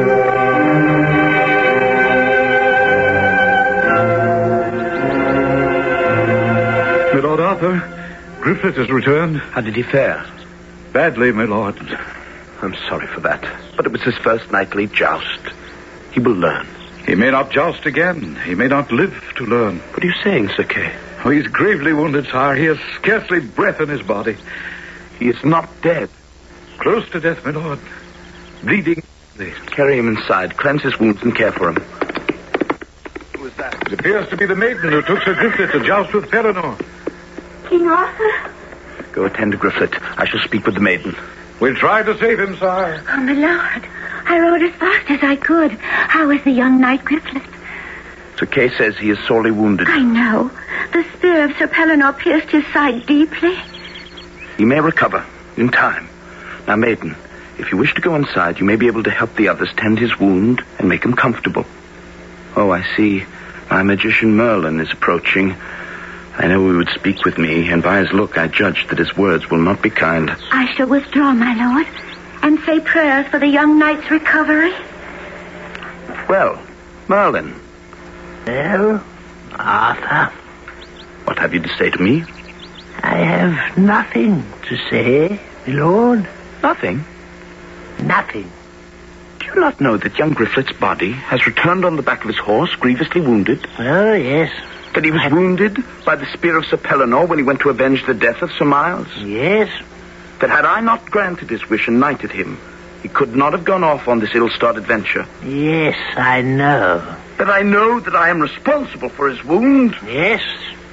Then you know that I alone, must take the consequences. You know that, do you not?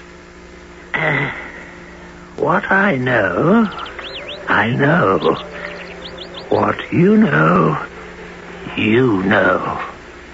And do you not reproach me for what I have done, for the hurt I have caused, for the sorrow I have brought?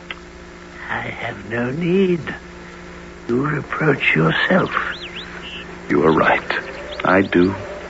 There is nothing I can add to what you said. Tonight I shall have my horse taken outside the city, my armor too, my sword and my shield. And at dawn tomorrow, I shall go alone and ride to meet Sir Pellinore. As king, you are not bound by law or tradition to do this, my lord. By every good instinct of my nature, I am bound to do it. Not as a king, as a man. And the following morning, King Arthur rode away from the city and into the forest.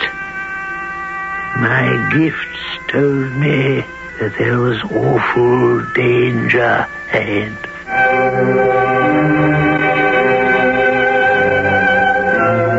Can you see it with the sharp eyes inside your head? The young king setting off on his horse to right a wrong that was partly his, riding through the sun-dappled forest with a brave and troubled heart, eager to do the right thing if he could find the way. Stay by your radio, and we'll come back to you shortly with Act 3.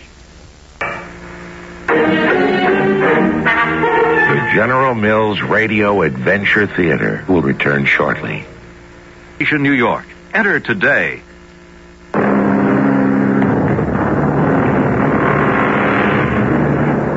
Remember where we left the young King Arthur? Riding on his horse through the forest to find Sir Pellinore, who had sorely wounded Sir Grifflet, taking upon himself the responsibility for Sir Grifflet's wound. Quietly, Arthur has left the city at the first light of day, and now in the forest he sees the enchanter Merlin and 3 coarse peasants who are beating the old wizard with their clubs. Stop! You're hurting me! Mercy! I don't know, man! Stop! Leave off! Be gone! All of you, or I'll run you through! Merlin, they'd have killed you had I not chanced by. You think so? You think not? They were beating you with clubs. You had no chance against them. Is that what you really think? Not all your witchcraft, not all your magic could have saved you had I not happened by. Admit it, Merlin. My dearest lord, if it pleases you to think so, why should I destroy your fantasy? The truth is that I could have saved myself at any time I wished. The truth is, I wanted to stop you on your way to a most perilous adventure. You're in far worse danger than I was or ever have been. I go to challenge Sir Pellinore. God is not your friend in this undertaking, Arthur. Nevertheless, your young heart is set on it. Well, since your heart is set, I will go with you.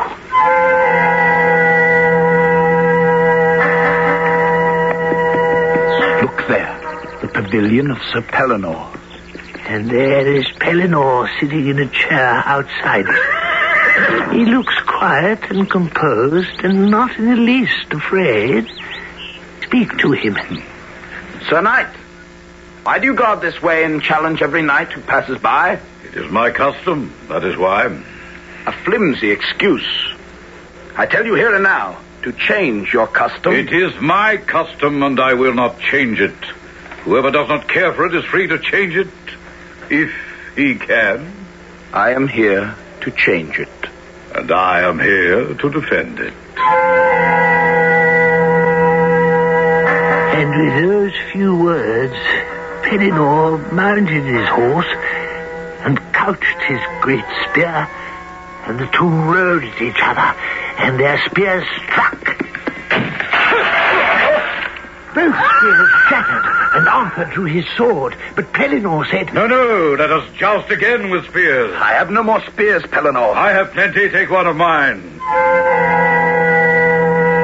And the squire brought two more spears, and again they spurred their horses and crashed together with great force. But again, both spears shattered. Sire, you are the most skillful man at jousting I've ever met. Let us joust again. I agree. Let them fetch two more spears. And the spears were brought, and they ran together again. But this time, Pellinore's spear held, while Arthur's shattered to bits, and both he and his horse were flung to the ground. I still have my sword. I shall fight you on foot. But I am still mounted. No matter. Prepare to fight. And consumed with rage, Arthur advanced on Sir Pellinore. When he saw this, the knight quickly dismounted, for he found no pleasure in taking unfair advantage. And on foot, the two fought fearlessly. Flash, strike and parry. Swords ran through shields. Then all of a sudden, their two swords met in a violent onrush.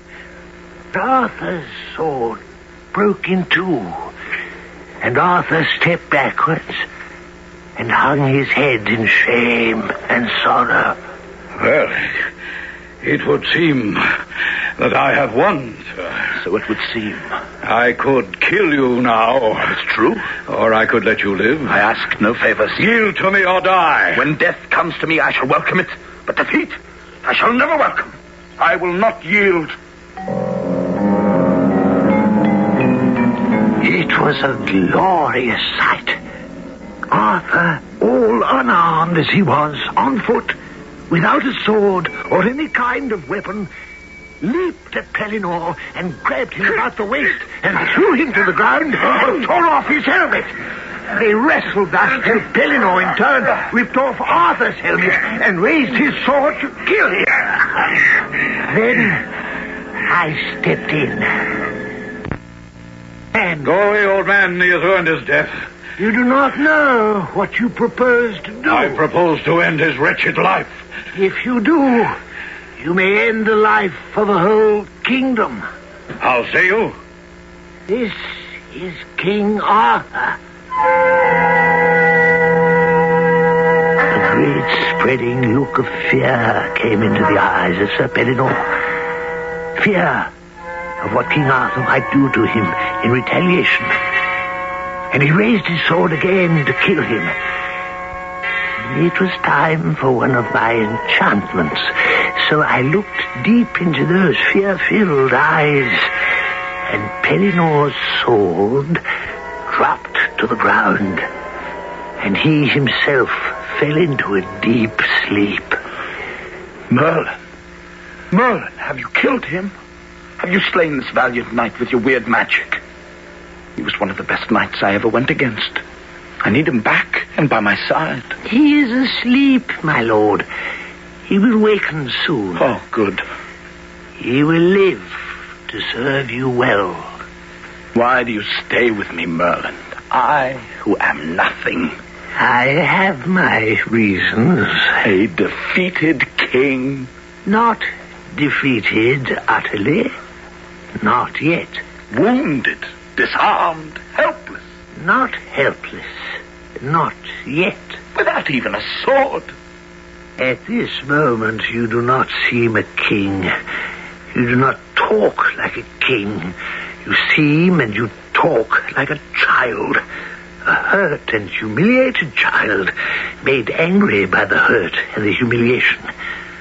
A crown alone does not make a man a king, and a sword alone does not make him a knight. You were a true knight when you attacked Sir Pellinore, utterly unarmed, with only your courage. And he defeated me. Did you think when you became King of England that you would live on a diet of victories? No one lives like that. There are defeats for everyone, king and commoner. Defeat can destroy you. Oh, yes. Can make you petty and vindictive and turned away from the world. But victory can do the same thing, my lord. Did you not know that? No, I did not. Then you must learn it. To win, to lose, each has its value, provided you do not value either one too highly. I shall try to learn. If you truly learn, you will be a great king. And that is why I bother with you. Oh, here now is the hermitage, where you will rest and get your strength back. And then we will go forth again.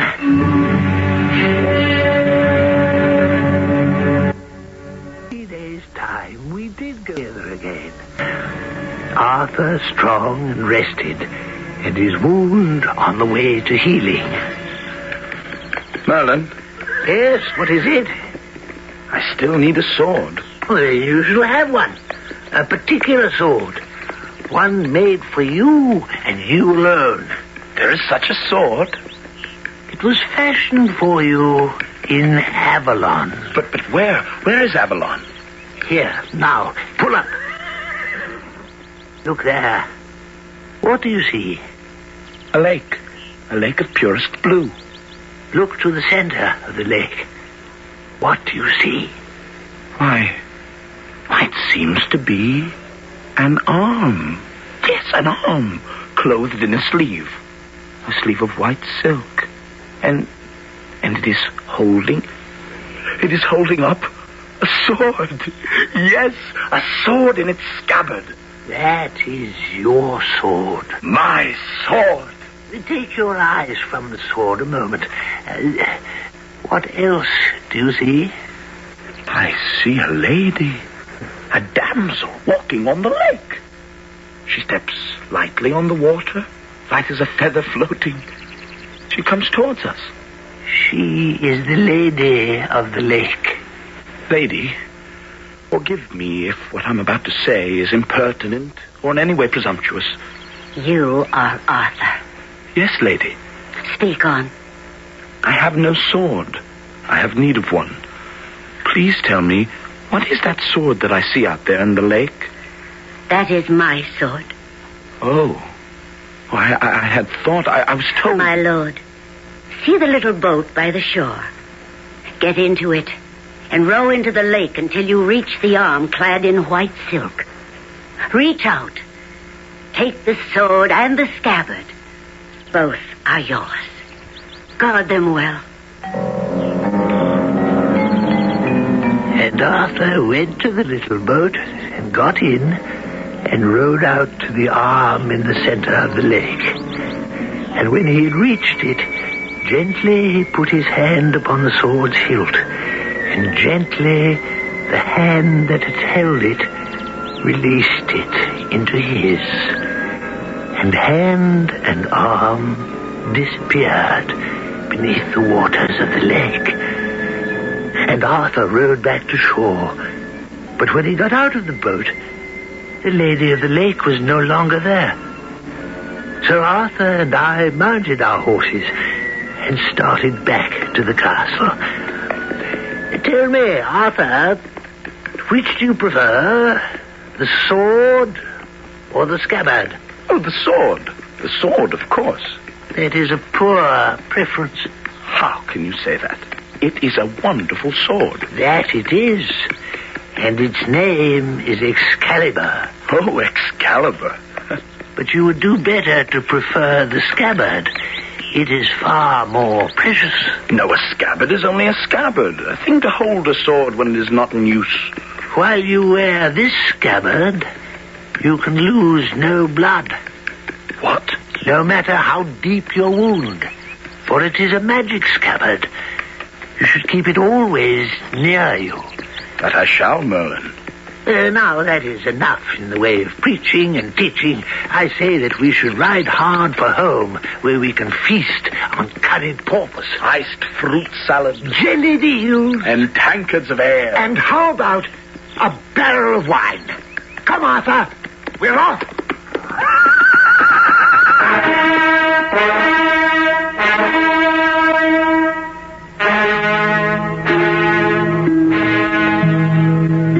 So the two friends gallop off through the forest to end the eventful day. Though one is older than the other, though one is teacher and one is pupil, they are to remain close together throughout their lives by their love of their country and their deep affection for each other. I'll be back shortly.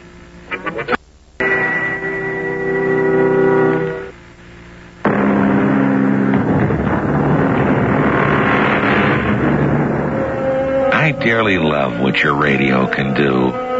It can build a world for you.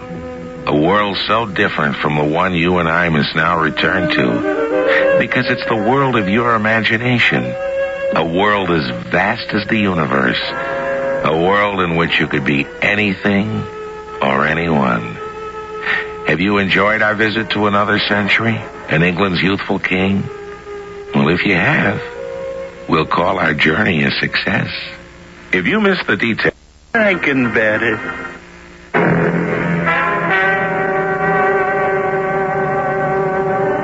Our cast included Christopher Tabori, Robert Dryden, Russell Horton, E.V. Juster, and Ian Martin. The entire production was under the direction of Hyman Brown.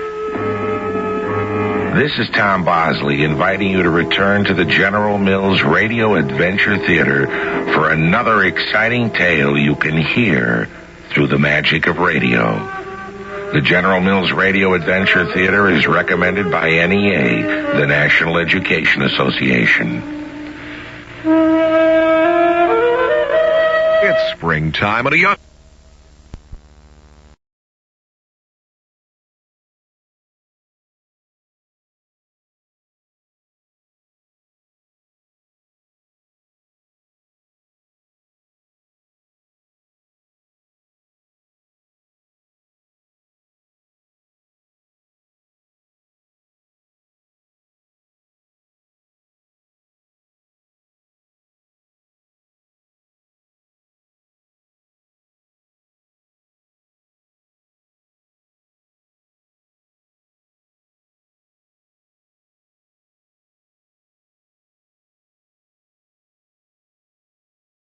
The General Mills Radio Adventure Theater.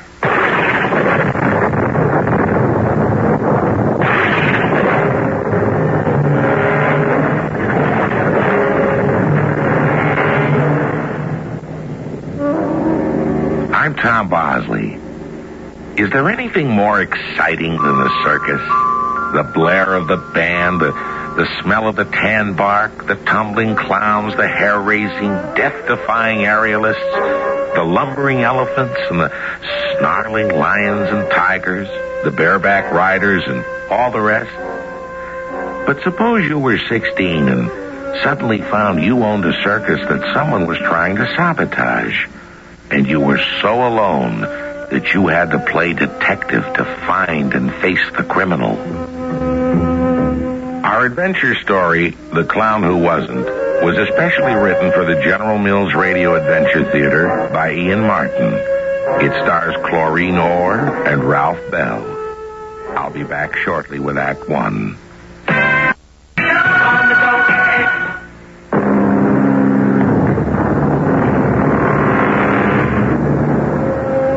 Very few things are more exciting than the circus parade. So come on, let's get our popcorn, our pink candy, and some peanuts for the elephant. Weiler's wonderful wide world circus and menagerie has come to town. This is a very special parade. You see that slim young girl in the bright red hunting jacket who leads the parade so proudly on that prancing, magnificent coal-black horse? Well, that's the Duchess of the Duke, one of the star attractions. But there's something even more important about her than that. She's Penny Wilder, the owner of the circus. Easy, Duke boy, easy. See? I'm smiling. And if there are tears, the crowd's too far away to see them. Do you miss him too, Duke? The way I do. Like there was just a great big hole inside of me. Which there is. Right there where my heart used to be. Oh, Daddy, Daddy, why did you have to go away? You're right, Duke. I ought to be ashamed. I gotta remember, I'm a performer, like Daddy taught me to be. If I gotta cry, I gotta do it alone.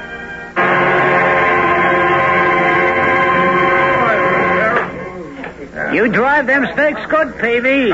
Looks like we're in for some wind tonight. Tweet, can I talk to you for a minute? Oh, sure, Senor Baldy. What's on your mind? It's that Joe Stump. You gotta fire him. Oh, now don't tell me that Joe's been drinking again. Yes. It is the rigging for the trapeze. I go to test it. So, it is loose. What happens if I drop my daughter, my Angela? He's got to be fired. All right, I'll talk to the boss about it. Oh, she is no boss. She is a little girl like my Angela. Oh, you fire him. No, it's going to be up to Penny. But it is your job. You are a man. No, just a clown. Senor Wilder, in his will, left you in charge. Well, we'll see. You know what they say, once a clown, always a clown. Don't worry. One way or another, Joe Stump will be off your rigging from now on, huh? Excuse me. Where I want to see him is off the lot. I got the message, Senor Baldy. Hey, Tweed. Who? Oh, you, Joe, huh? All right, come on out from behind the chow wagon. Is Ribaldi gone? Yeah. I don't blame you for hiding while he's around. Yeah, crazy guy. Thought he was going to kill me. Well, I don't know as I'd have blamed him under the circumstances. Well, I didn't do nothing wrong.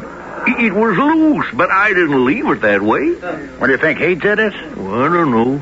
Maybe. Maybe he's looking for a chance to jump the show. What do you mean? Well, a lot of dates canceled after Walt Wyler died. We've been idle 2 weeks, and folks get worried. Oh, what about? We're opening again tonight. How long can we stay open? We'll make the season. Yeah, and if we don't?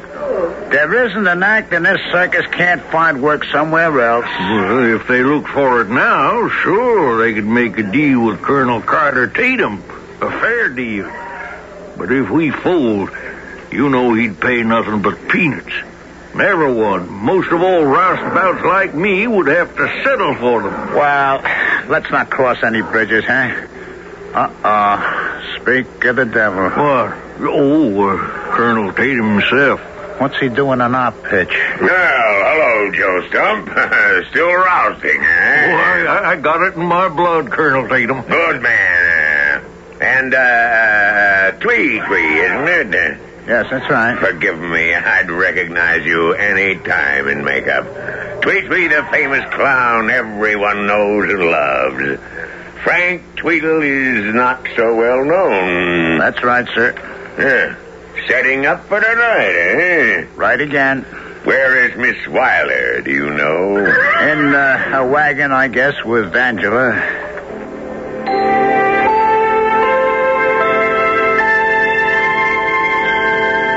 Come on, Penny, you've got to eat something. I can't, Angie. Honest. I'm too uptight about tonight. Well, why don't you lay off, hon? We'll cover for you. Angela Ribaldi, how can you even say such a thing? We're all circus people, me included. And I can't let you down. Now more than ever. No more than I can Dad.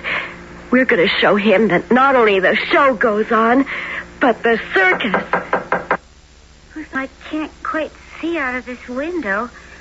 It's Tweet and... Uh-oh. What is it? It's Colonel Tatum. You know, the one that owns the big 3-ring circus? I know. Penny, it's Tweet. Can I see you? Penny, This is Colonel Tatum of... I know the Colonel. I'm flattered you remember me, Miss Weiler. And the Signorina Ribaldi, I believe, the angel of the trapeze. I have to get to the big top for rehearsal. The flying Ribaldis might just try a triple somersault tonight, Colonel Tatum. Why don't you stay and see what a real circus looks like? Now, if you'll excuse me. Spunk. How I admire it. And loyalty. The Colonel has an offer to make you, Penny. Make it. Very well. The offer is simple. You have suffered a tragic loss. You're a brave little girl. But a circus is too big a responsibility for you. No, I'm prepared to buy you out. No. Penny, maybe you ought to at least listen, huh? Twee is right, Penny. Even before your father died, before a long time, your circus has been in, shall we say, a decline. It's too small to compete under modern-day conditions. At the moment, it still has equity, value. Sell out while you have the chance. That's just what it would be. A sellout for all the people who depend on this circus for their lives. I couldn't do that, and Dad wouldn't want me to. This isn't a business. It's a family. Well put. But you would only be protecting your family. Of course, if the Weiler and Tatum circuses merged, you could be sure that I would continue everyone in full employment, including yourself. No. Well, you're a foolish little girl. Sooner or later... And it'll be as late as I can make it. You may be very sorry. I won't be. Now, if you'll excuse me... You know she's wrong, Twee. Well, Does it have to be proved? Well, I'll have a talk with her after her performance tonight, huh? Very well. You know where to find me when you have her answer.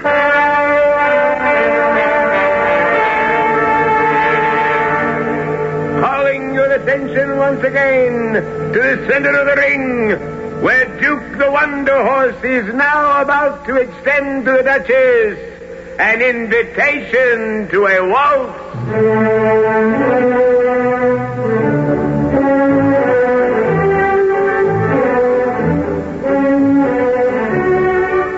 With one dainty flick of her riding crop, the Duchess accepts his invitation, and he rises on his hind legs as the music begins.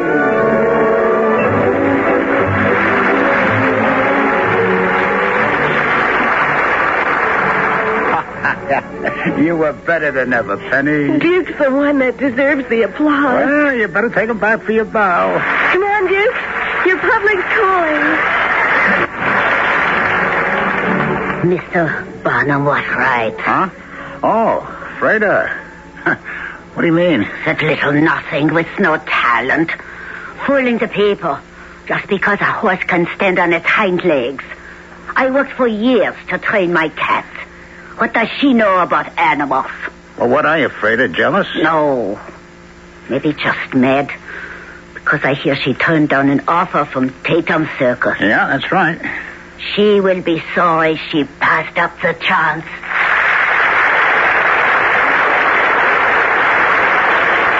And now, ladies and gentlemen, directing your attention to the flying Ribaldis, those courageous and outrageous practitioners of the aerial arts, master and mistress of the flying trapeze, Angelo and Diablo. Hold me. What is it, Penny? Hey, wait a minute. Hey, groom, take Duke to the stable, will you? Come on outside the tent, Penny. The moment of truth, what is it, ladies honey? and gentlemen. Well, I was keyed up. I was all right. As Angela and suddenly, after the act, and when I heard that ringmaster's voice instead of Daddy's, it all hit home. Daddy would never be here again. Hush, honey, hush. I don't know. Maybe I was wrong not to sell it. What's they yelling? I don't know. Get up and quick. What's wrong? The platform gave way. Angela fell. But they had the net. Yeah, but I don't know if she managed to land in it or not.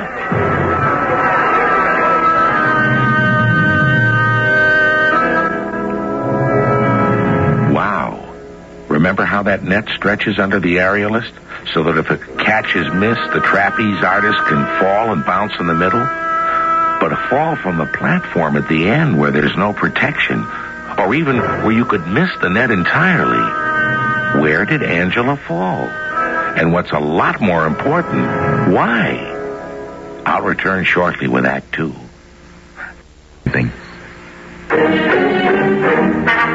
The General Mills Radio Adventure Theater will return shortly.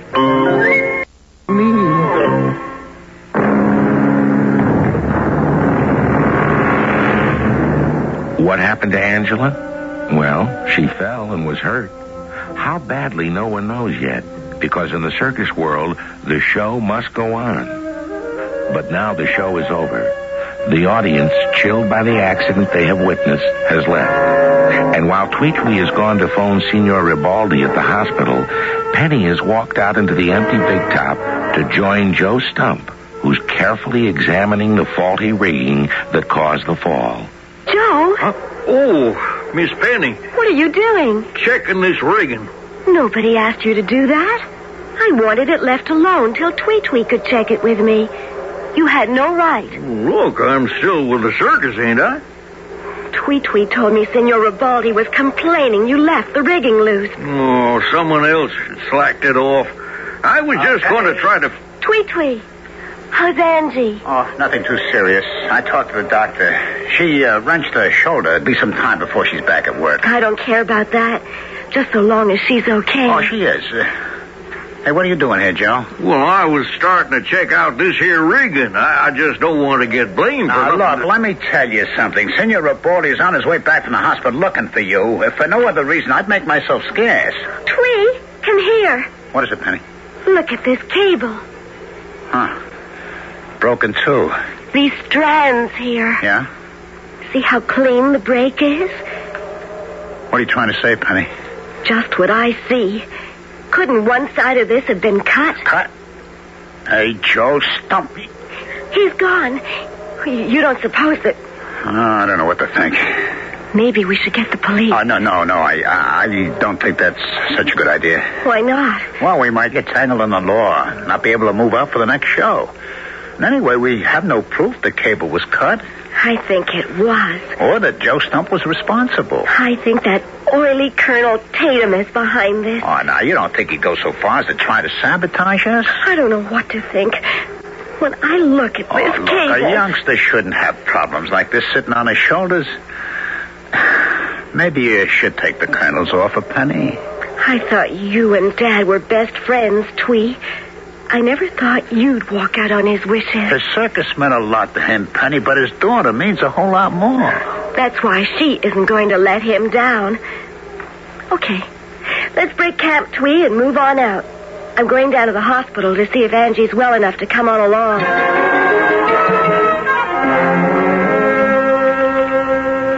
Then, Angie, you want to come along with us to the next stand? Okay by me. Except the flying Ribaldis are going to be grounded a week or so till my shoulder heals. That's okay with me. But you know what I told you? We could have a police investigation. Tie up the whole circus and the tour on top of a 2-week layoff? Oh, that'd be curtains for sure. Just what I figured Colonel Tatum counted on. You think he's behind it? Maybe it's only a hunch, but yes. And that sweet old Joe Stump is being paid off by him? No, it couldn't be Joe. I've known him too long. Well, who then? That's what I'd like to find out. It's got to be someone with the circus. Someone who'd know just what to do. And have the opportunity. Right. Stick with me, Angie. Sweat it out?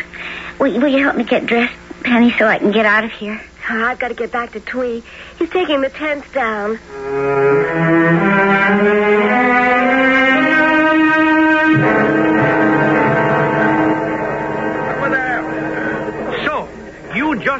time to strike and move on, Tweet-Tweet. That's the way. Well, what else can we do, Senor Baldy? What about whoever made this happen? We don't know that anyone did. I saw the cable. You tell me someone did not? Well, you can prove someone did? All I know is my daughter got hurt.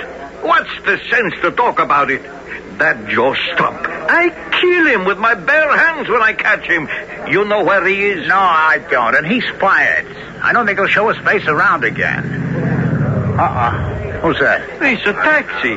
2 girls getting out. It's my Angie. And Penny. Angie, what are you doing out of the hospital? Oh, I signed myself out, Pop. I'm all right.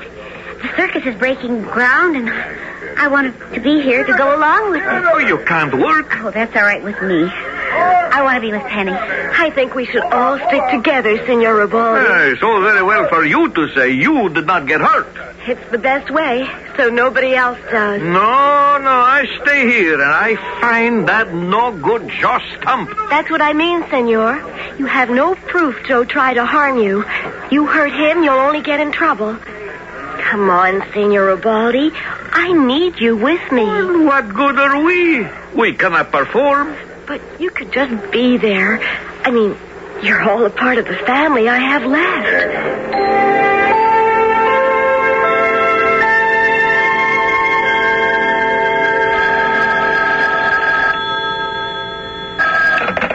Oh, Carl Tatum here. Yeah? I heard what happened. Moving on. Now, don't get excited. All it takes is a little more pressure. Yes, as a matter of fact, I have a very definite suggestion. Now, suppose you listen carefully.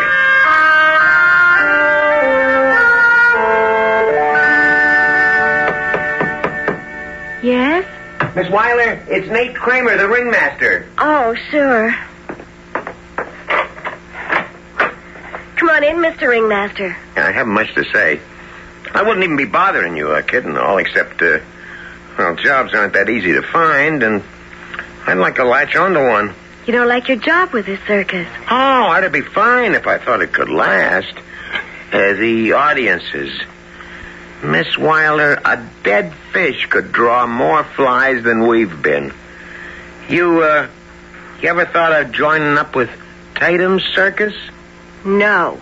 You, ought to. Why? Because a few more weeks like this last, and you won't have any choice. Like I told Mr. Tweedle, your partner, the clown, Tweet-Tweet. Are you working for Colonel Tatum or us? I'm working for myself.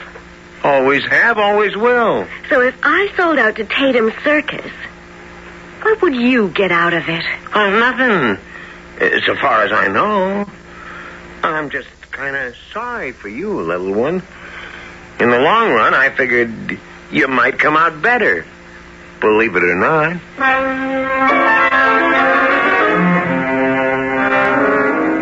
Think we'll have a good house tonight, Twee? Oh, we'd better, Penny. Maybe you ought to let me rub the ring in your ear for luck. It's a long time since you asked that.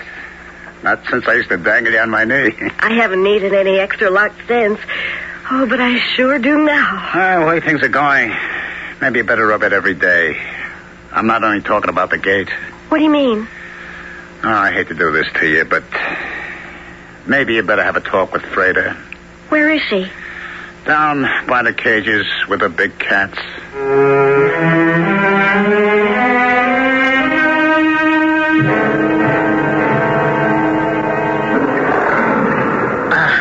Be quiet, Simba. You've had quite enough to eat. And as for you, Gerda, I've heard enough. Now go back to sleep. She wants her stomach tickled, Freda. Miss Weiler, I wouldn't try it if I were you. What? What did you want? Oh, Tweet-Tweet said you weren't happy here anymore. Liebchen, who is? This little circus is dying. Oh, forgive me. I don't mean to say it. Only that we must face facts. I know the audiences haven't been so good lately, but that's because the flying Ribaldis weren't able to appear. But pretty soon they can, and everyone is still being paid. Of course. How long can it go this way? Sell out to Colonel Tatum. Take all this load off your shoulders. But I don't want to. Better do it by choice than to be forced. Forced? Yes. Someone is trying to force me. Ooh. Tweet Tweet? Senor Ribaldi? Colonel Tatum? My new ringmaster? Even Joe Stump? One of them, with or without Colonel Tatum's help, is really trying to force me. What do you mean, child? I don't really know what I mean. Except I know I want to ask you to stay. Because with all your help, I'm going to make this circus as successful as it was under Dad. If that is the way you want it, we'll all try to do what is best. Thank you, Freda. If you see Tweet Tweet, tell him I've gone back to my wagon.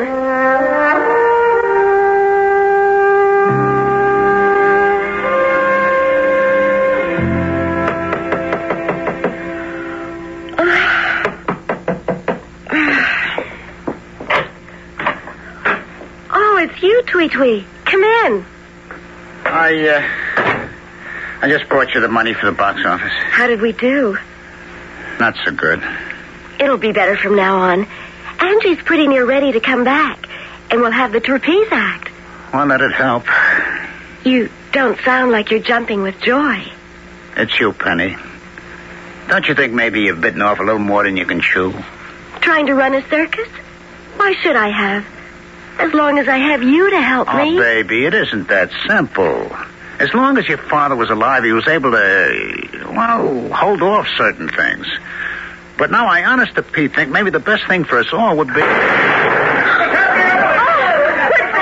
don't know. Sounded as though it came from the animal cages. Come on. I was asleep in my wagon when I heard the gun go off. Before I could get to the cages, the rest of the circus was already here, including you, Tweet Tweet, and Penny. I don't know any more than you do. The cages were open, and Simba, Gerda were gone. I tell you, this is the end. Even if I get them back, they will be useless for months until I retrain them. Oh, that is all the circus needs, not to have my act anymore. We'll have to close down. Or better still, sell out. Accident, carelessness, or more sabotage? Is Colonel Tatum so determined to swallow up the Weiler Circus that he will stop at nothing to do so? And if he is, who is his secret agent inside? Well, that's what Penny decides to find out for herself when I return shortly with Act 3. The General Mills Radio Adventure Theater will return shortly.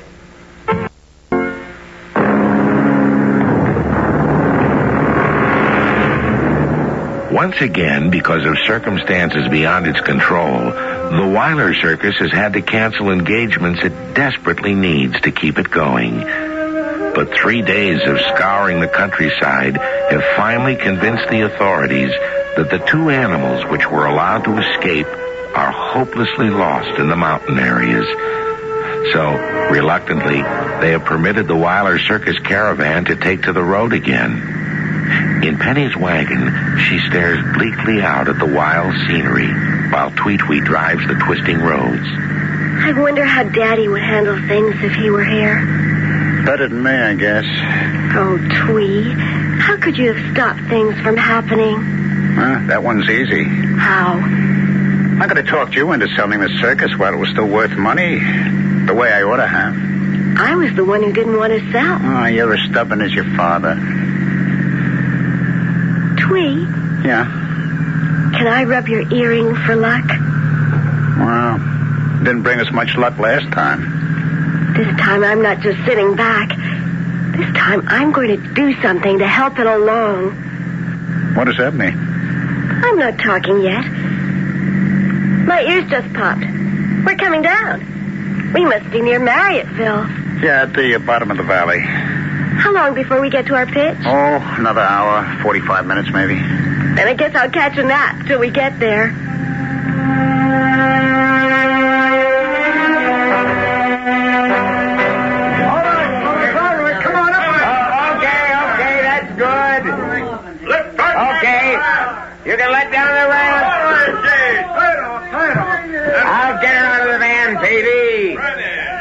me back to these areas? Oh, yes, Miss Weiler.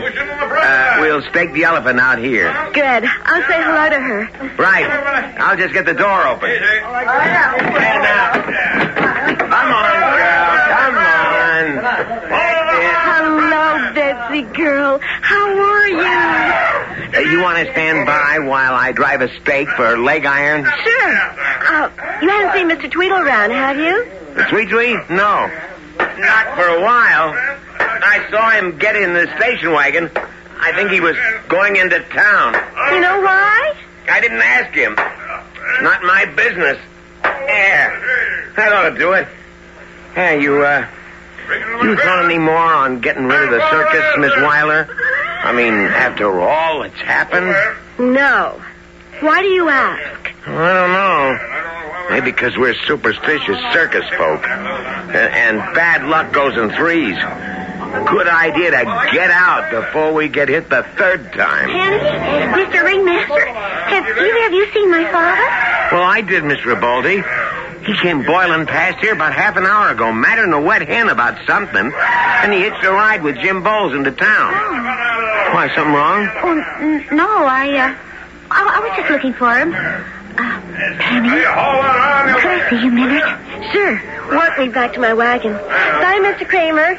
Bye, Miss Weiler. And you think on what I said. What is it, Angie? I'm worried, Penny. I've got wind that Joe Stump might be in Marriotteville. He said if Joe was here, he was going to break his neck, like he tried to break ours. Oh, I thought I'd talked him out of it, and I went to start dinner. Next thing I knew, he was gone. What would Joe Stump be doing in Marriotteville? Well, Tatum's Circus is there. Tatum's? How come? Well, I guess the way we're routed, the tours cross here. How come Twee didn't tell me that? What? Nothing. Come on. Well, where are we going? Into Marriotteville so you can get your father. I've got business of my own.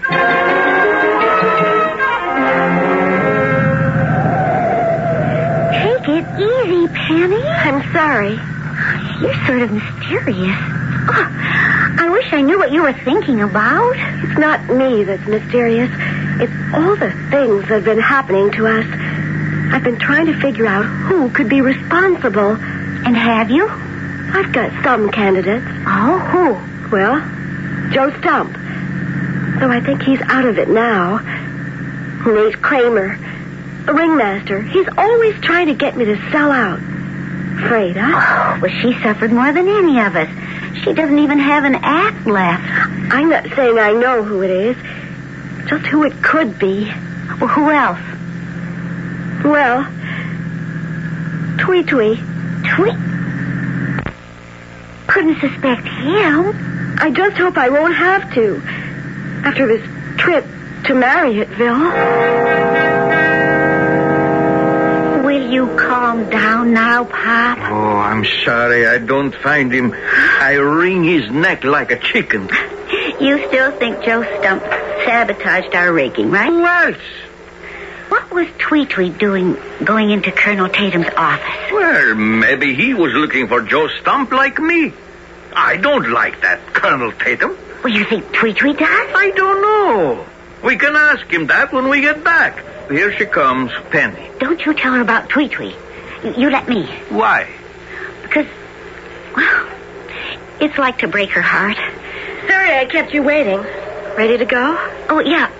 Dad, you climb in back. I'll ride up in front with Penny.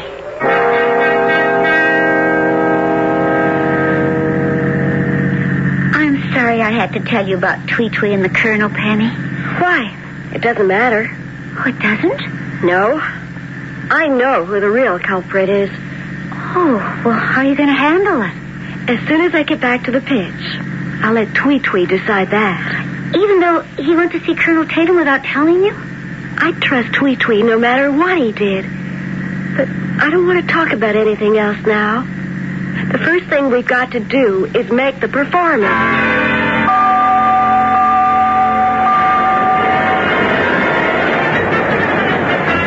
I'm glad you're back, Miss Weiler. We can't hold the performance much longer. Twee isn't here. He could have gone out and done his act and held the audience, but he never came back from town. What What could have happened to him? Search me.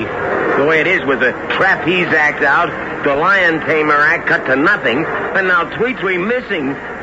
Maybe we'd better give them back their money. No. Escamillo will double on the high wire as well as on the slack. Tweet-Twee has a new routine with Betsy. Stretch it out. We'll give them their money's worth. Bring on the clown. Yes, ma'am. Ladies and gentlemen, good evening and welcome to Wyler's wonderful worldwide circus. Penny, it's going great. If we all don't fall apart. Well, the clowns are out, but where's Tweet-Twee? Oh, he hasn't shown up. We've got to have his elephant act with Betsy.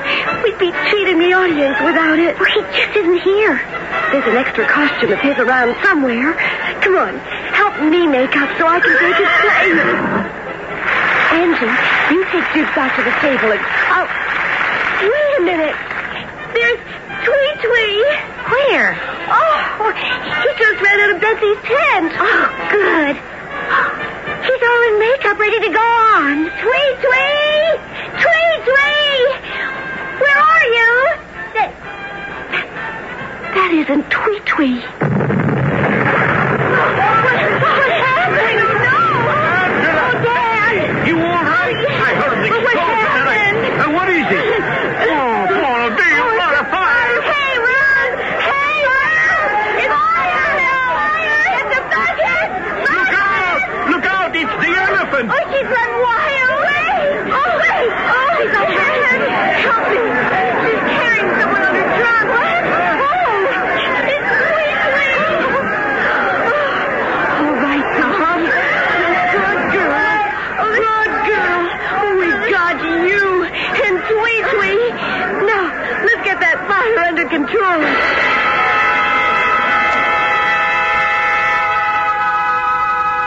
Hello, Angie. Senor Ribaldi. How is it, Tweet-Twee? He's got a headache, but no concussion. I think the gentleman with him must have had a much larger headache by now. What gentleman? Did I call the colonel that? I take it back. Oh, I wish someone would explain to me what happened. It's not too hard, Angie. I took it into my head to play detective, and I didn't let Tweet-Twee know that he was playing detective, too. And what did you find out? Tweet-Twee says that Freda's always been jealous of me. She wanted to hurt me. So she grabbed at the chance to be a saboteur for Colonel Tatum. She half cut through your rigging wire, and she let her own animals out of the cages. That was the tip-off for me. The tip-off? I didn't believe animals as tame as Simba and Gerda could ever have gone back to the wilds. When I went to Marriotville, I sneaked around to Colonel Tatum's animal cages, and there they were. Of course.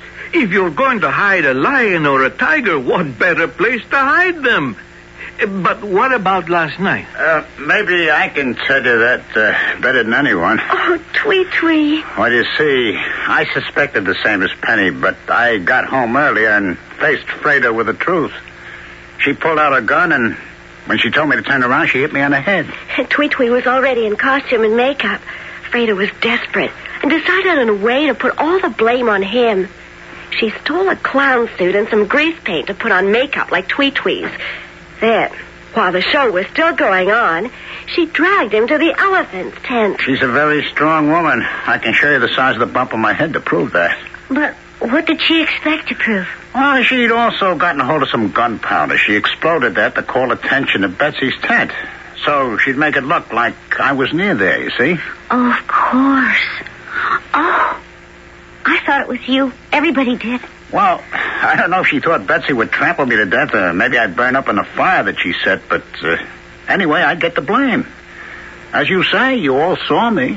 But Penny knew it wasn't really you. There was one thing Freda couldn't duplicate. The golden earring. My lucky earring, huh? Our lucky earring. So what did Colonel Tatum have to say? Maybe we should let him say that for himself. Yes. Well, since Freda and, I should say, Fräulein Grunig and I are about to make a shall we say merger, I feel it only fair to provide you with another animal act. And full restitution for whatever damages you may have incurred as a gesture of goodwill. Plus, an entire refurbishment of your circus to make up for the dates you may have missed. Mind you, I admit nothing but noblesse oblige. Now, if you'll excuse me. That old fake. Are you going to let him get away with it, Penny? Are we, Twee? Well, seems to me he's ending up with the short end of the stick. He'll marry Freda to keep her from being a witness against him. That means we don't have much of a case. But, brother, will she put him through the hoops? Meanwhile, we have the Weiler Circus back again. Thanks to Penny. And Betsy. And Twee. Just one big happy family. So what do you say? Let's get this family back on the road.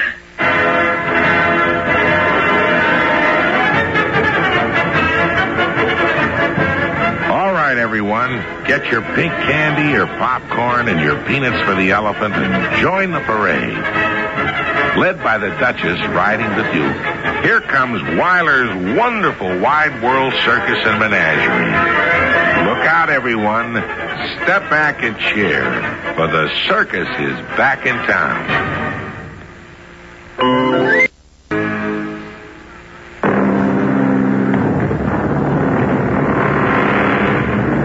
It's a special world of its own, the circus, and maybe none of us will ever belong to it.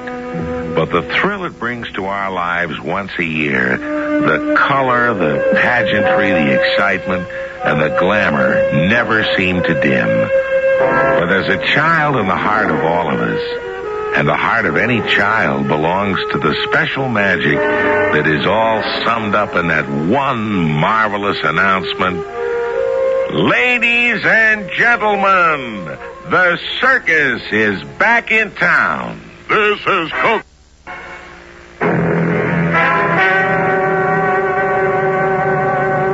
Our cast included Chlorine Orr, Ralph Bell, Leon Janney, William Griffiths, and E.V. Juster.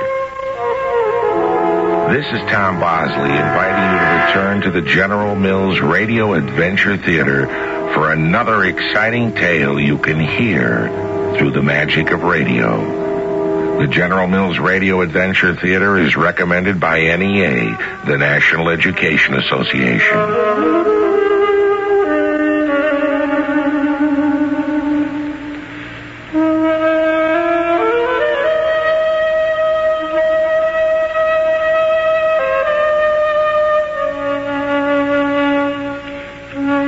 I guess I'm lucky. My family's always been healthy.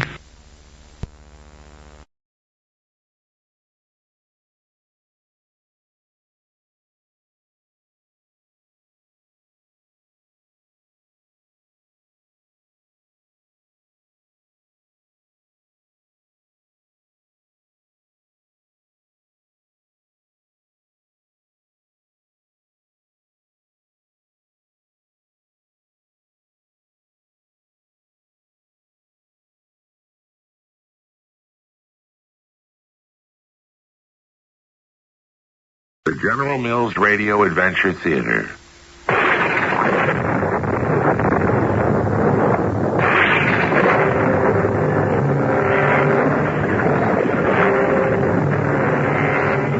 I'm Tom Bosley. Welcome to the magic world of radio. Today it's the story of Oliver Twist, that great book by Charles Dickens. Oliver's adventures are not the kind you can condense into an hour of magical radio. The whole novel is so alive, the people so real, you should read the whole book, from cover to cover. Having said that, nevertheless, I think you'll be fascinated as we bring you memorable moments from Oliver's life. And if you've never heard of Oliver Twist, after this program, believe me, you'll never forget him. Our adventure story, The Adventures of Oliver, was adapted from Oliver Twist Charles Dickens' classic novel, for the General Mills Radio Adventure Theater by G. Frederick Lewis. I'll return in a moment with Act One. Oh, what?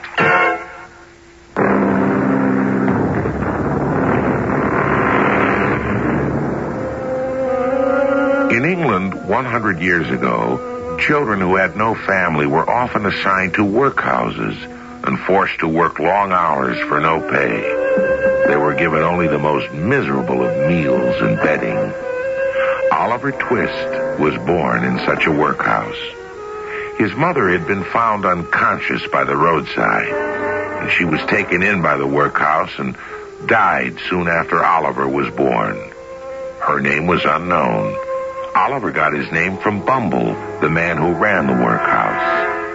Oliver was starved and kicked, and finally ran away, walking miles and miles to the big city. He arrived outside of London very early one morning and huddled in a doorway, lonesome and hungry. A boy wearing a funny hat, a dirty face, and a man's coat came up to him. Hello, my friend. What's the matter with you? I'm very hungry and tired. I've been walking these 7 days. Walking for 7 days? Oh, I see. Beak's order, huh? I suppose you don't know what a beak is, do you? Yes, I do. Part of a bird. The front part. How green you are. A beak is a judge. Oh. If you mean was I chased out of where I live? Certainly not, sir. I ran away. Wow. Come with me. You want food, and you shall have it.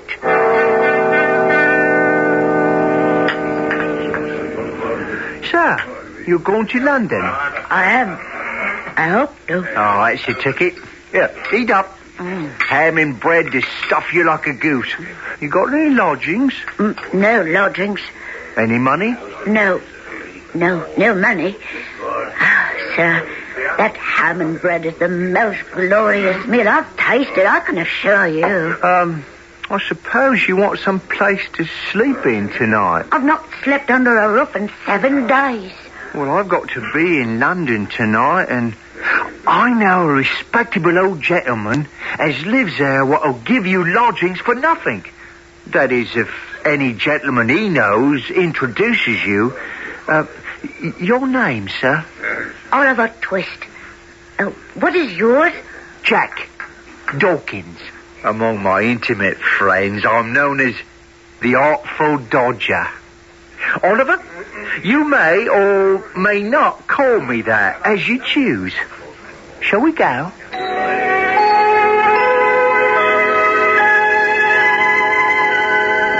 Oh, you do keep a pace, Mr. Dawkins. Where are we? I never saw so many dirty and drunken people. That's because the lowest order lives here. Wait, no one about. In here. One would never look for a door behind these boxes. Now then, what's the password? Plummy and Slam. Careful of that candle, Bates.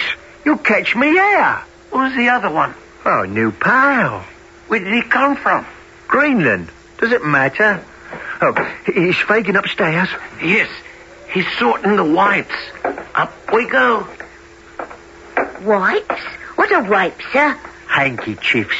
We do a big business in lace and silk handkerchiefs. Ah, Fagin. This is my friend, Oliver Twist. Oliver, this is the kind gentleman I spoke of. Oliver, well, we are very glad to see you. Very. Now, let me take you round and introduce you to old Fagin's family. Now, this lady is Nancy. She is an actress in the East End, and a very good one. On the West End. Welcome, Oliver. Now, over there, Bill Sykes, quite the most senior personage here. Oh, lie down inside, Fagin, and have me a snooze. Introduce me dog to the lad. And this is Bullseye, Bill Sykes' dog. Now, the tall one He met at the door, I believe. Charlie Bates. Now, it's for the rest of the table. They're all old Fagans, boys. None older than the Artful Dodger. A good age for them. I shan't introduce them. They go under all sorts of names. Oliver, they wouldn't know who they were if you asked them. Breakfast time, Dodger. Oliver, Charlie. What have you brought us to accompany our coffee, my good Dodger? Hot rolls and ham. Got a hat full of them. Yes, well done.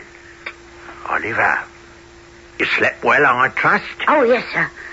Mr. Fagan. Well, I hope you two have been hard at work this morning. Hard as nails. Oh, good boys, good boys. Now, what have you got, Dodger? A couple of pocket books. Lined? Pretty well. One green, one red. Yes, well, not so heavy as they might be. Shall we have a look? Ah, well, very neat and nicely made. Oh, clever workman, our Dodger, ain't he, Oliver, eh? Oh, very indeed, sir. And what have you got, my dear Charlie? Wipes. 4 of them. Well, yes, they're very good ones.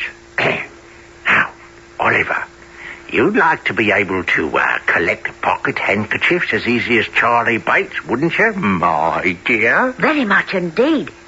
If you'll teach me, sir. Oh, well, time for our little game. Now, I shall be the merry old gentleman who one sees on every London street. Now, watch.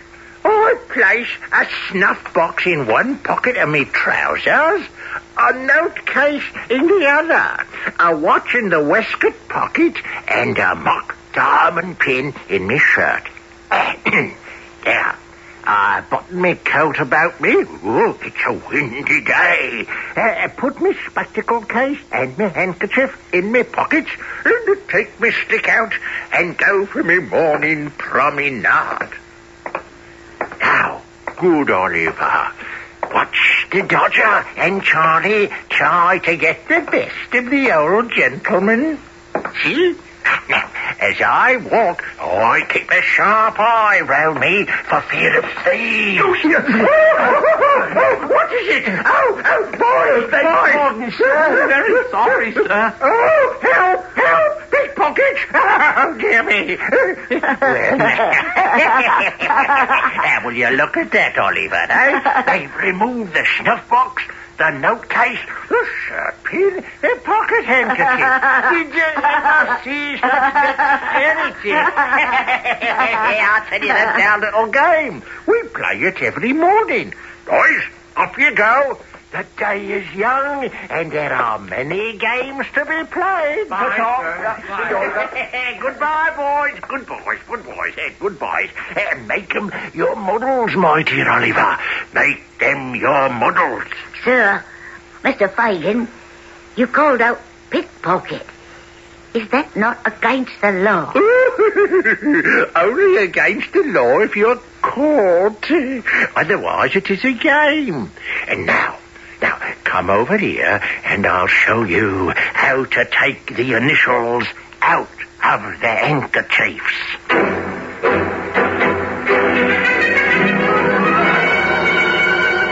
Don't walk so fast, Oliver. Keep an easy step with Charlie and me. It's because it's my first day in the fresh air, Mr. Dodger, after such a long while indoors. Ah, but you were learning. Was I indeed, Mr. Blight? Mr. Fagin said it was a game we played every day. Every day. Practice makes perfect, as they say. But what was I perfecting? How to snatch handkerchiefs.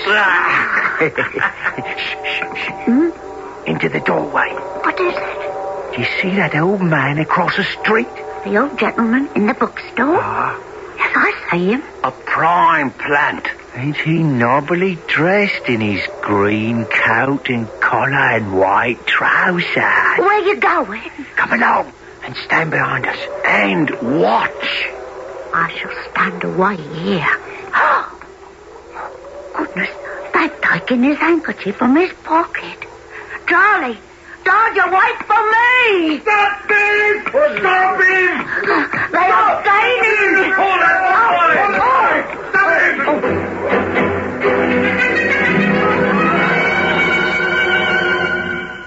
Bring the boy in and search him. I have searched him, your worship, but found nothing. Then lock him up till I'm ready to hear the case.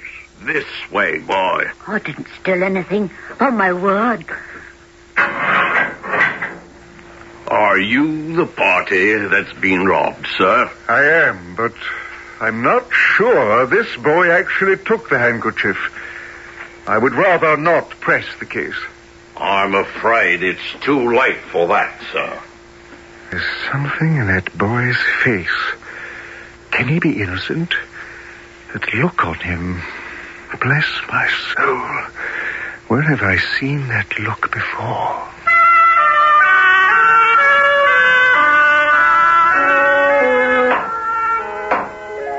You will all step forward before the judge. What is the matter here? A young pickpocket, it would seem, your worship. May I say something? Who are you? My name, sir, is Brownlow. Officer, what is this fellow charged with? He is not charged at all, your worship. He appears against the boy. Yes, against the boy, does he? What's the charge against the boy? Officer? Sir, I took charge, searched the boy, and found nothing on his person. And that is all I know about it. Are there any witnesses? None, your worship. Yes, well, you, sir. What do you have to say? In the surprise of the moment, I ran after the boy because I saw him running. Then he was thrown to the ground, and if your worship would look at him, he looked sickly and pale. I fear he really is ill. Yes, I dare say. What is your name, young vagabond? Olive. What? The boy looked very faint, sir. Yes, what is your name, you hardened scoundrel? Tom White. Your worship. No, that is the 5th Tom White we've had in 2 days. Please, sir, may I have a drink of water? Oh, stuff and nonsense. Don't try to make a fool of me. I think the lad really is ill, your worship. I know better. Officer, take care. He looks as though he'll fall down. Stand away. Let him fall if he likes. He is faking. Yes, let him lie there. He'll soon be tired of that. Your worship, how do you propose to deal with the case? Summarily. He stands committed for 3 months. It's hard labor, of course. Clear the room. Stop! Don't take the boy away. Oh, for heaven's sakes, stop a moment. Yes, who is this? Turn this man out. Clear the room. I will speak. I will not be turned out, sir. I saw it all. I keep the bookstall. Yes, all right. What have you got to say? I saw 3 boys, 2 others, and the prisoner here, loitering on the opposite side of the road when this gentleman was reading. The robbery was committed by another boy. I saw it done. I saw this boy was perfectly amazed and stupefied by it. Well, why didn't you come here before? I hadn't a soul to mind the shop. The man here was reading, was he, outside your store? Yes, the very book he has in his hand. Oh. Mr. Brownlow is one of my best customers. The boy is discharged. Clear the room.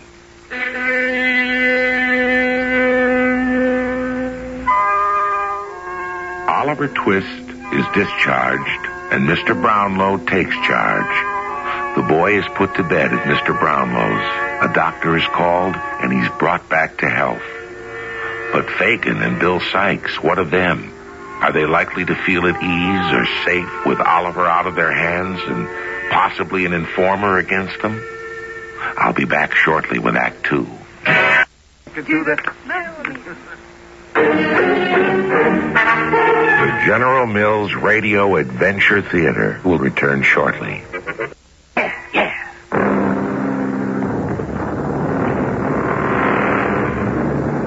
In his day, Charles Dickens was accused of exaggeration, but he said, "Only walk the streets of London, if you will.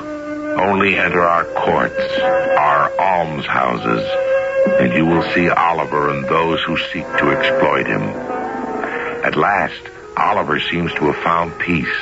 Living with Mr. Brownlow was the first orderly and sane life he had ever known.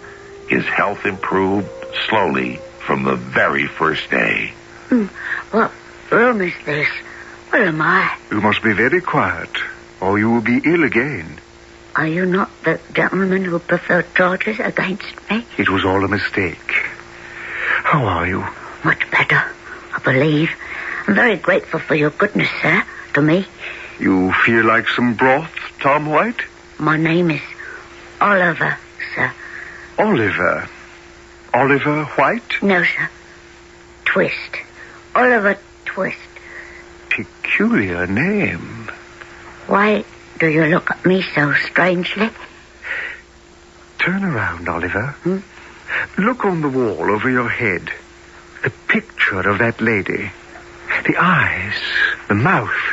Every feature is quite the same as you. Even to the expression. Bless me. The boy has fainted. Ja, where is the boy? Yes, where is Oliver? Let go of me! He ran. He got nabbed. What are you up to, Fagin? Ill-treating the boys? Yes, what'll we do, Sarks? I'm afraid the boy will say something and we'll all get nabbed. Somebody must find out what's been doing at the police. Nance, come here. We'll dress her up. She'll go. Where will I go? Only just to the police office, my dear. I'm blessed if I do. Young Oliver's so green, he lifted a wipe and he ran for it. Got nabbed. Nobody about here knows anything of you. You be his sister. Act the part. We'll put you in a clean white apron, a straw bonnet. You won't know yourself so clean. Come on now, you're an actress. What do you say? Oh, my brother. My poor, dear, sweet, innocent little brother. What has become of him? Where have they taken him to? Oh, do have pity and tell me what's been done with dear little Oliver. Oh, please, gentlemen, help me. How's that?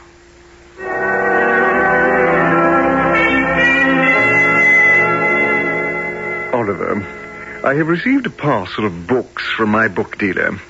Here are 2 books which are to go back, and the poor dealer must be paid.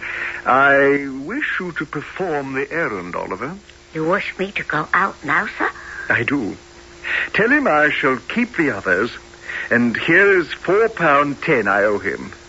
This is a £5 note, so you will have to bring me back 10 shillings change. I won't be 10 minutes, sir. 15 at the very most.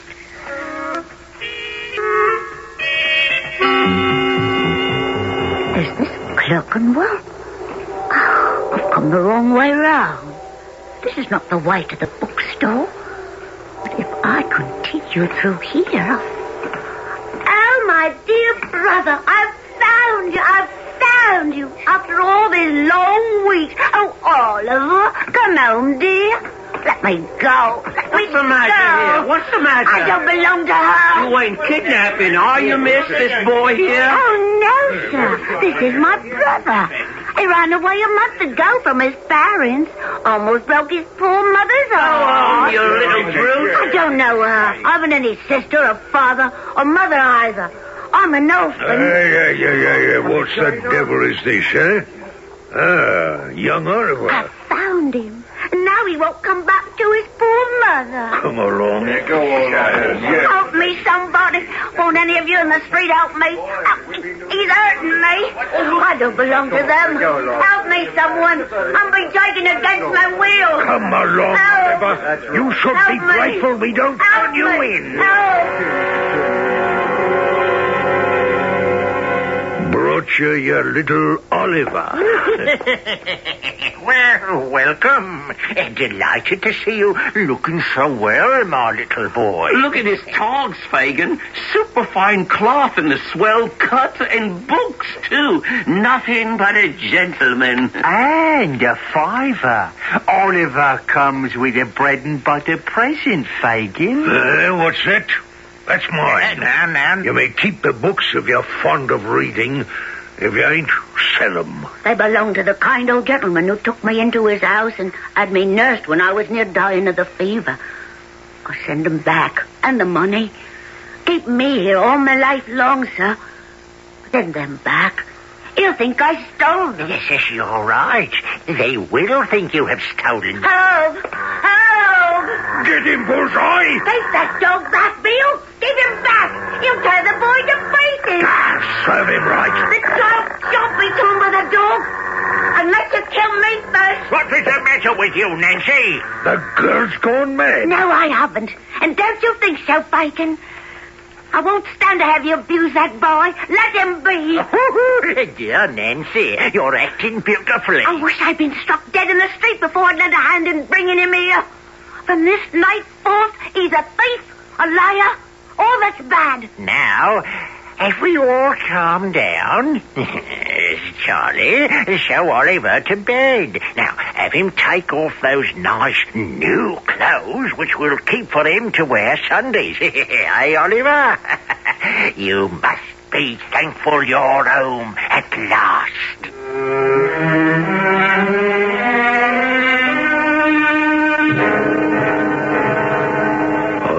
News of the house at Chertsey. As Toby tells me, there is beautiful silver there. He's never seen anything like it. When, Bill? Well, it can't be a put-up job as we expected. None of the servants on the inside will lend a hand. Toby says no. Is it worth 50 shiners extra if it's done safely from the outside? Yes, 50. A bargain. All we need is a centre bit on a young boy. The first we can get. The second you must find us to open a door. Yes, what about Oliver? He's been in good training these last few weeks. It's time he began to work for his bread. He's the size I want. If you frighten him enough, Bill, he'll do everything you want. Take him with you.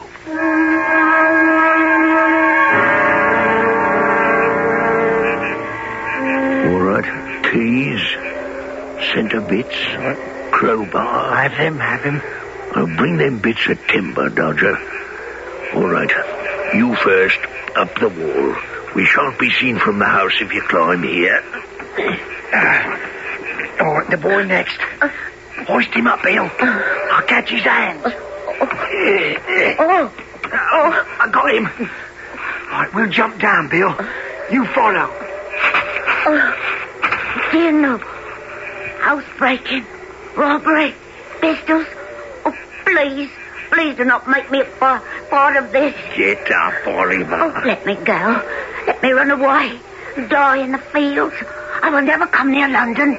Have mercy on me. Do not make me steal. Come along with me, my dear little sparrow. Makes your eyes pop a bit, doesn't it? My fingers on your windpipe. For the love of all the bright angels, have mercy upon me.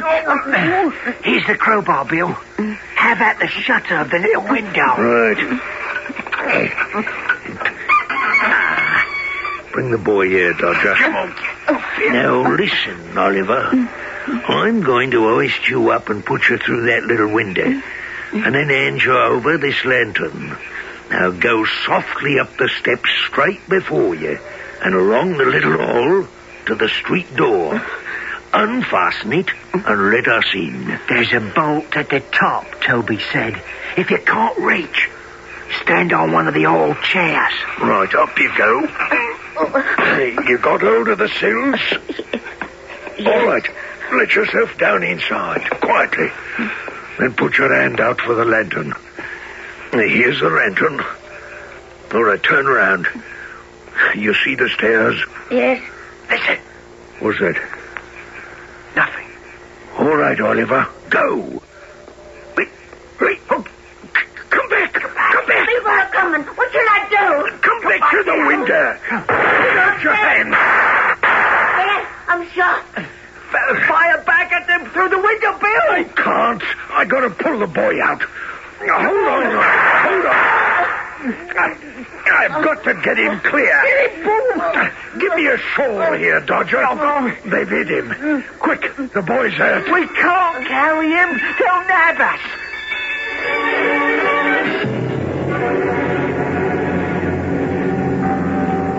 The Dodger and Bill Sykes escaped, but they could not take Oliver far and dropped him into a ditch covered with a cape.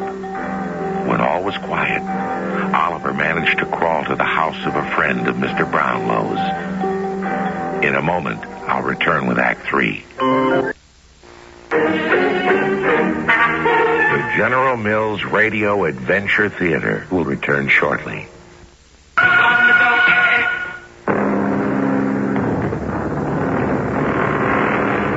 In most of Dickens' early novels, the plot thickens and thickens. This Mr. Brownlow, who befriended Oliver, turned out to have been the best friend of Oliver's real father, who'd left a portrait of the boy's mother in Brownlow's safekeeping before he died. Also unknown to Oliver, he had a half-brother who had been paying Fagin to turn him into a criminal, and in that way he would never learn the identity of his parents or the amount of his inheritance. But there was one person in Fagin's dishonest crew genuinely interested in little Oliver, and at the risk of her own life tried to help. She was Nance. Fagin had discovered this. I've got something to tell you, Bill. Well, look sharp. I have to meet Nance. Suppose someone was stealing out at night to inform against us.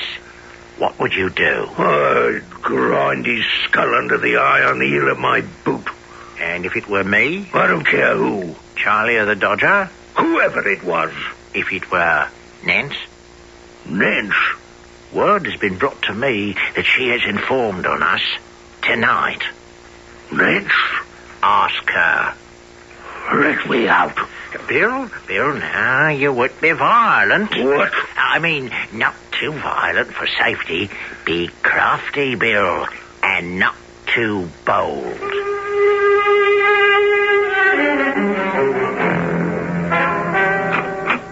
Get up, Nancy. Is it you, Bill? I'm glad to see you, even though it is late. Get up. Why do you look at me like that? I told you to get out of bed. You're hurting me, Bill. Tell me what I've done. You know. You were watched tonight. Every word you said was heard. Bill, dear Bill, I've been true to you. Who did you speak to? Eh? What did you say? It's the boy Oliver. Fagin is bound to find him and bring him back and never let him go. It's monstrous to keep that child, that innocent, only for gold. And Bill, they've found out, and you'll be thought an accomplice. So you talked. Oh, Bill, let us both leave this dreadful place and go lead better lives. Forget how we have lived, except in prayers. It's never too late to repent. Eh? Oh, no!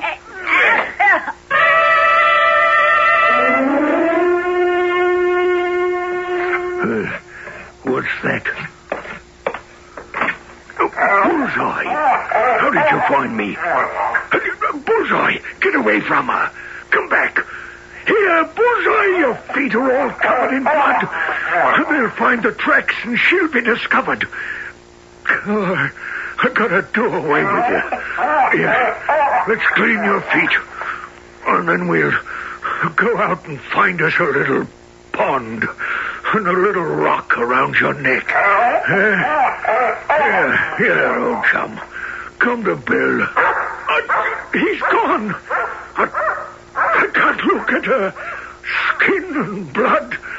Her eyes, they're watching me. Those eyes of hers. A week. It's been a whole week and they haven't found him, the monster. It's hue and cry all over London. They took Fagin 2:00 this afternoon. I was lucky to make it up the chimney till they were gone. You saw Nance? What's left? That poor girl. Each night at this time, that dog lies under the table and cries for him. The only living soul that would shed a tear. Every night for a week since he ran in the house. What's that? Sykes, you think? The police? It couldn't be Bill. He never knocked like that. Oh, it is him. Listen to Bullseye. The dog knows it's him. I don't want to see him. Oh, we have to let him in. Why? I'll take this candle. Well, you took your time. Let me rest. To be on the run. How did that dog come here? He's been here a week. I hear Fagin's been arrested. Is it true or a lie? True. You mean to sell me, or to let me lie here till this hunt is over? You may stop here if you think it's safe. Is the body Ned's? Is she buried? No. Why isn't she? I can't stay in the same room with him. Let me go outside. Charlie, don't you know me? I never knew you. Don't come nearer to me. Dodger, I'm not afraid of him. If they come here after him, I'll give him up. He may kill me for it, but if I am here, I'll give him up. Murderer! Help! He's here! The monster murderer is here! He's here! Break down the door! He was spotted coming in! In the king's name! Is the downstairs door fast? Double locked and chained. The panels, are they strong? Lined with sheet iron. All right, let me out this window. Hey! They can't get the downstairs door open. Dodger, you have the key. No! Where's Bill? Out the window on the roof. All right, give me a rope. A long rope. They're all out in front. If I can lower myself down to the back from the chimney, I'll clear off that way. Hurry! Find me a rope, or I'll do 2 more murders. Yeah. Here. I will give £50 to the man who takes Sykes alive. Can you see? What's he doing? He's got a rope around the chimney. Now he's making a loop of the other end for his waist. He's slipping it over his head, under his arm. He's on the other side. He's coming down by rope. Eyes and hands! Is he? Can't look. Close the window, Charlie. Did you hear? What was it Bill yelled before he fell? Something about those eyes of hers. Those eyes of hers? Yeah. Then he stepped back like he'd seen something. Threw his arms over his head like he was going to be hit. And the noose slipped up under his chin. When he lost his balance, he hanged himself. And he must be there now, dangling from the chimney.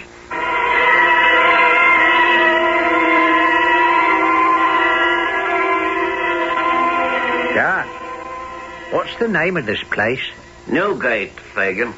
How long have I been here? If it wasn't for the meals, how would I know the passage of days? Oh, Newgate prison is dark. Dark as death. Oh, so many turned against me.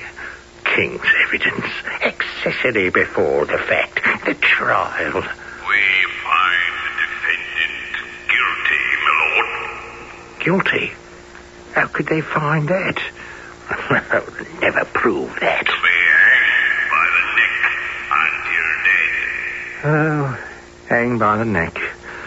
How many men spent their last hours in this cell, sitting in a grave strewn with dead bodies?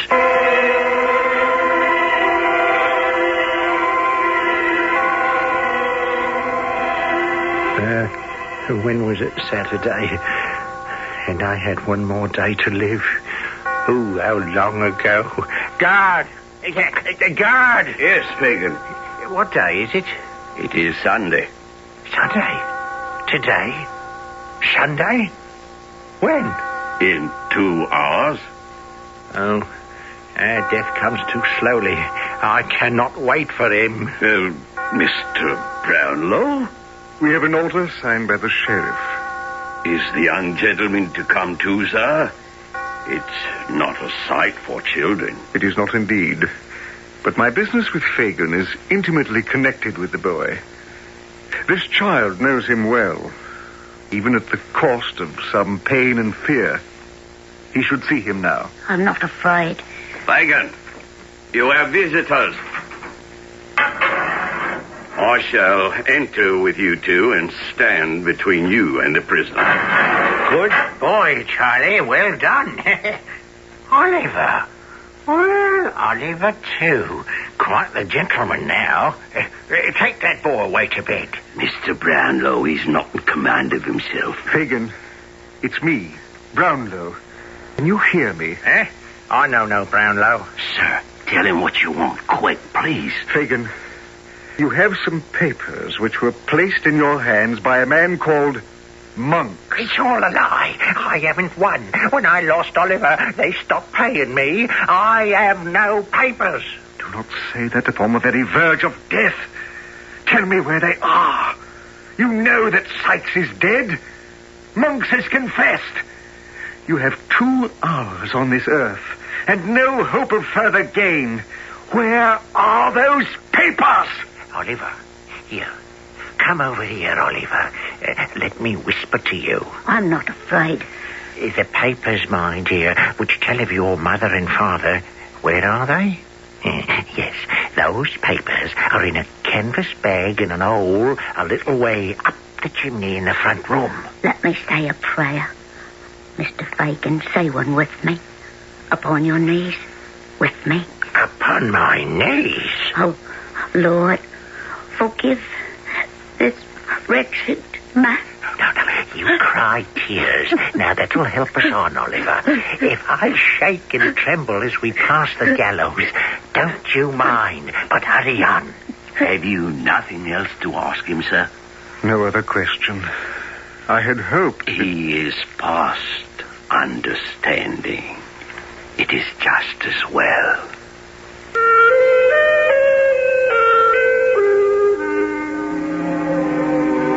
The papers were found and Oliver's inheritance secured. Mr. Brownlow devoted himself to the boy, as Charles Dickens writes upon the last page, filling the mind of his adopted child with stores of knowledge.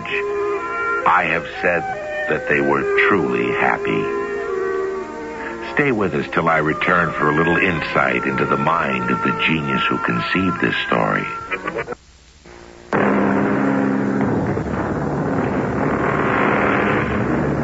It's hard to believe that Charles Dickens, certainly the most popular novelist of all time, buried in Westminster Abbey at the age of 68, was only 25 years old when he wrote Oliver Twist.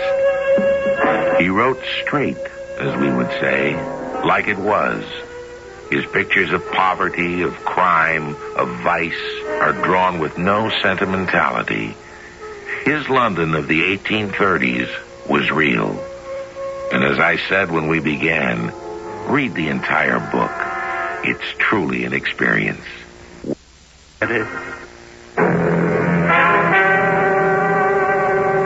Our cast included Evie Juster, Court Benson, Bob Caliban, Earl Hammond, and Gil Mack.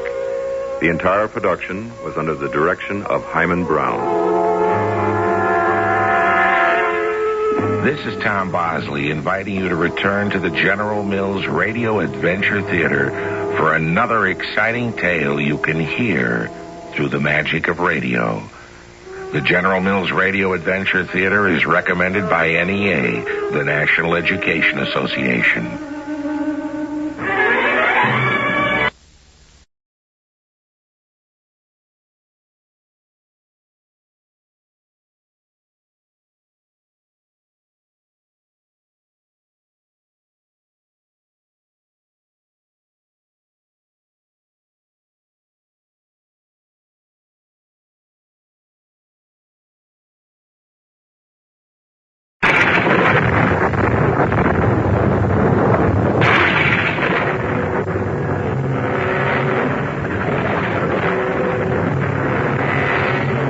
I'm Tom Bosley. Welcome to our magical world of radio. Today, I prepared for you a special grab bag of adventures. Everybody likes surprises, and this grab bag is just full of them. Princes and princesses, huge lumbering giants and tiny mischievous gnomes, greedy people and generous people, different countries, and the biggest assortment of magic that was ever gathered together in one exciting surprise package. Now, let's dip in and see what's in store for us. The secret word is abracadabra. Our grab bag of adventures is called 3 Times Magic and is based on the famous folk tales Jack and the Beanstalk, Rumpelstiltskin, and Beauty and the Beast. It was written especially for the General Mills Radio Adventure Theater by Paul Tripp and stars Don Scardino. I'll return shortly with our first adventure.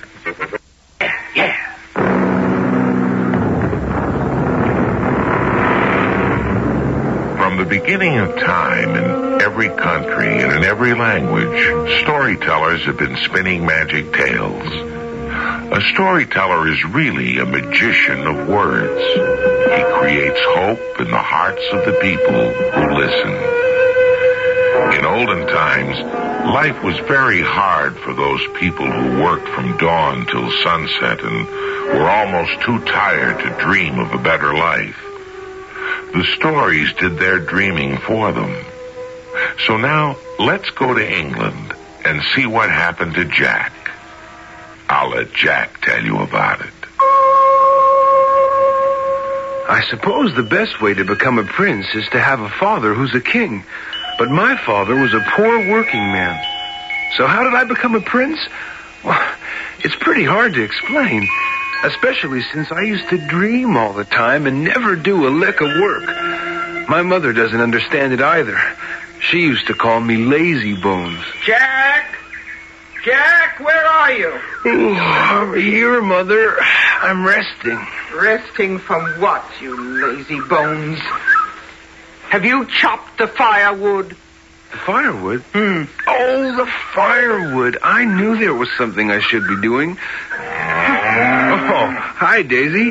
Got some of that delicious milk of yours handy? I'm thirsty.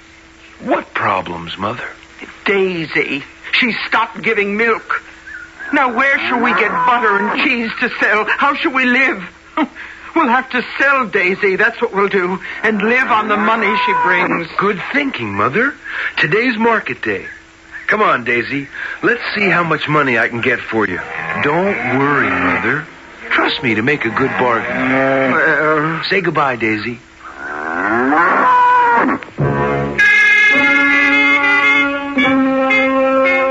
With each step I took, Daisy's price went up. Halfway to market, I figured that Daisy was worth at least 100 gold sovereigns, no less. Good morning, Jack. Off to market, I see. Right the first time, you funny little man. How do you know my name? None of your business, and don't call me a funny little man. I'll be happy to take Daisy, your cow, off your hands. Oh, now we're getting somewhere. How much? These 5 beans. Oh, take them, boy. You're getting a bargain. 5 common beans for such a magnificent cow? You must be joking. No, but these are not common beans. If you plant these beans overnight, by morning, they will have grown right up into the very sky. Really? You know, I've always wondered about the sky. Well, here's your chance to find out. You'll never find such a bargain again if you live to be 110. It's a deal. Give me the beans. Daisy is yours, but I must warn you, she gives no milk. I know. That's why I warned her. I don't like milk.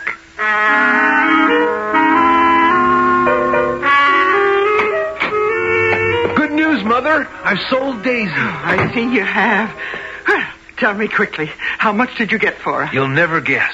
Here, take a good look. 5 beans?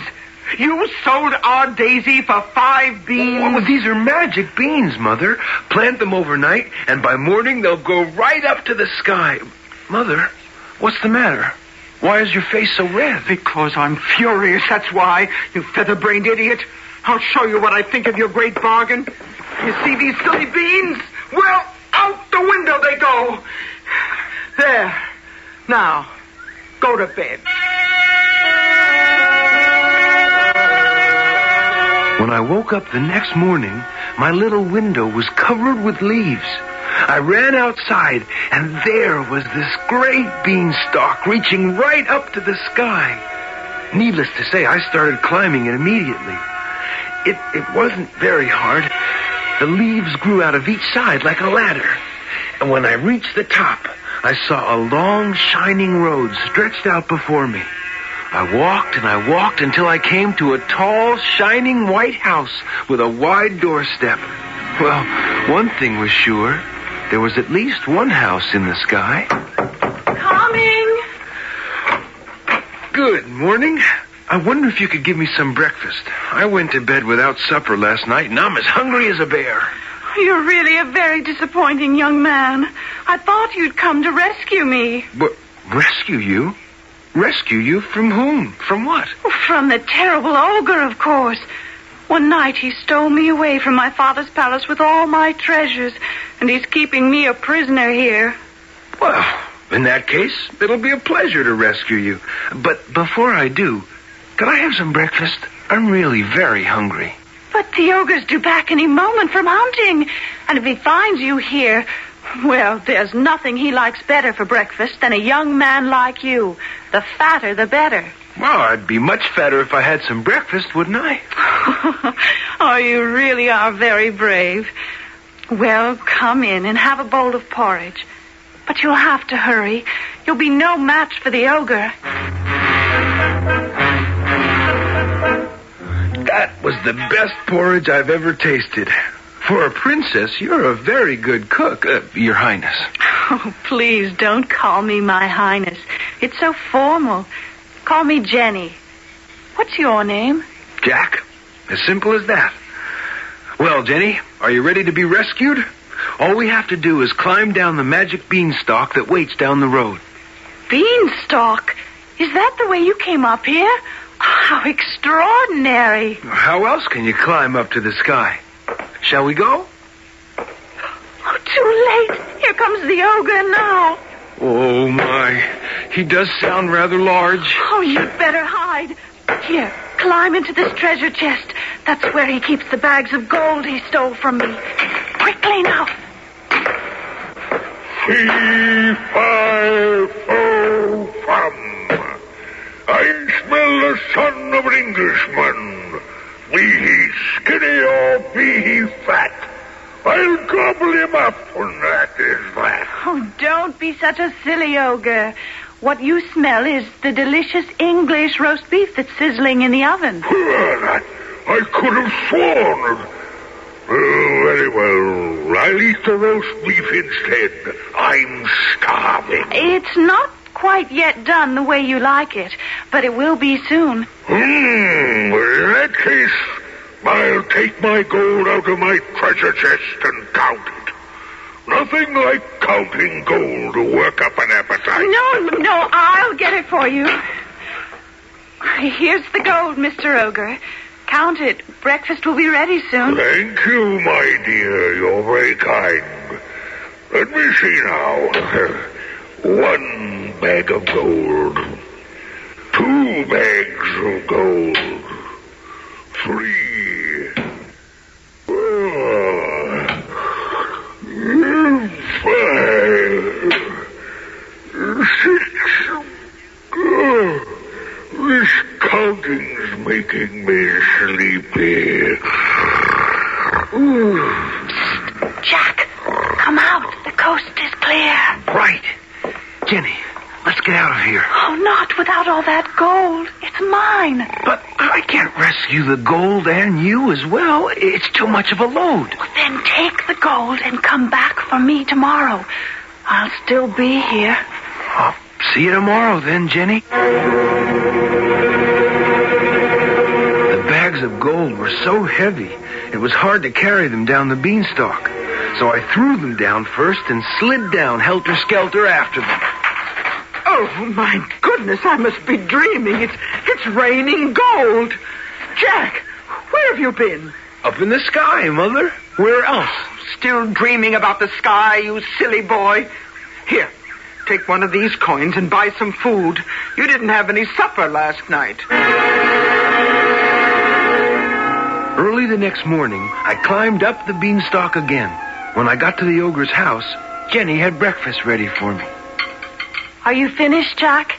It's time to rescue me, you know. Right. Let's go. Oh, too late again. Oh, dear. I do wish you'd had your breakfast before you came. Quick, Jack, hide in the cupboard and mind the pots and pans. Fee-fi-fo-fum. I hear the clatter of an Englishman. Be he fat or be he skinny. Oh, do stop that silly nonsense, Mr. Ogre. It was only a mouse, an English one. Oh, I could have sworn. Well, is breakfast ready? Not yet. Now, why don't I bring you the little black hen, and you can watch her lay golden eggs while you wait? Good idea. How very kind of you. There you are, my little black hen. All right now. Lay. Marvelous. Solid gold. All right, Henny Penny. That's one. Now, two. Three. 4. 5. I do wish counting didn't make me so sleepy. Come on out, Jack. He's asleep. Right. Let's go. Oh, not without that little black hen. It belongs to me. But I can't take the two of you together. It's too noisy. Well, then take the hen and come back for me tomorrow.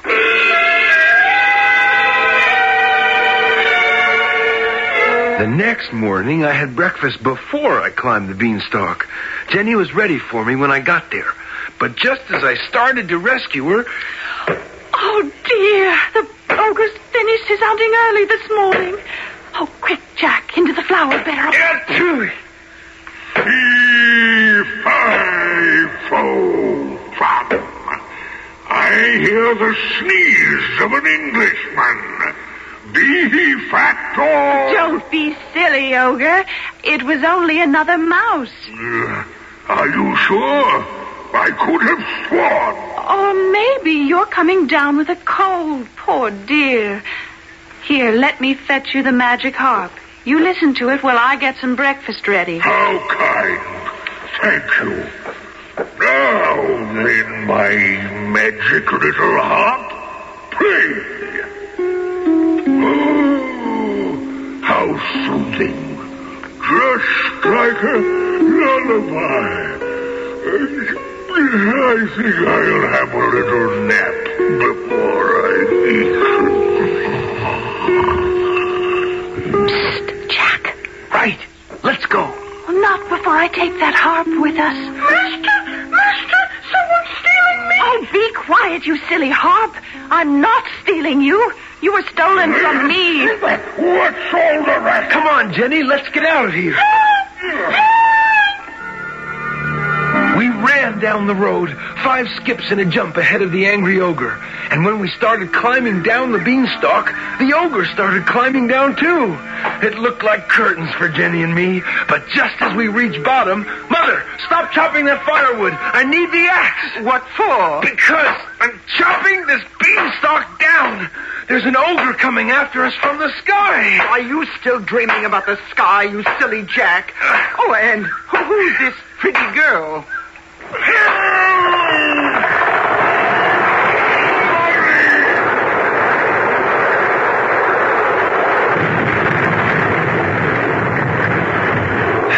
Mother, meet Jenny. And this is the ogre. How do you do, Jenny? Oh, is the ogre dead? Oh, no, ma'am. Just unconscious. And so the king's men dragged the ogre to jail where he belonged. And the king was so grateful to me, he married me to his daughter, Jenny. And that's how I became a prince. It's really quite simple, if you find the proper beans.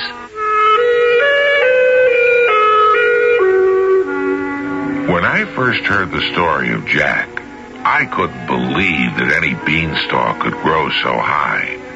So I tried an experiment. I planted some red kidney beans in the ground. Day after day, they grew higher and higher.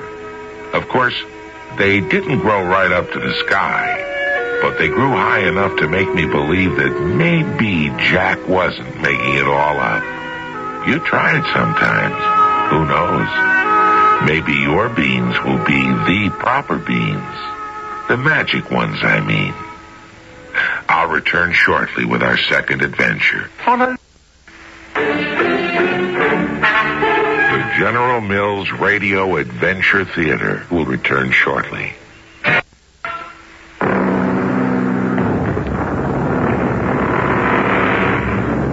Now it's time to hop across the English Channel into Germany, where we can dip into our magic grab bag for our next adventure. This one has a poor family in it, too. But instead of a mother and son, we'll now meet a father and his daughter. Instead of a prince, like Jack became, we'll meet a young king who's just been crowned. Oh, and let's not forget the funny little man, the gnome. He's in this story also. His name is... I almost gave the story away, because his name is what this adventure's all about. Oh, yes. The next sound you hear will be that of a spinning wheel.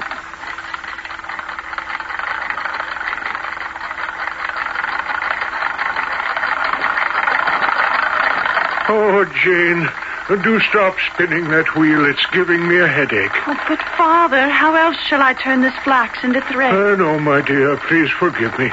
It's just that when I watch that wheel turning, I remember that the arms of my windmill are not turning. Isn't the wind blowing, Father? No, it's not that, Jane. It's just that farmers no longer come to our mill with their grain to turn into flour. They think my windmill's too old-fashioned. Old-fashioned. Why, I used to grind the finest flour. Oh, please, don't worry. What shall we eat? Thread? Flax? I had a wonderful dream last night. I dreamed that instead of you spinning thread out of flax, you were spinning gold out of straw. Oh, Father, what a silly dream. Wouldn't it be wonderful if such a thing were possible? Well, of course it would. Who can that be? Well, maybe it's a farmer come with his grain. And what may I do for you, sir? Is it a farmer with his grain, Father? No, my dear young lady. I'm not a farmer. I'm a king. Your king. Oh, forgive us, Your Majesty. My daughter meant no disrespect. Of course she didn't. You are a very lucky man, Miller, to have such a beautiful daughter. And a fine spinner of thread, I see. Oh, yes. She's the finest spinner in the country. Oh, why, I'll wager if she had straw, she could spin it into gold. Oh, Father, please. You're making me blush. Wait a moment. Did you say your daughter can spin straw into gold? Oh, well, I've been just speaking nonsense, Your Majesty. One does not speak nonsense to a king. Oh. I have plenty of straw at the royal stables. What a marvelous idea. My treasuries run quite low. I'll tell you what, Miller. You bring your daughter and her spinning wheel to my palace tonight. I'll supply the straw. But, Your Majesty, no one can spin gold out of straw. Your father says you can. Is he a liar, then? I'll see you both at the palace at 8 o'clock sharp this evening. I'll have the straw ready by then. Till tonight, then. My poor daughter. What have I done? It's too late to ask that, Father. The question now is, what am I going to do?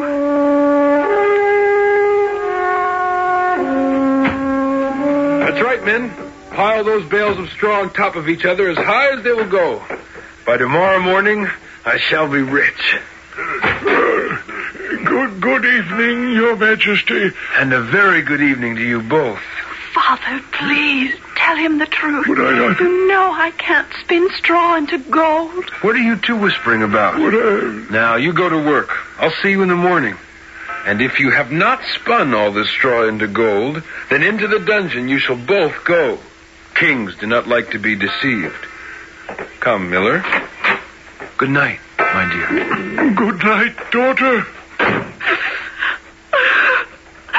Oh, that straw. Whatever shall I do? Oh, what shall I do? Who are you? Where did you come from? Out of the nowhere into the somewhere. Why do you look at me so strangely, young lady? Well, forgive me. I didn't mean to stare. Do you find my pointed ears so strange, or my long red beard curled like a corkscrew? Well, frankly, I do. Well, I don't. There is no one in this world as handsome as I. Now then, to business. What's all this weeping about? My father told the king I could spin straw into gold. And I can't. Well, of course you can't. And your father talks too much. Oh, it wasn't his fault. He was desperate. Let me see now. It shouldn't take me more than 9 hours to spin it into gold. Oh, it's impossible to spin straw into gold. Impossible for you, perhaps, yes, but not for me. What will you give me if I do it? Will my necklace of beads do? Why not? I'm rather partial to red beads. Now, out of the way, please, and here we go.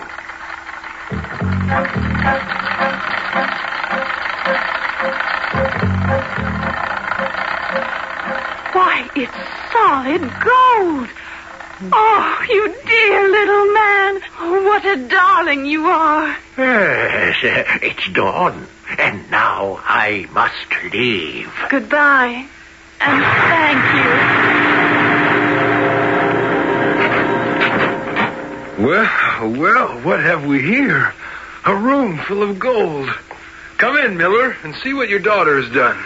Well, gold? I don't believe it. How did you do it, Jane? With her little spinning wheel, of course. What a talented daughter you have. And now, Your Majesty, may I go home? Home? Nonsense. Today you shall sleep in a bed with silken sheets, and tonight you shall spin more gold.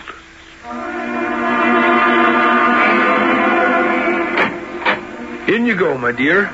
I've had a soft cushion put on the stool so that you can spin more comfortably. See you in the morning. Oh, dear. Even more straw than last night. Oh, woe is me. Not when I'm around. Oh, you came back. Oh, you dear little man. Well, hadn't you better start spinning? There's more straw than last night. So there is. I shall have to work more swiftly. But first, what will you give me as payment? Will this little ring do? It's all I have left. It's a bargain. Step back and watch an expert at work.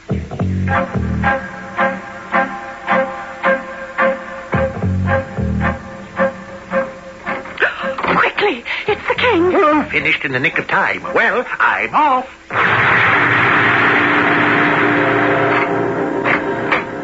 Extraordinary. You've done it again. Now get some rest, my dear, while I send out my army to find more straw. And tonight, you shall work in the ballroom.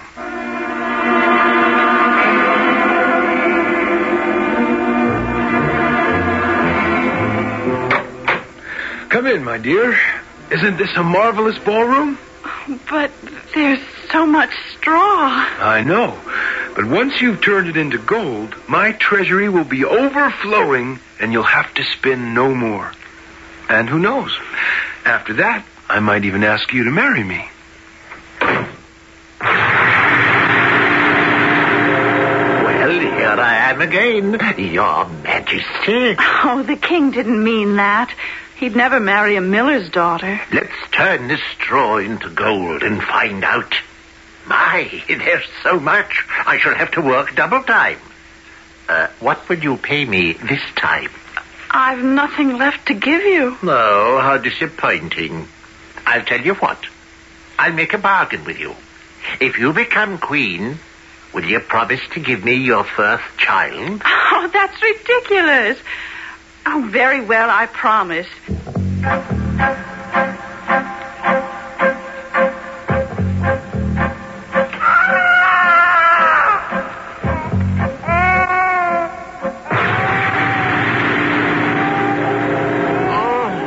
A lovely baby.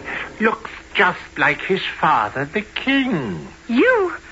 What are you doing here? There's no straw to spin. But there's the baby to take. Don't you remember promising me your first child if you became queen? Oh, no. I'd forgotten. Oh, please don't take the baby. What would a funny little man want with a baby anyway? Why, we'd play together. We're the same size. Oh, please don't weep. Tears are so upsetting.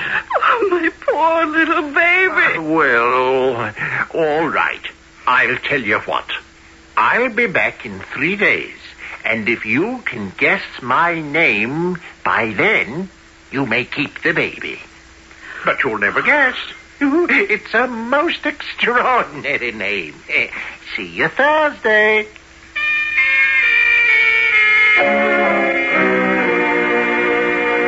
Harry, Jimmy, Joe, Mortimer, Lancelot.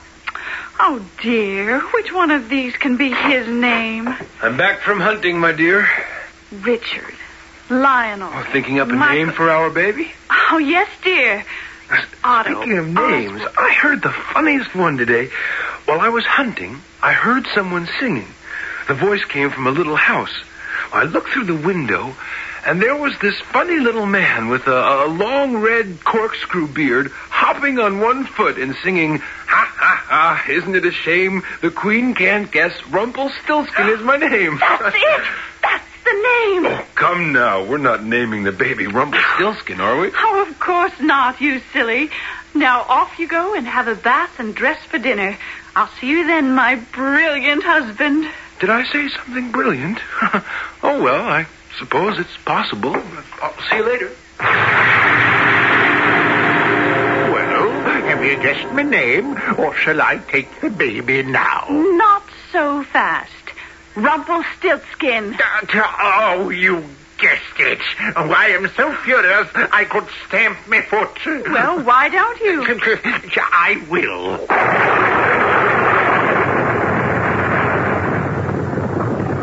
Now see what you've done. You've stamped yourself into a deep hole. Oh, do come up here, you silly little man, and let's be friends. After all, you did me a great service, and I'm very grateful. No, thank you. I'm not coming out of this hole until I can think up a new name. Funny thing about gold. Everybody wants it. Everybody dreams about it. Did you know that hundreds of years ago, scientists used to experiment with tin and lead, hoping to change it into gold? They were called alchemists, but they never found the secret of making gold. I'll be back shortly with our third adventure. The General Mills Radio Adventure Theater will return shortly. Deborah?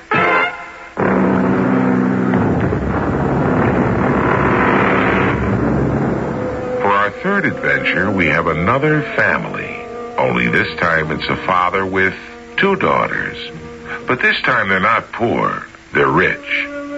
Well, you don't have to be poor to have an adventure, do you?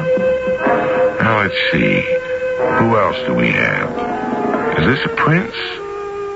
Hard to tell at the moment, but we'll find out soon enough. Say, presto, and listen. All right, my daughters, come and say goodbye to your father. I'm leaving now.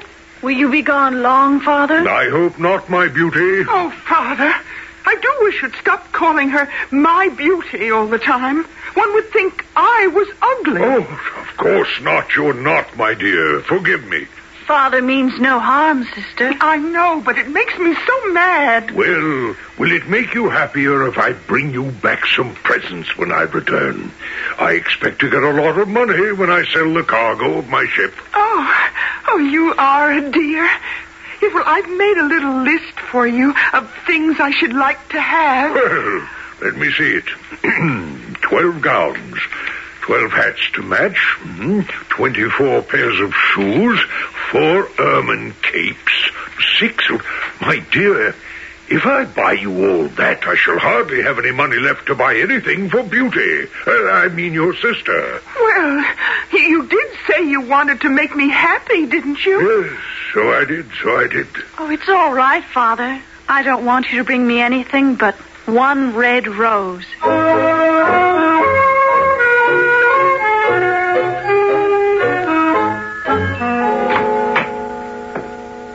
Welcome home, Father. Here, let me help you with all those packages. Oh, never mind. I'll take those. They're probably for me anyhow. Yes, they are. Oh, I can hardly wait to see what you bought for me. What's the matter, Father? Is anything wrong? You look so pale. I've never seen you look like this. What is it? Here, my beauty, is the red rose you asked for. Oh, thank you.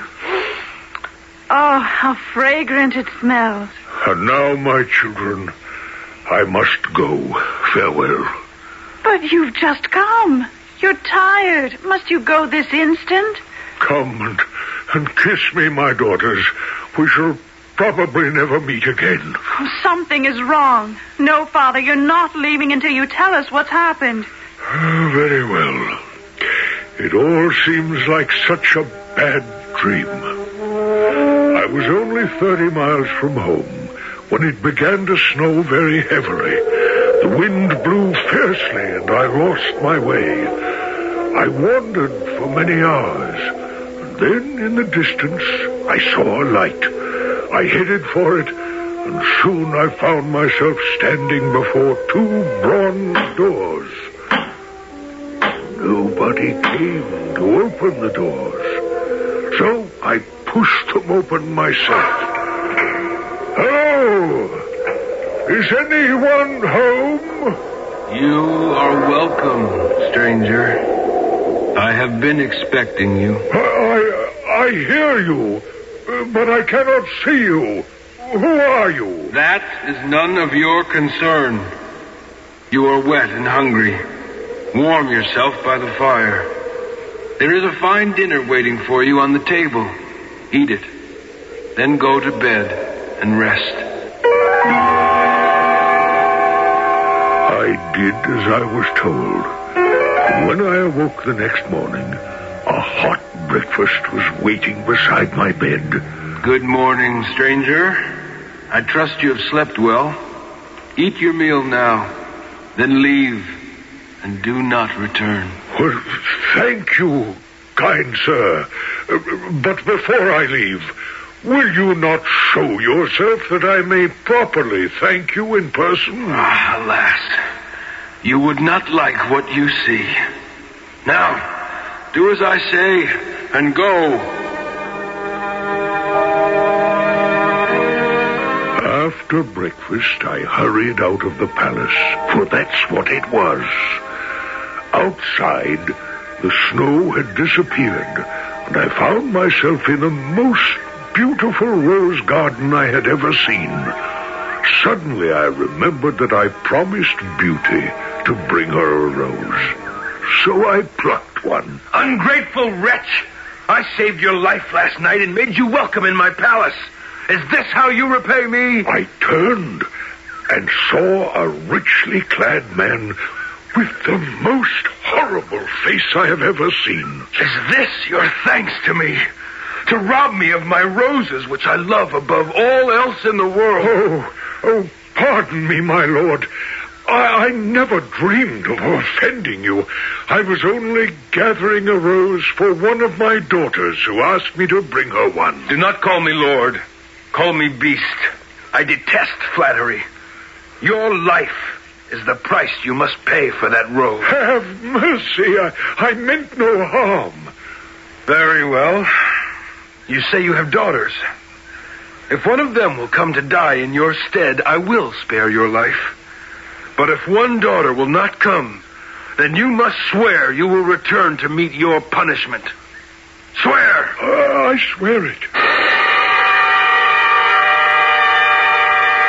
And that is why, my daughters, I must leave you now. No, you will not die. I shall return to the palace with you. Let the beast kill me, for it is I who am to blame. No, Beauty. Thank you for your love. But you are young, and I am old. I will return alone. No, Father. My mind is made up. We go together. My Lord Beast, I have kept my word and returned, and my youngest daughter is with me. She is called Beauty. She is well named. Beast, be kind to my daughter. Do not harm her. I shall do as I please. Am I not master here? Leave! Do not fear, Beauty. No harm shall come to you. You are too beautiful to die. I wish to see your face. Your voice is so kind. I do not believe your face would frighten me. Oh, if only that were so. In 3 months, you shall see my face. You are not yet ready to look upon it.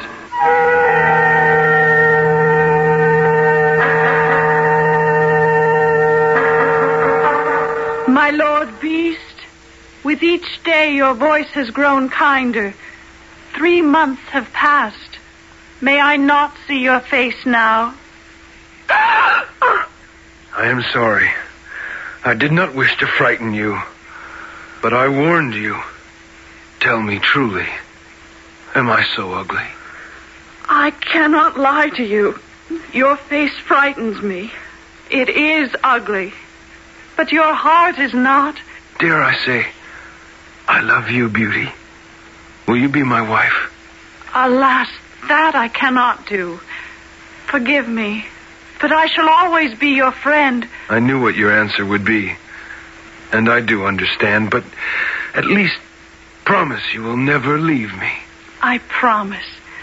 But first I must go see my father and bid him a last farewell. How can I deny you that?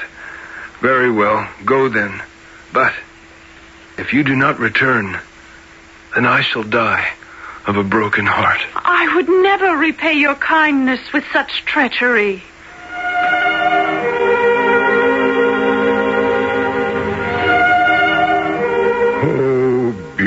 Beauty, these past 10 days have been the happiest of my life. I'm glad, Father. But alas, I must go now.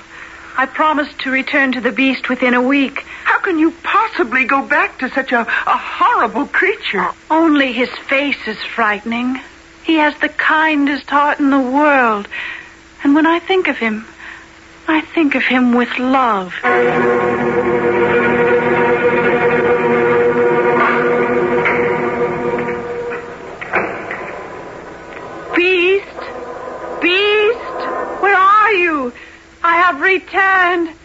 I have returned to stay with you forever. Beast, where are you? Oh, why do you lie there as though you were dead? I thought you had broken your promise, and I wished only to die. But now I have seen you once again. I shall die happy. No, Beast, you shall not die. You must live to become my husband. Once I imagined I had no stronger feeling for you than friendship. But now I know I cannot live without you. At last, I am myself again, no longer a beast. Oh, forgive me, handsome stranger, but I did not see you appear. Where's my beast? What has happened to him? I am he who once was a beast, but now am a prince again. Long ago, a wicked sorceress turned me into a beast and said to me that until a beautiful young maiden should, of her own free will, consent to marry me, I would remain a beast forever. Then, Beauty, you came, and the magic spell was broken. Once, I offered you my heart. Now, I also offer you my crown.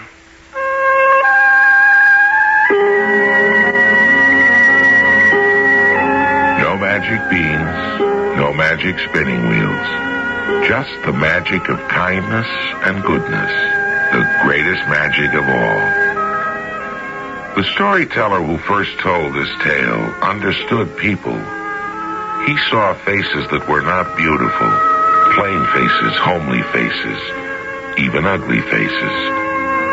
He saw the pain behind those faces and tried to tell his listeners that true beauty is in the heart. I'll be back very shortly.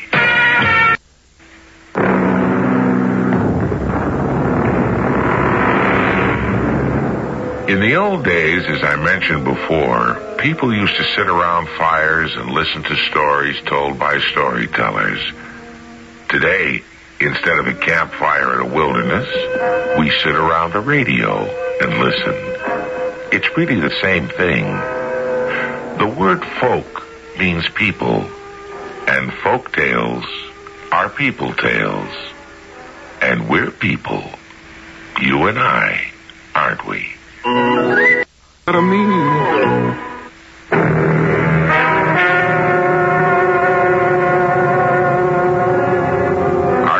Included Don Scardino, Mia Dillon, Court Benson, Earl Hammond, and Bryna Rayburn. The entire production was under the direction of Hyman Brown. This is Tom Bosley inviting you to return to the General Mills Radio Adventure Theater for another exciting tale you can hear through the magic of radio. The General Mills Radio Adventure Theater is recommended by NEA, the National Education Association.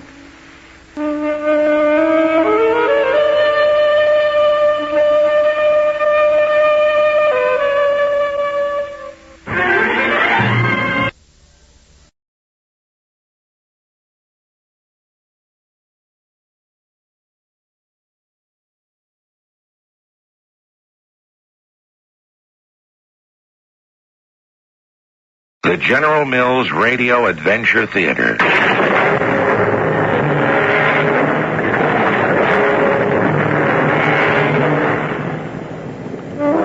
Welcome.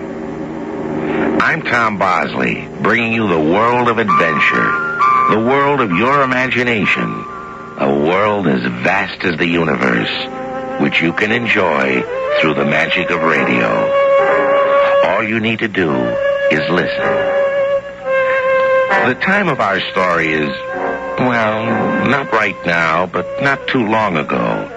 The story itself is about someone who may not be just like you, though you may know somebody just like him. You see, he's a boy who talks to rocks. That's right, rocks. The bridge is washed out! Can't get out that way! Swing around! Everybody back out! We'll have to try the long way, over the ridge. Just pray the dam doesn't go first.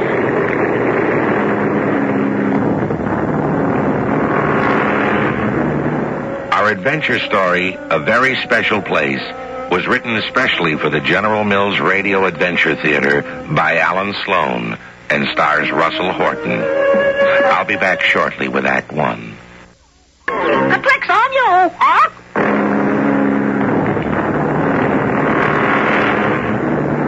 Now let's let the young fellow who talks to rocks introduce himself. After all, he knows himself better than most people do. and it's his story. And if it's a little strange, well, so is he. At least, different.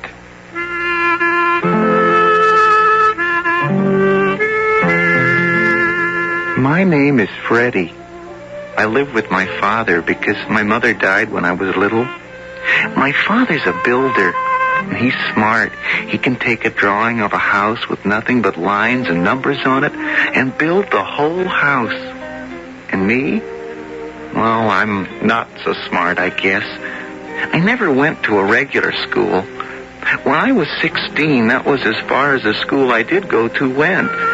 So I came home. Hi, Dad. What do you say, boy? Well, they just can't see you fitting in with littler kids. You see what I mean? Freddie, they just won't take you. But what am I going to do? Well, we'll see if we can work something out. Okay? Okay. Dad, you mind if I take off for a while? Where to? Oh, just my special place. Don't worry, I'll be back for supper.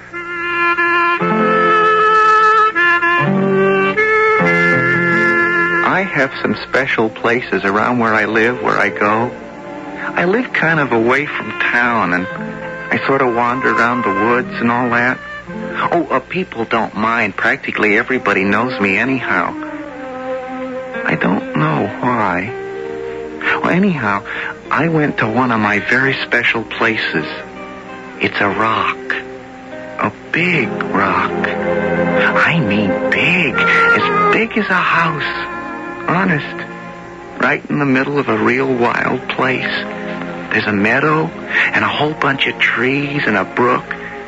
But the rock is my very best place. I climb up and I sit there and I think.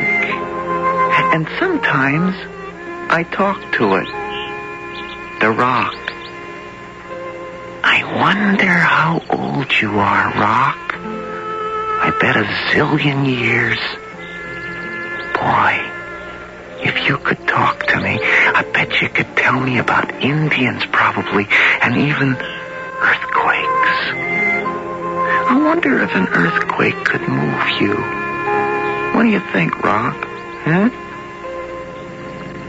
That day I was on my rock is when it all started. This car stopped right near, and this man got out, and my dad was with him. The man was pointing all over the place. Now, the subdivision's going to use the whole area. Mm-hmm. How many plots were you thinking of? Well, we're shooting for at least 20. Now, about this rock. Now, if we leave it there, it'll cost us a lot of land use. But on the other hand, blasting's expensive. Sure is. Can you give me a price for the whole ball of wax? Well, 20 houses, huh? Maybe more. Okay, do. What, Dad? What can you do? Well, look who's here. Mr. Hammond, I'd like you to meet my son, Freddie. Freddie is Mr. Hammond. Hi. What you doing? Well, I've bought up this property, Freddie. We're going to put a lot of nice houses here, and I'm talking to your dad about contracting the whole deal. Huh? How about that, huh? Houses? Here? Mm-hmm, that's right. Well, you can't do that. Well, now, Freddie, Mr. Hammond and I have to go on with our business, so you take off, eh? Okay, but don't build any old houses in my special place, you hear? Nice lad. I suppose he's an ecology nut like the others. Well, no, he's not like the others. He's moderately retarded. Oh. Well, isn't he in school or something? I mean, I should think that... Nothing. Nothing I can afford. Joe, I just got an idea. Why don't we put the boy to work when we get started now? We can get... I'm not sure. Now, listen, I'll make a place for him. Now, you come in with estimates that I can live with, and that beautiful kid's got himself a job. Well, it's better than just wandering around, isn't it?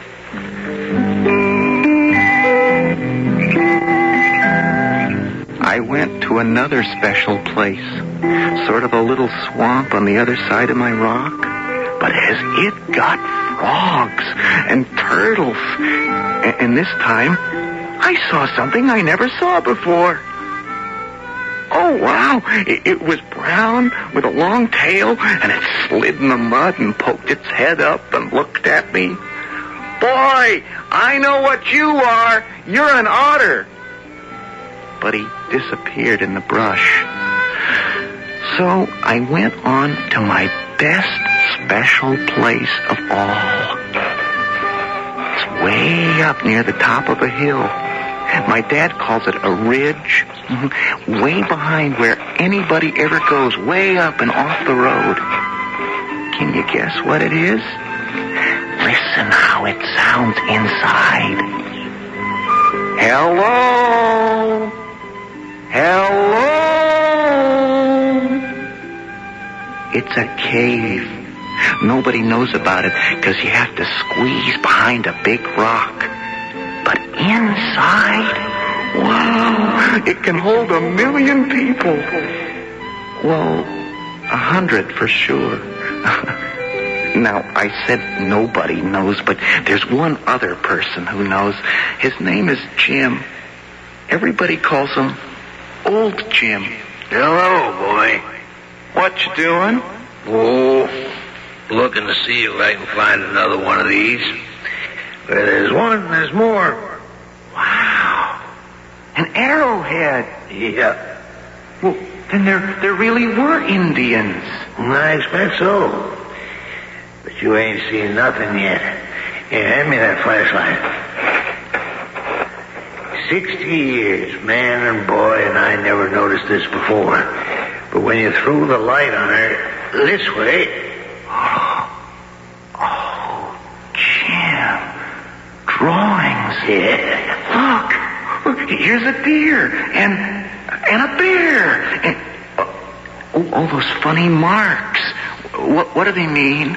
Well, some say they drew the critters they wanted to hunt for. And some say they drew the ones they managed to kill. The marks are probably counting. You think there were otters around here then? Well, it could be. There haven't been any around for longer than you've lived. I saw one. Where? Down by my swamp. I'll be doggone. Jim, you know, I like you because you believe me. Jim. You think the new houses will chase the otter away? Where'll all the animals go when they build the houses? No. You heard, huh? That's why I come here today. Lots of people moving in. They'll find this someday. And that'll be that. What'll be what? They'll plain destroy it, like everything else.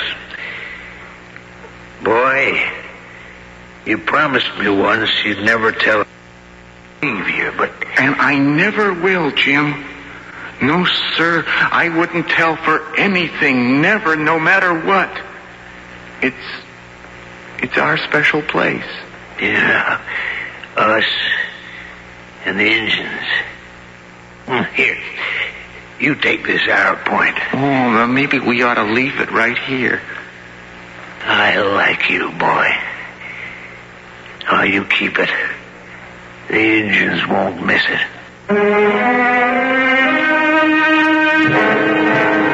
Well, dishes are done. Can I watch TV, Dad? Later. First, I've got a surprise for you. Well, I got one for you. Now, close your eyes and put out your hand. Okay. There. An arrowhead? Yep. And it's real. Well, that's not a war point. This is for small game. Gee, how do you know that? Oh, the old man knows a thing or three. It's beautiful. Where'd you get it? Oh, I found it. Where? It's a secret. Fair enough. Well, now as to my surprise. Now, there's a lot of if connected to it, but, Freddie, if I get this contracting job, and I think I'm going to get it, you're going to work. Me? Yep. I I don't want to. You don't want to work on a job with me? No, that's not it. I don't want to help to mess up my special places. Put houses in the meadow and houses in the woods and... Freddie, people have to have houses. People have to have jobs, work, money coming in so they can send their kids to school, put bread and butter on the table. You have to understand that. Well, I do, Dad, I do, but... Freddie, I have to work. And there hasn't been all that much around, you know. Now, I can't think of anything better in the whole world than having you work right. If I do take that job, do you think the other people will laugh at me?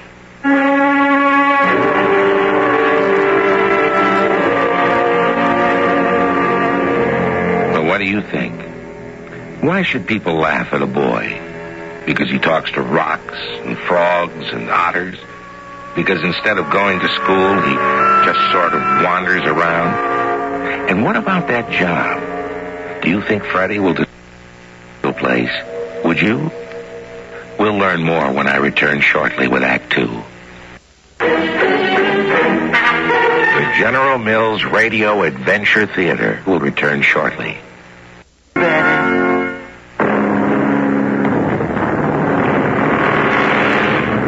Freddie was confused. If he took a job helping to build houses, he'd be helping to spoil one of his special places.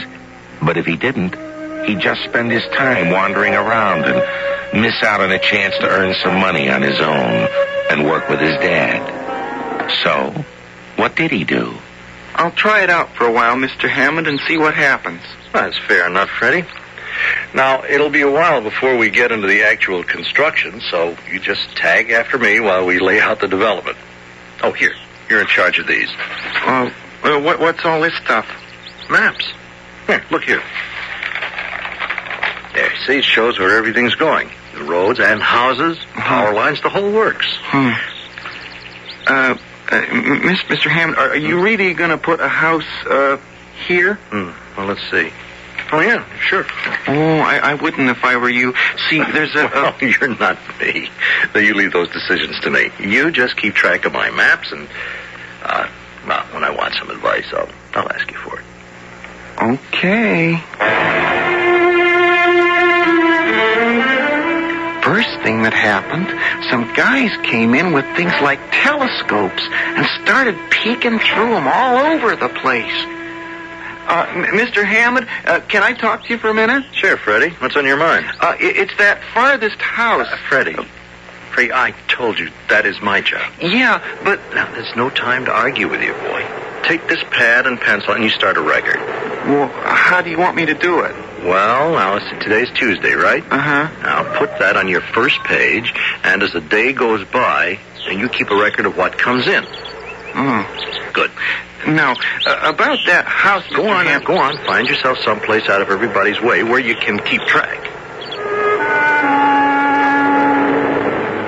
It didn't seem like such an important job to me, but if that's what he wanted, okay. So I went and sat on top of my rock with my pad and pencil. Hello, old rock. You see what's going on down there? They're going to build a whole bunch of houses. I'll bet there'll be lots of kids climbing all over you next year. But they think they're smart, those people. Boy, wait till they try putting a house over there. They won't listen to me, but they'll find out. It was great to be able to see my dad walking around, kind of being the boss. But inside, I felt funny, kind of mixed up and sad. Then, one day, something happened that made me feel just terrible. Clear to the edge of the brook, fellas. Well, why you're cutting down all those trees? Oh, check your map, Freddie. Houses going there. But Mr. Hammond, the biggest tree in the whole state is in there. Oh, is that so? Oh, it is. It's a giant oak. My dad read me about it in the magazine once. Well, we'll see how it goes, Freddie. Maybe we can save it. You have to, Mr. Hammond. There's a hawk, a big hawk, and he comes back to that tree every year, every single year. It's his home. Freddie, I've explained 100 times. But you never listen to me. It's not just the hawk that's going to have no place to go, Mr. Hammond. There's so many different things that live here. Once, I saw a deer right there. A lady deer, I know, because it had no horns. I was real close, and it looked at me, and it wasn't scared. Freddie. And there's turtles in the brook, and flowers in the swamp, Jack in the pulpits in spring, and lady slipper in summer, and Indian pipes in the fall. Hey, stop!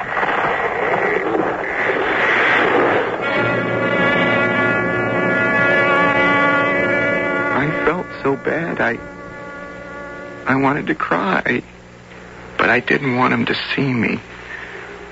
So I started to walk away. Freddie, wait. Freddie. I don't want to talk to you. Freddie, now these new houses are going to be very important to you. Why? Well, think of it.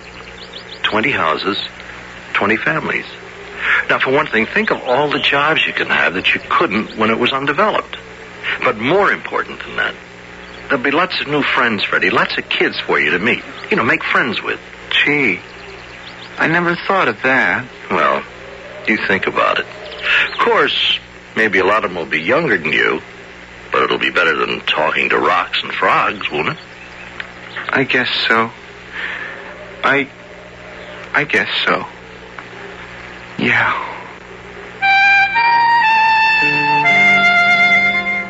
But I wasn't all that sure. So, after I finished up my day's work, I went to my other special place, where I think. I went to my pond, and I thought, there's room for the frogs. And I went to the reservoirs. Oh, did I tell you about the 3 reservoirs? There's a big one up where the ridges come together, and another one below the dam where water comes down like the pictures in my books, and a little one at the bottom where the ducks always come. And I went to my cave, and I thought, this will always be here, no matter what. And I felt better about the whole thing. Is that you, Jim? It's me, boy. Something on your mind, boy? Uh-huh. They're cutting down the trees, Jim. I heard them. What you smiling for? Why, it's progress. What's progress? Progress is bulldozing away the topsoil, digging foundations and spreading fill around, and putting the topsoil back and planting lawns with grass that don't give seeds that birds can eat. Then hanging out feeders so they'll come to the window. Progress is cutting down 100 trees the good Lord put there, and planting a couple of dozen boughten trees and a couple dozen bought shrubs, and calling it landscaping. Landscaping is what I call it. But people need houses. Me getting to you too, boy? Besides, you can't stop them. A presentation of final plans for the development of the old Osborne property, to be known as the Hammond Tract, haven't been completed. The town engineers haven't approved the road survey. The sanitation department haven't approved the septic fields. Are there any further comments? Yes, sir. State your name and address. Freddie Cookman, and I live at... how old are you, son? 16. I'm sorry, as a non-taxpayer, you're out of order. Well, there being no further... But who's going to speak for the trees and the rocks? You are out of order. Now, wait just a minute, Mr. Chairman. I will put in my say for the wild things. Why, when you were a kid yourself, many's the time I caught you chasing rabbits on the property, and now... Speaking of property, Jim, are you caught up in your back taxes yet? You know I ain't.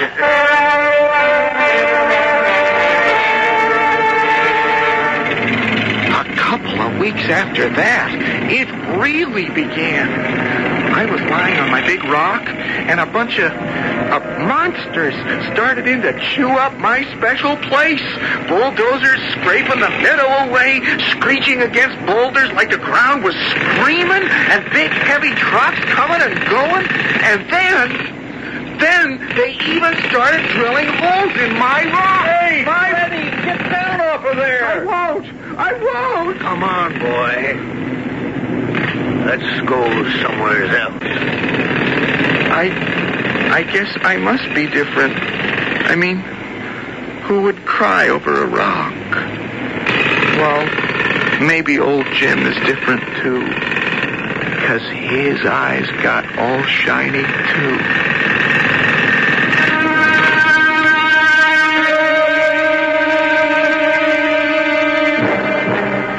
It's a good thing old Jim and Freddie left when they did. Because while the drills were preparing to dynamite Freddie's big rock, over in another part of the property, the angry chainsaws were biting into the great old oak. But Freddie still had his job, and that was good. Or was it? I'll be back with our final act shortly. The General Mills Radio Adventure Theater will return shortly.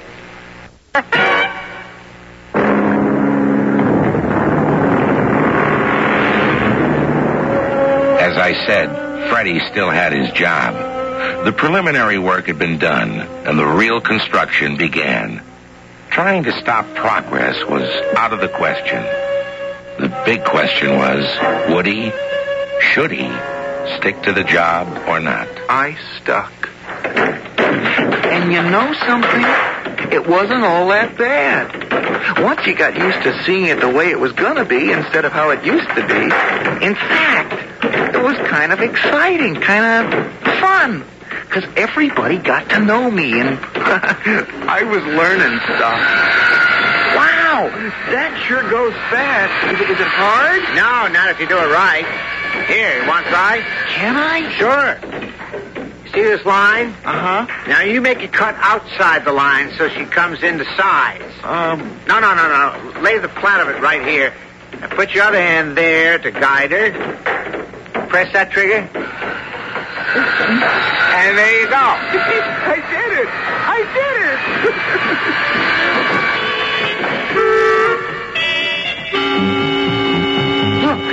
Look, he's coming back. He's looking for his tree. What's that? Can't you see him? There, look, the big hawk. Look at him circle. Hello, hawk. I'm sorry. Doggone chicken thief. I wish I had my shotgun. Wow, did you see that? What now? Out in the pond, did you see that splash? Look at the rings it made. Oh, must have been a big bass. Pickerel. They live in the weeds over on the shady side, where they're gonna fill it in. I guess I'll bring some tackle tomorrow and see if I can get it. Would you eat them or something? What, all those bones? Pickerel ain't eating fish. Well, then, why would you want to catch him?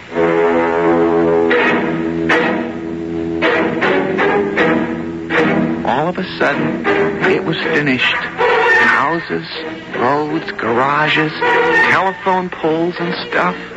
People coming and going, looking at the houses. And then great big vans coming. People moving in. And you know, it seemed as if it was always there. I only had one special place left. Little bunch of trees down by what they left of the brook. And there was only one of my friends left.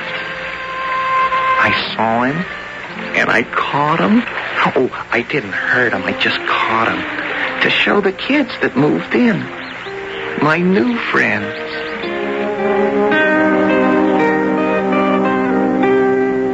Go ahead, touch him. See? He's not slimy.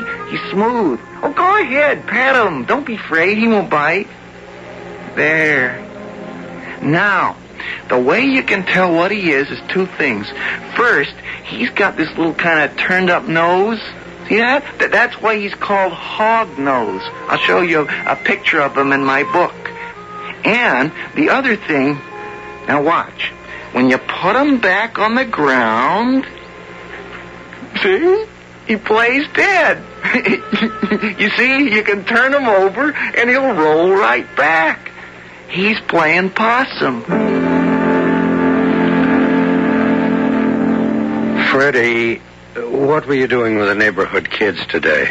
Oh, nothing. Why? Were you messing around with a snake? Oh, that, yeah.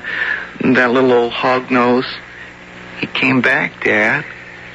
Well, things are different now, Freddie. I hate to have to tell you this, but well, Mr. Hammond got some complaints from the parents. But, Dad... Well, the fact is, they don't want you around there, on their property. But can't I show the kids about the stuff I know? Well, their parents don't want you to, son. Well, why not? Snakes won't hurt you if you leave them alone. It's not the snakes. I'm sorry, Freddie. So am I. But I'm sorry for the animals. Me too. Well, let's talk about something else. What are you going to do with all the money you earned? Oh, gee, I don't know. Hey, Dad, how much does a barometer cost? A real good one. I always wanted a real barometer so I could tell the weather by myself. My barometer was right. It started to blow, and it started to rain, and it rained, and it rained, and did it ever rain? And I went out in it. I went over to the bottom reservoir, and it was really full. And I checked the next reservoir, and the water was pouring over the edge like giant soap suds. I was going to go check my cave, but then I noticed something. My friends, the animals. Honest, Dad, they're all heading up the ridge. I saw some skunks, and I think I saw the otter. Dad, he likes water. And even the squirrels, they were all heading for the top of the ridge. So? Well, don't you see? They must know something. Even old Jim said so. Dad, it's like in the stories. There's gonna be a flood. Nonsense. Honest, if the dam goes, there's gonna be zillions of tons of water. Oh, Freddie, don't let your imagination run away with you. My barometer's been way down for a couple of days. Lots and lots of rain and wind. Well, we just have to batten down the hatches. Well, what's that mean? No, it's just an expression. Well, those new people better batten down the hatches, too, because if we get too much rain, they are going to be swamped.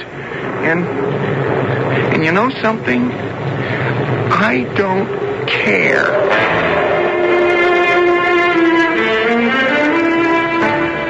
Dad, those new houses are going to be swamped, maybe even swept away. Well, let's see what's really going on. In low-lying areas, exceptionally heavy rains are contributing to runoffs. Flash flooding is already occurring in many streams, and residents of low-lying areas... Uh-oh. There goes our power. Get your little portable. Some trees are down. Residents are advised to stay in their homes. Since many power wires are down, many roads... Lost their power, too. Dad, I think somebody ought to tell those people. You hear that? You hear that roar? That's the waterfall on the second dam, and you can hear it from here. Dad, it might go. Oh, okay, I'll pass the word.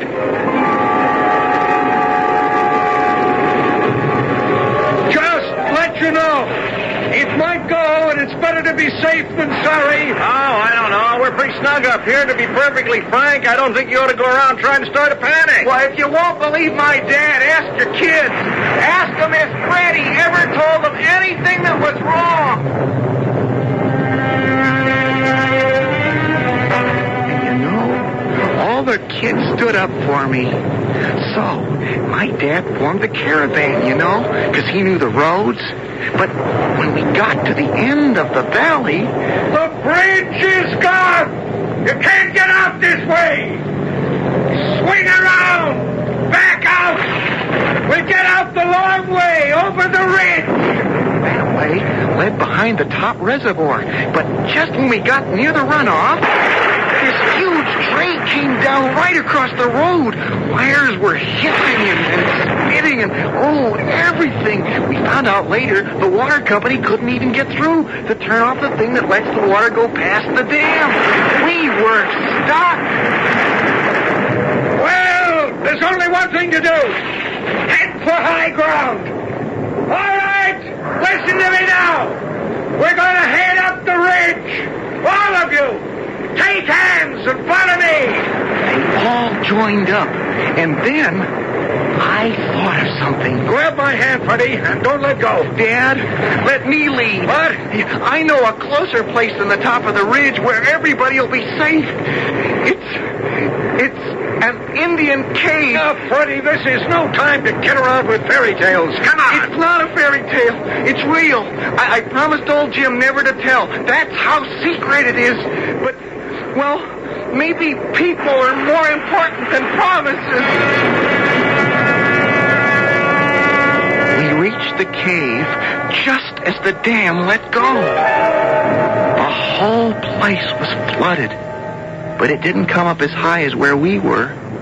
People couldn't get back to their houses for days, but everybody agreed it might have been worse. Anyhow, just before we left the cave, some of the people came over to my father. Yeah. Freddie, the neighbors, they're very grateful to you. Oh, that's okay. They will do something for you, like a reward, you know? Oh, gee, no. Son, people like to do things for other people. Think of something they can do, something neighborly, something to keep all of us together now. You understand? Uh-huh. I know something. Good. Say the word.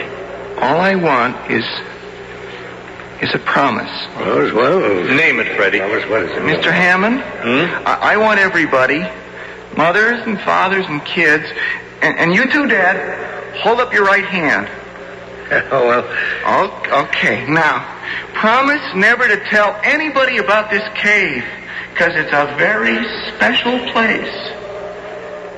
It's our special place. Okay? We promise, Freddie.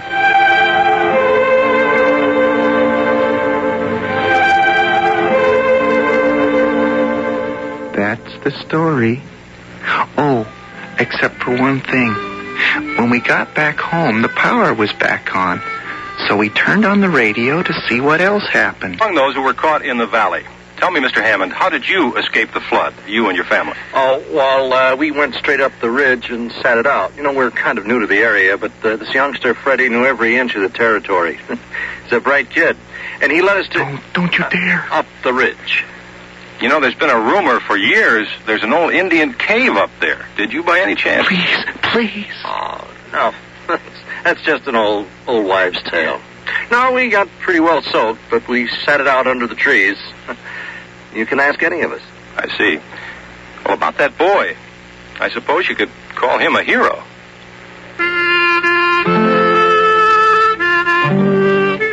So, if you're ever in our valley, just ask anybody about the Indian cave. Ask any kid, and everybody will say, "What Indian cave?"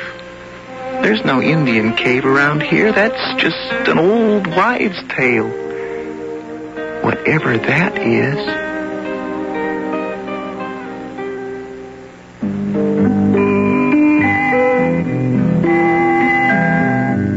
Well, not everybody can have a real Indian cave for a special place.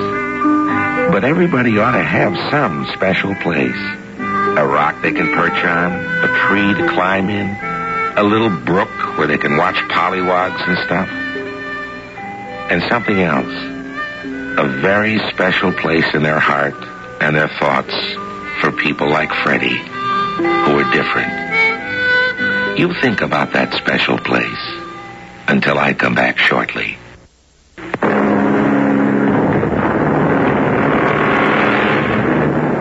So, once again, we come to the end of another radio adventure. An adventure of your own making, happening on the wonderful stage of your own mind, your own imagination. Today, you shared for a little while the joy and sorrows of a boy who talked to rocks and frogs and birds. But in our radio theater, you never know who or where you may be next time.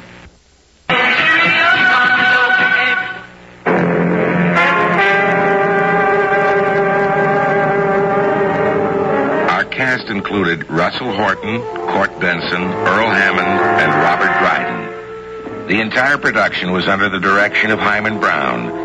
This is Tom Bosley inviting you to return to the General Mills Radio Adventure Theater for another exciting tale you can hear through the magic of radio. The General Mills Radio Adventure Theater is recommended by NEA, the National Education Association.